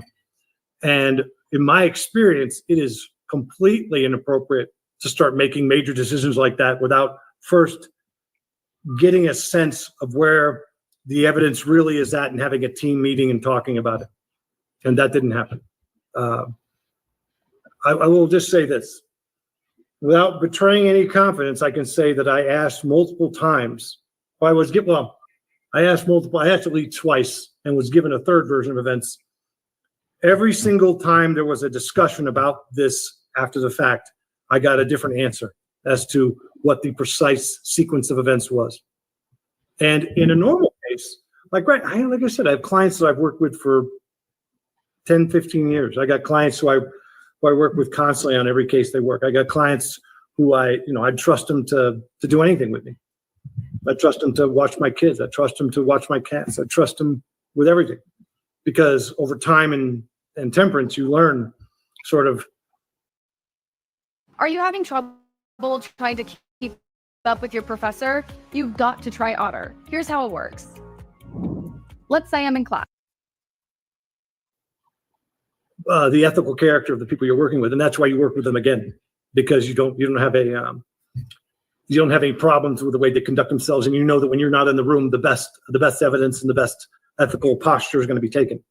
In this case, I have zero faith and confidence in Ann Taylor in terms of her posture, because every single time I've spoken with her, she's given a different version of events about whether and why and how. And so at this moment, I can't violate any privilege with you because I don't know what the truth is, because I have not been told the truth yet that I can tell. I've been given 3 different versions of events relating specifically to your question. When did the deal start? When did they start? How did they get Brian to agree to it? And the involvement of Hitler. And I'm not a legal expert. I know what my role is, and I won't know what my onus is to. I know that my first onus is to being first we start with, you have to do your due diligence in every case, because that's what satisfies due process, and due process is a requirement of the Constitution. If you don't follow that logic, you have no business being an expert or being involved in the criminal justice system. Due diligence equals due process equals constitutionality. Okay. I don't know. That's the extent of my sort of my grasp of my situation or my role. And I don't know what the legal realities are around Ann Taylor taking this case. I don't know what the legal realities are of whether or not Hitler was involved and how he was involved, the judge or the prosecutor. And I suspect that it was done in such a way that was problematic, which is why I'm getting 3 different versions. All right, that's the problem. So I'm not disclosing anything because I got nothing to disclose. I just don't know what the truth is. I'm as stunned, shocked, and appalled as the rest of you, which is why I was happy to discuss the publicly disclosed elements of this case as they relate to chain of custody for the sheath and as they relate to the untested DNA evidence from the hair found in Ethan's hand. All of this was obscured in different ways. And so bringing that to light is actually not a violation, it's a responsibility. In there. If you don't think that's your responsibility, please, God, stay out of this profession. We are going to get there. Absolutely. But I got something, because I'm an appellate attorney. I do primarily civil appeals, family law, and so forth. But I certainly understand the appellate process. And I know that with criminal appeals, one big avenue for challenging even a plea is ineffective assistance of counsel. Now, as I understand it, a lot of times defense attorneys are almost encouraging of their clients, hey, you need to pursue this. You need to look at ineffective assistance of counsel, get with an appellate attorney or post-judgment attorney. Yep. Is that your experience in general? Let's just talk in general, not about this particular case. Okay. So that we can dial in. All right. In general, I am often called in appellate contexts for major cases, death penalty cases or LWOP, life without parole cases, to do a review to determine whether or not, let's say, for example, if the attorney had hired an expert such as myself at the time of the trial, using those standard practices, using those protocols and procedures that are available at the time, using the science available at the time, would they have discovered the evidence that was missed? That's one of the reasons why I have a library that's worth about 30 grand, because I collect old forensic and investigative textbooks, because sometimes I'm asked to go back to 1970. Sometimes I'm focused on 1980. Sometimes it's 2005. What were the practice standards at the time? So this is a very normal involvement for me. We call it IAC, ineffective assistance of counsel. And if you can demonstrate that the attorney was ineffective in terms of hiring experts or using experts or investigating evidence, it's a big deal. Like, for example, I do a lot of casework in Kansas, and they had I can't remember the stupid rule of the case, but it was a case involving a cell phone evaluation. And the defense attorney did not have the cell phone extracted and examined. It was sitting in police holding. And when the appellate attorney got involved, they found a bunch of stuff on it, apparently. And so they used that. They took that all the way to the Supreme Court of Kansas, who ruled that negligent failure to engage an expert to examine critical evidence is actually a reversible error, evidencing ineffective assistance of counsel. So your question is apropos, and it is absolutely relevant to the present case that we're in. Imagine, again, an expert who did not want to have that hair tested. Right? Oh, he got a song. How do you argue that? I think we all shit our pants when we read that in Chris's book. Excuse my, Wow. That's literally what I think most of us did. We were all reading it together till late hours of the night, texting each other, going, "There's hair in his fist." It's not just that there's hair in his hand, okay? Because this is really important to understand the context. I'm glad we're bringing this up. The hair in the hand was described in investigative and forensic reports as debris. There's no debris. Debris indicates like multiple different types of small, sort of maybe commercial material, maybe hair, maybe dust, maybe pieces of paint or carpet, things like that. Bunch of different stuff, debris. Okay. This was just a clump of hair in Ethan's right hand, and the hand slipped down into the. Okay, he calls it a clump of hair. A clump of hair in Ethan's right hand. Space between the mattress and the wall, and the blood went down his arm, and it glued the hair to his hand, and it glued this more hair to the actual bed frame. And I didn't know it was there because it wasn't in the reports and it wasn't being discussed until I actually went to Moscow and examined the evidence. I examined the bed frame myself and all the other evidence in the case. Can you walk us through that when you went to the locker with, I think Payne escorted you, right? They were all there. We had everybody was there. We had Payne and another guy, and we had the defense investigator taking pictures, and I took pictures, and this is not some secret. I billed for it. Somebody can want to go look at it. They can see it's in my report that I actually went there and documented everything before I came to my conclusions. And one of the things I found was this huge amount of blood with a bunch of hair, and I'm like, "What the hell is this?" And they're like, "Oh yeah, that's the hair." So it was not evident in the documentation it wasn't evident in the documentation that I had, nor in the investigative reports, nor in the autopsy report. It was written in such a way to obscure that fact, which in my view is problematic. And of course, at the time, everybody else thought it was problematic too.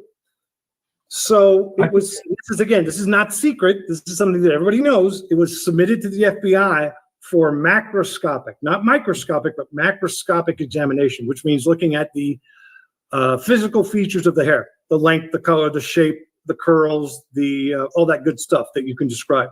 And they excluded it as coming from Brian Koberger. In other words, they could tell this did not belong to Brian Koberger. Wrong color, too long, all that good stuff. Okay?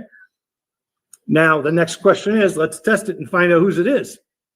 Nobody wanted to test it. And that is also not secret because it was never tested. Because it was never tested, we can infer that nobody wanted it tested, not either side. So Anne did not want that tested? Anne did not want that hair tested? Well, it didn't get tested, and she knew about it. So it didn't get that's tested. The inference. There's no violation of privilege here. This is something that we know existed, didn't get tested, and they knew about it. So did you suggest that it should be tested? Vehemently.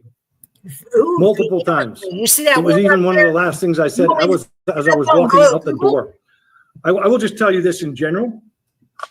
I would not want to be on the stand with such a piece of evidence untested. I would not to be on the stand having to explain why.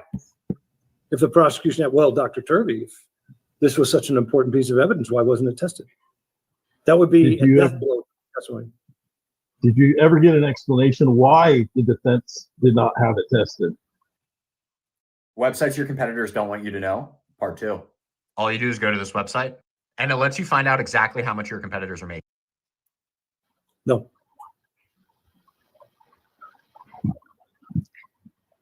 Wow. I have the same response because there's a lot of people wonder, did she know about this? Did she get this? How much discovery did she have? But it's very clear that she knew this hair existed. She knew that it should have been tested. Yes. I could only imagine Okay. So he used the word vehemently. Vehemently is an adverb that means doing something with intense emotion, great force, and strong passion. Key aspects include forceful expression, deep conviction, and strong disagreement. So that's how he felt about them testing the hair. Because he used that word. So I wanted to get the definition. Sometimes it helps to know the exact definition. what you felt inside when you saw that at the evidence locker. I mean, if I was prosecution, yeah, I wouldn't want that tested either. Well, But I don't know don't, just so you know, I don't have those. I'm not a regular person. I don't have those kinds of feelings. I mean, I've been doing this a long time, and I know I can kind of, how do I say it? I have sort of the Cassandra syndrome problem where I know what's coming. I know what's going to happen next. And either you believe me and take action, which is why you hired me in the first place, or you don't believe me and then you suffer the consequences. Cassandra syndrome is where you're doomed to know the future but not be believed when you tell it. Okay, that's what that means. So Let's go when look I it see up. this, I don't sit there and go, oh my God, I don't have those kinds of responses. I'm like, well, that's interesting. You know, let's make a note of that and circle back later on and we'll have a conversation. Yeah, I don't get excited like a schoolgirl over stuff like that. I get sky like a little schoolgirl over my cats. We're the same way with family law. You get a little jaded, unfortunately, for doing it as long as we do. Here's the thing. It's not about being jaded for me because what I have learned is this. I have learned that my inept little fingers should not be in charge of anything. My inept little fingers can make things worse if I don't have all of the information. So I'm not jaded. What I do get is disappointed. If I were jaded, I would stop with doing this work. I think it's important. I think it's necessary. And I like to work with competent, ethical people. But what happens is I get disappointed by people who don't tell me the truth. So I just want to kind of expect me to keep their secrets, which I'm not going to do. I want to just kind of close the loop on that hair that was found in Ethan's hand. Sure. You said that it was excluded as co-burgers. Was it excluded as to any of the victims or any of the residents of the house as well? Oh, good It was question. never compared to anyone else in the house. In fact, I'll give you another reality check here, which is that as we are all learning, we don't know all the people who were in the house that night. We don't know. We don't have that list. We know who claimed to live there or who were legitimately there, but we don't know who all the visitors were. We don't know where people were sleeping necessarily up until the moment of the attack.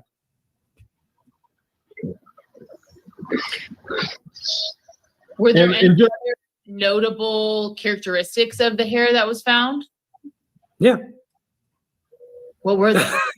It was about that long, this or that long, and it was a blonde, reddish, sort of sandy brown. And I didn't look at the macroscopic detail, but the macroscopic detail that they were able to discern, other macroscopic detail, You're gonna sit up and eliminated it from being co-burgers. Co-burgers hair is short and black, right?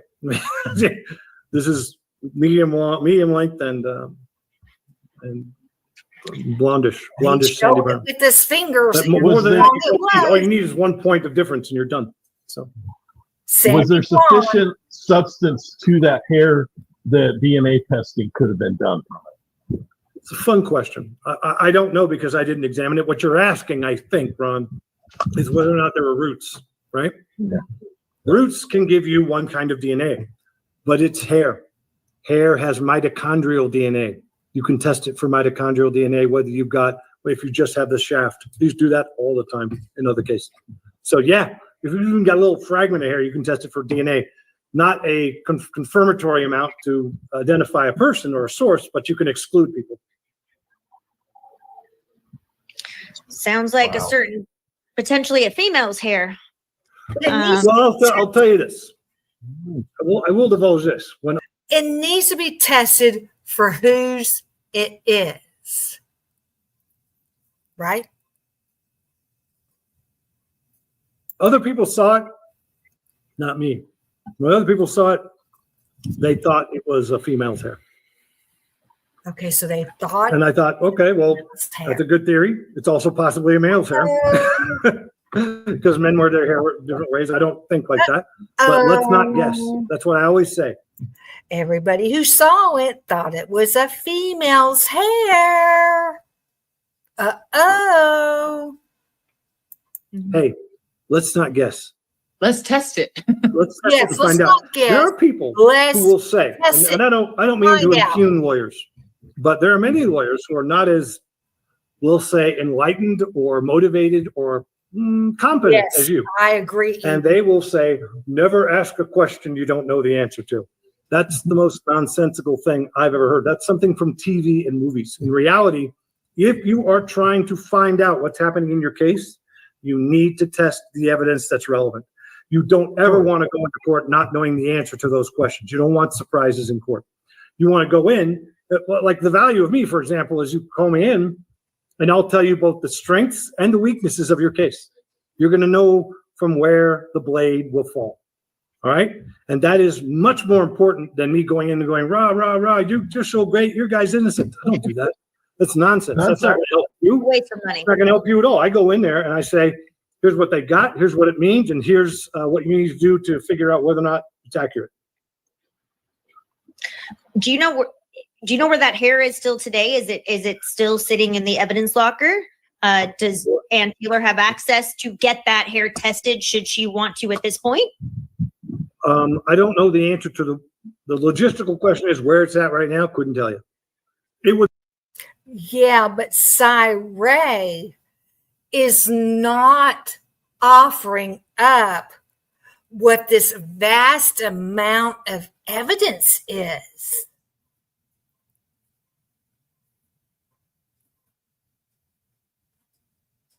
I mean, even in the beginning when he talked to Twiz, he made out like BK was nowhere near that house. Now, Ray's story has changed, but Turvey's story hasn't. And I'm going to look for Turvey's report. I'm going to see if we can find it online or if that's something that has to be FOIA, however you say that word.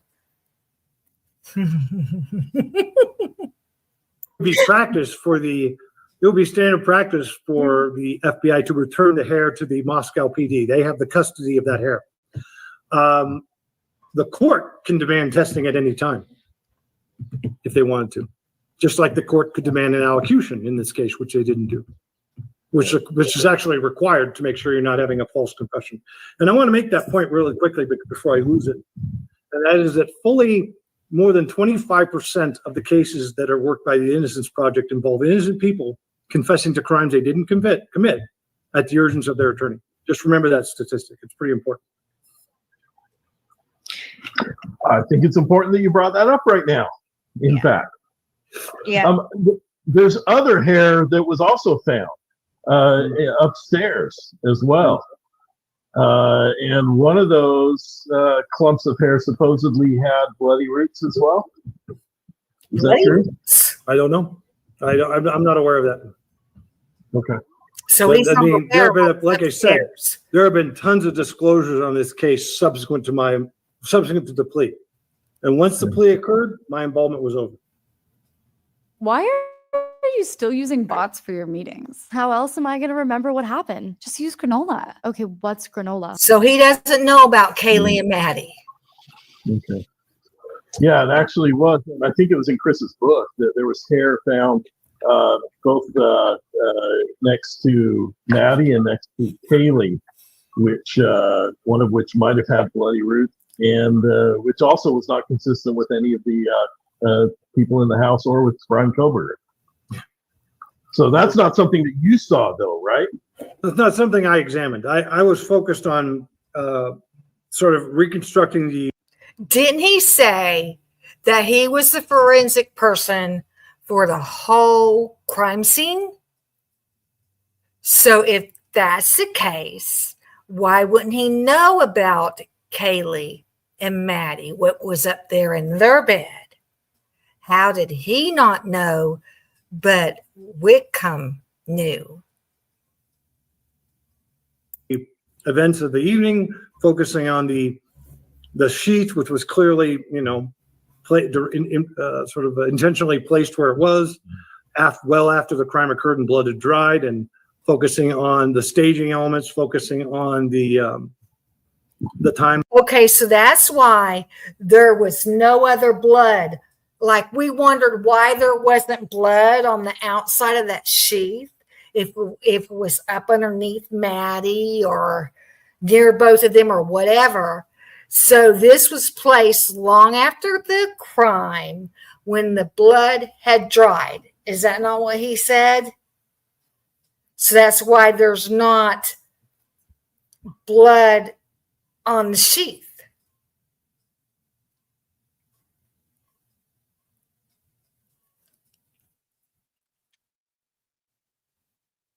But wasn't there other male DNA found on the sheath? Yeah, he almost said planted.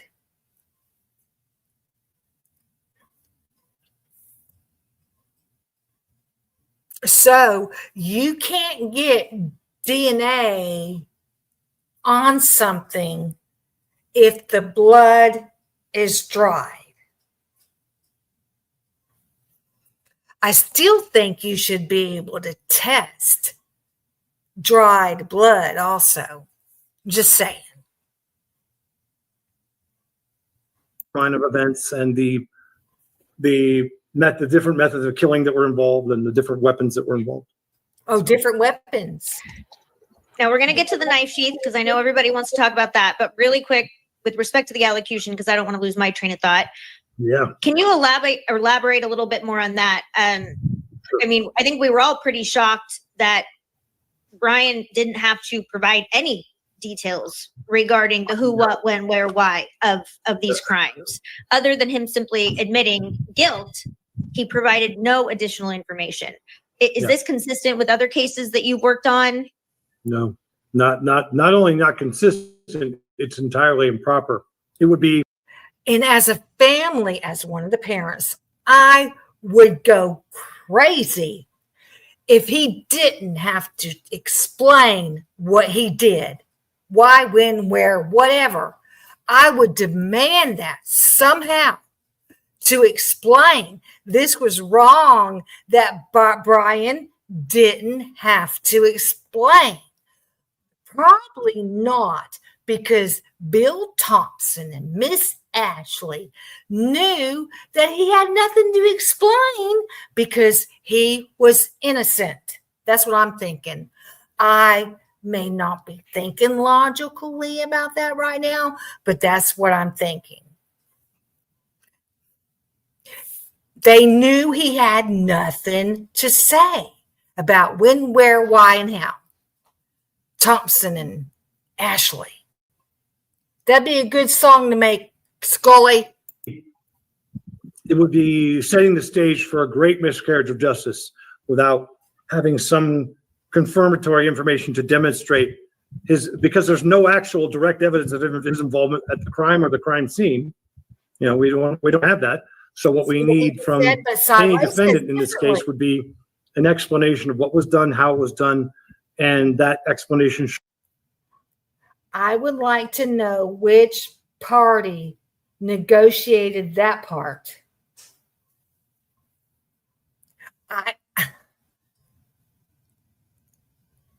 I would say the prosecution, because then that would be when they would get caught, because Brian wouldn't. Now, Turvey's just, I'll back it up. He's just saying there's no evidence of Brian being at that house. What would he have to say?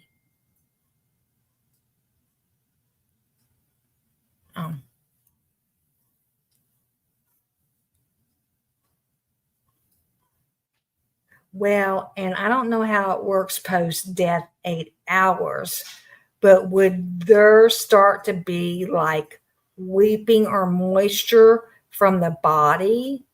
I don't know.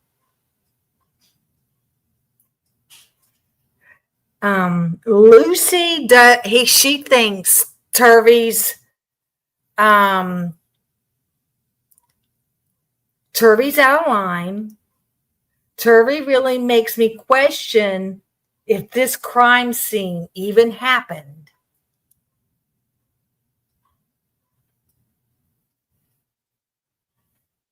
I wonder too. I mean, I didn't get to play that other video I have for you all.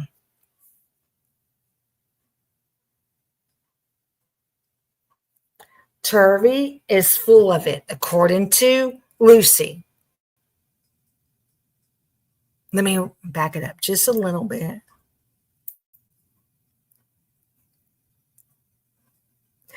And don't even get me started about Whitcomb. Yeah, I've seen you about him. Of these crimes. Other than him simply admitting guilt, he provided no additional information. Is this consistent with other cases that you've worked on? No, not only not consistent, it's entirely improper. It would be setting the stage for a great miscarriage of justice without having some confirmatory information to demonstrate because there's no actual direct evidence of his involvement at the crime or the crime scene. You know, we don't have that. So what we need from any defendant in this case would be an explanation of what was done, how it was done, and that explanation should lead to corroborating evidence.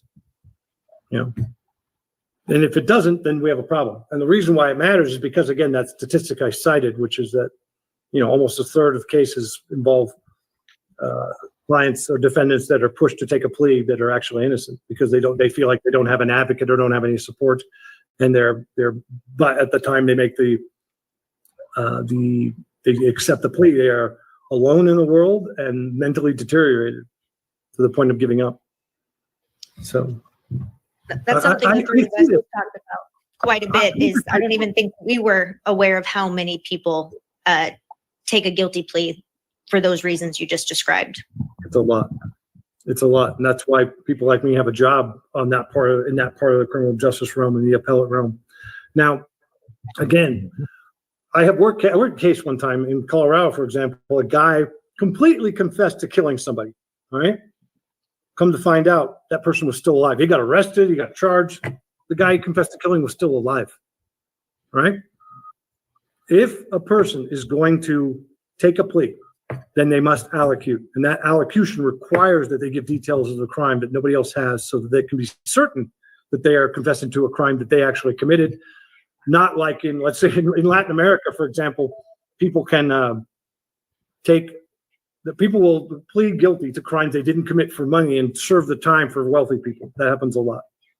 Have you seen any cases that have been set aside after the fact or appealed or habeas corpus based on ineffective assistance of counsel for the lack let him go over the of allocution?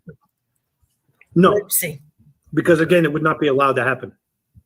No. That's what he said. Nobody would allow that to happen. This happened. This case is replete with first times, with outlandish and bizarre occurrences that don't occur in other places. And I think we're forgetting that even though Idaho is part of the United States isn't a country of all these places that get along with the same rules and laws. It's a series of little fiefdoms where people control the narratives, where people can decide when the law gets applied and where. And it's not like we think. And I know because I work in all these, there are places I won't testify anymore. I won't testify in Mississippi, for example. I won't testify. I won't go there and work cases. There Other places I won't go in the world because I know that the justice system is not reliable or ethical.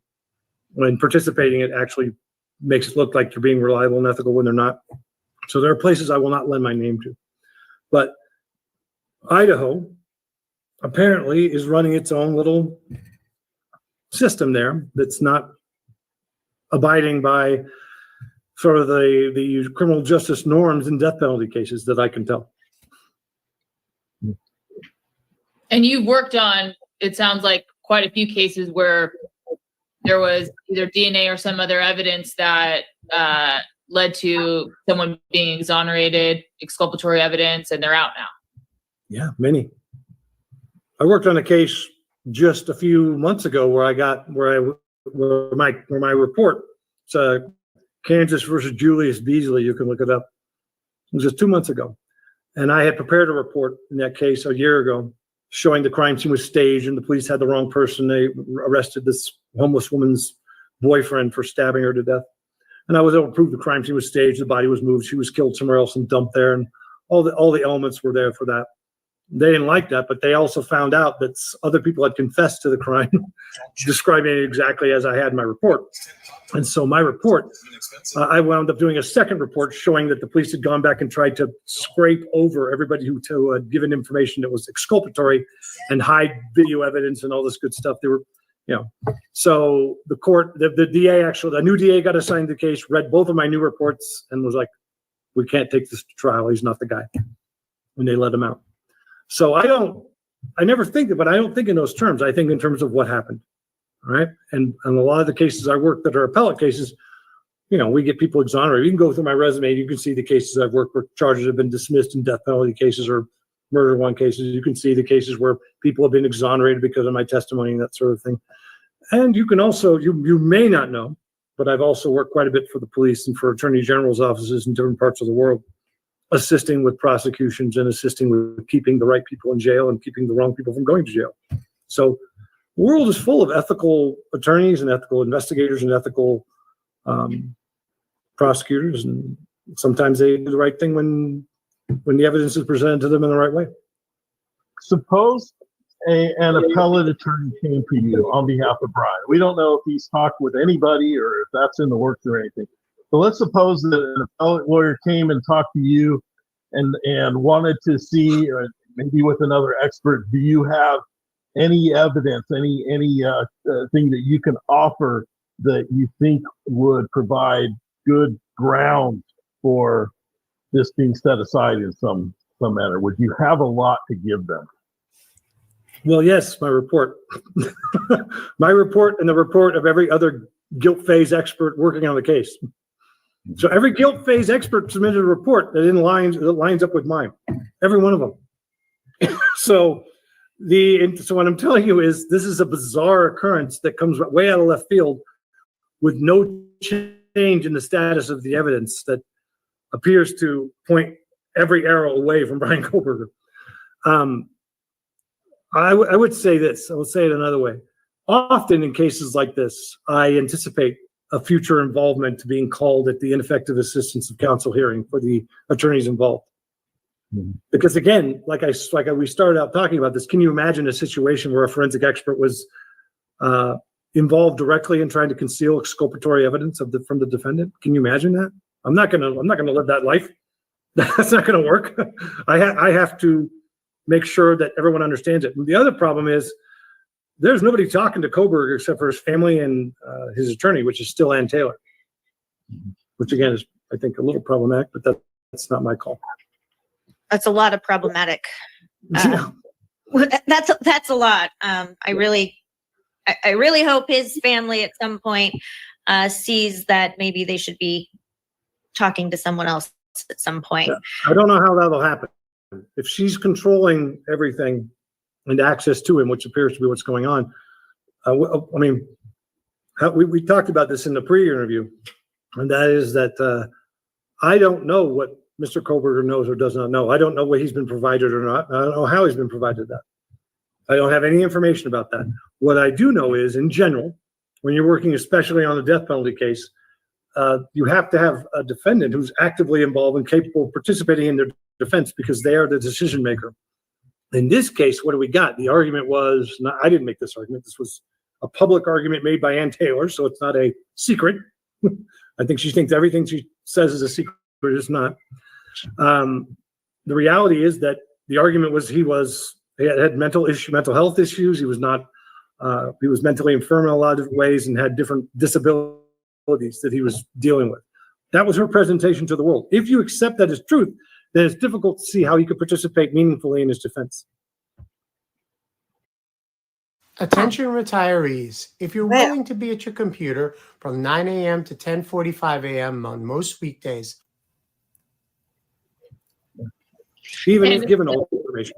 Do y'all want just to clear up, because I think you kind of already said it, but it wouldn't be standard practice for. Do you want me to continue on with this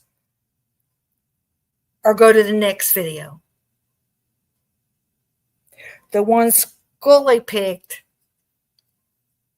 I think, is a compilation of psychics.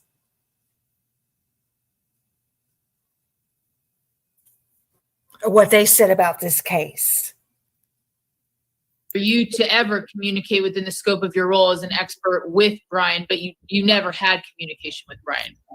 No, let's make this very clear. I get asked because a lot of times I get confused for a psychologist. A lot of times judges and attorneys, they confuse my role for that as a psychologist. I had a report today that the client wanted me to write about the psychological impact of X, Y, and Z. And I'm like, I'm not doing that. I'm not a psychologist. Hire a psychologist for that.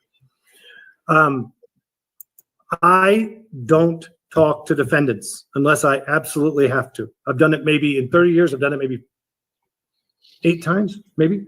And that's only to go over facts and details at a crime scene to help me understand what happened when they were already stating there was like a self-defense case. And they're saying, this is what happened. Yeah, that makes sense.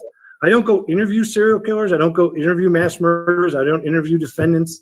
I don't collect, mugs and photographs of myself with people. I'm not a trophy collector. That's sick to me. My job is to keep myself objective to the physical evidence. And if I make connections with or communicate with or relationships with defendants, that can get in the way of my objectivity. That's number one. But number two, and this is why I like talking to you guys, because you're legal minds. What happens if I go talk to a defendant in the lockup and he discloses everything to me and then I go on the stand and testify? What happens? It compromises your report and your role as an expert. No privilege. There's no privilege. There's no privilege. There you go. Sam gets the most points for not going over. And didn't I think when we talked at the pregame, didn't Ann want you to go talk to him by yourself? Like not even necessarily in her presence? Yeah, I would assume it would be in her presence or with the investigator or something, but multiple times I was asked if I wanted to meet with him and I explicitly said no. I don't do that. That's not what I do. You need me to be completely objective and focused on the physical evidence, not on anything to do with what Mr. Koberger has to say. You come in. And Do you think that there was any intentional reason behind her wanting you to speak with Koberger? Oh yeah, the whole thing, again, this is part of the misleading me. She wanted to convince me he was innocent. And I said to her, I don't care. When I'm on the stand, and this is not, again, it's not a secret. I will tell this to any client who hires me. If you put me on the stand and ask me, what do you think of so-and-so? I will say the same thing. I don't care. I don't care about Brian Koberger. I don't care about any of the other people involved. I don't care about anybody. I'm not here to make friends. I'm not here to get a date. I'm not here to get political clout. I am here to represent the physical evidence in the trial. I am here to be an objective voice for the physical evidence that exists and does not exist. That's what I do. That's the value that I bring. If I can't do that, then I have no real value, is my opinion. Oh, there it is. And we'll get into all your scientific based conclusions at the end, but I know there's so many comments, so many people want to know. Can we just give them a little taste of what you believe the evidence has shown with respect to him being guilty? Well, first of all, he is guilty legally. Guilt is a legal posture. He stated that he was guilty in court, and the court basically said, "Yep, you're guilty, and here's your sentence." Okay, so from a legal posture, He's legally guilty. Here's the problem, and this is the conflation of things. You can be legally guilty and factually innocent. Happens all the time. You can be factually guilty and legally innocent. Happens all the time. Okay, so the legal posture is you're guilty. Okay, that legal posture can change. It is not. I don't work tonight. Woohoo! But I work Monday during the day, Tuesday night graveyard, off Wednesday, Thursday during the day, and Friday night graveyard. I'm surprised that switched up and changed. That's weird. I don't work tonight. Yay! The law can be negotiated. Go on all day long, But and have science a cannot. marathon. Okay. What? The law is negotiated. Well, I'll say it the same way I said this in West Memphis back in the day, back in the long time ago when I was young and had no beard and was much fatter. No, I can. There's no physical evidence that Yeah. suggests that Brian Koberger is responsible for this crime. That's all you got. That's all I can say. Work tonight. There's no physical evidence which suggests Brian Koberger is responsible for this crime. And anybody who says differently is twisting themselves into a pretzel with unconfirmed circumstantial theories they've created in their head. Yeah, because I'm working. And by the way, that's why the prosecution was very clearly interested in making a deal. I don't know why it's Yeah. different this way. It doesn't explain why the defense made the deal. I run a podcast. I don't solo. like No producer, no editor, no During tech the day. skills, just Riverside. I get high quality. I don't like working during the day because I gotta be around the customers. I like it at night. I get my earphones. I get to listen to y'all's lives and all that stuff. During the day, no earphones, and I gotta deal with people. I mean, not saying that I don't like them, but it's hard to work around people nowadays. Nope. Doesn't matter. All right, let's get into the knife sheath. Let's get into that. Sam, you wanna start us off with that section? Yeah, I mean, well, I just want to hear from you, Dr. Turvey. What happened? How did you first go, there's an issue with the sheath? Because that's one of the biggest pieces of quote unquote evidence that everyone's talking about, that the prosecution has always pointed at Brian about. Yeah, well, I mean, there's quite a few problems. And the first one is its placement. It is very clearly underneath one of the victim's thighs, sticking out, covered by a comforter, and very evident when you look at it in the photographs. It's hard to miss. But the problem is the knife sheath itself is clean, for lack of a better word. It's not been used. So that's the first thing. There's no usage. It's not like somebody wore it on their belt and not like somebody scratched it or pulled things in and out, or pulled a knife in and out of it. It's pristine, other than a couple little areas of flecks of blood.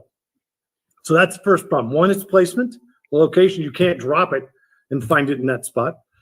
And you can't. There's no evidence of usage of the sheath, and there's no evidence of any massive bloody transfer, which would be expected. If somebody slid that under there, that person would have the bloody hands. We assume, and we infer that it would have bloody hands, and there would be blood on it. There's no blood like that on it. No transfer from hands, and only a little bit of spatter. But it's on top of a sheet that is covered with a star field of blood spatter.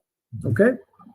And that blood spatter is not, how do I put it? And this is, again, it's not secret. This has all been revealed. This has all been revealed over and over again. It's just a question of putting it together.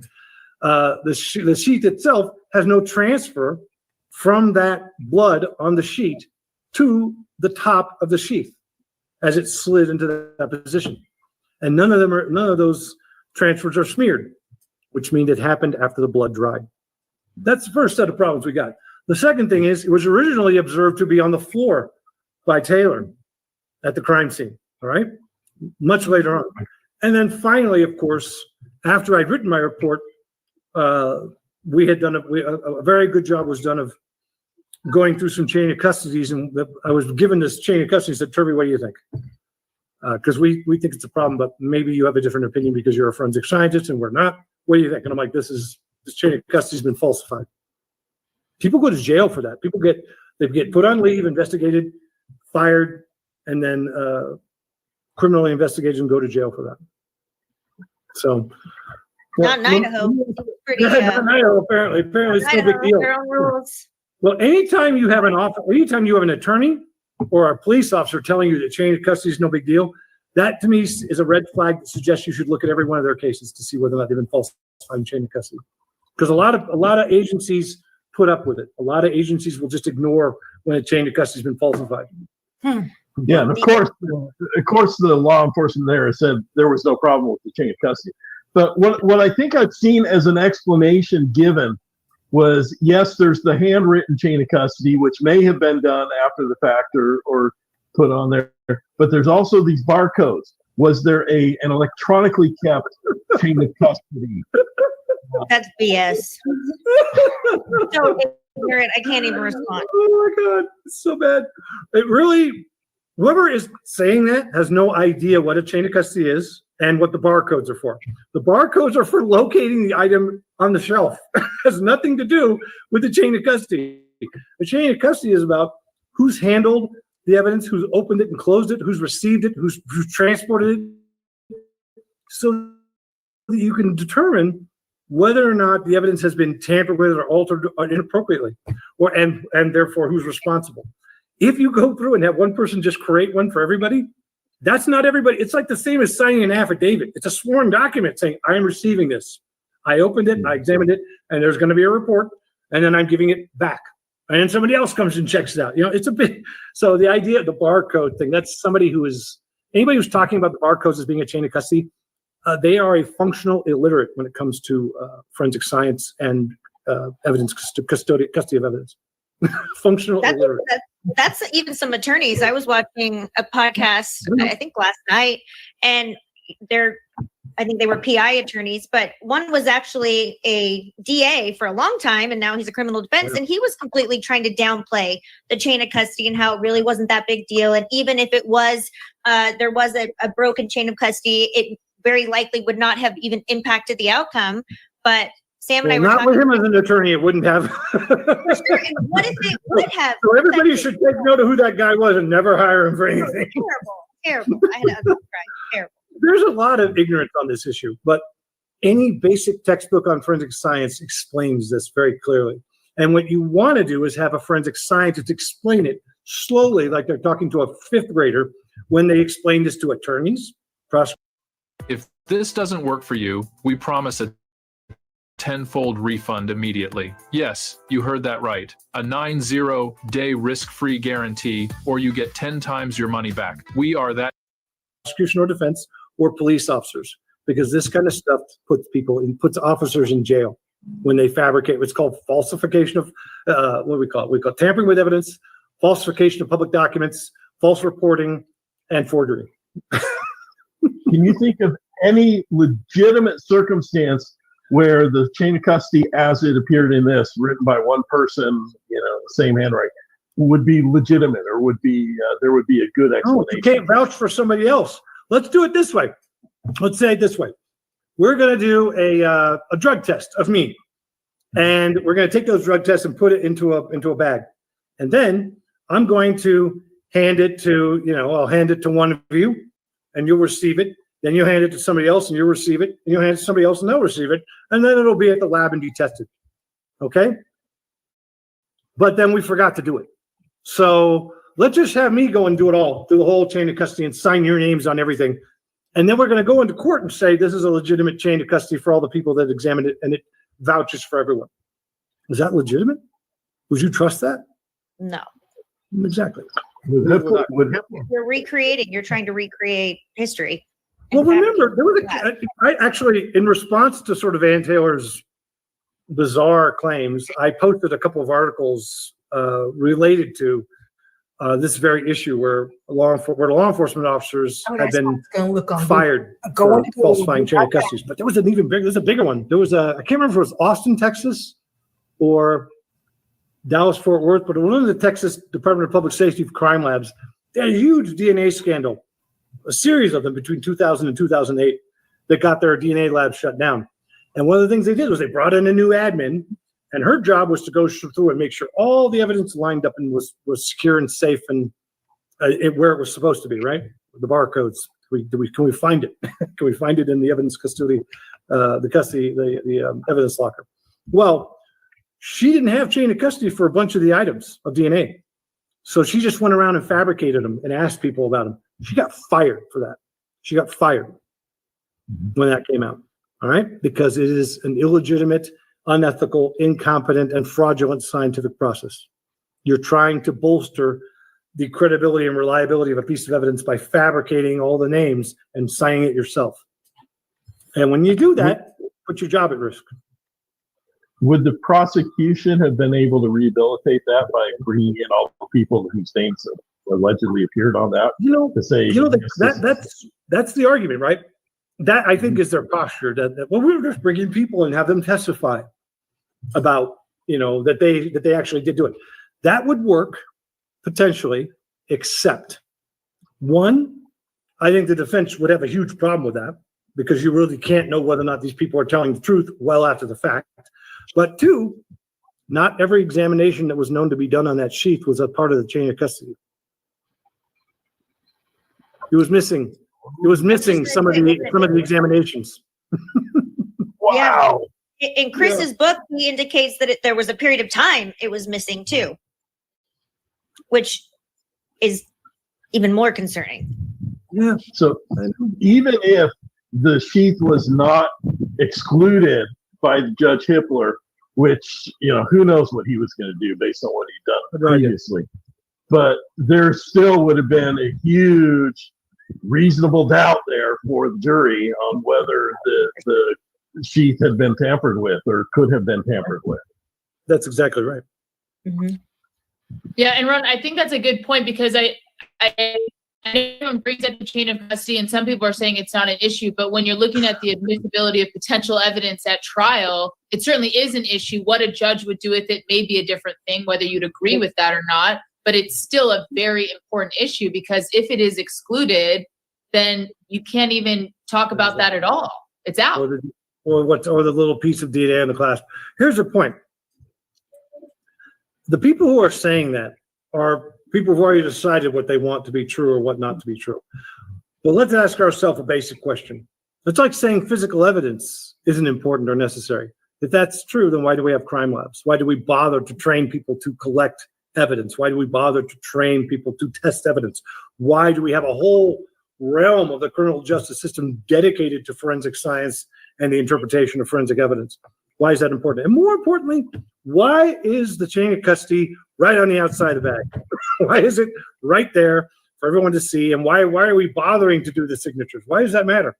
Because it's super important for reliability and for admissibility. It's super important. And pretending it's not when you do that, it kind of shows your cards a little bit. Shows your cards. Shows who you really are. I thought this viral toilet cleaner was another scam. 3 months later, I haven't touched my toilet brush once. It's called as a criminal justice professional or even as a commentator that you've already decided and you don't want to hear it.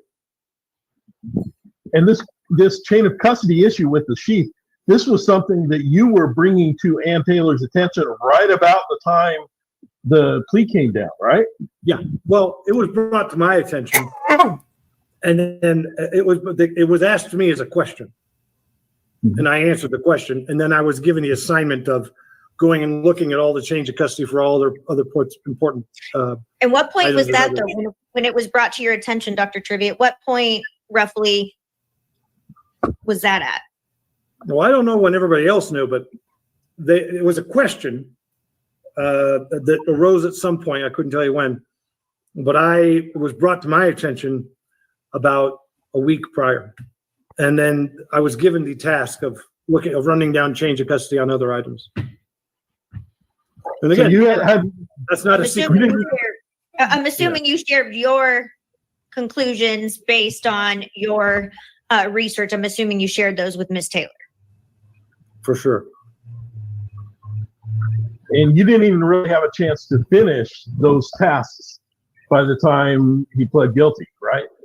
Well, I can't answer that.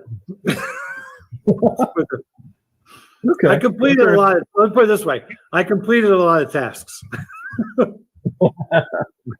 Okay. What were there other items of evidence that there were chain of custody issues that you did find? I think that's a question that needs to be answered later. I can only discuss what's publicly disclosed. Okay. But I think that's a reasonable question that we should be asking. Everyone should be asking that question. All right, I already got you penciled in for part 2, Dr. Turvey. That's awesome. A year from now, after the IAC hearing, right? There's got to be an IAC hearing, right? There has to be. No, there doesn't have to be at all. As long as Anteo is the attorney and representing Brian Koberger, there's not any chance of that. Justice requires it, I think. Well, I would agree. I will just say this: science and justice both require a level of transparency that we're not experiencing in this case. Can I ask this? You can ask whatever you want.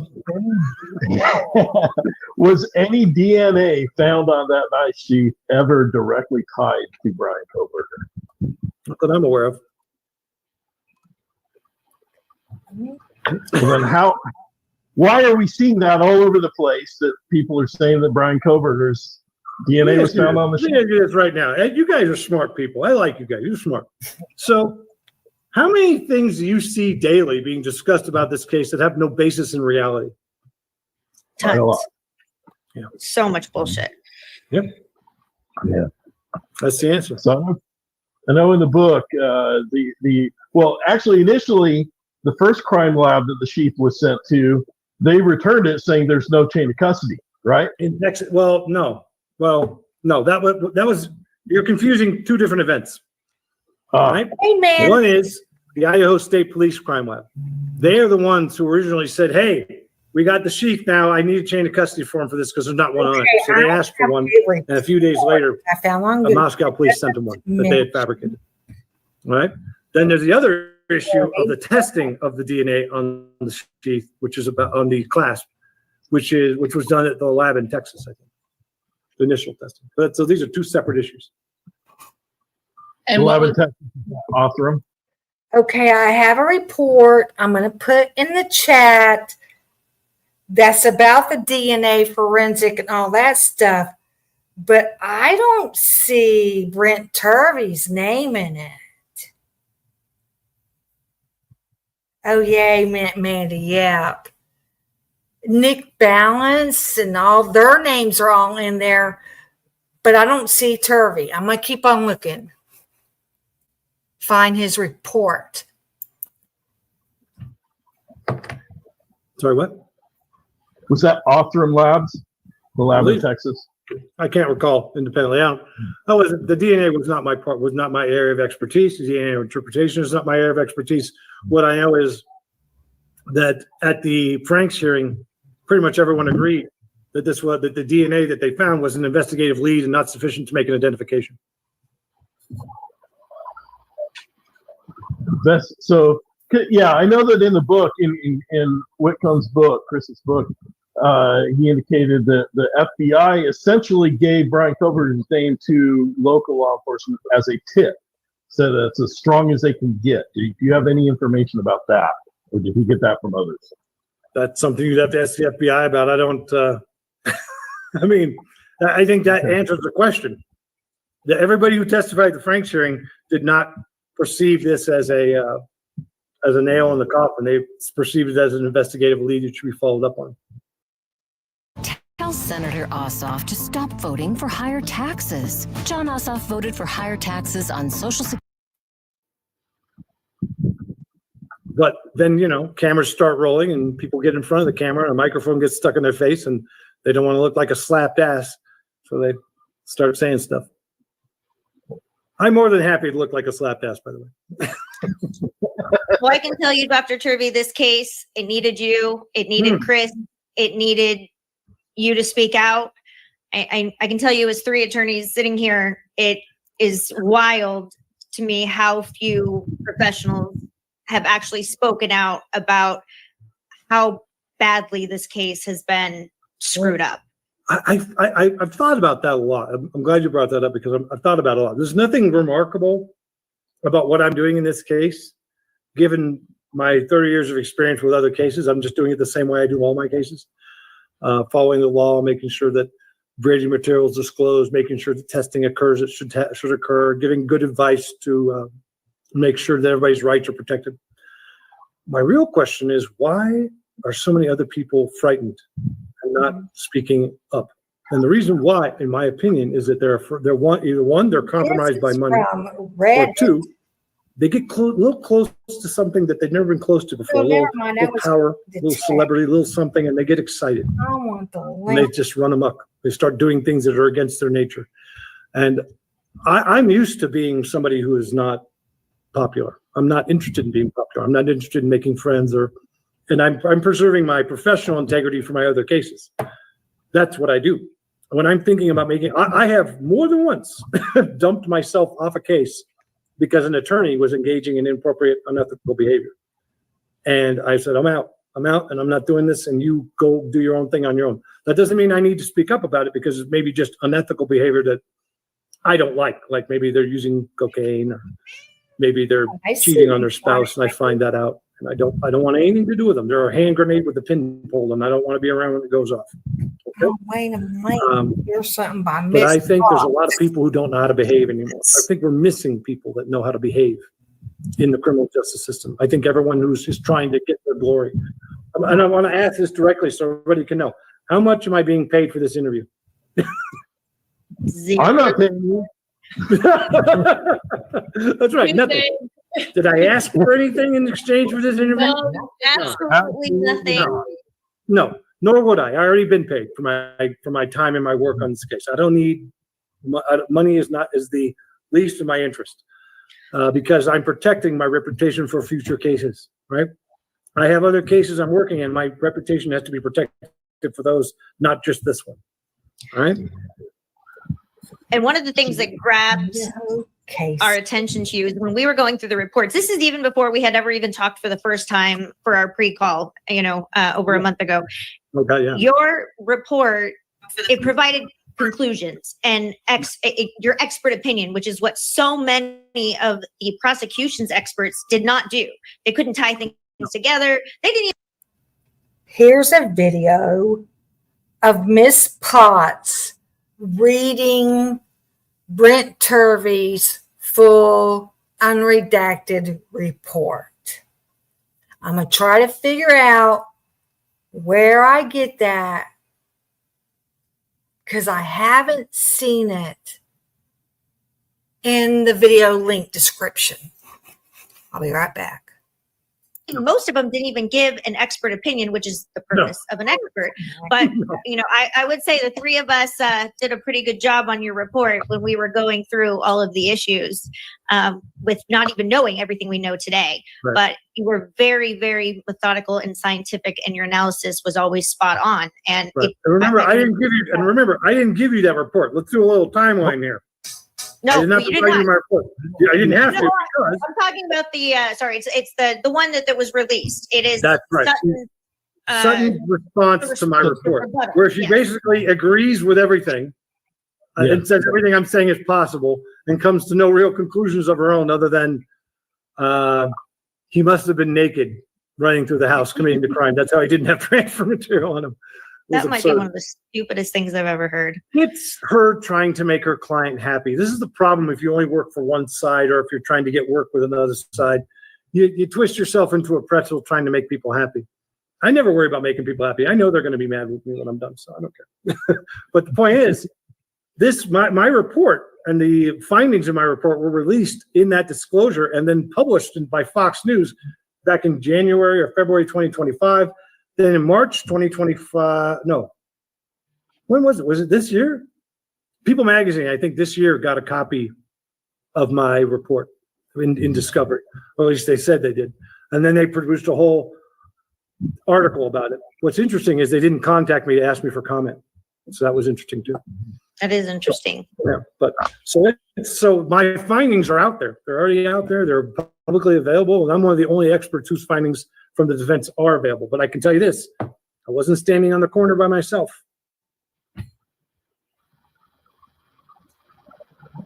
What were your biggest problems with Dr. Sutton's report, and at least the few conclusions that she had in that? Well, she didn't really have any real concrete conclusions. It was all maybe this, possibly that. And then, of course, she was trying to explain away the absence of evidence, right? Constantly trying to explain away the absence of evidence. That's not the role of a forensic scientist. They're not there to be an advocate. They're not there to help support the theory of their client. They're there to explain whether the theory the client has comports with the posture of the physical evidence as it exists. Okay, so she sort of took on the role of advocate, and that's my biggest problem. And she knows better. She knows better. And I know that one of your conclusions, at least as it came out in Dr. Sutton's report and elsewhere, was that this crime was committed by at least two people, or certainly not committed by one person. Why do you come to that conclusion? Well, this is not, again, this is all public. This is not me disclosing anything that wasn't already there. One, you have the amount of time that this would have taken, the amount of cleanup that was involved, and then also the involvement of the lower floors and evidence being moved around that has blood on it on the first floor and the second floor, as well as multiple weapons being used, at least two knives and at least one blunt force object, that none of which were recovered or found. And then multiple methods of killing even on one victim, where you have blunt force trauma, strangulation, and then multiple knife wounds. So, and contemporaneous with the other victim being killed right next to her. And the ability to control people like that is very difficult. So those things led to the conclusion that at least two people were involved. You don't see that where just one person. There was one, I'll tell you, there's one case that was really interesting that I worked on. It was two women who were married, and they got into a domestic dispute, and they got in a fight in the kitchen. You know, the most dangerous rooms in your house are going to be your kitchen or your bedroom, because that's where you have interactions with your partner. And they got into this big fight, and it started out with one getting a knife and stabbing them. Then the knife broke because it was a shitty piece of shit, cheap knife. And then they used a screwdriver, and that broke. And then they had a jar of pickles that shattered on the floor, and they took a shard from that and they were stabbing it with it. But it was all in the same location and all found at the scene and all tied to the one person. All right. In this case, whoever did this removed all the murder weapons from the home. They removed all the bloody clothing that they wore at the scene from the home. And they left in a vehicle that is yet to be identified.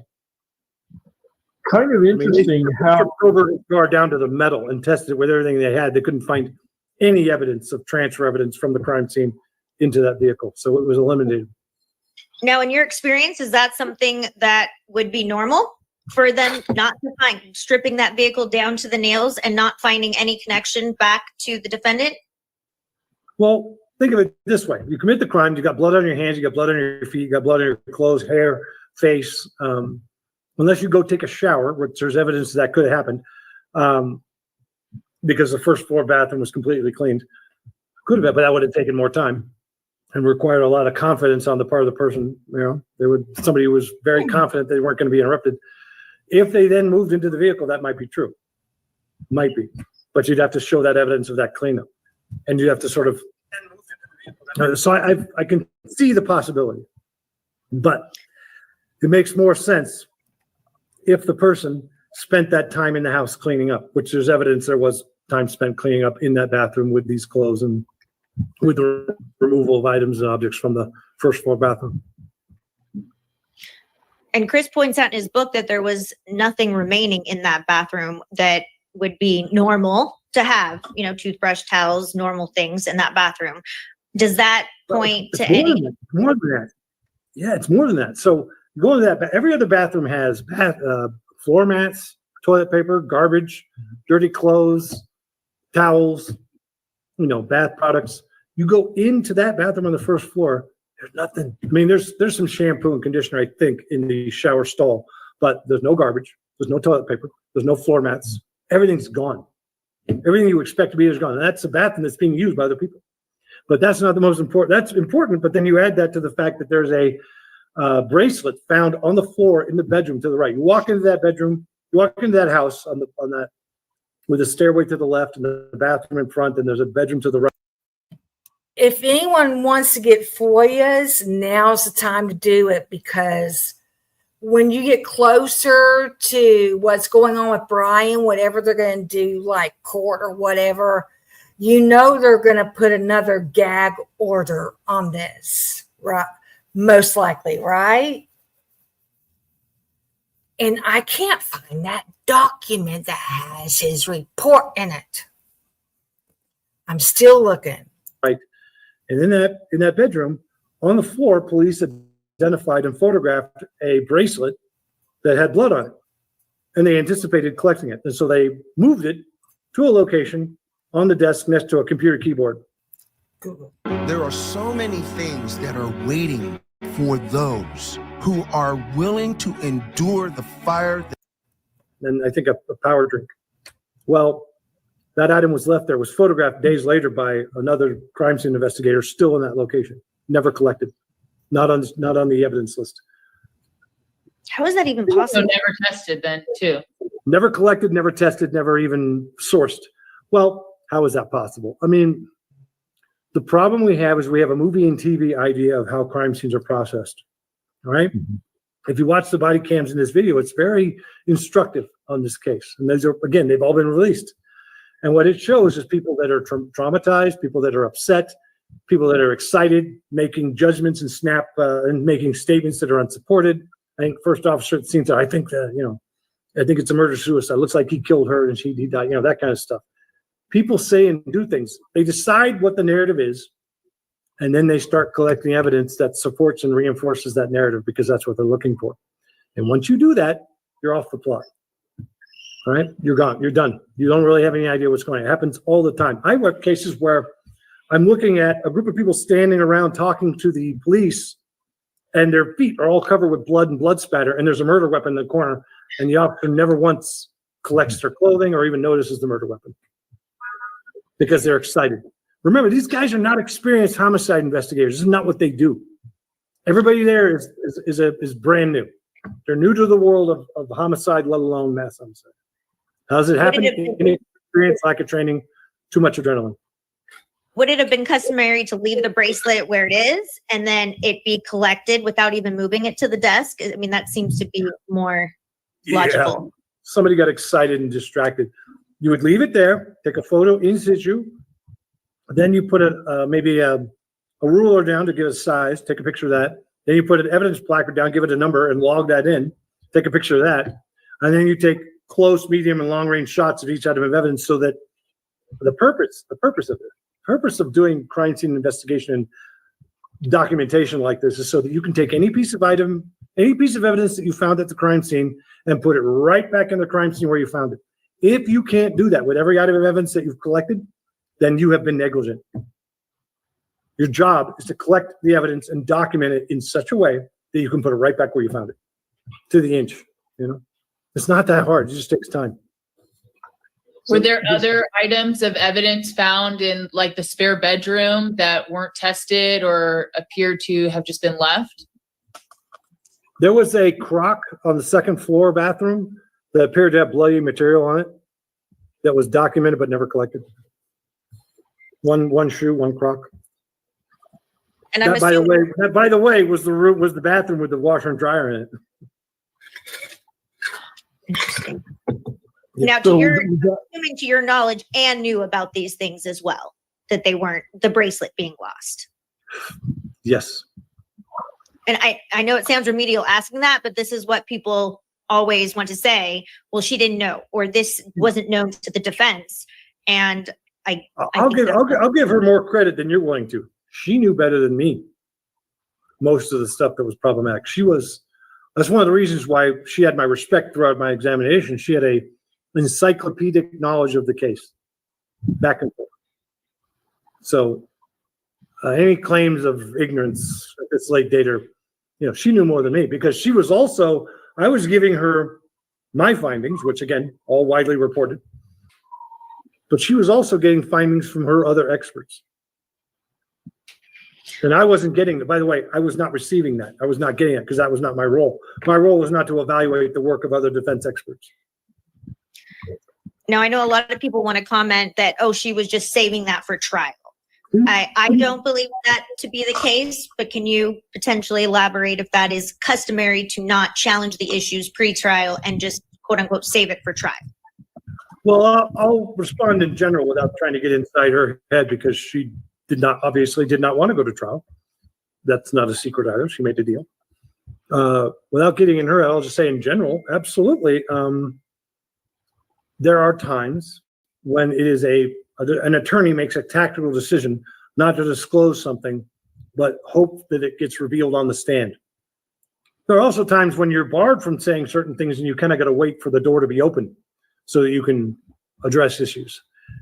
So I would say it another way.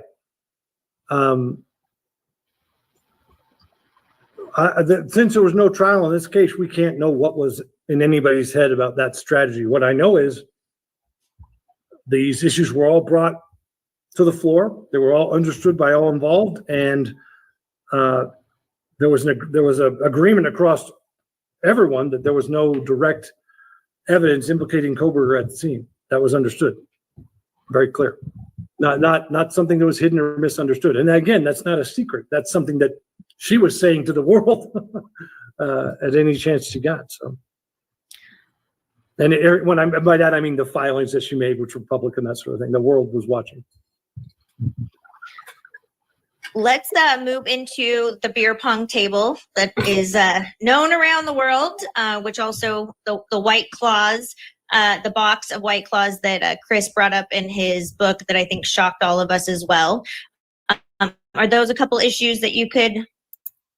That link is from somebody on Reddit who did a deep dive into Brent Turvey by his resume and that kind of stuff. It seems like a pretty good post. If you want to check that out, I'm still trying to find his report. That's crazy. I can't find it that easy. Well, the beer pong table is boring to me. I'm not interested in that. There's so many other bigger issues to talk about. Beer pong table has no relevance in my mind whatsoever. But I can say that the White Claw box had blood on it, and you can see it photographed in different places around the scene. So it's being moved. And there are a number of items of evidence that got moved around, whether by police or other people interacting with the scene, like the knife that got used by the first gentleman in the friend who entered the house to clear it with his knife while everybody else was hiding in the bedroom. You know, that knife, just sort of moved around. That's interesting to me, but I want to say it this way, and I don't want to be condescending or mean, but I think people have focused on these things because that's what they had. And for me, it's interesting. I'm glad that Chris is talking about it in his book. I think it's interesting. A lot of people have been talking about it, but to me, it's like 25th, 26th, 27th thing on the list. Just way down there. What are 1, 2, and 3 on your list? The sheath, the hair, and the cleanup, and the lack of evidence tying Koberger to any of it. Lack of physical evidence.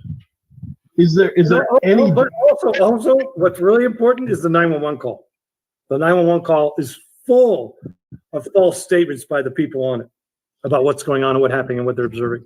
So all those things together are way more important than whether or not there was something on the beer pong table or whether there was a crash or whatever. That's interesting, and it's part of the narrative. I get it, but it has no interest to me whatsoever. So what is specifically interesting to you about the 911 call? Wait. I was like, Sam, I want to get into that, but I just have one more question that we could finish here before we go into the 911 call.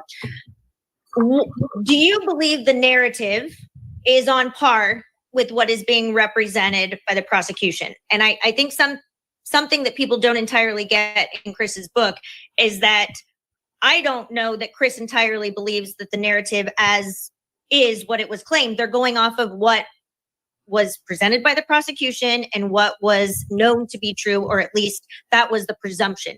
Do you believe that time frame is is actually the time frame of the murders, because we hear screams as early as I think it's like 1:40. I mean, okay. I mean, it's just not that interesting, in my opinion. I mean, it's interesting to people who are trying to get through the granular detail. I get it. But for me, it's not that interesting. There's much bigger, much more important issues. So let me say something that's going to be offensive, and I don't mean to offend anyone. Unless if you are offended, try not to take it. We have thick skin. Thank God. I don't believe anything. Belief is a word that means accepting without proof. I don't believe anything. I don't believe anything. I don't have any of that issue. All right. So,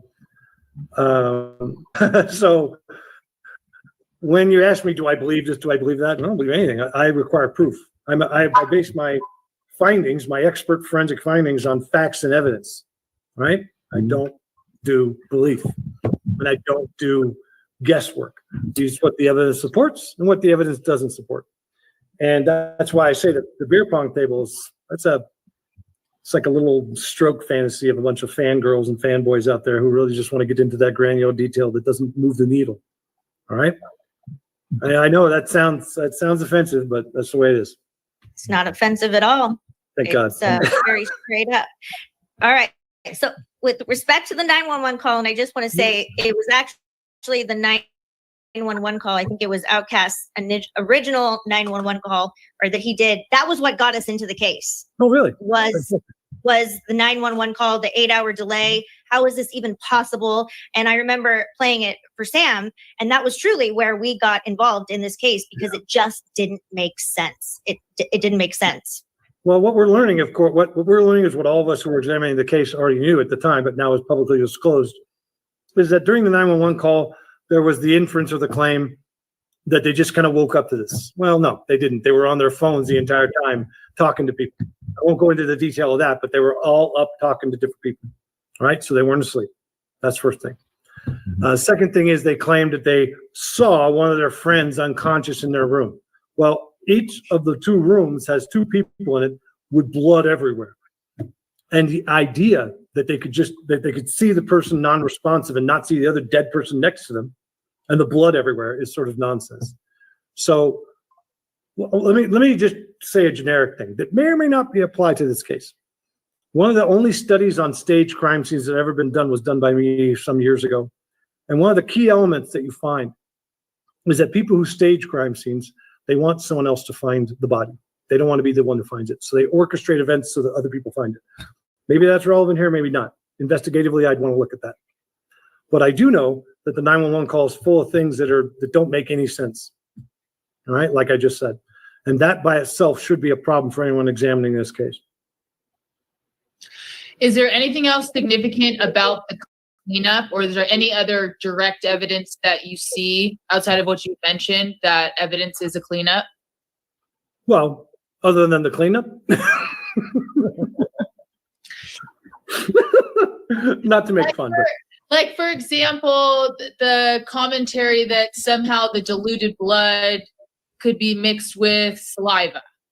There's nothing that you saw that would support anything wild like that. Obviously, I feel kind of embarrassed asking that question. We laughed with Chris about that. The amount of saliva that would have had to been produced. I don't even want to comment on it because it's such a bizarre. Everyone's focusing on this because that's what they've had for years, and they're focusing on this little bit, and they're ignoring the planted sheet. They're ignoring the untested hair. They're ignoring the timeline. They're ignoring the cleanup. I mean, come on, get back to reality. It does seem interesting to me that whoever did it was able to take away all evidence of clothing, weapons, anything used in it, but forgot the sheet. Well, the sheet wasn't forgotten. It was deliberately placed. So, because there's no way to get it. And it was deliberately placed after initially being found on the floor. That's not me saying that. That's the police report saying that and the photograph saying that. I'm not disclosing anything secret here. This is exactly what the narrative has shown and what the evidence has shown. It's just nobody wants it. The problem I'm seeing with this case over and over again is the people who want Koberger to be guilty, they're willing to overlook huge holes in the narrative. They're willing to overlook massive amounts of evidence that point in other directions. And the people that want him to be innocent are focusing on the granular detail that's not relevant because they don't have access to the actual evidence. Talking Or to they don't, his sister. they maybe have access to it, but don't have the ability to assess it, examine it, and interpret it in the way that a forensic scientist does. Yes, Jules has said that about the sister. Do y'all want to move on to that video that Scully has about the compilation of psychics, what they say about this case?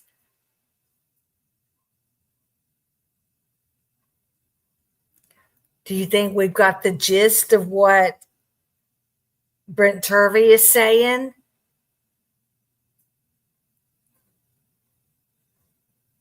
Oh, you should have been here earlier, Texas GG, when we had it out with Jeff H. I mean, we took our time with trying to debate with him.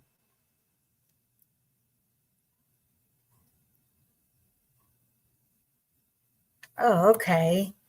So Jules probably has her Google Drive link on her page, right?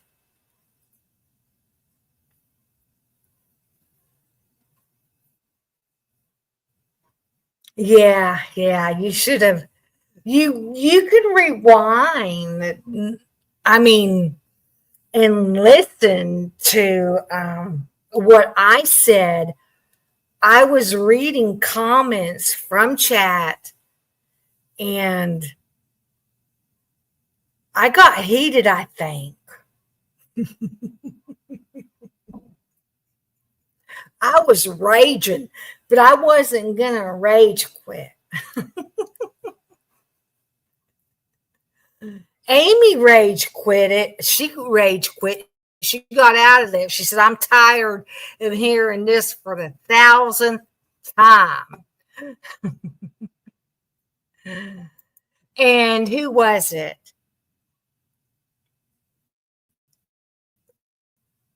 It was probably Amy. She blocked him. Oh, God.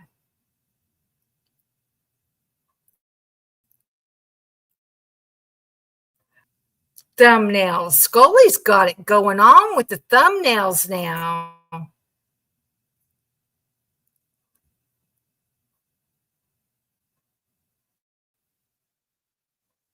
Watch me make a pitch deck in less than 60 seconds. Yeah, First, I pick a template from Beautiful AI. That's true about Kane. I don't know where he's been. Can you all see me? night. But yeah, let's start it off with that. Oh, actually, Lucy has a public Thank you, announcement, Amy. as a matter of fact.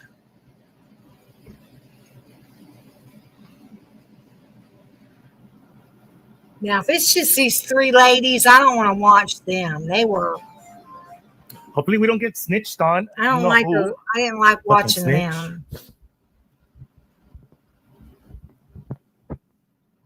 Watch what your kids are doing online. Federal officials continue to talk about the extremist group 764. It's a violent online extremist network that targets teenagers and kids.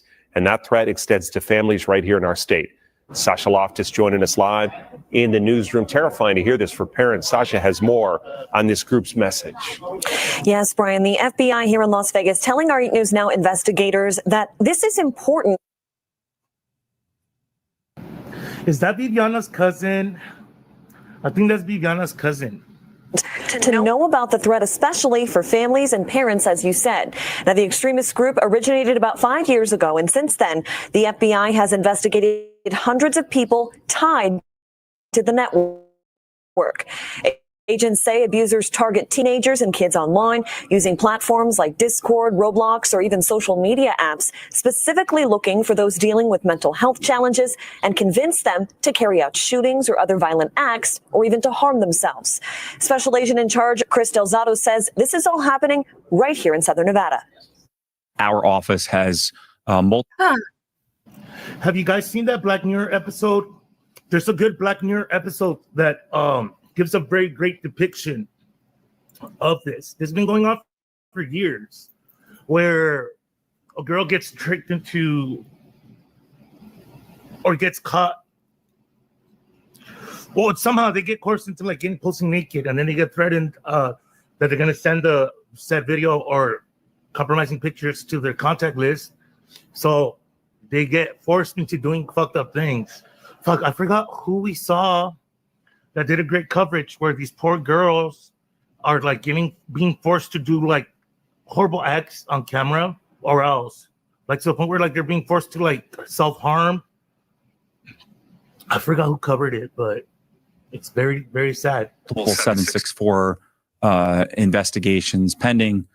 We have both subjects or abusers located in the state, and we certainly have victims in this state. Most of the victims are, school age. Clark County being the 5th largest school district, as you know, in the country.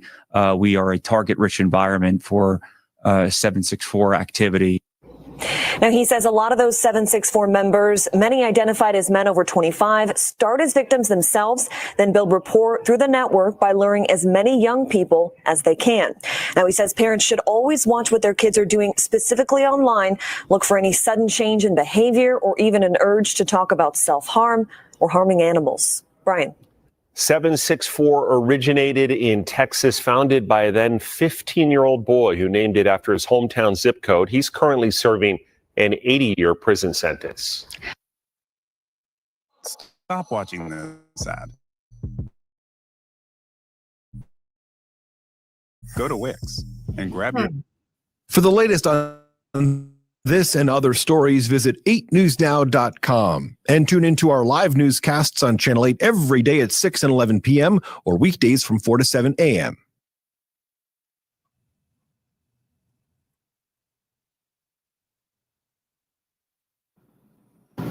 We're going to watch part 1, Liv.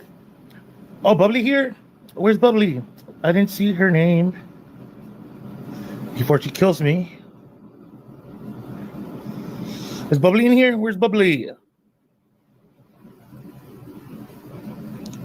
Oh, I thought Bubbly was in here.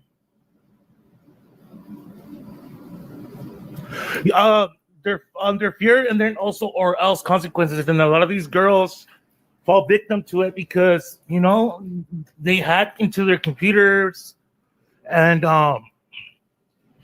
threaten to like share it all over social media. They get groomed at first. It gets really, really bad. Oh,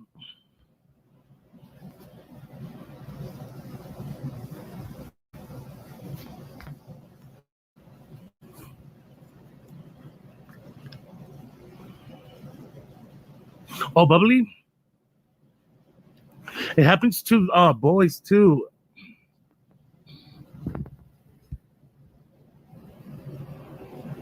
Yes, I saw Carmix. But yeah, so we're gonna watch part 1. We watched part 2 not so long ago. I'm gonna do let's that. See what they have to say. How we're waiting for a part 3. Likes to strike people, but she got that document from Accomplished Day, so I could look at Accomplished Day's post instead. And it's about supposedly the drug dealer that was selling to the frats and sororities that the police were trying to ask Jack D about. Let me see. Let me see if I can go there.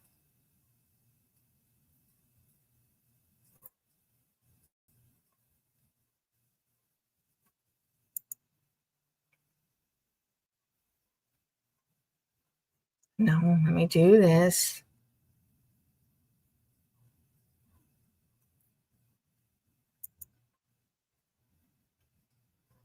I don't know why it has to go that way.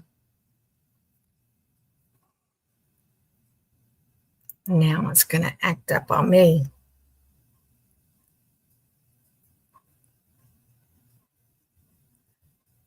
How do I get to Jules' Google Drive.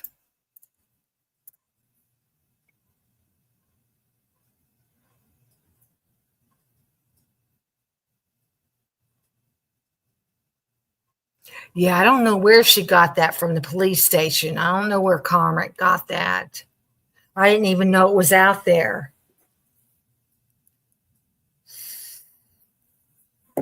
That is so weird. I cannot go to my subscriptions this way.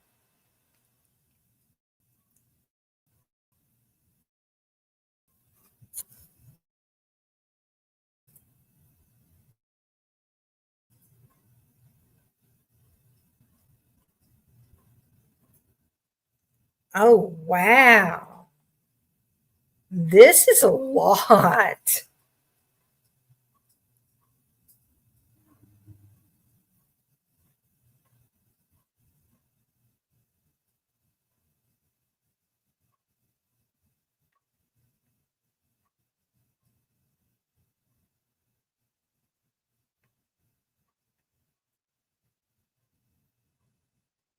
Okay. Okay. Now.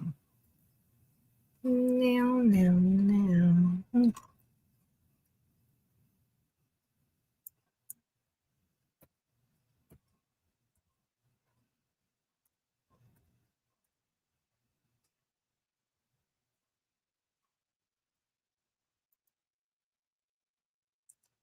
wonder what's going on with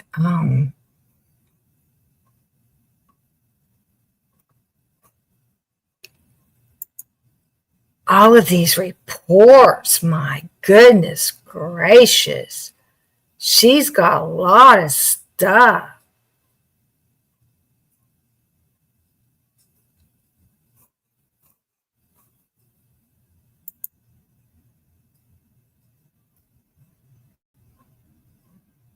I wonder if she's got Turby's name. DoorDash info. Olivia arrest.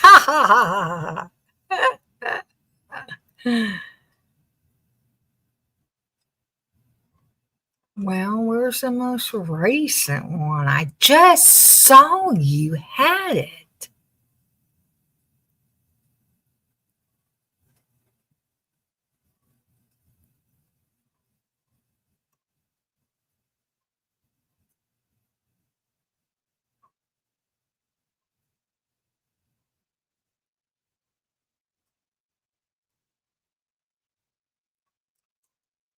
Okay.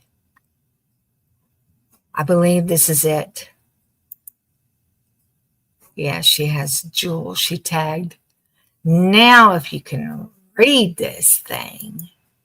What's that?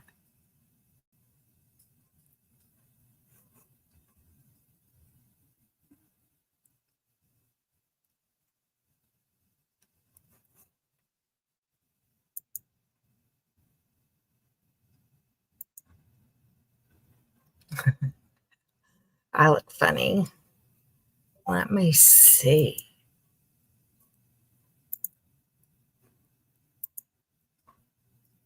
Post from accomplished day. You can barely see this thing.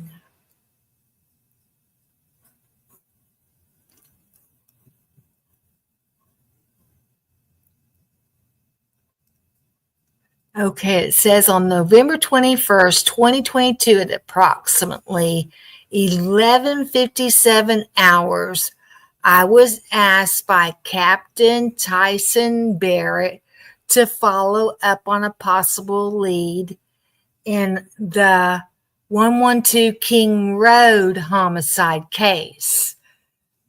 I was told a Mexican drug dealer with the moniker Moniker was possibly selling drugs to several fraternities and sororities on the University of Idaho campus. I told Captain Barrett I would contact several of my contacts to see if anyone knew of whatever Sam is. At approximately 12:04 hours, I began contacting my fellow Quad Cities Drug Task Force Detective Brett Damon, Kobe Martin, and Bryson Ace.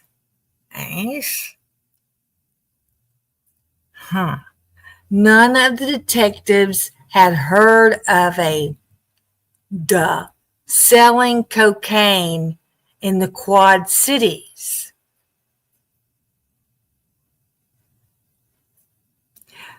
At approximately 12:11 hours, I reached out to the Bureau of Alcohol, Tobacco, Firearms, and Explosives, ATF, Special Agent TJ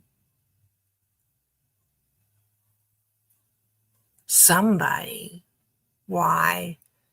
Heria out of the Spokane, Washington office reference the person's name. He hadn't heard of him, but said he would reach out to other agencies in the area about him.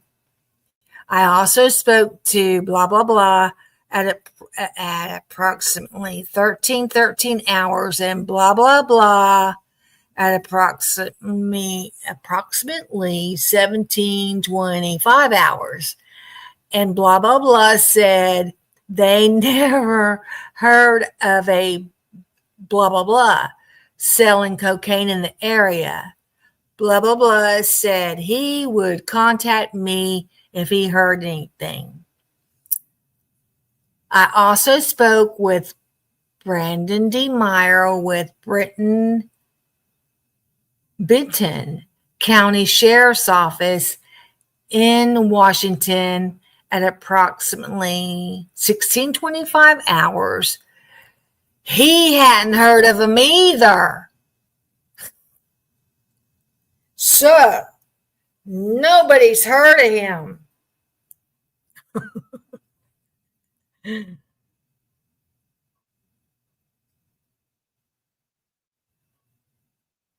Oh, weird.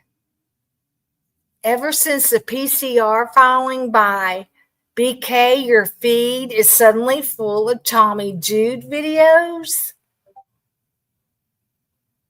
He's trying to say something.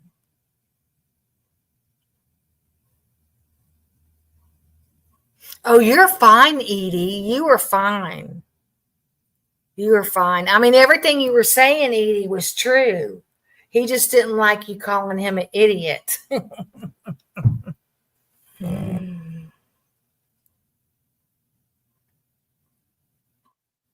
Okay. Let's see what's going on with Jules. I'll be right back. Jules thing.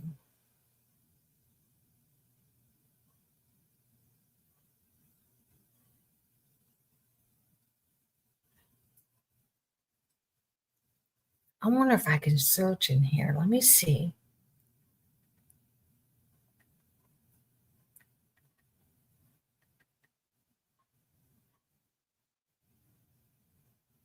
Okay, here's something.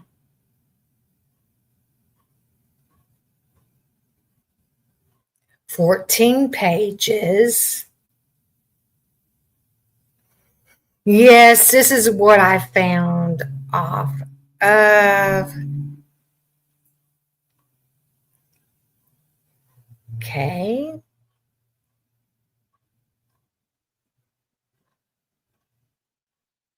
No, here we go. No.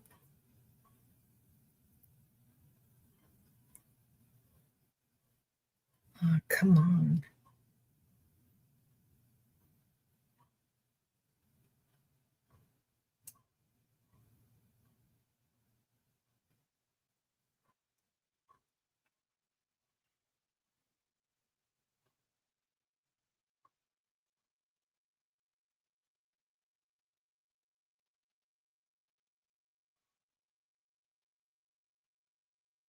Okay. Let me see if I can save it this way. Copy.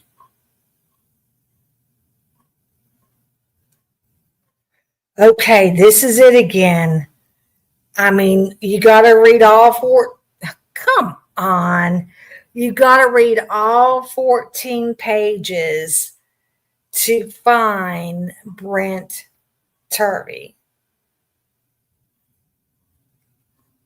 Okay, let me copy the link, please.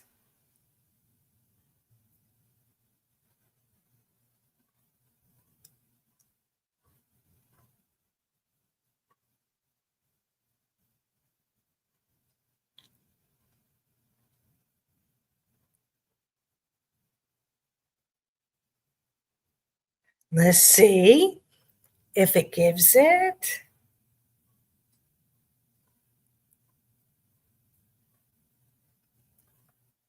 Come on, paste. Really? I can't get the link.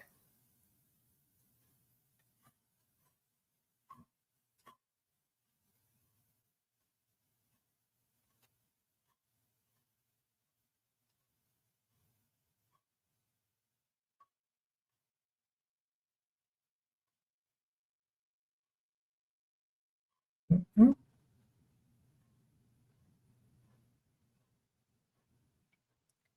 This right here is just to the Google Drive.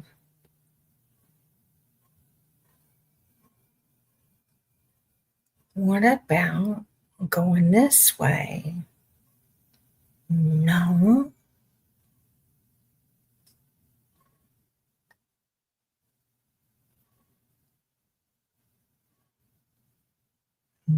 Mm.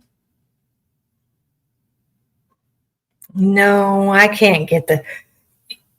It's in the records. If you search the documents in Idaho and put his name in, or you Google his name for the documents, you'll find it.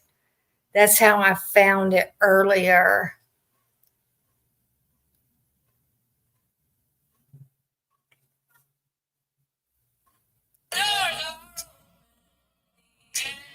Oh, that's right.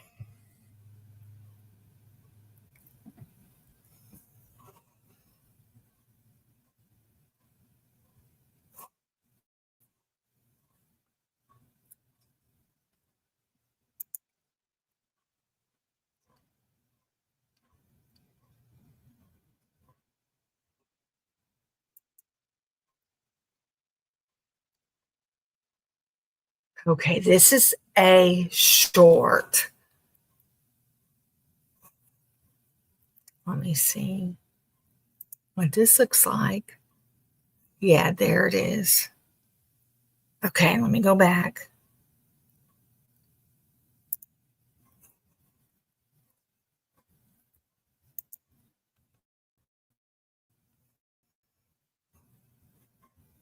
Doors are open, the end is shown.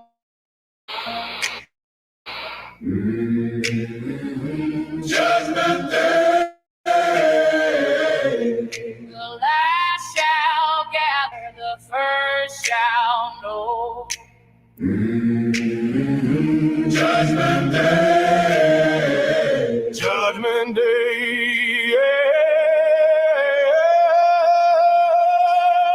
Judgment Day. The sky will break, revealed in every name. No one hides, no one stays. All will fall on Judgment Day. Judgment Day. The time won't wait.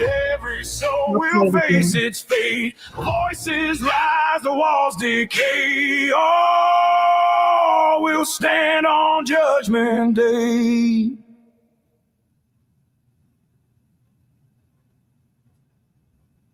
Yeah, of course, Dylan. No, this is Murdoch. Murdoch analysis. Go back, go back, go back. I want to watch it again. Doors are open, the end is shown. Judgment Day. The the first shall know.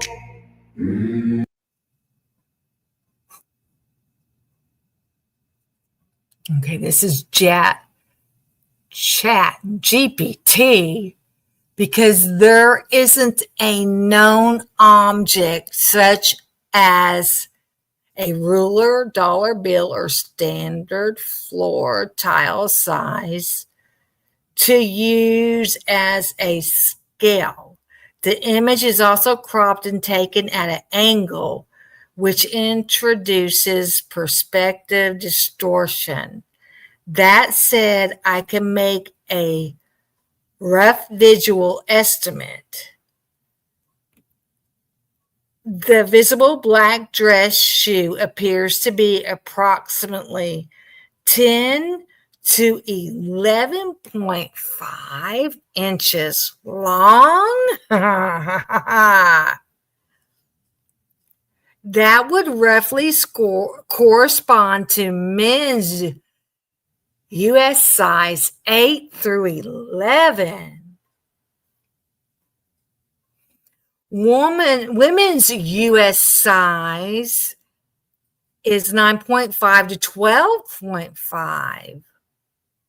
If it were a woman's dress shoe, though it appears more like a men's style. If I had to narrow it further based only on its appearance beneath the chair, I'd estimate it is around a men's size 10.5.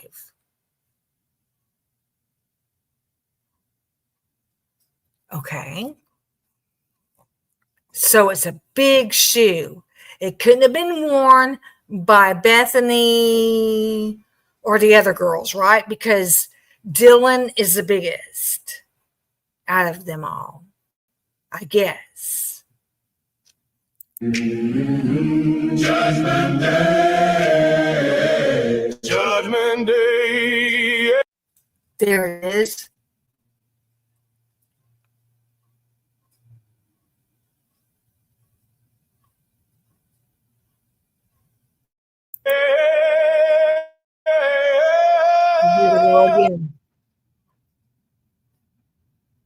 It's still trying to say the size of it. Judgment Day. The sky will break, revealed in every name. No one hides, no one stays. All will fall on Judgment Day. Judgment Day. The time won't wait. Every soul will face its fate. Voices rise, the walls decay. All will stand on Judgment Day. I don't like Dylan's eye makeup in this stuff. And look at her. Okay, which is this Would one? you believe me if I told you there's two separate footprints in these? Okay. Oh, this is open mind perspectives. Okay.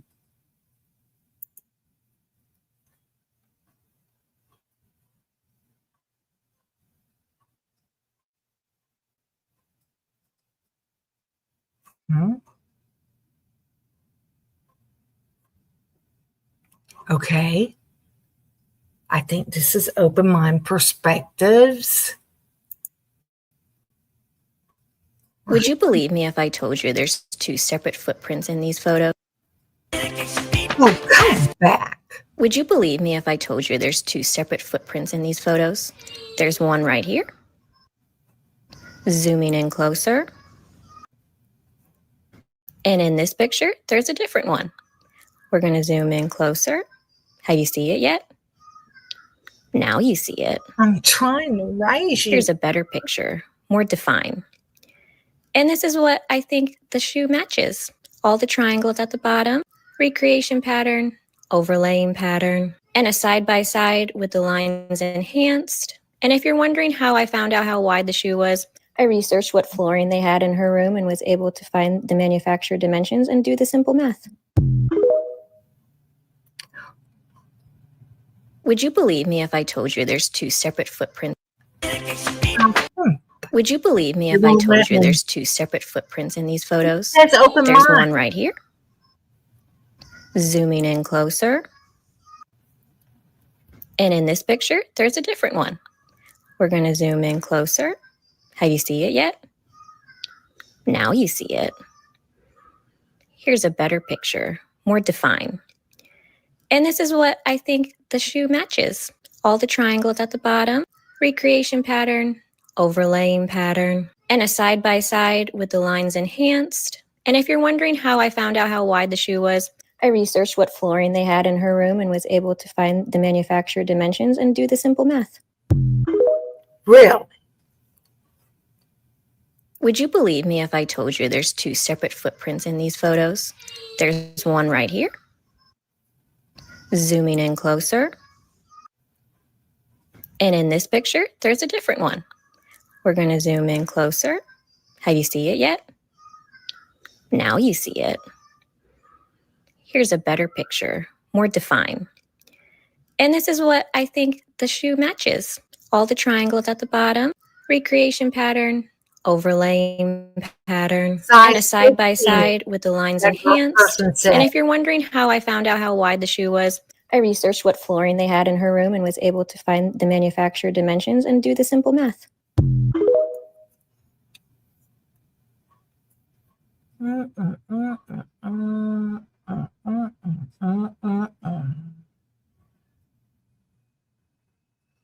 So I guess if you can see my screen, this is what's in the news feed.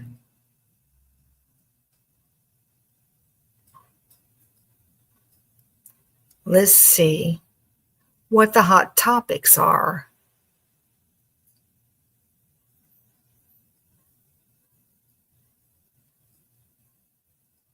Now here's Karmic showing something right there, but if I show it, she'll fuss. I'm going to have to ask her permission.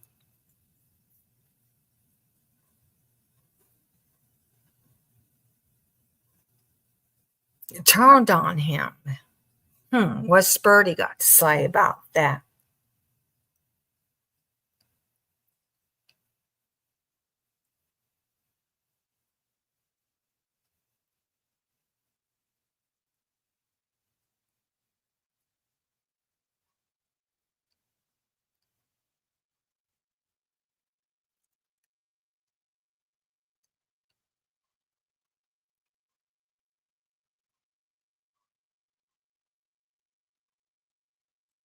Who? The girl we just watched?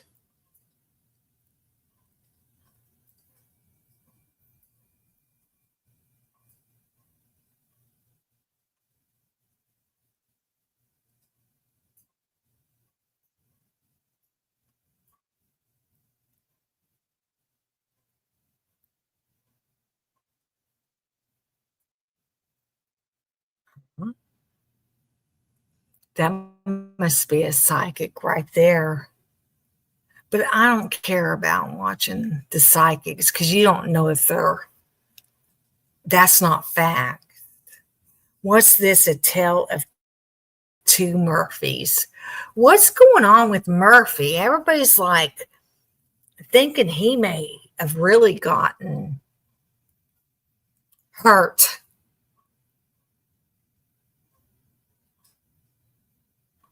Let's see what this is.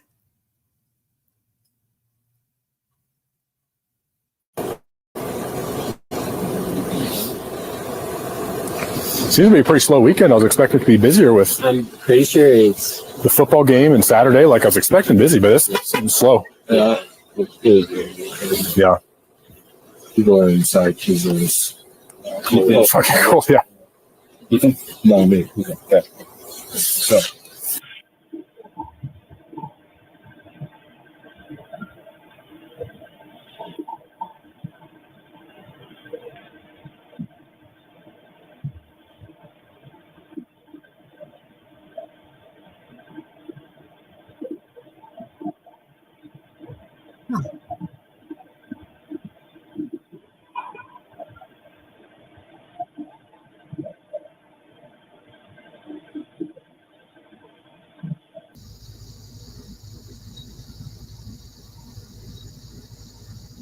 I don't hear no honk honks. Do y'all hear honk honks?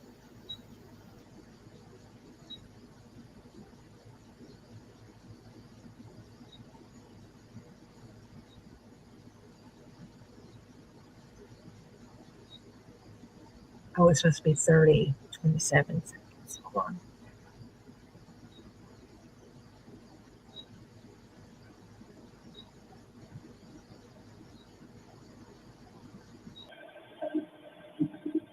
Now it's 4:17.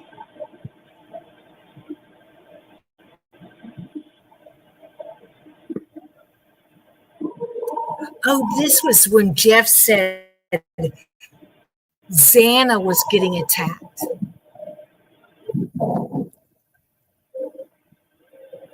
And then BK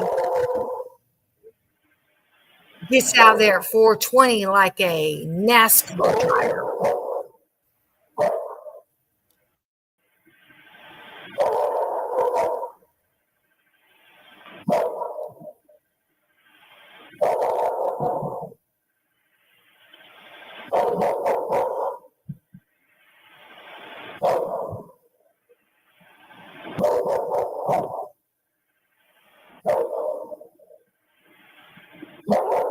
Is that supposed to really be Murphy?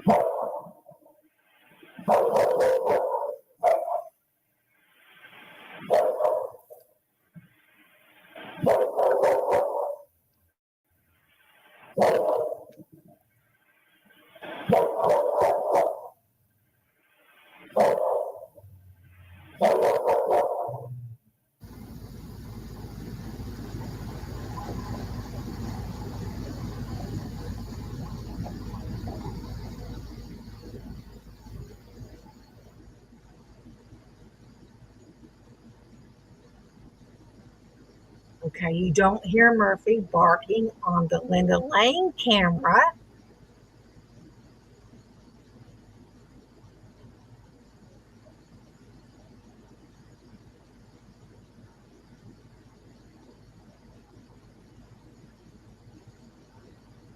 I hate it when they don't explain anything. Sherlock Holmes knows better.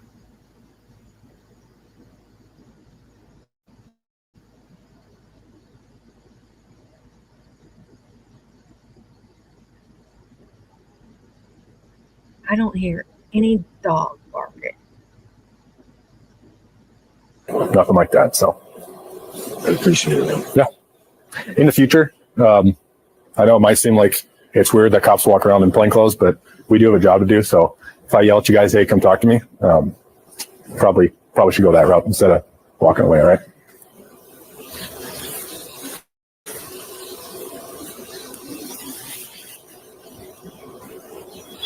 You guys all live at the same frat, which is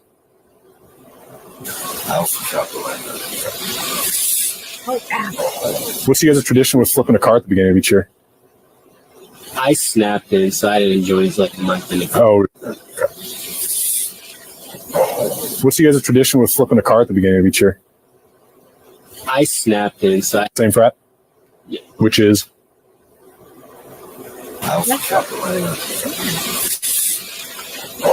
what's you guys' tradition with flipping a car at the beginning of each year?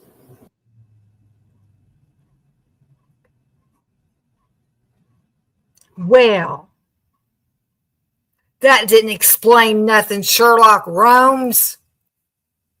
Did you all get that? I mean, the dog bark on Banfield was an hour before.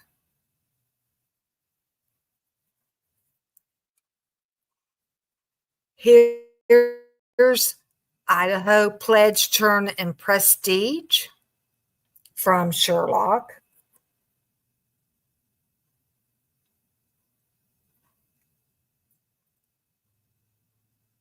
Yes, it was. Because I've been taught, even as a woman, you don't believe anybody when they come up to you and say they're a cop. If you don't see them in their uniform, if they are in their uniform, they have a badge and all. Yes. Yes, Liv.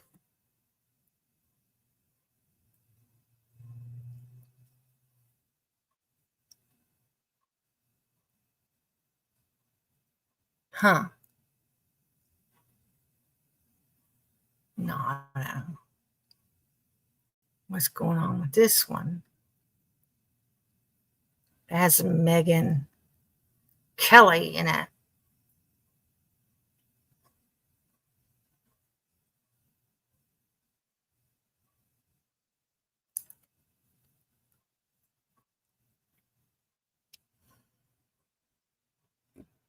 Netflix slide to you. I wonder what she's going to say in that one.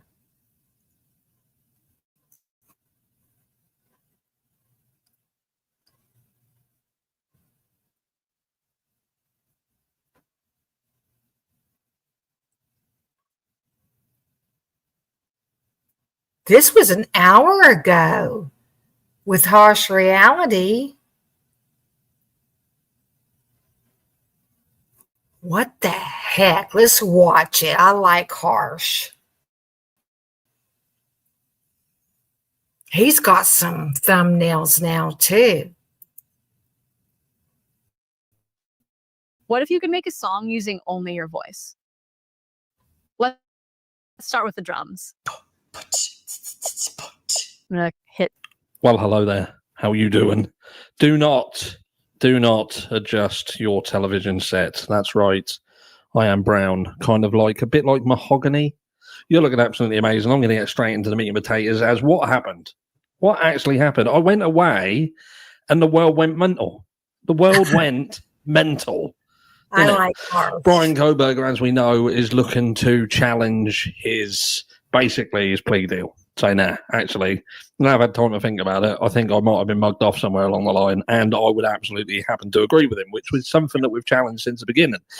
And the eagle-eared and eagle-eyed out there amongst us will remember that Steve Gonsalves to Scott Rice had said straight there, apart from obviously saying that there was a hit out on Brian Koberger's life, which I would be keeping eyes in the back of my head if I was Brian Koberger right about now. But yeah, so apart from the hit that Steve Gonsalves mentioned, he also mentioned that Brian Koberger wanted an Alford plea. And you've got to think to yourself, well, look, that all starts to make sense now, doesn't it? All starts to make sense. And the stuff that Christopher Whitcomb wrote in his book, referencing the conversation with Brian Koberger around death row, and there was a claim, there was someone got lost in translation somewhere because it was like Brian Koberger had been taken around there, and they're like, well, no, we didn't take him around there, we just told him that it was fucking horrendous. And even that conversation, and Hitler getting involved and trying to push for the plea deal, what, since when is that right and proper? But anyway, like I say, Brian Koberger is looking to rescind upon his agreement. Is that the right terminology? I don't know. He's basically telling them to fuck off. Yes, I know I did agree, but look, the agreement was a two-way street, and it seems like it's all coming my way. But also, we said that the media, they'd be all over it. So I said, this is what's going to happen now. You're going to see all the media, all of the time and the stuff coming out. And you only have to go, I've gone on Google right now. I'm back. I'm back, baby. I bet you lot have missed me, innit? Especially the trolls. You wait, they'll say something about me. They'll say I got kidney disease or something. It's not tan, that's jaundice. So look, if we go on air, so you go on the media, go on to like Google, and it's like Brian Koberger's choice of a house full of women may hold the key to Idaho murder's biggest mystery. Yeah, house full of women. And Ethan Chapin, who keeps getting forgotten about, and the fact that this house, the lead prosecutor said that he probably picked it at random. But look, we've got to keep the story going if we're media, and we unsettling theory surfaces on why Koberger chose the house he attacked. We've also got Cy Ray, before I go and look at something else, which is this, which we're going to look at in a second. So Cy Ray has now come out, and he's jumped on the bandwagon like he's Steve Gonsalves' best friend. And I now, like I think I saw Jules, because I haven't really been online since I've been away, only because the internet over there is like going back in the fucking dark ages. So Cyril is saying that Brian Coburg was in the house leading up to fucking hell. You can't make this shit up, can you? You can't make it up. So he goes in as a defense witness, and he's basically saying, yeah, can't place him there. And the information that they have is incomplete. He calls out law enforcement in court, basically says that they purposefully sort of buried exculpatory evidence and all that jazz. Being naughty little fuckers, do you know what I mean? Being naughty people. Naughty. To the point where Hitler has turned around and said, conspiracy theorist. You're a conspiracy theorist, you are, if you're trying to say these upstanding citizens, these upstanding members of the judicial system have done anything of the sort. So he then comes out in the aftermath of everything, goes on to Custody Queens Off the Clock and does an interview there and kind of starts to backpedal, but not all the way. Now he's balls deep in Brian Koberger was in the house leading up to the crime, actually inside the house. I'm thinking to myself, well, what was it then? Did you go into the court working for Ann Taylor as a defense witness and lie under oath and talk shit?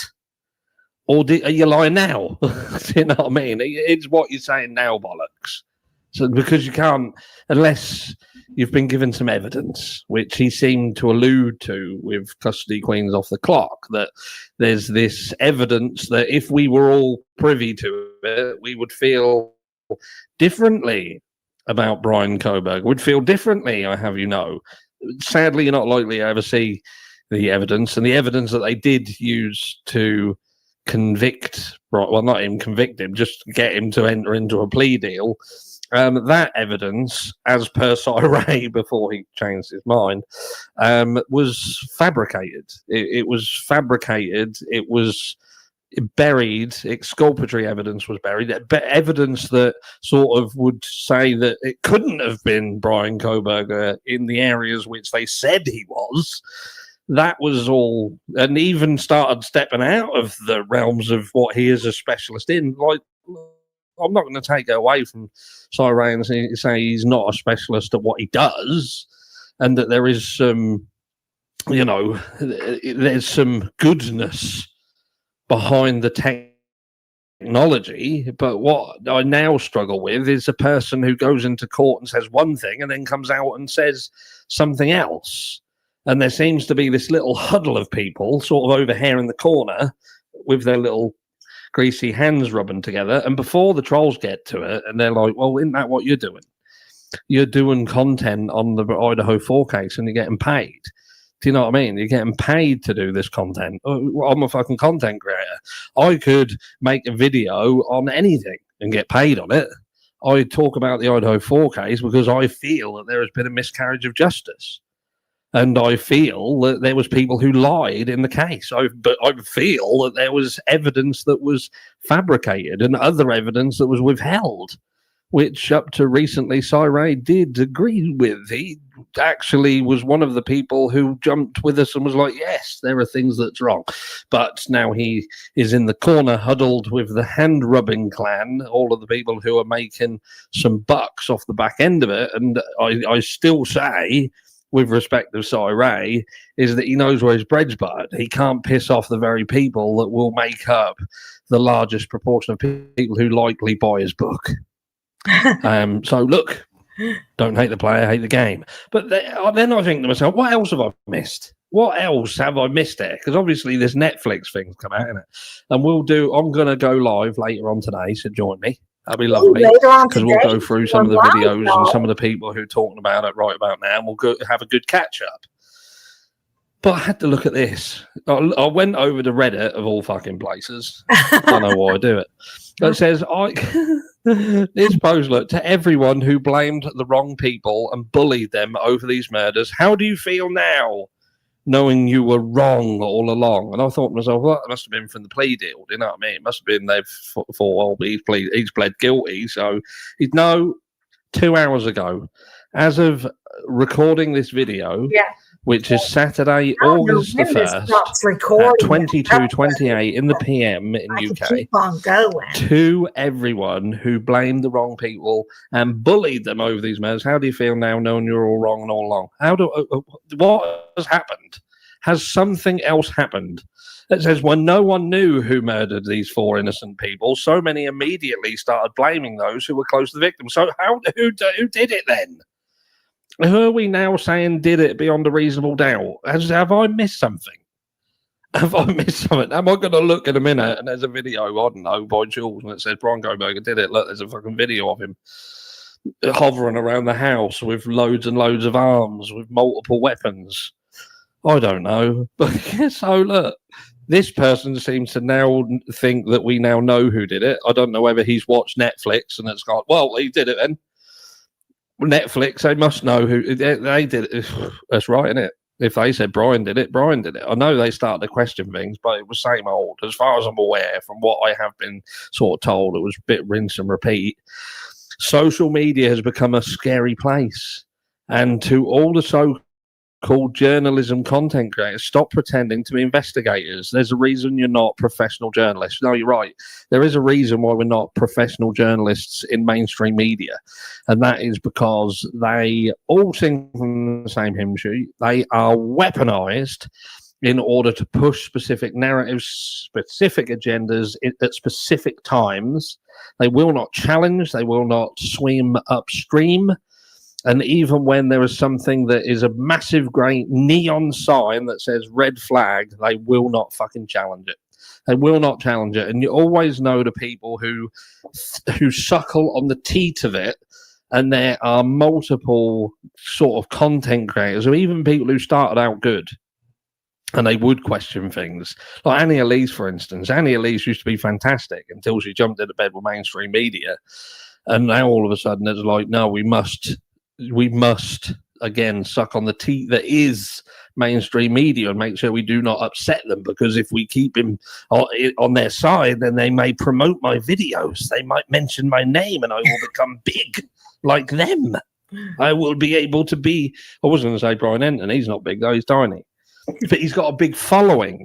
He has got a big following, and that's what some people want. And sometimes to be big, as in following, you have to say what is popular, what people like, and not ever dare to say what is unpopular. And sadly, saying Brian Koberger may not have done it, apparently that's an unpopular thing. I'm not going to read through that. I'll probably go through it with a live. But I just thought to myself, so have I missed something then? Let me know in the comments down below. Have I actually missed something? Do we actually know who did this crime now beyond a reasonable doubt? Or are we still going off of Brian Koberger's plea deal? I like that. Over a year ago, and now Netflix hit piece that's in the long line of other hit pieces. Let me know down below. And join me all. You all join me later live. Looking forward to it. Love you all. I like harsh. Okay, so everyone thinks baked on grease needs strong. Have you ever wanted to see your home from space? With this free satellite Earth Maps tool, you can zoom right down to your exact address. Well, hello there, you beautiful, beautiful, amazing, wonderful people. I hope you are all well. You're looking absolutely gorgeous today. I'm going to get straight into the meat and potatoes, as this is part 11 of 11. 11 of which brings 11. us to a conclusion 11. in our Idaho 4 11-part series on the people around the Idaho 4 case and what we've kind of learned and not learned about them around the case and the information that's been released. And this is Brian Koberger, the scapegoat. It's interesting because I tried to put Patsy, and I use AI to generate thumbnails, and it wouldn't let me put Patsy with a picture of Brian Koberger because it said that Patsy suggests somebody who's innocent and had been sort of, their guilt was fabricated, and they couldn't attribute that to the image, which I found interesting. So I went, give me an alternative then. So it put scapegoat. But the scapegoat, the Patsy, Brian Koberger, make no bones about it, right? Where we do factually sit with Brian Koberger right now, unless you're in denial, and that is that Brian Koberger's entered into a plea deal, and media even report this, right, to save his life. To save his life. The alternative was going to trial and taking a risk, taking a punt, And we know that the public was biased as fuck by design. It was right out the gate. It was about making the public feel a certain way about this individual. Camera. Inception. Do you know what I mean? There's a PCA. That's got all the information. That's everything that you need to know. Share it. Go and tell everyone. Tell your friends. Tell your fucking dog even. Tell everyone. And it did the damage. It did the damage. It made out that Brian Kohberger was a stalker. He'd been around this house multiple times. The damage had been done. And later on, we learned that the prosecution deemed the PCA irrelevant. And you've got literal people coming out and writing books claiming that law enforcement knew that information within their proof and evidence was wrong. And then they buried it. They buried the fact that it was wrong. That's fact. That is absolute fact. You've also got a criminal investigation underway around the case regarding the leaks that were used to enable media outlets to weaponize certain information to, again, cause bias in the community. Other facts are that there has been no ramifications, no repercussions whatsoever for people around this case, the Gonsalves family, actively saying that they are having discussions with potential jurors. So jury tampering, and also speaking publicly about knowledge of an active hit on Brian Kohberger. Exactly. This is all fact. This isn't fiction. This is fact. Yes. So that's what we've got in this case. Brian Kohberger enters into a plea deal, strangely, seemingly coinciding with a massive block of discovery that Ann Taylor gets hold of.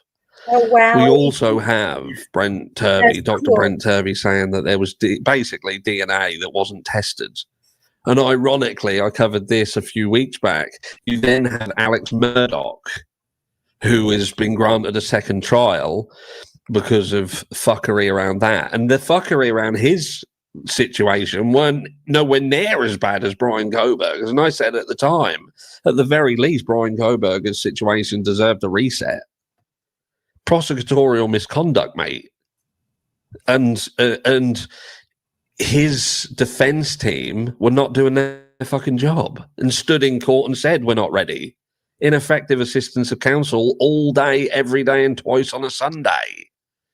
But apparently we just enter into a plea deal, which again makes absolutely no sense whatsoever. Brian Kohberger is ASD. He's ARFID, which is a restrictive food intake disorder, which a child in our family has as well. And I can tell you now that ASD paired with that creates quite a specific individual that has specific mentalities that don't make sense when you try and factor them into a murder like what was done at 1122 King Road. Now, could there be an outlier to that? And they can, for this night only, they can strip themselves of all of the restrictions and things that these things cause them. I'm not a professional, so I don't know. All I know is, through my own experience, I couldn't see someone with OCD, ARFID, ASD doing this crime for multiple reasons, to go into a house that they're unfamiliar territory, potentially having multiple people in there to do this. They're more likely to. Brian Kohberger befriended a specific female, and to the point where he was able to enter into her property and put cameras in there, apparently. Now, could I have seen her dying then, if you want to consider Brian Kohberger the killer? I would imagine that she would have been primary target. Familiarity, familiar with the property, low risk. He's in an area with no death penalty, so if shit hits a fan, don't matter. He could go to trial. Check this out. I'm going to show you how I afforded this car. Just in time. Okay, you ready? $18 for car insurance. That's how much I was paying. Okay. I picked up the I get car. a lot of those ads. He could literally go to trial. It wouldn't matter. Why would you even take a plea deal? Just go to trial and take your chances. But he travelled from an area with no death penalty to an area of the death penalty and entered a house that potentially had 100 people in it on football night, multiple cars outside, just taking the food delivery. Fuck, I'm going in there. This is the best house in this area. And the prosecutor turns around and says he probably picked this house at random. What are you fucking talking about? He picked this house at random. So he literally thought, what is the worst possible house I could enter in and take the most massive risk? I'll go there. That literally makes no sense whatsoever. But look, Brian Koberger was the person who's been fingered for this crime. And don't let your mind drift off when you say fingered. I don't mean behind the bike sheds at school. I've said this before. I mean, he's been fingered for the crime. He's the person who did it. But I don't think anyone's really convinced. I think in order to convince yourself that he is the person, there are so many things that you have to overlook. A white car that we're told is Brian Koberger's car, that in some images it has fog lights, in some images it doesn't. In some images it's so fucking blurry, and they have literally boxed it themselves and pixelated the car so you can't see the side view of it when it's tracking sideways. They're actively trying to hide it. They're actively trying to hide this car, but to tell you that it's definitely a Hyundai Elantra. FBI early doors actually says it's not Brian's because they date it outside of the date of Brian Koberger. And this is the specialist. It's not until they find Brian Koberger and find his car that they go back to the FBI and that gets adjusted, gets adjusted to fit the narrative. And that seems to be the case throughout this entire situation. It's about fitting the narrative. Case in point, again, the hair found in Ethan Chapman's hand. It was just offered up against Brian Koberger, and because it wasn't Brian Koberger's, it became debris. We have DNA under Madison Mogan's fingernails that is inconclusive because it's not matched with Brian Koberger, so they have to obscure it. But we have DNA around the crime scene that is being ignored. And again, as aforementioned, the situation with Alex Murdoch, ironically, he wants Othram on board so they can go and look at the DNA that was found under Maggie's fingernails. And I thought to myself, why would Murdoch want Othram, who they try to attribute to finding Brian Koberger, which again is a lie, because Othram didn't find Brian Koberger at all. They tried to do work, but exhausted how far they could go, and they're told to stop. And then the information goes to the FBI, and the FBI comes back with a name, come back with Brian Koberger. Now, strategically, the FBI doesn't say that they've found Brian Koberger via DNA that's on the knife sheath. They just come back with a name and say this person is likely the source of DNA that will help you, kind of thing. You know what I mean? But people have somehow gone down the route of, Othram helped. Othram got Brian Koberger. But they didn't. They absolutely didn't. But look, the people who just want to believe Brian Koberger's guilty of this crime, they're just willing to overlook that. They're willing to overlook the car that sometimes has fog lights and sometimes don't. They're willing to overlook that. And why? They're willing to overlook these specialists coming out and saying, well, they lied about the route that he took. He didn't take that route. And there is evidence to prove it. There's data to prove it. The DNA on the trust me, bro mentality. People are willing to just look the other way. The knife sheath situation is just the biggest fuckery that I've ever seen. And what with statements from Dawn Daniels et al. Around it, it would seem at one point they didn't want it even in the trial, yet people are holding on to this like it's the linchpin of the case.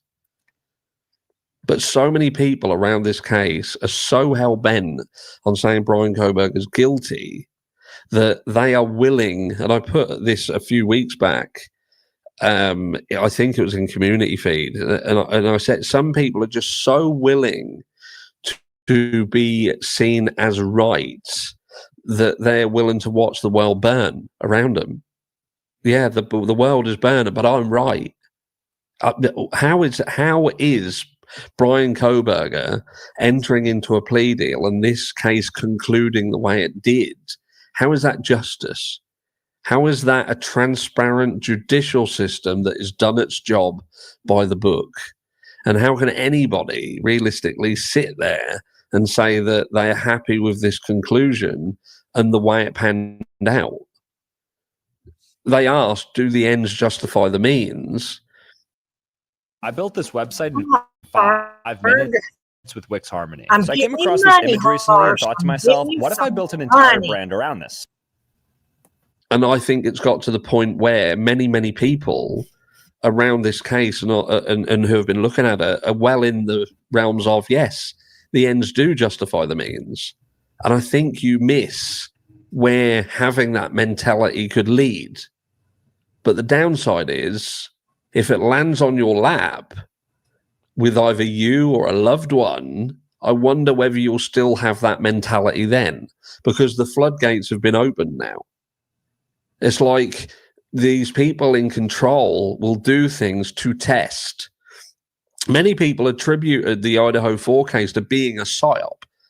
And a lot of people will very, very quickly turn around and they will, no, it's not a psyop, because their interpretation of what's being said is incorrect.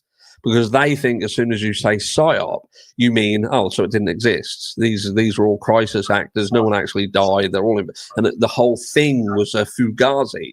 That's not what you're saying here. When I say that this is a psyop can be just about elements of this case and how it is perceived and accepted by the wider community. And cases like this provide a massive opportunity for those in power to see, because all the eyes are on it.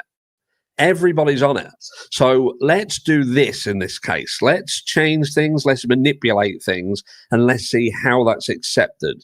And if it's accepted on this wider stage, then we can start integrating that into everyday life in terms of every case. Because we know that even in a massive case like the Koberger situation, nobody cares. Ultimately, no one gives a fuck, because you've got a villain and everybody wants to see the villain burn. So we can do whatever we want. And they're now shoehorning genetic genealogy from the likes of Ophram into the judicial system. Cy Ray has now written a book that is going to help law enforcement correctly deal with cellular data and time advance reports. So you're going to have crimes and cases and individuals who could potentially find themselves incarcerated for life, or worse, executed on a trust me bro judicial system. And that is one step away from them simply saying, that person did this crime, we're not going to tell you anything about it, we don't need to, but just trust us that he did it. What's next? Pre-crime, and you'll be happy with that. What about if they come knocking on your door, arrest you, and say they're going to execute you because next Tuesday you're going to murder your wife or your husband? Let me know down below what you think. Brian Koberger, innocent, guilty, proven guilty? Certainly not. Do the ends justify the means? And what does the Idaho 4 case truly mean for the judicial system in the United States of America? Love you all. Mwah.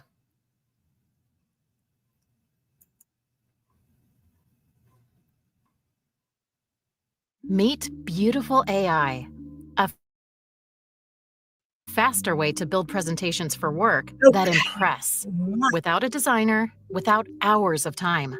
Short on time?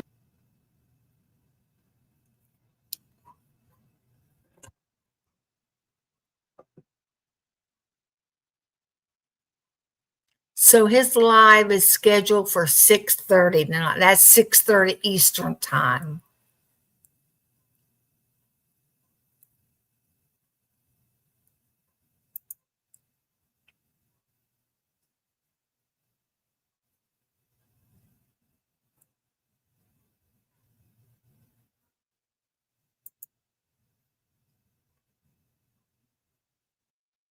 the last time I saw Xana. She was on her way out of Sigma Chi.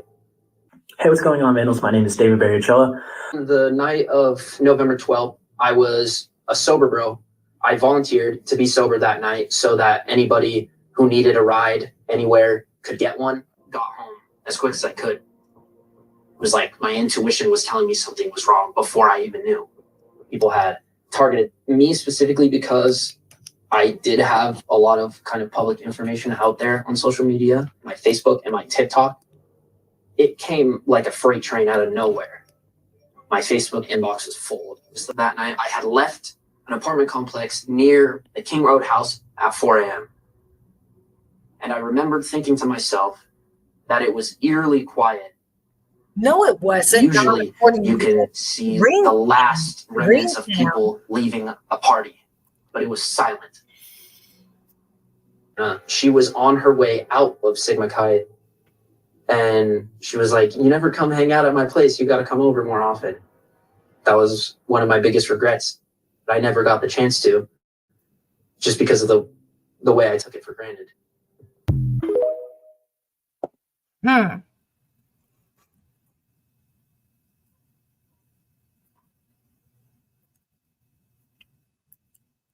Nick's Peaks is pretty good. I saw something. What's this? Oh, this is Andrew Myers.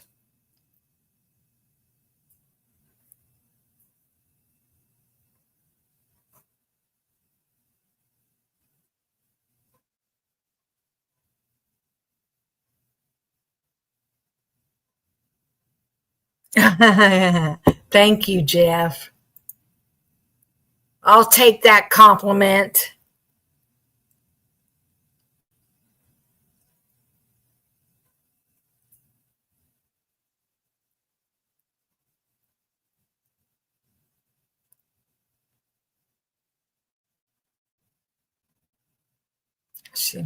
What in the world?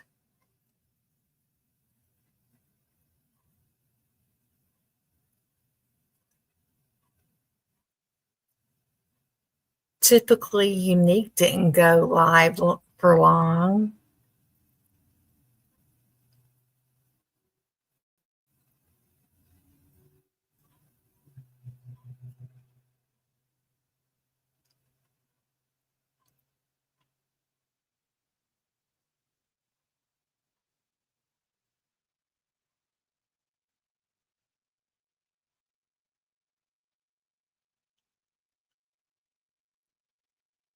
You like all the shorts.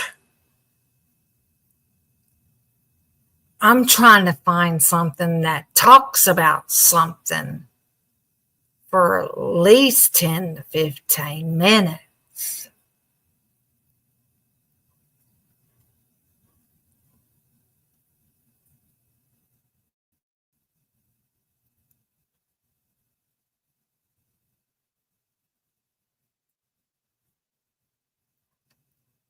UFO files. Jules is doing something on UFOs.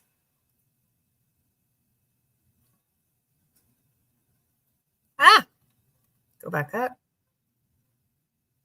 No, not her. I don't like Watt's obsession. What's this Doug Wilson thing? That's 11 months ago. Remember how we all focus on Doug Wilson in the beginning?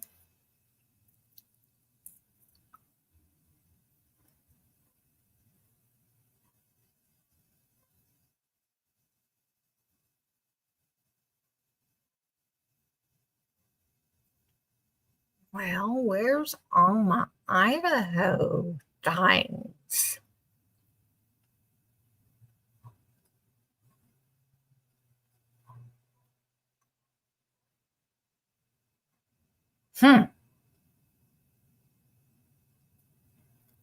I think she was at a concert. I'll tell you what would be interesting if you're into that stuff is watching anything on Area 51. That is scary. Oh, yeah, Lucy has some good videos. Oh, man. If I go this way, it's gonna be a little bit, unless it'll keep on going down this. No, it wants to go that way.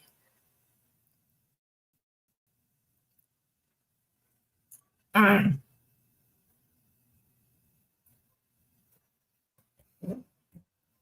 Hmm.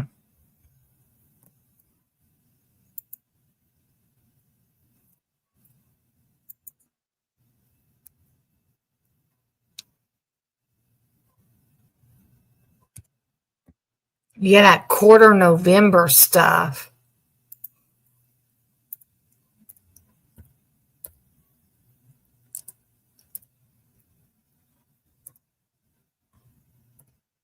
There she is.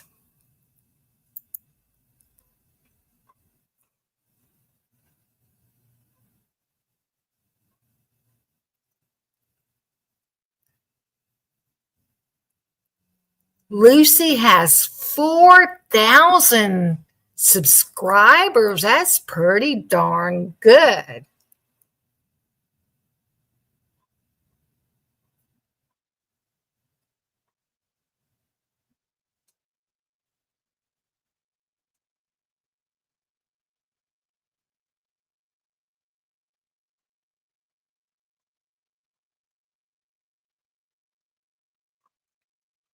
Let me do this.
Oh, for sure. Only a few of those like you, Lucy. Everybody likes you, Lucy.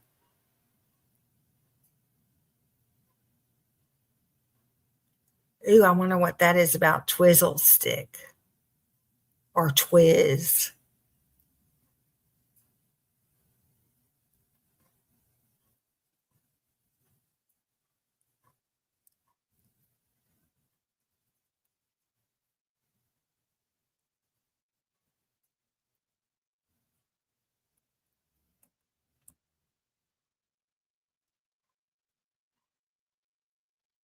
Ooh, what does Snowden and Cyray have in common? Interesting.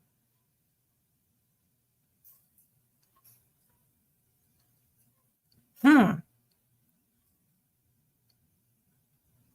Hmm.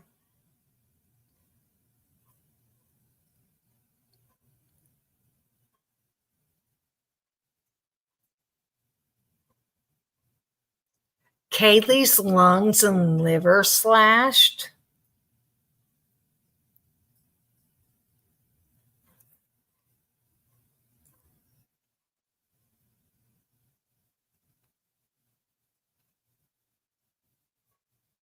Okay, let's watch this. I'm curious about this. Yeah, I must have started watching that one.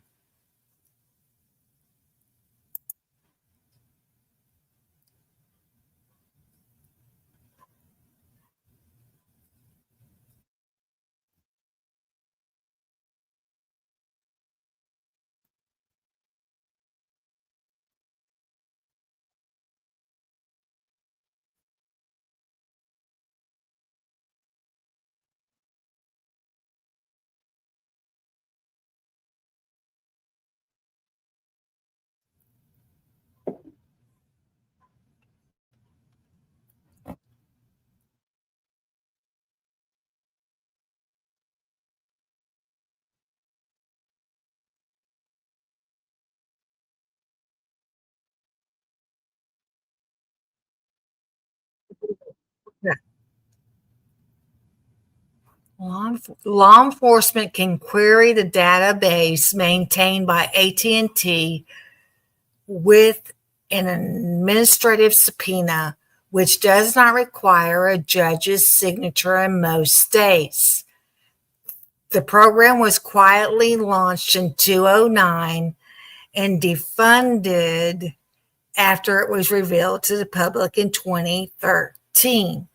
Former U.S. President Trump resumed funding the program, which was again paused in the first year of Joe Biden's administration, but was resumed again in 2022.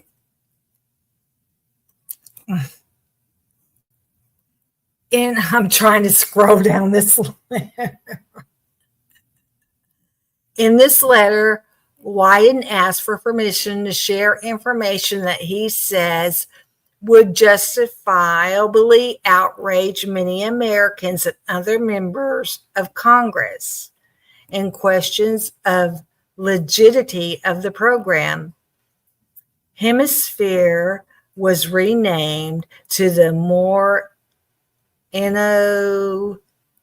whatever that word is, data analytical services after its reveal in 2013 and has been funded by a grant program for the National Drug Control Policy's High Intensity Drug Trafficking Area Program.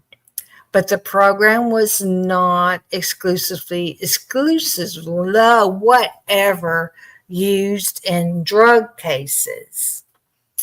As Wyden notes in his letter, if the program were funded directly from a department, then it would have been subject to greater scrutiny, including the Department of Justice, Office of Privacy Liberties, with its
Yes, stop the lies.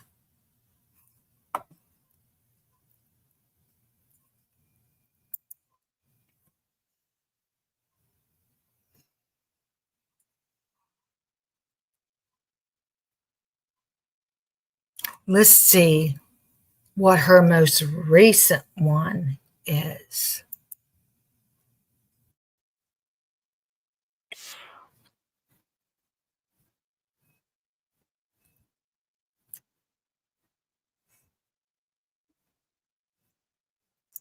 Yeah, I just said, let's see what you can't hear me?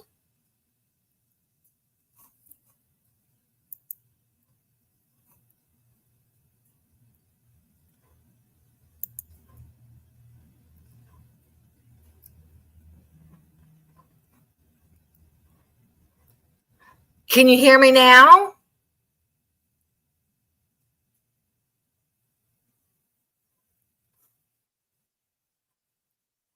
Really?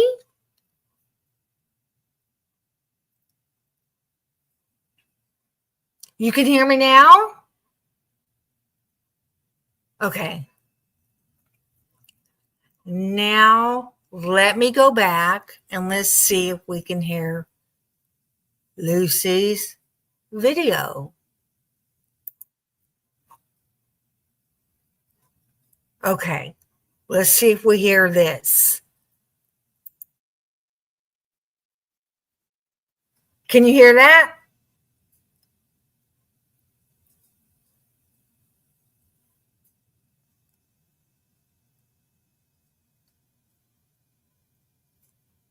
Here, hold on, let me do this.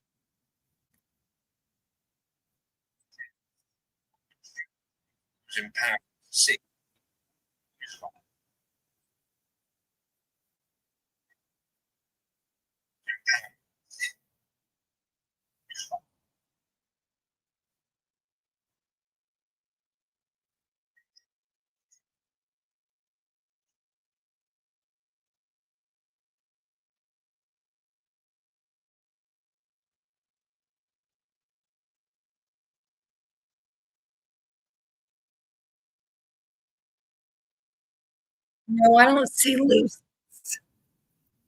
Hold on.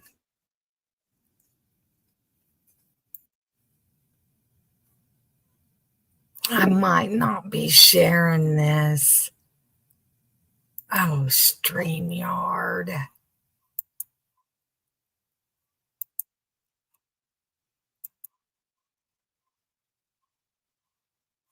Yeah, this one.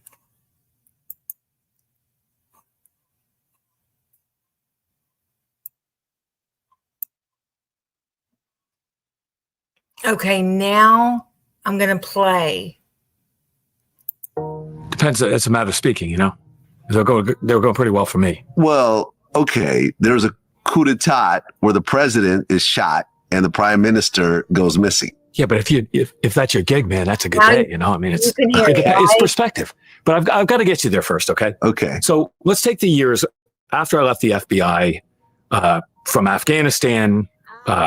You know, all those bad environments: Kosovo, Afghanistan, Yemen, Indonesia, Colombia, like shithole situations around the world.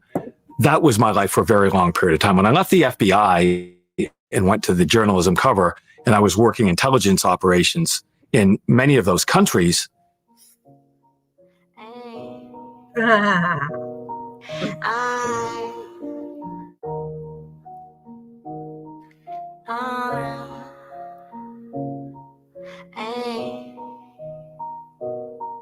I hear all this. So let me just start. How are you guys doing after today? We keep saying one day at a time, but these type of days are ones that really push you hard, for sure.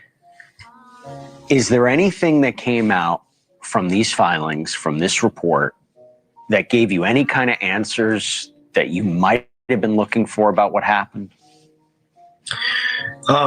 We learned brand new things. Those details that were put in those docs were never given to us. They were given to strangers before they were given to us. it's shocking that a family doesn't get any kind of priority, even heads up. We asked for discovery. They said they'd give it.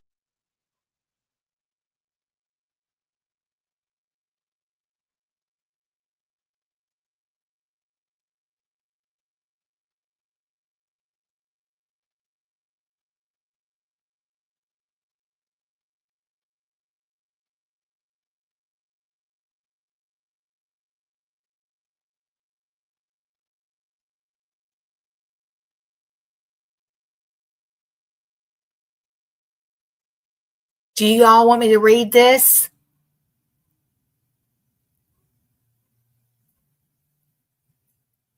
It's saying how they were posed in the shared bed. Kaylee was moved from a position with her head on her pillow to partially atop of Madison. Then the comforter was placed over them both, Turvey said of the crime scene, according to his filing. That statement was made long before Koberger had entered guilty pleas to the murders of Goncalves, Mogan, Xana, and Ethan in exchange for a deal that spared him the death penalty.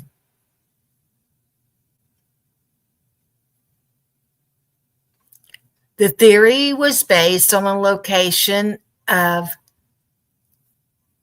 Kaylee's blood on the pillow, which prosecutors had argued did not support that the bodies were posed, only that they were moved.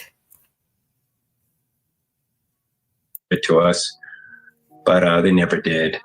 So yeah, we're working with legislators. We're going to try to fix this. Idaho has Bill 1135 that hopefully will protect this type of information and make sure that it never gets out.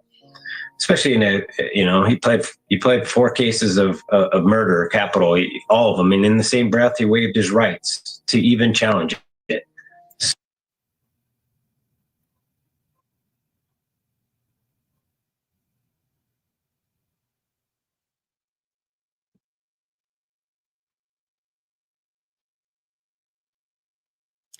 Autopsy reports for Kaylee and Maddie support the notion that Brian Koberger posed the 2 young women together after their brutal murders, according to a newly unsealed filing from the prosecutors for the case of the 2022 quadruple murders in Moscow, Idaho.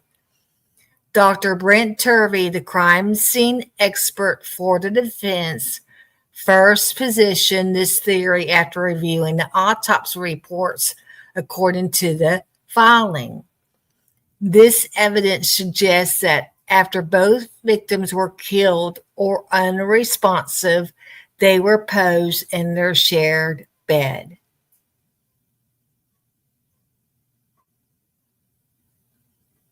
The theory was based on the location of Kaylee's blood on the pillow, which prosecutors had argued did not support the bodies were poised, but that they were moved.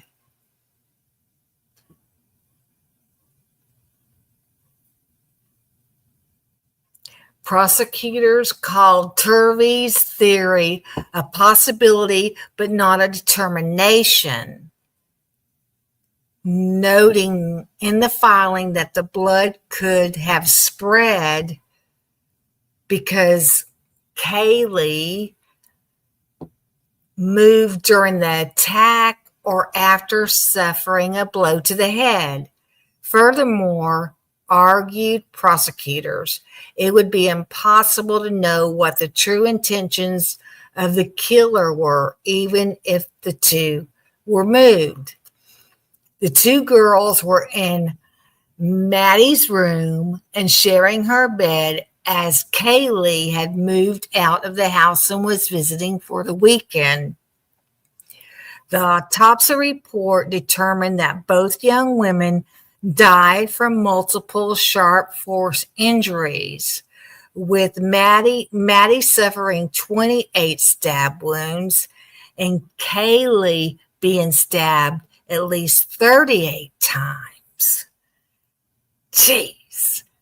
Additional contributors to Kaylee's death, including blunt force injuries of the head and I can't say it, injuries. They were, which strangling, I suppose.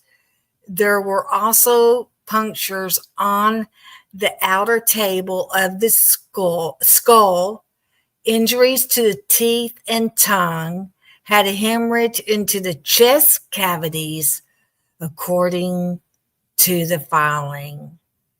Darn.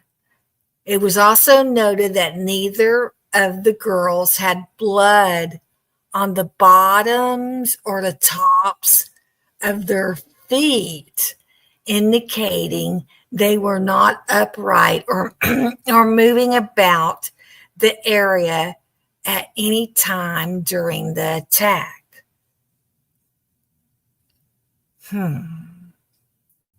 So, why does this need to come out? All these details. I mean, these are like mortician details.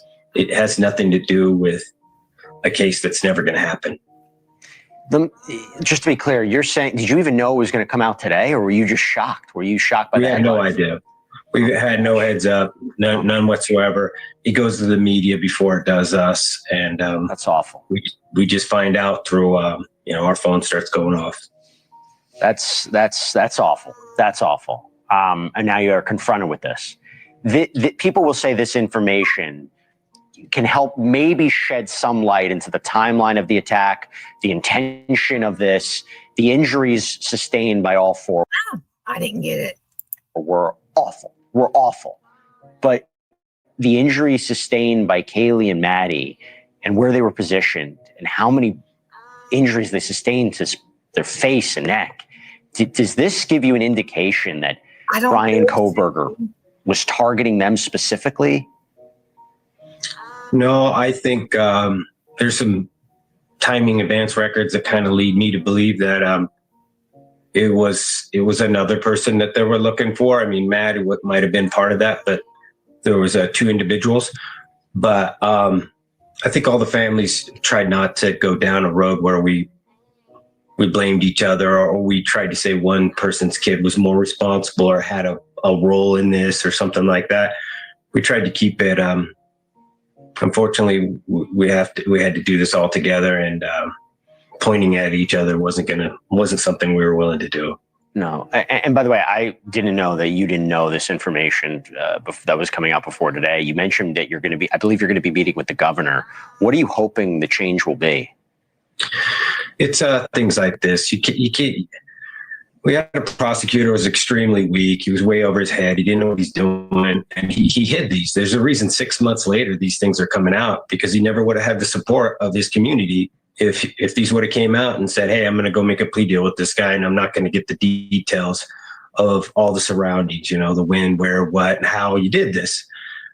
He didn't feel like he had to do that, and he hid all this stuff. And now that it's coming out, we're going to talk to the governor and say, "Hey, we can do better than this." And, that means we got to do laws. We can't just let one person act like a judge and jury and make a deal. And then, we live with it for the rest of our lives. And 6 months later, we're finding out new details of, the worst moments of our children's lives.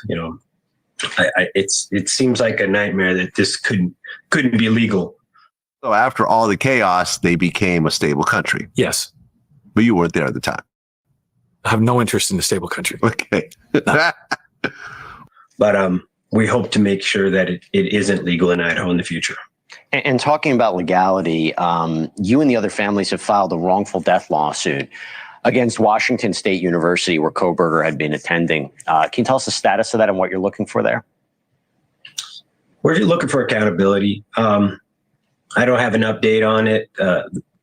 We expect to hear something this week, but when you reverse engineer everything that happened, we feel like there's lapse in accountability. And if that's anything we've tried to bring to this case is how do we make sure this never happens to another family again?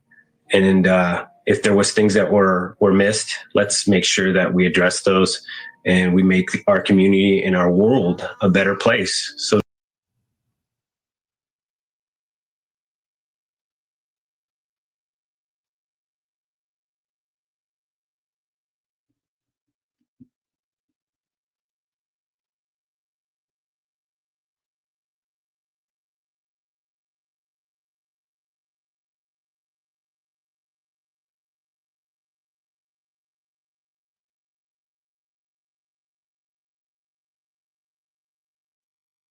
nobody has to deal with this again. And that's what this is all about.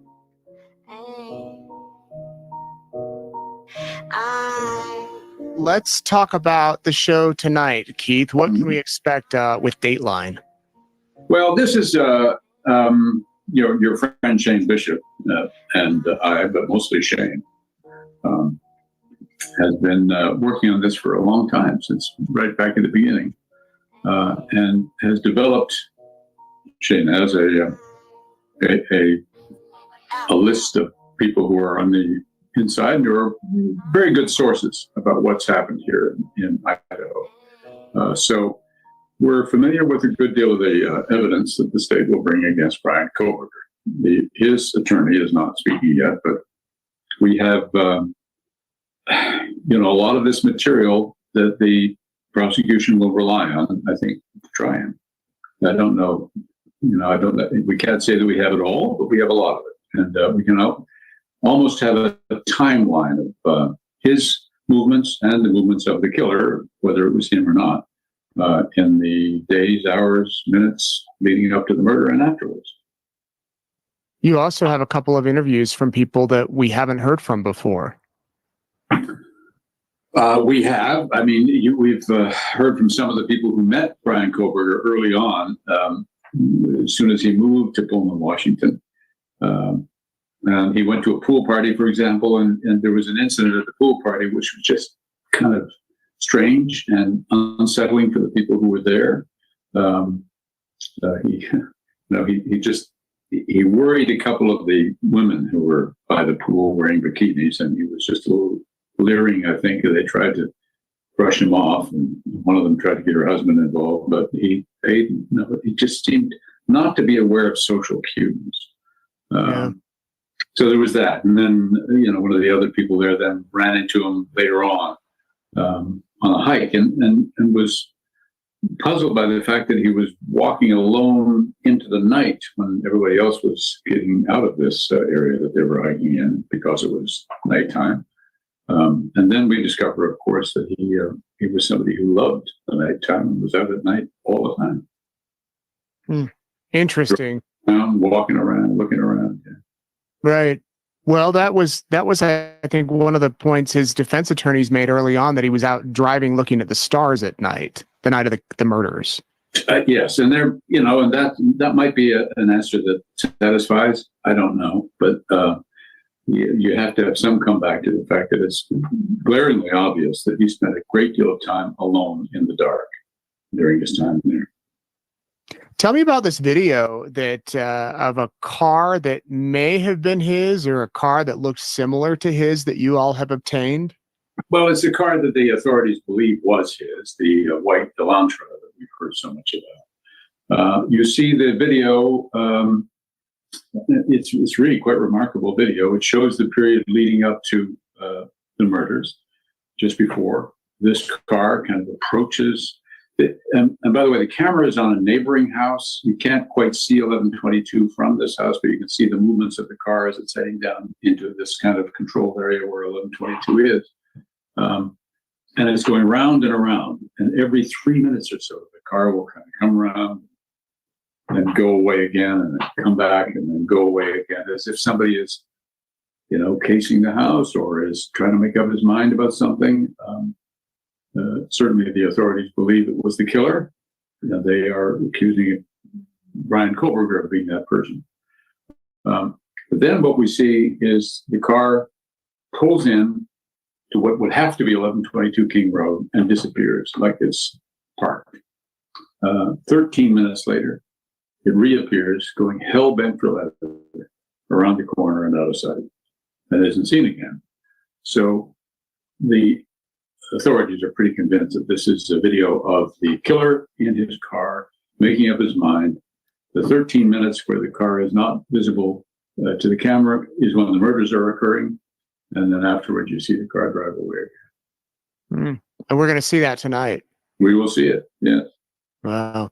What's been the biggest thing that stuck out to you, Keith, as you've been preparing this episode versus previous reporting, which we've heard, and this story has been highly covered across the spectrum, but what's been your biggest takeaway or insight?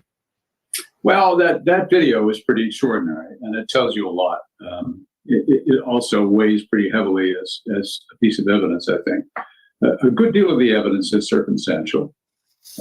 There is the DNA on the knife sheath, but also a slight problem with that in that the FBI broke its own rules in order to be able to test that DNA with a familial DNA site that normally is not available to them. You have to sign a form saying you're okay with law enforcement to your DNA profile if you want to be on one of these sites. But the FBI went to a site where people do not sign that waiver, and it's a bigger site. They have, that gives them the opportunity to whittle down who the person would be that they're looking for, and it succeeded. But they're supposedly prevented by their own regulations from entering that website. Nevertheless, they did. So yeah, we'll be able to use that too. But right, the defense has made some filings about that and whether they legally got it or obtained it. Another thing the defense has said recently is talking about Brian Koberger's autism diagnosis and his mental capabilities as far as one reason why they wanted to strike the death penalty off the table. Do you get much into his mental state of mind or potential, really not much more than I think you would be hard pressed to find a psychiatrist who's prepared to examine Koberger over a television set or just from the limited amount we know. The defense says he has autism, and perhaps that's so. I don't know. The suggestion was that he is OCD also, and that may have explained some of his behaviors. The judge has already ruled that this doesn't it's not going to impact any possibility of a death. Yeah, it will be such a fascinating trial to watch here in just a couple of months. I know that all eyes are going to be on Boise as this goes. It could probably the longest trial in Idaho history, they're saying. Could be. I mean, there are lots of issues that will have to be gone into in depth. Yeah. Right. All right, Keith, tonight, Dateline, you can watch it. It starts at 9 o'clock Eastern and Pacific time. And for those of us in the middle of the country, it starts at 8 o'clock, 2 hours, all new Dateline with Keith. And then you can find it on Peacock starting Saturday. And then it comes out on the podcast next week.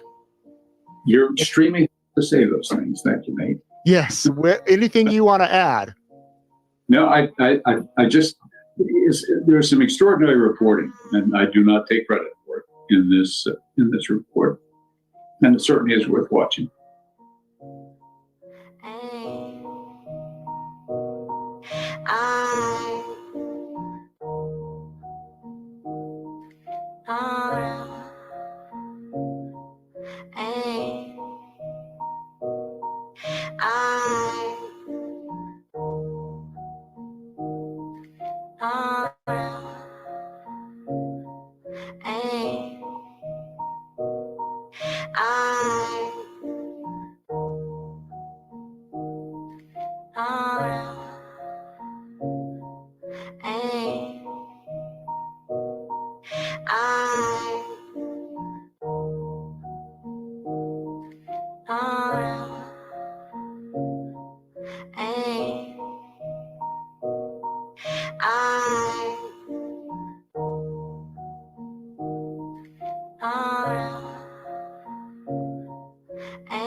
So after all the chaos, they became a stable country. Yes. But you weren't there at the time. I have no interest in a stable country. Okay. No.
But I've got to get you there first, okay? Okay. So let's take the years after I left the FBI, from Afghanistan, all those bad environments, Kosovo, Afghanistan, Yemen, Indonesia, Colombia, like shithole situations around the world.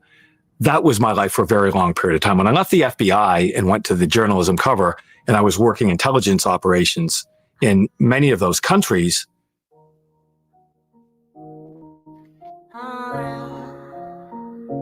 when I left the FBI and went to the journalism cover, and I was working intelligence operations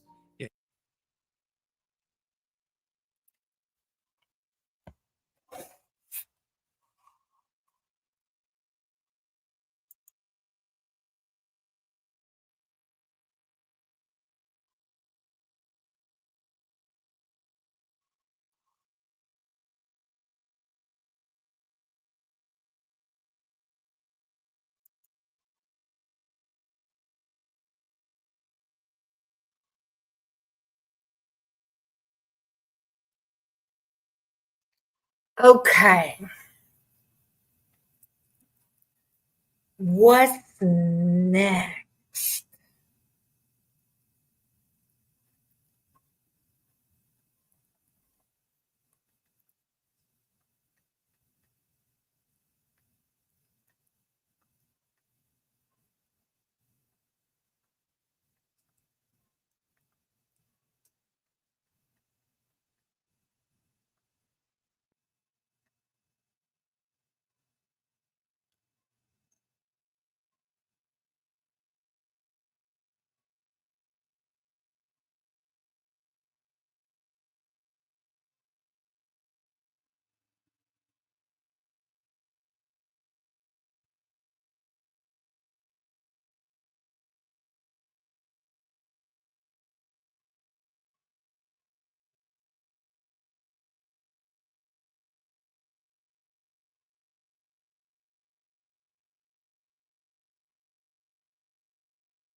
I'm looking for something.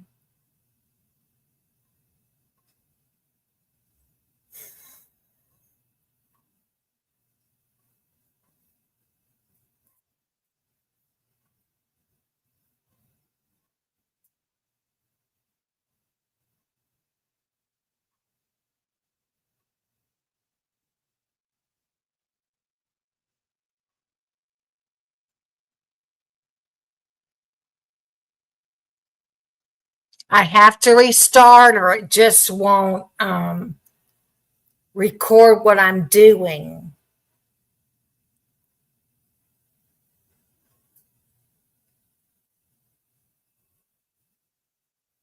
I mean, I can restart.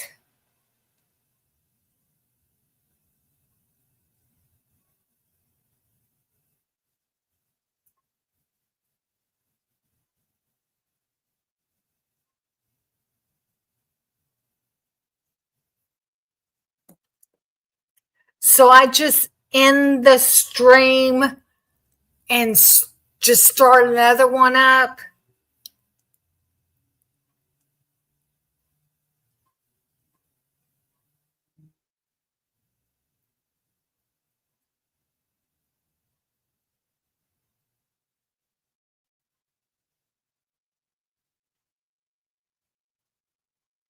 What is this one?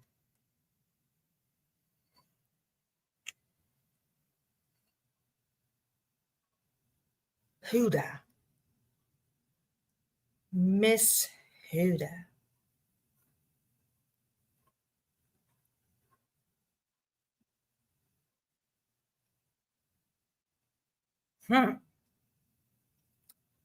Well, this looks interesting. Okay, I'll restart it and see if y'all come back, okay? I'm going to end this and turn right back around and start one. Like I won't schedule it or anything. Okay? And then I'll play that video right there that Edie suggested. Okay, I'll be right back. Yeah, y'all come back now, you hear? Okay.